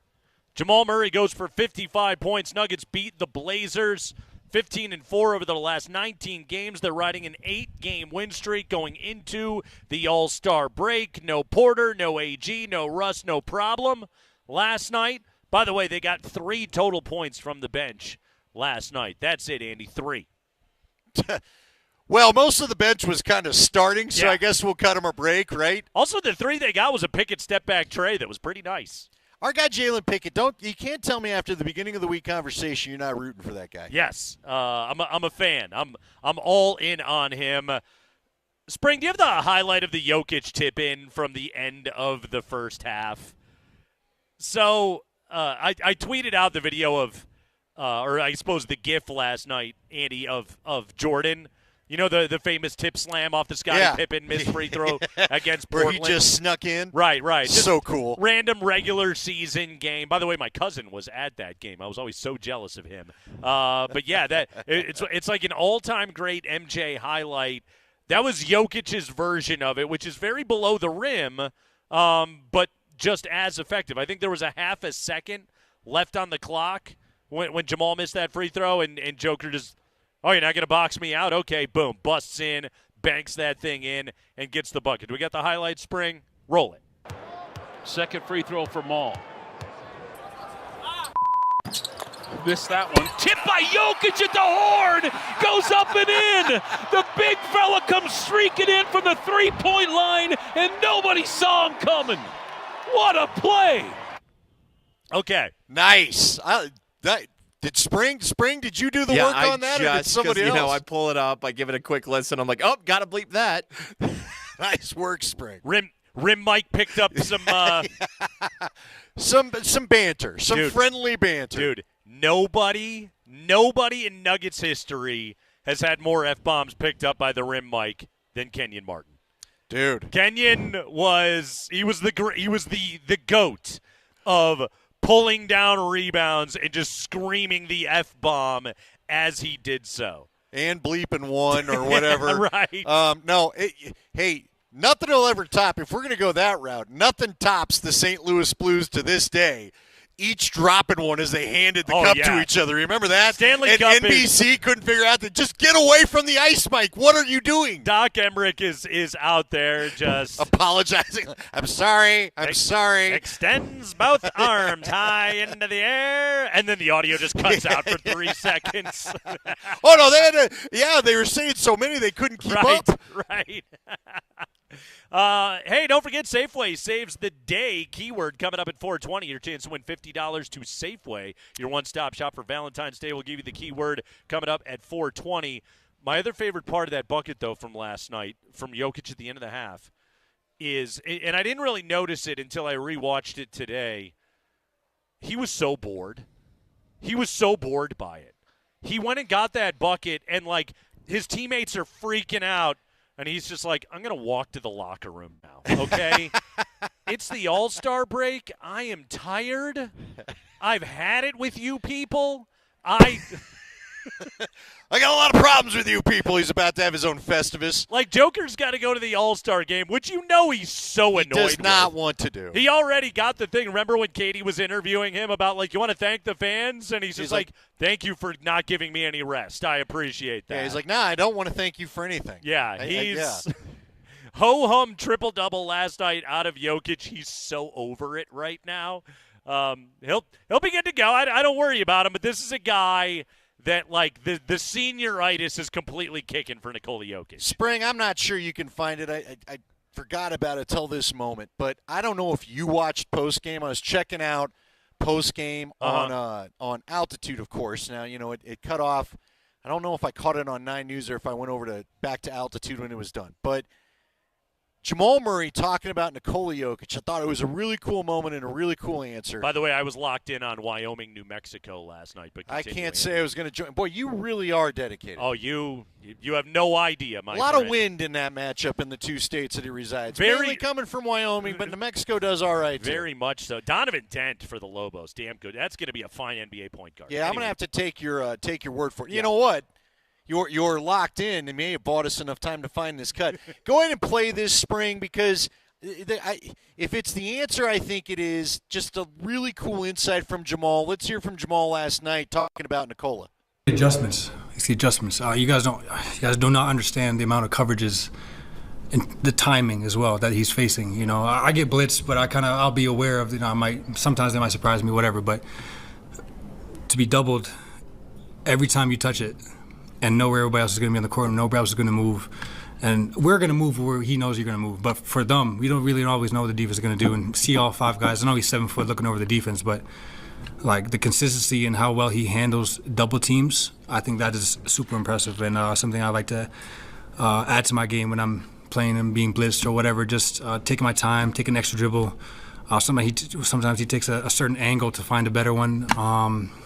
So I just love watching him play and watching him figure it out. And it's even better when we can both play and have a kind of game like I had today, and whereas you're not going to stop him. You know what I'm saying? So it's just fun to have a running mate like that. Now here's what I think is so cool. What was it, 55 right for Jamal last night? 55-point game. Yep. And double nickels. When I was watching it, and to watch his body language as he said that answer, his face when he said, "You guys don't understand what it's like to face double teams every night." Yeah. And it got me thinking, I don't think sometimes we appreciate how much the night probably sucks for Nikola. Because every time he turns around, two people, and look, every great player has dealt with this, right? But he sets a screen, sometimes multiple screens on every possession. On almost every possession. Does he set a screen? Does he have somebody running into him? And all that DHO stuff, all that pick and roll stuff that he does with Jamal, like every one of those is a body blow along the way. Like, yeah, he is made of Serbian oak, and he's the biggest, strongest dude in the entire NBA, but also, like, that's exhausting, you know? And he runs the floor, and he operates the point and everything else. And the thing that Jamal talked about right there of the adjustments, it used to be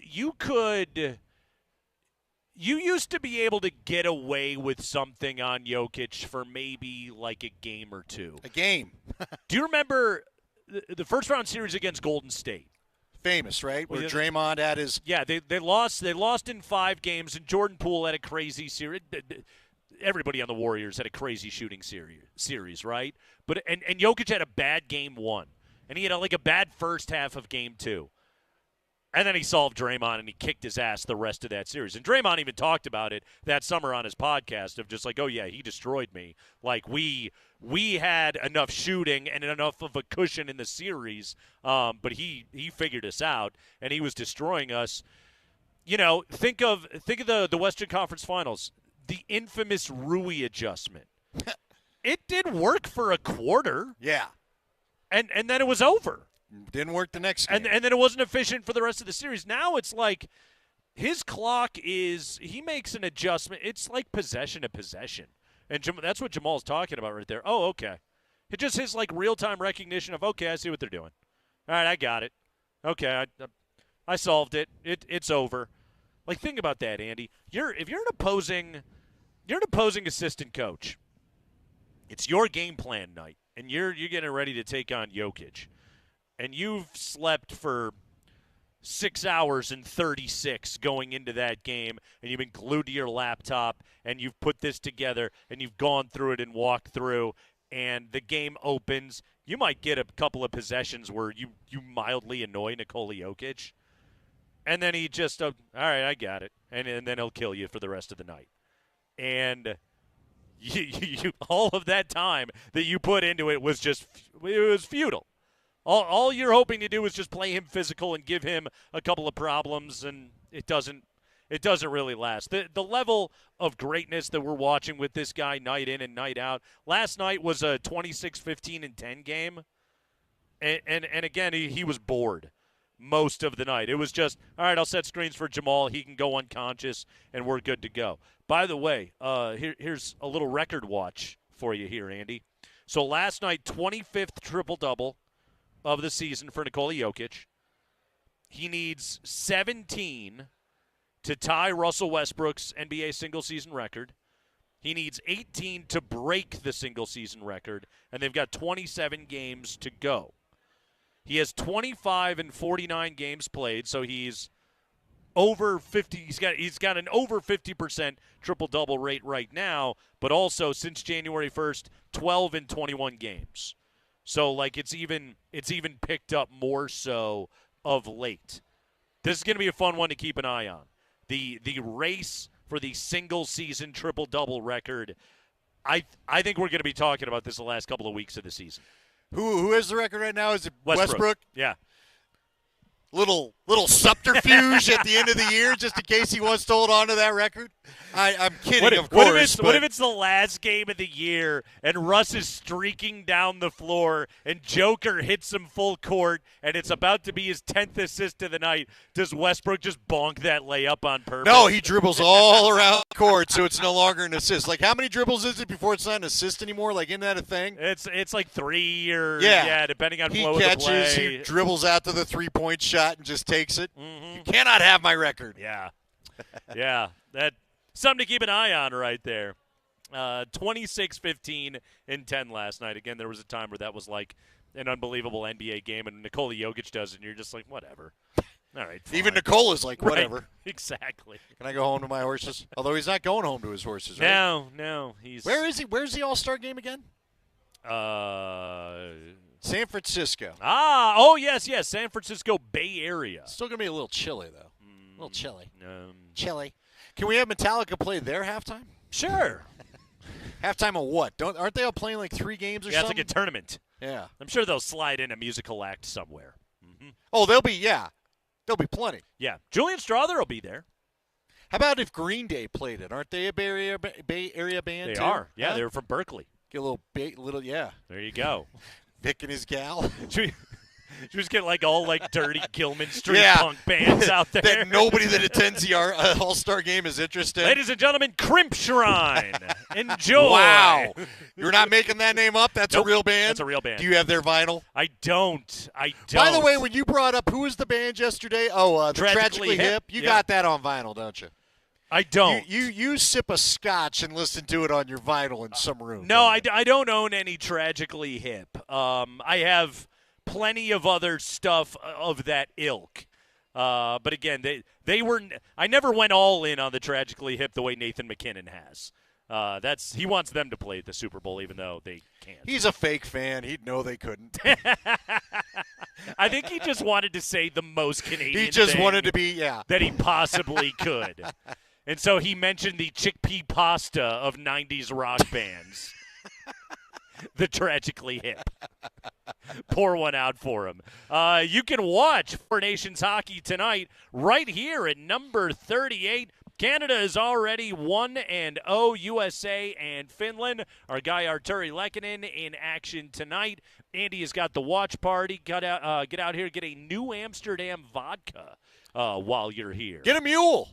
Yeah. Classic mule. Have a mule. Yes, we have got a keyword for you when we come back. You want to win a $50 gift card to Safeway. You want to be entered to win a $250 gift card to Safeway. Well, we'll give you a keyword to text in so you can get entered. That is next.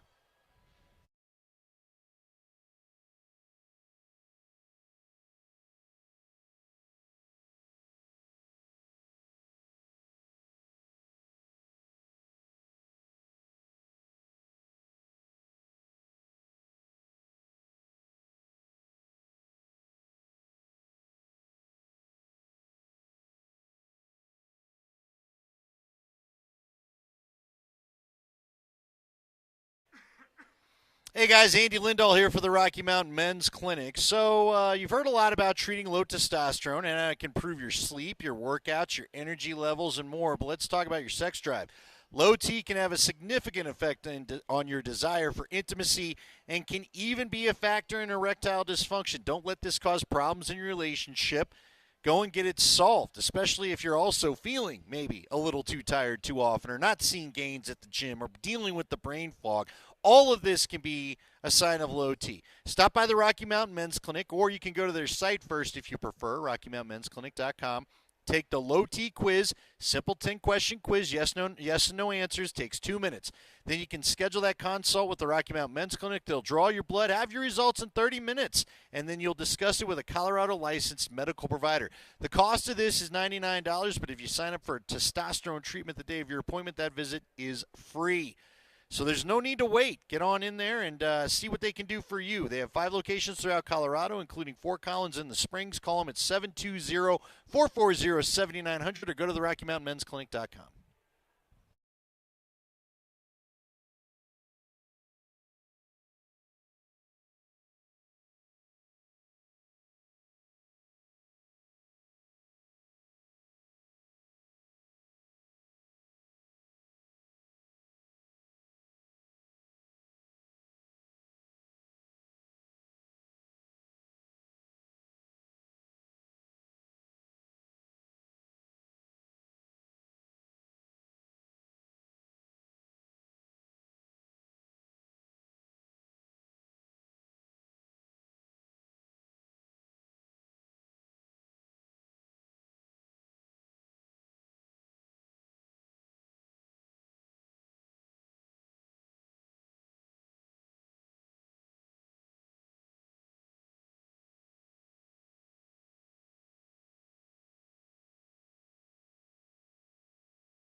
We're live at number 38, Four Nations Hockey tonight. But first things first, we have got a keyword for you so you can be entered to win a $50 gift card to Safeway. That's right, we give these away all day, every day this week here on Altitude Sports Radio 92.5.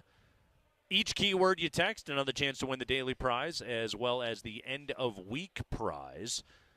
Andy, Safeway is your one-stop shop for Valentine's Day. Don't forget that special someone and show them you care with beautiful flower arrangements, savory chocolates, and more. Find everything you need and make it easy with delivery or pickup. Get started at Safeway.com or in the Safeway app. Are you ready for tomorrow, pal? Oh, You know I'm going to Safeway. this is my least favorite day of the year. You better hope I don't find any. I did not see any my last trip through. See, I was just at But that better change. I was just at Safeway today, and they did have them. The chocolate-covered strawberries are coming your way. Yeah. Tomorrow. So is it just real quick, and we'll get the keyword in a moment, but you know what? We're holding your attention. You're wrapped. This is all Safeway.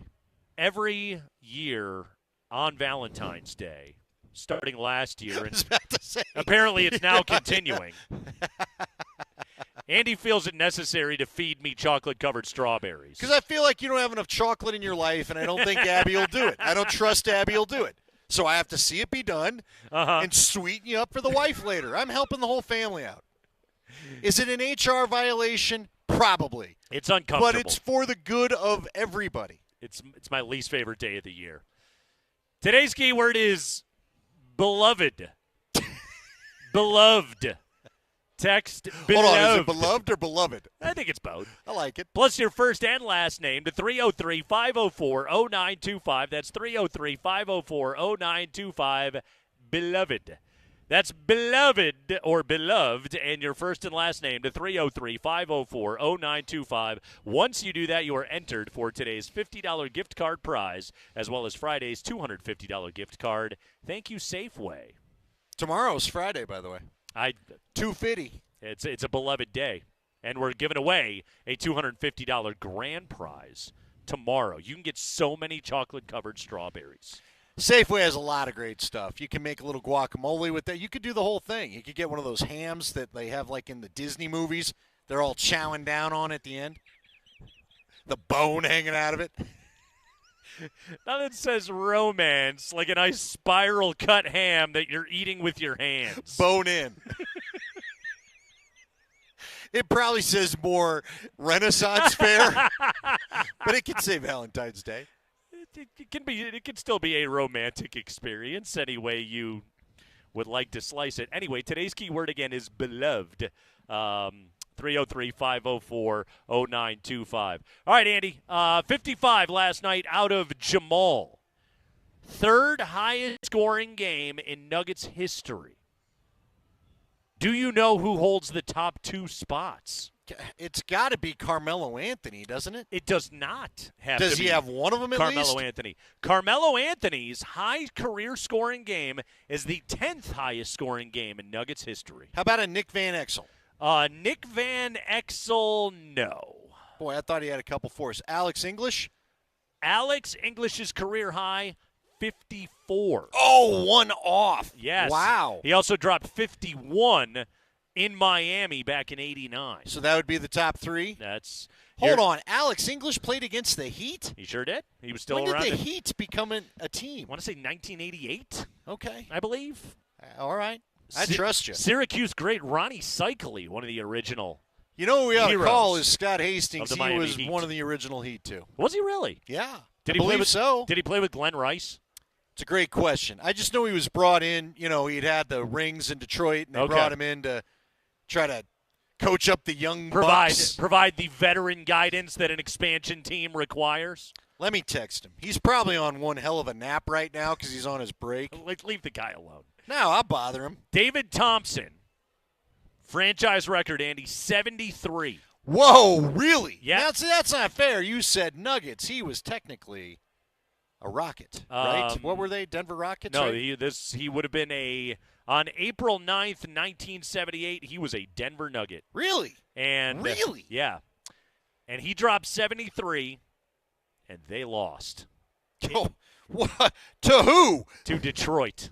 The score, please? Final score 139-137. Dude, what? The great ML Carr. Does nobody talk to David Thompson that night when you go in the locker room after losing that one? Sorry, man.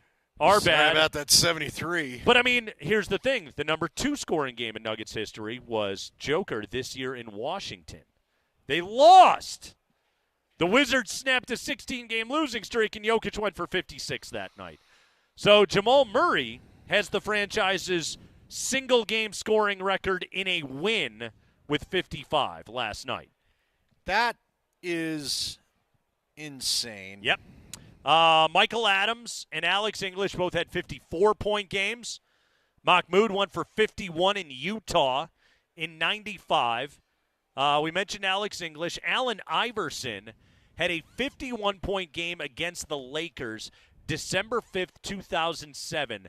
I was in the building that night. I watched that game, Andy, and I haven't double-checked this against Basketball Reference. This is just off memory. I believe Iverson had 49 through 3 quarters.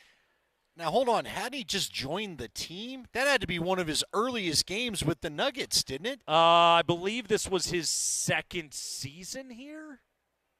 Yeah, I think it was his second season. How many seasons did he play here? I thought it was just like the one, and then he got traded in 09. I think he was here for 3 years. Okay. Yeah. But he dropped 51. He had 49 through 3 quarters. They put Kobe on him in the fourth and locked him up. That was that? Yeah, that was that. Wow. All right. Kiki went for 51. Really? 83. Melo had a couple of 50-point games. Joker's gone for 50. That was February of 21. Jamal went for 50 February of 21 as well. Kiki had a 50-point game as well. 14 50-point games in the regular season in Nuggets history. Tickle my curiosity bone. What's their high score in the playoffs? What's the best single-point output in the playoffs, and did they win the game? Here's my guess. My guess is that it's Jokic and they lost. Joker against the Suns? Yeah, but hold on. What was that, game 4?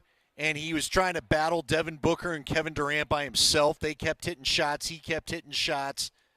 And then the Nuggets would quit fooling around and win that sucker in 6. Let's pull up the playoff results. Hold on. Okay. When did Ishbia and he have their little tete-a-tete? Was it that game? You were right about it. He went for 53, and they lost in Phoenix. Good memory. Nice job. Jamal has 2 50-point games in the playoffs.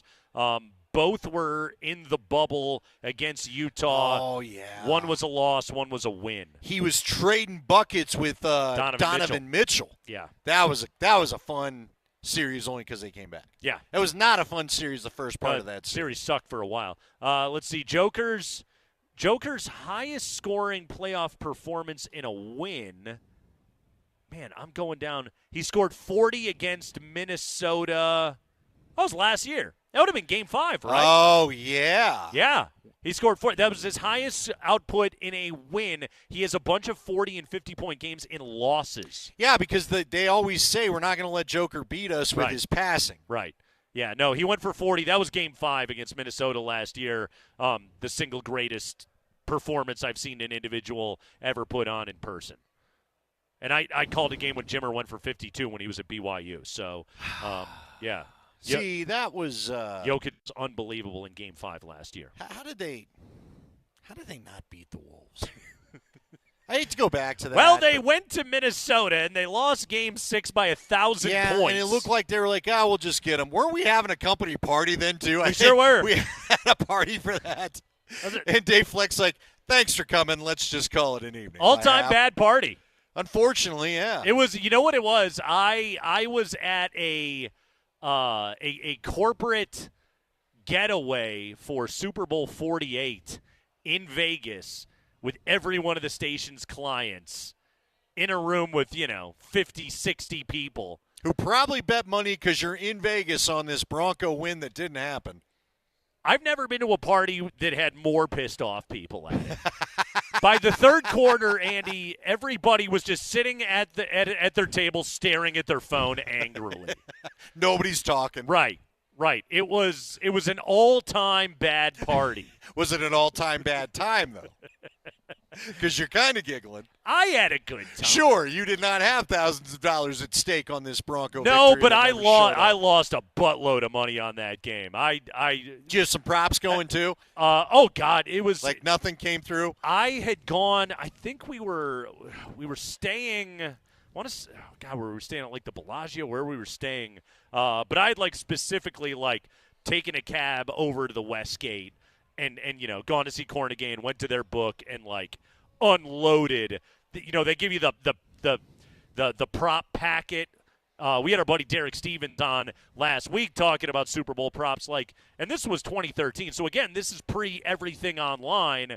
You would just go in, and I remember I just got a couple of beers. I was hanging out with some buddies. I sat down with the packet, and I'm going through the thing, and I'm highlighting my bets, and I probably had 25 bets on the game, but I thought the Broncos were going to win. So all of my bets on that game were dependent upon Denver beating Seattle. And the first snap of the game goes over Peyton Manning's head. There's a safety. And I didn't bet anytime safety. Yeah. Like an idiot. Yeah. I just remember I was on the sideline when that happened. Uh-huh. It was I have never been on as packed, and I cover games at CU with no room. Yeah. I mean, there was no place to move. I told you, I had asked 3 of the cheerleaders, please do not crane kick me in the face as we all try to coexist over here. Yeah. Because I nearly caught one of them right to the schnoz. But I just remember I'm standing there, and I was like, all right. Because like you, I'm like, this is so exciting. Yeah. I've never been on the field for a Super Bowl. That's great. Oh, my God, where did that snap go? That's not what you wanted. What the hell is going on? Manny Ramirez, everybody. I think I literally looked up. I checked my pack to see how loud my volume was, and I looked up, and Manning's sauntering, and O'Shawn Marino's running for his life, and the ball's in the damn end zone. Ugh. Let me ask you this, okay?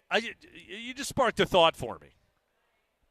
What were Chiefs' Super Bowl parties like last Sunday? Yeah, that's a great question because you know what? You can't be mad. You guys you've been ruling it. You win the Super Bowl all the time. Right. Now, see, the only thing, and this is where I do wonder, is that the gut punch, as Hastings talked about, to the dynasty a little bit, you probably aren't getting a shot at 3 again. You've already had a lot of luck to kind of get there. There's no way. To try to get to 3 in a row again. There's no way. That might what put, that's where you finally get the old deflator. They haven't had a lot to deflate them. Right. That might be the deflator. By the way, Hastings did say he played on that team. Who did you want me to ask about? Glenn Rice? Who was the teammate? Ask him if he played with Glenn Rice. Okay. No, but Glenn Rice out of Michigan. Again, as Travis Kelce, for those that missed it today, basically the Chiefs said, I think it's March 16th or 17th. I don't know when I think they're giving him a weekend of free agency. Yeah. Tell us if you're retiring or not. And if I'm Travis Kelce, first off, you got a pretty sweet girlfriend to hang out with. You've already got a whole bunch of jewelry. You're going to go down as maybe the best tight end ever. He and Gronk are going to have a conversation, right? What's his podcast deal? Him and Jason are pulling down. $100 million. You're good. So do you really want to go back and do any of this again? You know what I mean? Right. Again, that is a tall hill. You win another Super Bowl, which I'm sure it's cool. I'd love to win one. Yeah. But is that enough to get a guy like that back when you've got 3 already and you played in 5? I think there's some guys that when they win a championship, Andy, it just it kind of, you can refocus things a little bit. Sure. I think there's something to it. We talked about it after Miko got dealt away. Well, he'd already won a cup. Yep. He's already made a buttload of money. He's already had a 50-goal season, everything else like that. Payday, baby. I'm not saying Miko doesn't want to win. Yeah, but I would like to get paid. Payday Hockey time. beat you up. Yeah. I'd like a nice house, maybe another boat. I believe the same thing about Chris Bryant. And I know he's been terrible since he's been here, but also when it happened, everyone's like, why the hell would he sign with Colorado? Well, he had already won an MVP, a Rookie of the Year, and a World Series. And he won a World Series in Chicago. I know I'm a Cub fan and I'm a homer and all of that, but no, that's the World Series. To have that feather in your cap as a major league player of, I'm the guy that snapped a 108-year drought. That's pretty significant. And there's also significant pressure in that town. It is a baseball town. And so you show up here where we're just happy to go see you in the summer. Yeah, exactly. And it's like we can sit there and talk trash about Chris Bryant all we want over here. He's just like, I lost a Lamborghini this year and I didn't even care. Yeah. That's how rich I am. Yeah. Okay. I get my first check of baseball season, I'll get 3 more. Exactly. Like, so and then so I'll hit the IL for getting in it. To your point on Kelsey, you've done it all. Right. You're already a Hall of Famer. You'll never get to play again. You'll never get the locker room and the teammates. I think those are significant pulls.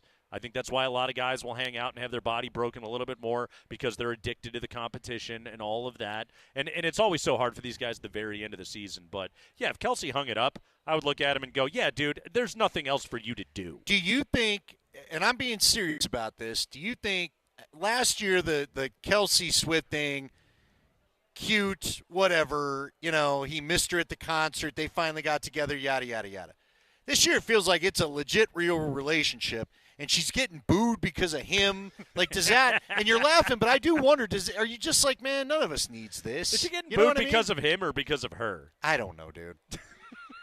I don't know what anybody's motivation to boo anybody is half the time. I'm sure there's a little bit of everything. I'm sure there's I'm sick of seeing you. I'm sure is I don't agree with politics. I'm sure it's I hate Travis Kelce. Yeah. I'm sure it's your song Summer or whatever sucked. I don't know. Mm-hmm. Whatever. It's Cruel Summer. Whatever. I don't know.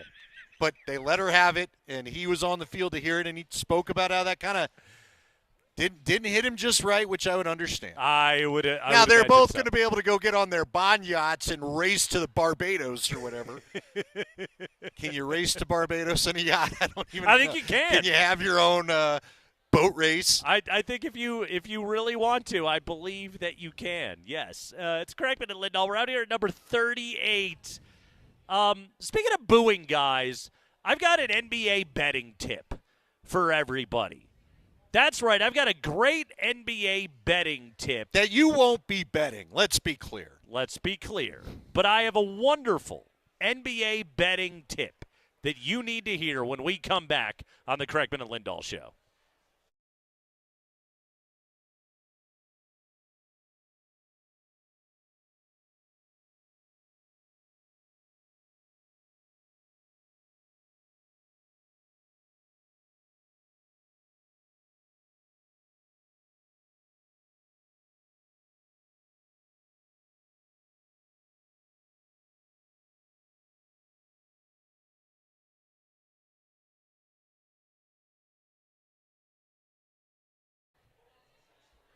Hey, it's Nate Kreckman, and I am here for Roller Auction, and we have got some great stuff happening right now over at Roller Auction. Yes, the government fleet vehicles and equipment auction is in the books, but there are plenty of other great auctions to get in on right now at roller.bid. In fact, Roller Auction has a great February auction available to bid right now. It's the Vehicles Contractor and Rental Yard Equipment Auction, and it's open.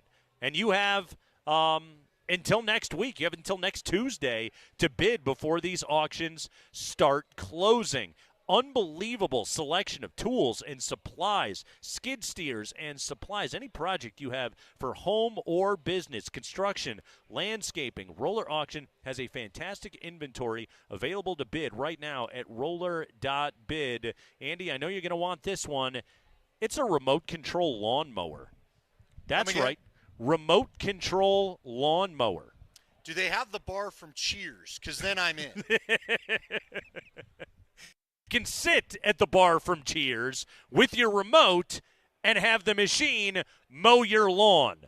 Bid on it right now at roller.bid. That is roller.bid. Get in there. Start watching some of these items. Get some great deals. Again, start exercising the old bidding finger for Roller Auctions. Fantastic vehicles contractor and rental yard equipment auction. It's available at roller.bid.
Loose ball comes down to Najee. Outlet pass off over to Murray. Jamal Murray has it on the high left side, guarded by Banton. Top of the key over to Jokic. Jokic drives in on Klingon. Spin move. Got fouled. Layup good. Klingon looks tired. He looks like he is gassed. Can we just take a quick moment to pour one out for poor Donovan Klingon, who the last 2 nights has had to guard Nikola Jokic. By the end of that game, Andy, all the Portland Trailblazers were done. Jamal Murray had killed Anthony Simons so badly that he was finished. Poor Donovan Klingon. He was on the taking side of every highlight bucket that felt like happened over the last couple of days. And I don't think Klingon's a bad player. I think he's going to be like a nice NBA defender. And he'll get better when he figures out don't foul and those things. I like him. I thought he was a good player in college at UConn. I like him in the pros as an NBA big, as a serviceable NBA big. But that guy he got annihilated. Worked over. Trampled over the last couple of nights, and there's just nothing he can do about it. Now, I told you I have an NBA betting tip. Okay. For everybody, Andy. All right. And my NBA betting tip is this. Should you bet on a game? Okay, yes. And you are wrong and you lose. Yes. Shut up and keep it to yourself. That's my NBA betting tip for everybody. That is my tip. And the reason why I bring this up, Andy, is there was a piece today in The Athletic. I saw it. I know where you're going. Yeah. About the messages of hate that NBA players receive when they come in under their totals. And there's some crazy quotes on this. The headline of the story, The Dark Side of Sports Betting and Its Impact on NBA Players, Death Threats, Racism, and Venmo Requests. Let me Venmo you right away. Jalen Brunson got asked about it. He said, have I ever felt genuinely threatened? I've never felt genuinely threatened, but there has been some really disrespectful bleep said. It's a lot of people who don't have profile pictures. There's a part of me that has thought about airing them out, but bleep always comes back around. And this is like across the board from all these guys. They get threats. They're all from anonymous Twitter accounts, so they're just like, I'm not going to take them seriously. They bring up wives and kids and things like that. Tyler Kolek said when he was at Marquette, he got "go kill yourself" a number of times. Which is terrible. Don't ever say that to anybody. On social media. And one quote really kind of caught my eye here. Kyle Kuzma, of all people, I thought Kyle Kuzma said the wisest thing in this story. He's now playing for Milwaukee, and Kuzma said, I don't really read the messages. It might be on Twitter. I think it's really funny, honestly, because, yeah, you can win money, but you're also wasting money, too, at the same time. It's funny because I said something the other day, and it's like we get threats and we get called names, and people never think, like, maybe they're just bad at picking the parlays. Yes, that's what that means. You are in the wrong, okay? Like, we can joke about, like, bad beats and everything else like that. I'll clown about that stuff. You know, I bet college football and sometimes on college buckets. And, yeah, I'll joke about that stuff. But, like, that's the end of it. You don't need to boo guys. You don't need to scream things at them. And you certainly don't need to send them awful messages on Twitter. I was looking at this, Andy. Did you realize, okay, we were talking about Jokic before. 26 last night. You know what his total was last night? 29.5. Big under for the Joker last night. That's on you, my guy. Yeah, yes. Points, assists, rebounds, 52.5 last night. He had a 26, 15, and 10. 51. He was under last night. That's on you. If you're loading, and also if you're betting parlays, it's like you're already making it harder on yourself than it needs to be. But yeah, that's my NBA betting tip to everybody. When you lose, you are the loser. Right. They are fine. They're NBA players. You are the loser. And they have the power to not turn on their social media at all and even see the cool little messages. They were talking about this a little bit. I saw a tweet from, funny enough, the account's called Men's Humor. I was trying to find the story, but they got too many things posted. But they were talking about all the money people were not only, taking out loans, credit cards, all the things they did to get to the Super Bowl. And I remember hearing these stories from Bronco fans, unfortunately, when they tried to make it out to 50 last time. Yeah. And how expensive the tickets are, even though I know we were told it was a down Super Bowl. Yes, it was. It's still a very expensive event to go to. And the amount of money people try to bet that they can't afford on the Super Bowl. And you talked about, or Spring had it yesterday in the high five. Yeah. Vegas cleaned up on that game. They did. Over the weekend. Because the Eagles won. Yeah. So anytime the dog wins, that's good for the house. It is. Isn't that wild? Weren't they only, though, like a 1.5 point dog? What did it end up being by the time we got to the game? I think it was still 1.5 by kickoff. That doesn't really feel like there's a favorite to me. Is that? I mean, I know there is, but in that game, Mahomes going for history, right? Even right about that, just in terms of pure spread. But the Chiefs were favored in that game, but also they were the favorite in that game. Well, we all thought you had said it. You had beat the drum all year long. This is not a good Chiefs team. It's going to get exposed in the playoffs.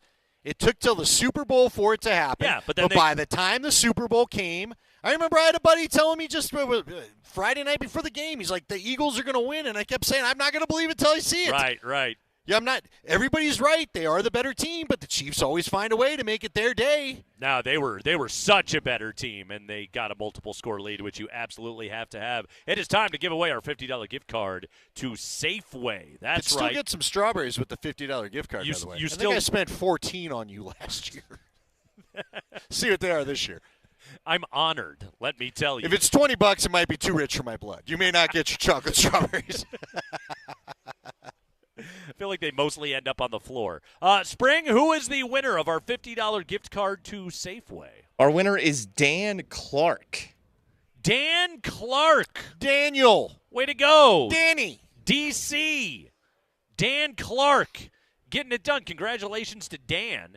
He won himself a $50 gift card to Safeway. We'll give away another tomorrow, plus our $250 grand prize. But Safeway is the spot for Valentine's Day. Don't forget that special someone. Show them you care with beautiful flower arrangements, savory chocolates, and more. Find everything you need and make it easy with delivery or pickup. Get started at Safeway.com or in the Safeway app. 5 biggest stories of the day from around the NFL. Coming up at 5:20, we relive Jamal Murray's 55-point night. We're live at number 38, getting you ready for Four Nations hockey this evening. The red, white, and blue taking on the white and blue. Get out here and watch the game at number 38 in Rhino.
Coming up at 20 minutes after 5 o'clock, we have got Kaz's calls of Jamal Murray's 55-point game from last night. You need to hear it. New career high for Jamal, third highest scoring single game output in Nuggets history. But right now, it's time for the 5 biggest stories of the day from around the NFL. We call it the High Five as we are out at number 38 ahead of Four Nations hockey tonight with Team USA opening play against Team Finland. Arturi Lekkinen and Team Finland. Canada getting the victory last night. Andy's got the watch party. Get out here, have a New Amsterdam vodka. Have yourself a mule and take in some Four Nations hockey right here at number 38 in Rhino. Yeah, the old saying doesn't play. No. Nothing. Yeah, the old thing with a brew. Yeah. Just have a mule. Yeah. Have a mule in a brew. Bloody Why Mary, not? Cosmopolitan, martini. Whatever you like. You make a lot with vodka. A nice screwdriver. Fuzzy navel. I can't remember what was in that. Mix it with yellow Gatorade like me and my friends in high school. Anyway, let's do this. Spring, what do you got for us? Hey, it's the High Five. It's brought to you by Bet365. Whatever the moment, it is never ordinary at Bet365. The NFL Scouting Combine starts 11 days from now on February 24th. The NFL has invited 329 prospects to attend the Combine. One of the draft prospects not included in that 329, former CU Buff safety Shiloh Sanders. Yeah, Shiloh not getting the invite. Of course, Shedeur and Travis Hunter did, not surprisingly right there. But no invite for Shiloh. I mean, Andy, we knew late round pick at best with Shiloh Sanders as an NFL prospect. If he even gets drafted at all, this is not terribly surprising news. Yeah, towards the end of the year, I talked to a couple people that thought he probably is a college free agent, maybe. And again, that was more if Dion got to the league, which is not going to happen now. I don't know what happens for Shiloh. I really don't. Yeah. So, yeah. He probably gets a look. He might be a training camp body. And then maybe he's a practice squad guy. But I'd be shocked if he's opening roster even as special teams for anybody day one. I won't discount the possibility of him being an NFL player, but he's certainly not thought of the way that his brother is or the way that Travis Hunter is. But, God, how about that, too? We're 11 days away from the Combine. Yeah, it's crazy, right? Doesn't because stop. the NFL schedule's been pushed back so much. The NFL just it's. I think we're like a month away from free agency. Right. Already. Right. We're already in that spot. We're already talking offseason. We've already got Joe Burrow going on podcasts and renegotiating all of Cincinnati's cap, and Micah Parsons is now doing the same. Or they may trade him. Did you hear that? They No. may trade him. We'll have to talk about that later. Okay. Let's not take Spring's time. We'll get to it. Go ahead, Spring. High five. Kellen Moore was introduced as the new Saints head coach today. He was asked if he envisions Derek Carr as the Saints' Week 1 starting quarterback next season. Here's Kellen. Yeah, Derek's a tremendous quarterback in this league. I've had so much respect for him, the journey that he's been on. He's a starter in this league. He's a premier player in this league. He's had a great journey, obviously going from Fresno State to the Raiders and now here. Really excited to team up with him and go through this process. And so just like any player on this roster, I just got here a few days ago, and I'm excited to go through this journey with all of them. Following up on Derek, do you view that as you guys have a decision to make at quarterback, or you view it as Derek Carr as a quarterback? I view it as Derek Carr is a tremendous starting quarterback in this league. We're fortunate to have him, and we're excited to go through this process, as we build this roster together. Again, I'm meeting these guys for the first time the last few days. Really excited to meet more of them, and this will be a lot of fun. There's already rumors they may just have to release him, which is funny. Do you realize, I saw a note the other day, did you realize that Kellen Moore and Derek Carr played each other? Yeah. In the old, what was Mountain West, I guess? Not the old, the Mountain West. Fresno State and Boise. Yeah, they would have been. They got together and played a game. I can't remember the year. They would have been in the Mountain West together. Carr would have been early on in his career in Fresno. I called when Fresno played in the Mountain West Championship game. I did that game on national radio. Carr and Devontae Adams. Isaiah Burse, who played in Denver All right, yeah. for a second, was on that team as that. well. But the game, it was in Fresno. They played Utah State. Fresno won that game. I think Carr was gone the next year. But also, that was the year where Fresno played CU and hung like 55 on him in the first half. Just absolutely destroyed those guys. Yeah, that.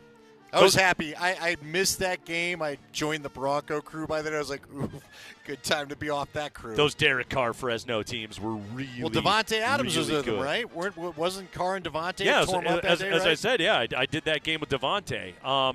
So the word tremendous. You know that line in The Princess Bride? You're using that word. It does not mean what you think it means. If he's tremendous, he's your starting quarterback. All right.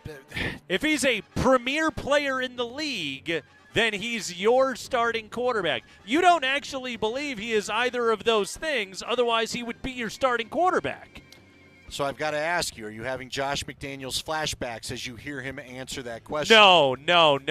You think he's sticking with Carr? I wouldn't be shocked no, if they look to move on from Carr. No, I don't mean it in that way. Like, I mean it in this way of, like, we're very aware of what Derek Carr's ceiling is. Right. I think Cutler's ceiling was still TBD when McDaniels went to war with Jay Cutler. And Cutler would eventually... He was brought in to get to the ceiling and beyond. And he would eventually play in an NFC championship game in Chicago. Jay Cutler was no bum. And I don't think Derek Carr is a bum, but I also think that Derek Carr has a lower ceiling as an NFL quarterback. And if you're Kellen Moore and you're taking over a new franchise and you've interviewed 1,000 times and this is finally your crack at being an NFL head coach, are you entrusting your one shot to Derek Carr? No, I think Moore wants to go and get his own guy. I don't disagree with that, but I pulled up the draft order, so Saints are 9. 9, yeah. It's interesting. I'm seeing all sorts of reports that Cam Ward, by many accounts, is QB1. Shador will probably be there for the Raiders if you want.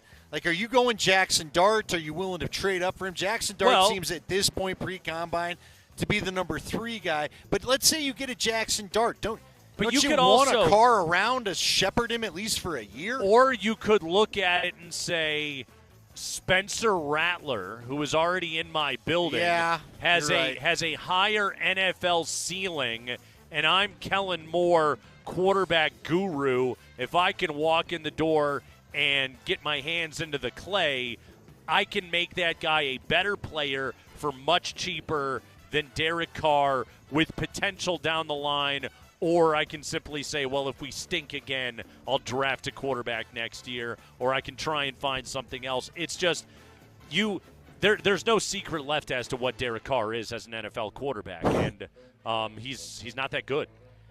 All right, he's a $51 million cap hit. Sure is. Gosh, is that dead money? What are we talking about there? I did not realize Carr was going to be that high. Oh, no, he's That's pricey. The leftover Raider contract? Yeah, is that what that is? He's pricey. Yeah. Did he get that after his what looked like offensive player of the year? No, he signed the 4-year. He signed a 4-year deal with the Saints. Whew. Good night. Yeah, with the Saints. He's going into his age 34 season, and he's always banged up, and you know what you are. Again, can you do something better on the cheap with Spencer Rattler? Yeah, probably. Yeah. The dead cap hit on Carr this year would be $50 million. It's a pretty big matzo ball. Dead cap. What are these teams doing? It's a big matzo ball, but you know you're rebuilding. Go ahead, Spring. High five. All right, there may be absolutely nothing to this following story, or there might be. We'll talk about it anyways. Okay, so it's the high five. It's what we do, right? So it's the NFL offseason. There could be nothing to everything. There could be everything to nothing. That's the beauty of the NFL offseason. Exactly. So there's someone named Ryan Burr. He says on his Twitter profile. Is he the son of Raymond Burr, Perry Mason? Bill Burr? Maybe. For all I know, maybe. Ryan Burr appears to work for Big Ten Network. I don't get Big Ten Network, Nate. BTN, I told you that. But he's followed by Buster Olney. He's got over 20,000 followers on Twitter, so maybe there's something to this guy. He tweeted out this morning, the Steelers have made inquiries to the Jaguars about a trade for Trevor Lawrence. Now, this has been refuted by a lot of people, including Adam Schefter, who refuted it on our station this morning, and Michael DeRocco, who covers the Jags for ESPN, said a Jaguars source said there's no chance they'll trade Lawrence and called the idea ridiculous. Yeah, but isn't the report that the Steelers are contacting? They asked, "Are you interested?" If I'm Pittsburgh, I'm calling everybody. Yeah. Is anybody interested in trading us your quarterback? Yeah. You seriously, like, what is the harm in checking on everyone? Like, what if there was a world where Jacksonville in a world is just like, yeah, Trevor Lawrence is underachieved and he's super pricey, and like I think Liam Cohen, the guy who says Duval very weirdly, I think he should like Trevor Lawrence, but what if behind the scenes he's just sitting around watching the film and going, this guy stinks? You don't know what a coach is thinking as he starts to dive into this stuff. You call everyone. You Kick lost every me. tire. You lost me with the Liam Cohen. That guy creeps me out, man. That Duval thing was so weird, so serial killer-ish with the eyes. His face was odd. Yeah. But, yeah, no, why would they trade? Well, maybe in a couple years they trade Trevor Lawrence, but there's no way you're ready to give up on him, right? Because, again, what are the better options? Seriously. Like, what are the Raiders going to do? The Raiders are going to probably go and get Justin Fields, or I still don't buy that I don't buy that Pete Carroll and Russell Wilson are going to coexist again. No chance. I'll be stunned if that happens. If you don't have a quarterback, it's unreal what some of these teams are looking as to what they're trying to do. Yeah. Steelers, call away. Call everybody. You're desperate. Why don't they ask about Mac Jones? Remember, Mac Jones, was that just a one-year deal? Is he technically a free agent? Mac Jones was a Jaguar. He was. Or Jaguar. I mean, you definitely ask about Trevor Lawrence before Mac Jones. No, yeah, but you're going to get the no, so then you go, all right, Sure. what about... Sure. It's like when you ask the girl, how about Saturday night? No. Can I get a Wednesday lunch? Can I hit on your friend? You know anybody Can else? she put her leg on and wander over here? Go ahead, Spring. Duval. High five. Hey, there it is. So DeMeco Ryans has hired a new offensive coordinator. He fired his good friend Bobby. Too much? He fired his good friend Bobby Slowick, and he has hired Nick Caley, 42 years old, never been an offensive coordinator. And you know, everyone's hyping up the Broncos. The Broncos are kind of like this offseason's Texans from last offseason. Everyone's high on the Broncos. They were high on the Texans. Then here's DeMeco Ryans on Nick Caley. Man, I couldn't be more excited to welcome Nick Caley as our new offensive coordinator. Right, he brings a wealth of knowledge, smart coach.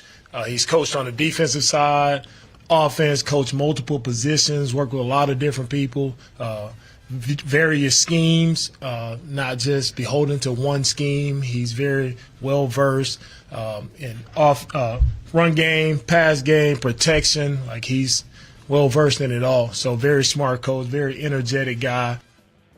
Why is Patrick Mahomes telling us about this? I don't get it.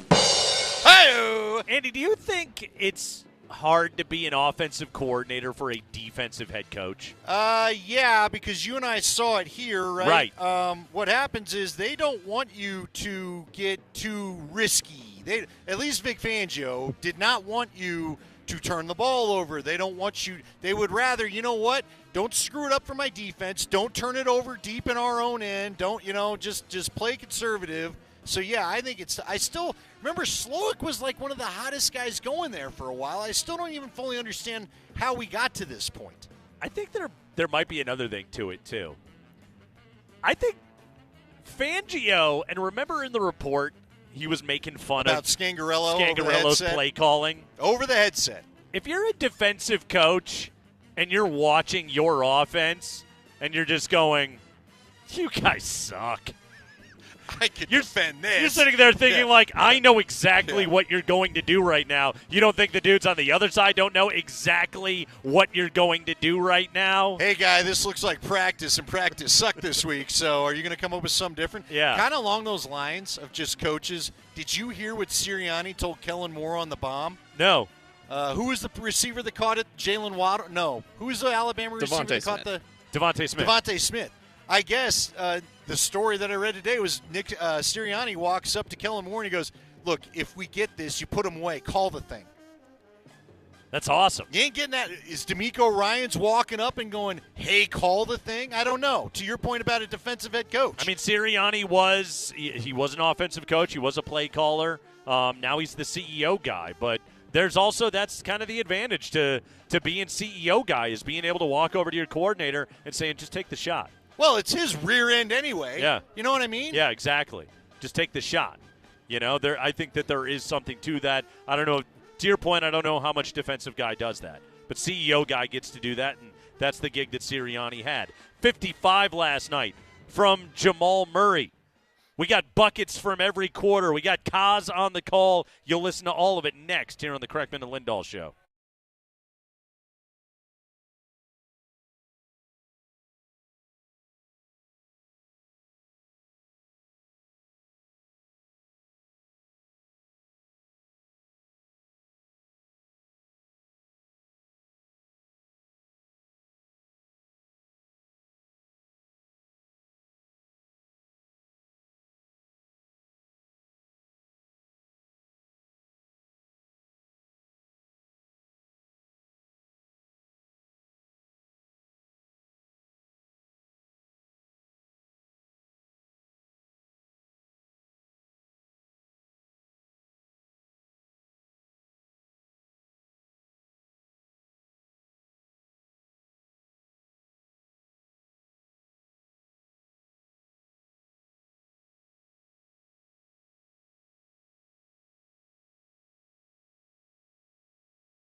55.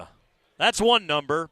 8. That's another one, as in the Nuggets have won 8 in a row. We're going to relive Jamal Murray's double nickel coming up here in just a moment. We are out here at number 38 in Rhino. Stay after the show. Viewing party for USA Finland in the Four Nations Hockey Tournament, hosted by our very own Andy Lindahl. Number 38 has live DJs, more TVs than you can count, all presented by New Amsterdam Vodka. You can visit nmbr38.com to RSVP and see more information. That's right. We're out here at number 38 tonight, getting you set for Team USA and Finland in the Four Nations Hockey Tournament. Hey, what? How about a Harvey Wallbanger? Is that a vodka drink? Can you remember? Who is Harvey Wallbanger? It was a vodka drink. Ah, okay. Our DJ's laughing. Okay. He knows. I've had to make it. You know what? It was a drink when I was at Bennigan's. Okay.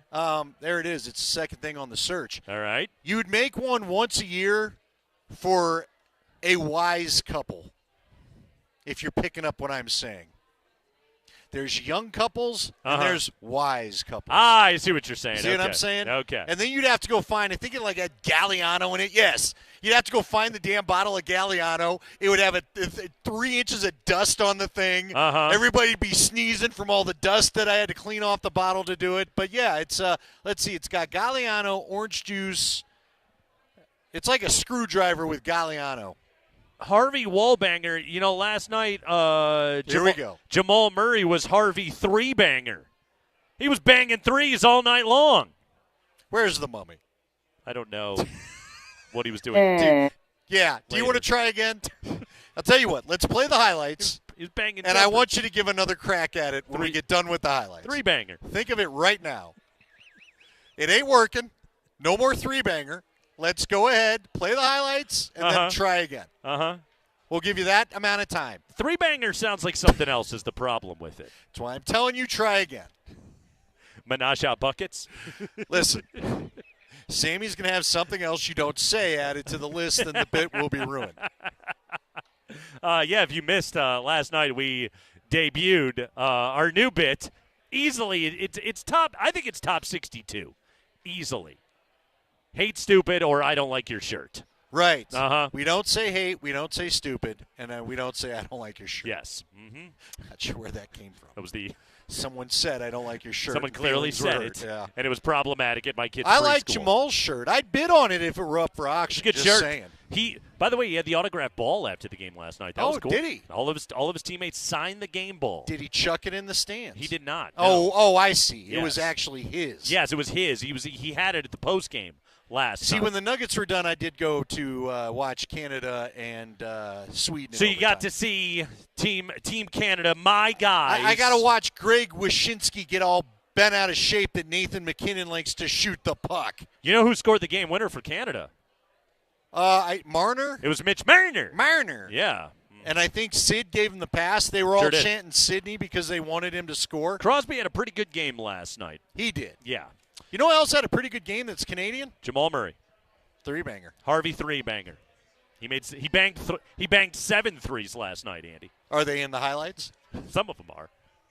Let's start the first quarter. Kaz on the call last night. Jamal gets a dribble handoff from Zeke Naji, of all people. Good screen. We got a 3 off the bounce. Top of the key to Naji. Naji dribble handoff behind him over to Murray. And a 3.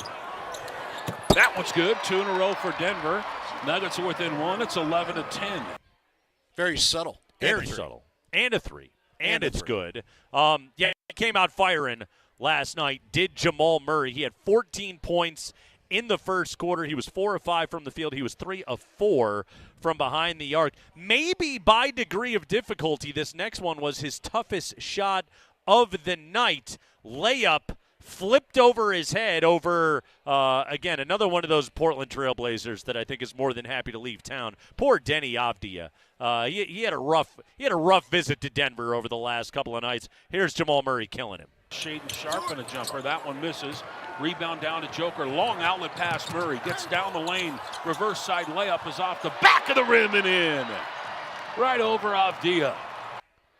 I don't think he saw the rim when he put that one up. Well, just flip, I still feel like going back to the other night with the sweet shot. I mean, did he see the rim? He did. I still can't. Of the last two games, that shot is still his highest degree of difficulty. I think that shot is of the season. Legendary. That's legendary Jamal Murray stuff. That's his best shot since the shot at 52-80 that you have a T-shirt of. I sure do. I was there. One more from the first quarter last night. Corner 3, and I want to play Kaz's call, and then I want to talk about the offensive action that got Jamal Murray this wide open. Go ahead, Spring. Nuggets lead at 27-18. Inbound goes to Jamal Murray. Murray has it across the timeline. He guarded by Bant, throws it off over to Jokic. Back to Murray in a 3. Money! Jamal Murray from downtown is 3 of 4 in the first quarter. Denver leads it by 12. Yeah, that was his third 3 of the night. All right, Andy, so it's a corner 3 for Jamal. He feeds Jokic at the elbow, and Christian Brown set an off-ball screen. And then coming off of the screen after Jamal went to the corner, Brown then, he slipped. The defender followed him. In fact, both defenders, they didn't communicate, and they just went with CB. And then Jamal is wide open for a corner 3. But why does that happen? Well, number one, it is a little bit of bad communication on the part of the young Portland Trail Blazers, but also it happens because they've had it hammered in their scouting report over and over and over again. Oh, Christian Brown is going to cut after he sets a screen, and if Jokic has the ball in the high post, he's going to try and find him for an easy layup, because it's happened 1,000 times over the last couple of games, but both defenders just go with Christian Brown because, again, that's what they've scouted, and Jamal Murray's wide open for a 3. So Christian Brown doesn't get credit for anything on that play. But it's an assist. But he opened up a wide open shot for Jamal Murray. He assisted by pulling the defense away. Yeah. Defenses are going to have to rethink this now. Right. Can't be sleeping on Maul. It's a different part of the year. It's another problem that you have to deal with. By the way, would you be okay with the term corner pocket 3? Mark Jones of ESPN, friend Does of the he program, use that? he uses corner pocket 3. Yeah. Hearing Kaz call that, I was thinking, why not corner pocket 3? Yeah, corner pocket 3 is that's a Mark Jones special. Like right you're there. right down there at the bottom. Yeah. You know what I mean? Right by the baseline. You're near the pocket. Where's the nail, by the way? I've always heard at the nail. The nail is right in the middle of the free throw line. So think of it this way. You've got 2 elbows, and you've got the nail directly in the middle. And it was because it's called that because, like, there is, like, on old basketball courts, like there was a nail in the floor right there. It was wild. I heard Katie use that at one point last night, and I thought to myself, I've always heard that, and I don't know where the hell it is. Yeah. And now I know. Smack in the middle of the free throw line. The nail. Is there literally a nail there? If I went and looked, would I find a nail? I don't believe you would on an NBA floor. Those things are pretty nice. Let's go to the second quarter. It's a bad term then. Dribble. Dribble handoff. Dribble handoff from DJ. And poor Anthony Simons. Let's listen to Jamal kill this guy. DJ hands it off behind him over to Murray. Murray has it in the paint. Head fake, spin, left-handed layup. Good! Yes, good is right. This is one of those plays. He gets the handoff from DJ, and then he gets position on Anthony Simons and just sticks his tuchus right into him. And then just dribbles. Simons is in jail, and then he flips it over Klingon for an easy bucket right there. I know it wasn't Anthony Simons. That wasn't the dude that Jamal was at war with the other night. Right. But he got the worst of it. He got by far the worst of it. Let's go late in the second quarter. And here's just a 3 off the bounce from Jamal. Murray has it at the point. Another 3. Got it again. That's 26 now for Jamal in the first half. Nuggets lead at 72-56. Jamal Murray from downtown has hit 6 of them. That reminds me, just hearing that call, what was it? Didn't the Nuggets score 40 in the first quarter? I think I remember them going to break, and I'm like, 40, this might be the half. I was like, wait a minute, this is the quarter. They scored, they were 40-27 after one last night. 72 as we're cruising through the second quarter there. Yeah. Chauncey might want to talk defense with his guys post-break. 3 off the bounce. Jokic and Najee set a double screen on ball. Avdia goes under. Kamara gets lost. I mean, so much space for Jamal at the top of the key. But that was one of those plays that happened in that game last night of just like Portland's, they're toast. They were valiant in the fourth quarter, but they weren't defending all night long. They were just going under screens, and Jamal was like, all right, I'll just murder you guys. Let's go to the third quarter. This one was just silly. This was Jamal out on the break. Here we go, Spring. Shaden Sharp has it inside the arc. Stutter step and a drive, and Murray strips him clean. Denver on the go. Murray for 3. Off the back of the rim, got his own board, put it back, up and in! 42 for Jamal Murray. Denver leads it by 22. Yeah, brick to 3, just followed up his own shot. He saw it all the way. He was like, oops, too much. My bad. Nobody boxed out the shooter. He goes and scores. That's him completely in his bag. End of the third quarter, last bucket of the third quarter. Crossover step back on Kamara. Here we go. He's on the high left side. Denver going to kill some time here. 10 on the shot clock. Gets a pick from Jokic. Murray still has the ball. Takes a 3. Good. 45 points for Jamal Murray. Ties a season high.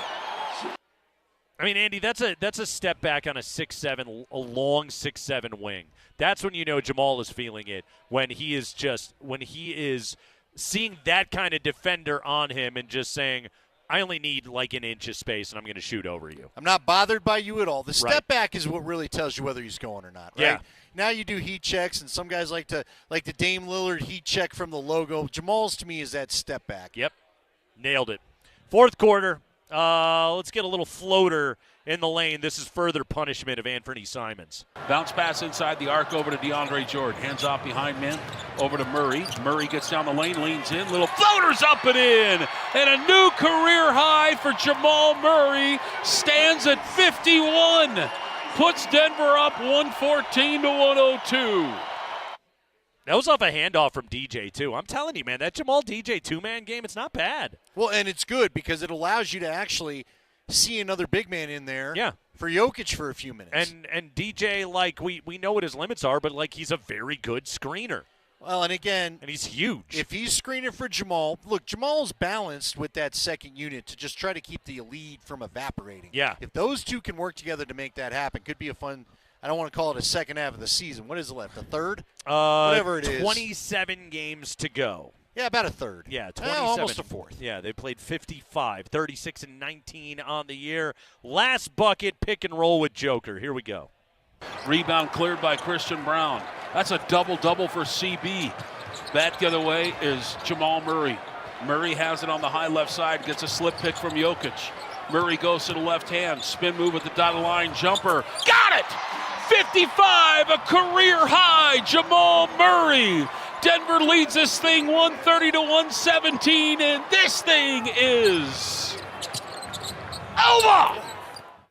Joker was wide open on the roll, too, on that play, and Jamal, he saw it, but his mind was made up, just I'm going to further punish Anthony Simons, and gets that last bucket, goes for 55 points last night. He's been magnificent. He really has been. He's been the team's leading scorer 9 times over this stretch of the last 19 games where they're 15-4. This is really where the season kind of got going for them. In the month of February, Andy, I know 55 is a little bit of an outlier, but he's scoring 25 a game. He's shooting 54% from the field, 42% from 3, 90% from the line. He's averaging 6 assists per game. Big picture on Jamal Murray. Like Jamal, let's step back for a moment and just say, okay, you were hurt at the end of last year. You went to the Olympic Games, and it was a struggle, and I think it was a mental grind on you. You had a terrible playoff series against Minnesota. He had a lot of media on him for the first time in his career, really let's be honest. He had a bad Olympic Games. He came into this season. I think he played through a bunch of stuff. I think conditioning and injuries were an issue. And I also think he just is a slow starter. And right now, if you really look at it, over the last month plus of basketball, he is absolutely playing like the guy that can be the number 2 on a championship level team. You know, but he also gets in his own head, man. I think he's been in his own head at points. I think the injury's been in his head. Yeah. I don't think he's felt good about himself. I think the first half of the year, being able to digest it, was weird. It's been weird for everybody. Yeah. And I think it hit its peak of weirdness on that road trip where they got smacked by the Wolves, lost to the Bulls, but they've come home. They've gotten out of it. They feel like the Nuggets that we know and love. Yep. And I don't know. You know what? I love the Russell Westbrook signing. I think he adds something. I think they're going to need what he brings in the playoffs. But I also wonder if there isn't something now that Jamal's healthy, with Russ being out, if it just gave Jamal a chance to not, I don't want to say look over his shoulder, Nate, but just I'm going to play. They need me to play, and I'm just going to go do it, and we're going to go find that old magic again. The team badly needed a secondary ball handler, like we knew that they did. To your point, I think it still created a little bit of weirdness. Yeah. You know, like suddenly the ball wasn't in his hand as much. And I think that there may have been an adjustment that he had to make there. It all goes into every year is different. Every roster is different. Every team is different. Like, yeah, this championship core has been together for a really long time, but also, like, you did bring in a former MVP. You did bring in a future Hall of Famer, and now you've got to, you know, it is going to put on you a change in your role along the way. And I think one of the things that we're seeing, and Jamal's been playing, he was even well when Russ was playing well when Russ was still in there, of just like, again, this team is starting to hit its stride. Jokic has talked about this as well. This team is starting to hit its stride right now, and he's a huge reason why it's happening. I just still wonder, we'll never know the answer. I do wonder, did Jamal get thrown off by Joker wanting Westbrook here? You know? I don't know. Good and question. we'll never know. And it doesn't seem to matter right now. All right, if you don't mind. I don't. You know, the great Jim Nantz is apparently, not only does he get a burr in his saddle when you don't cook his toast right That's and right. burn it. He does. He wants a specific play out of the NFL. I don't like his reasoning. A specific play? A specific play, he says, out of here. Okay. The great Jim Nantz. As a play-by-play guy yourself. Yes. I want to get your opinion. And also, I need to know, did I break protocol in the office yesterday before we get out of here? We'll explore. Because I was just being me. We'll explore these many avenues next on the Kreckman and Lindahl Show.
back onto the stick of Connor McDavid. Gets it back from Crosby. Back to Crosby. Look at that! What a goal to start it off! Power play, Nathan MacKinnon.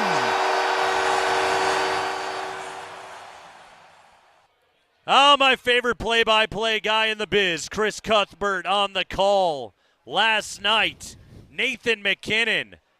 Yeah, got the backhand pass from Crosby.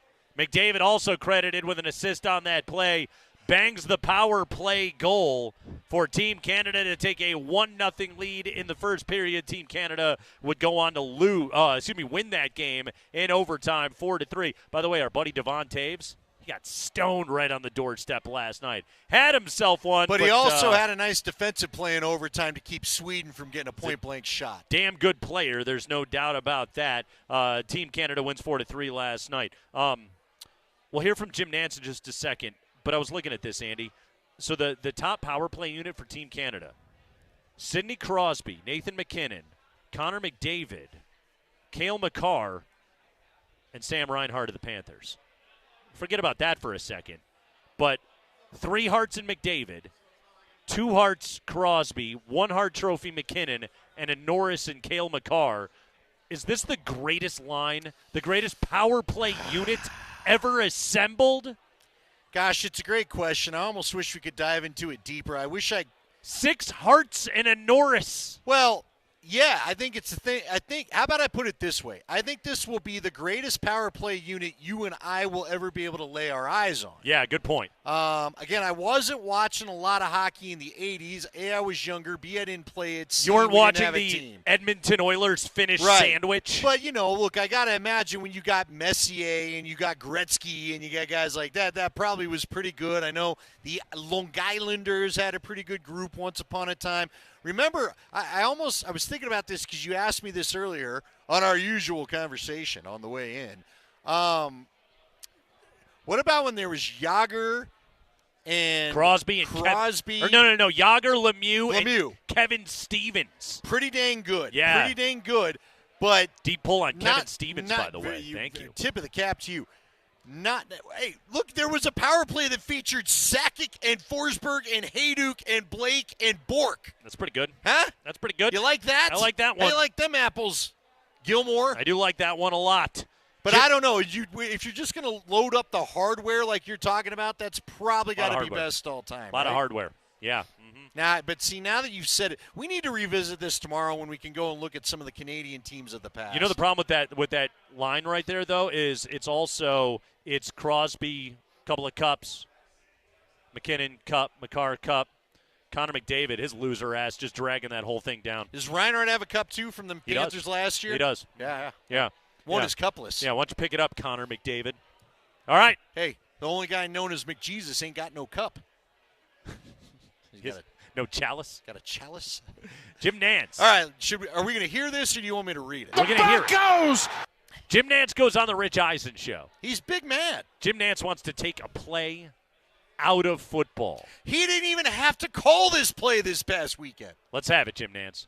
I want to address one other thing while we're talking rules. You talked onside kick. I'm done with the tush push. Mm-hmm. I think it needs to go away. And I know that's a big part of the arsenal for the Eagles. I think it needs to change. Now, they execute it better than anyone. So Philadelphia fans, will there be an outcry? Say, why are you penalizing us? I don't like the play. Why? I just don't like the play. It feels too automatic. So you're going to outlaw it just because it feels too automatic? Well, it's not automatic for the Bills. Right. No, it was anything but automatic for the Bills all day. It's not automatic when Josh Allen is trying to run left consistently in Kansas City. Is Josh Allen over and over and over again. The Eagles just do it better. So you know what's funny, Andy? I've had a complicated relationship with this play. For a while there, I kind of was on Nance's side. The reason being was that I looked at that play and I go, copycat league, we're just going to do this everywhere. But it hasn't happened. That's not to say other teams don't do it. They try it. They try to do it, but the centers, Kelsey and why am I spacing their center's name now? Right. Oh, I know. You're right. But these dudes are great at this play. Hurts is great at the play. They have the perfect offensive line for it. I know that play sucks to run. The players hate it. The linemen hate it. I don't know how much Jalen Hurts hates it, but the players hate it. Cam Jurgens, I think we're thinking about, right? But it's effective. It works. And so the fact that Philadelphia does it better than everybody else is not a reason for me to get rid of it. I was worried it was going to become too automatic, but the reality is nobody executes as well as the Jalen Hurts Eagles. No, I mean, what was amazing is the Chiefs just submarined underneath all the linemen and took the Bills and Josh Allen's feet out, and they couldn't do anything. Plus, as we had heard Jim Nantz say on that broadcast for the AFC Championship, or Romo, I guess, is the one that said it to them, but they had found out in the meeting, they know that Josh Allen favors his left to try to do the tush push. And here's my problem, though, with this assertion, and I guess this does hit hometown for me. When the Broncos were dominating everybody with the cut blocking system that Nalen and Stink and all those guys Alex made Gibbs. they went and outlawed it. All because you couldn't stop it. It just find a way to stop it. Just find a way to stop the tush push. Yeah. If you're willing to It was risk also your quarterback. I mean, the other thing about the cut blocking is everyone's complaining about it because they were getting hurt. Fair enough. Yeah. But there's something about that. Just because you can't stop it, so that's why we're going to take it out? Yeah. No, do better. Yeah. And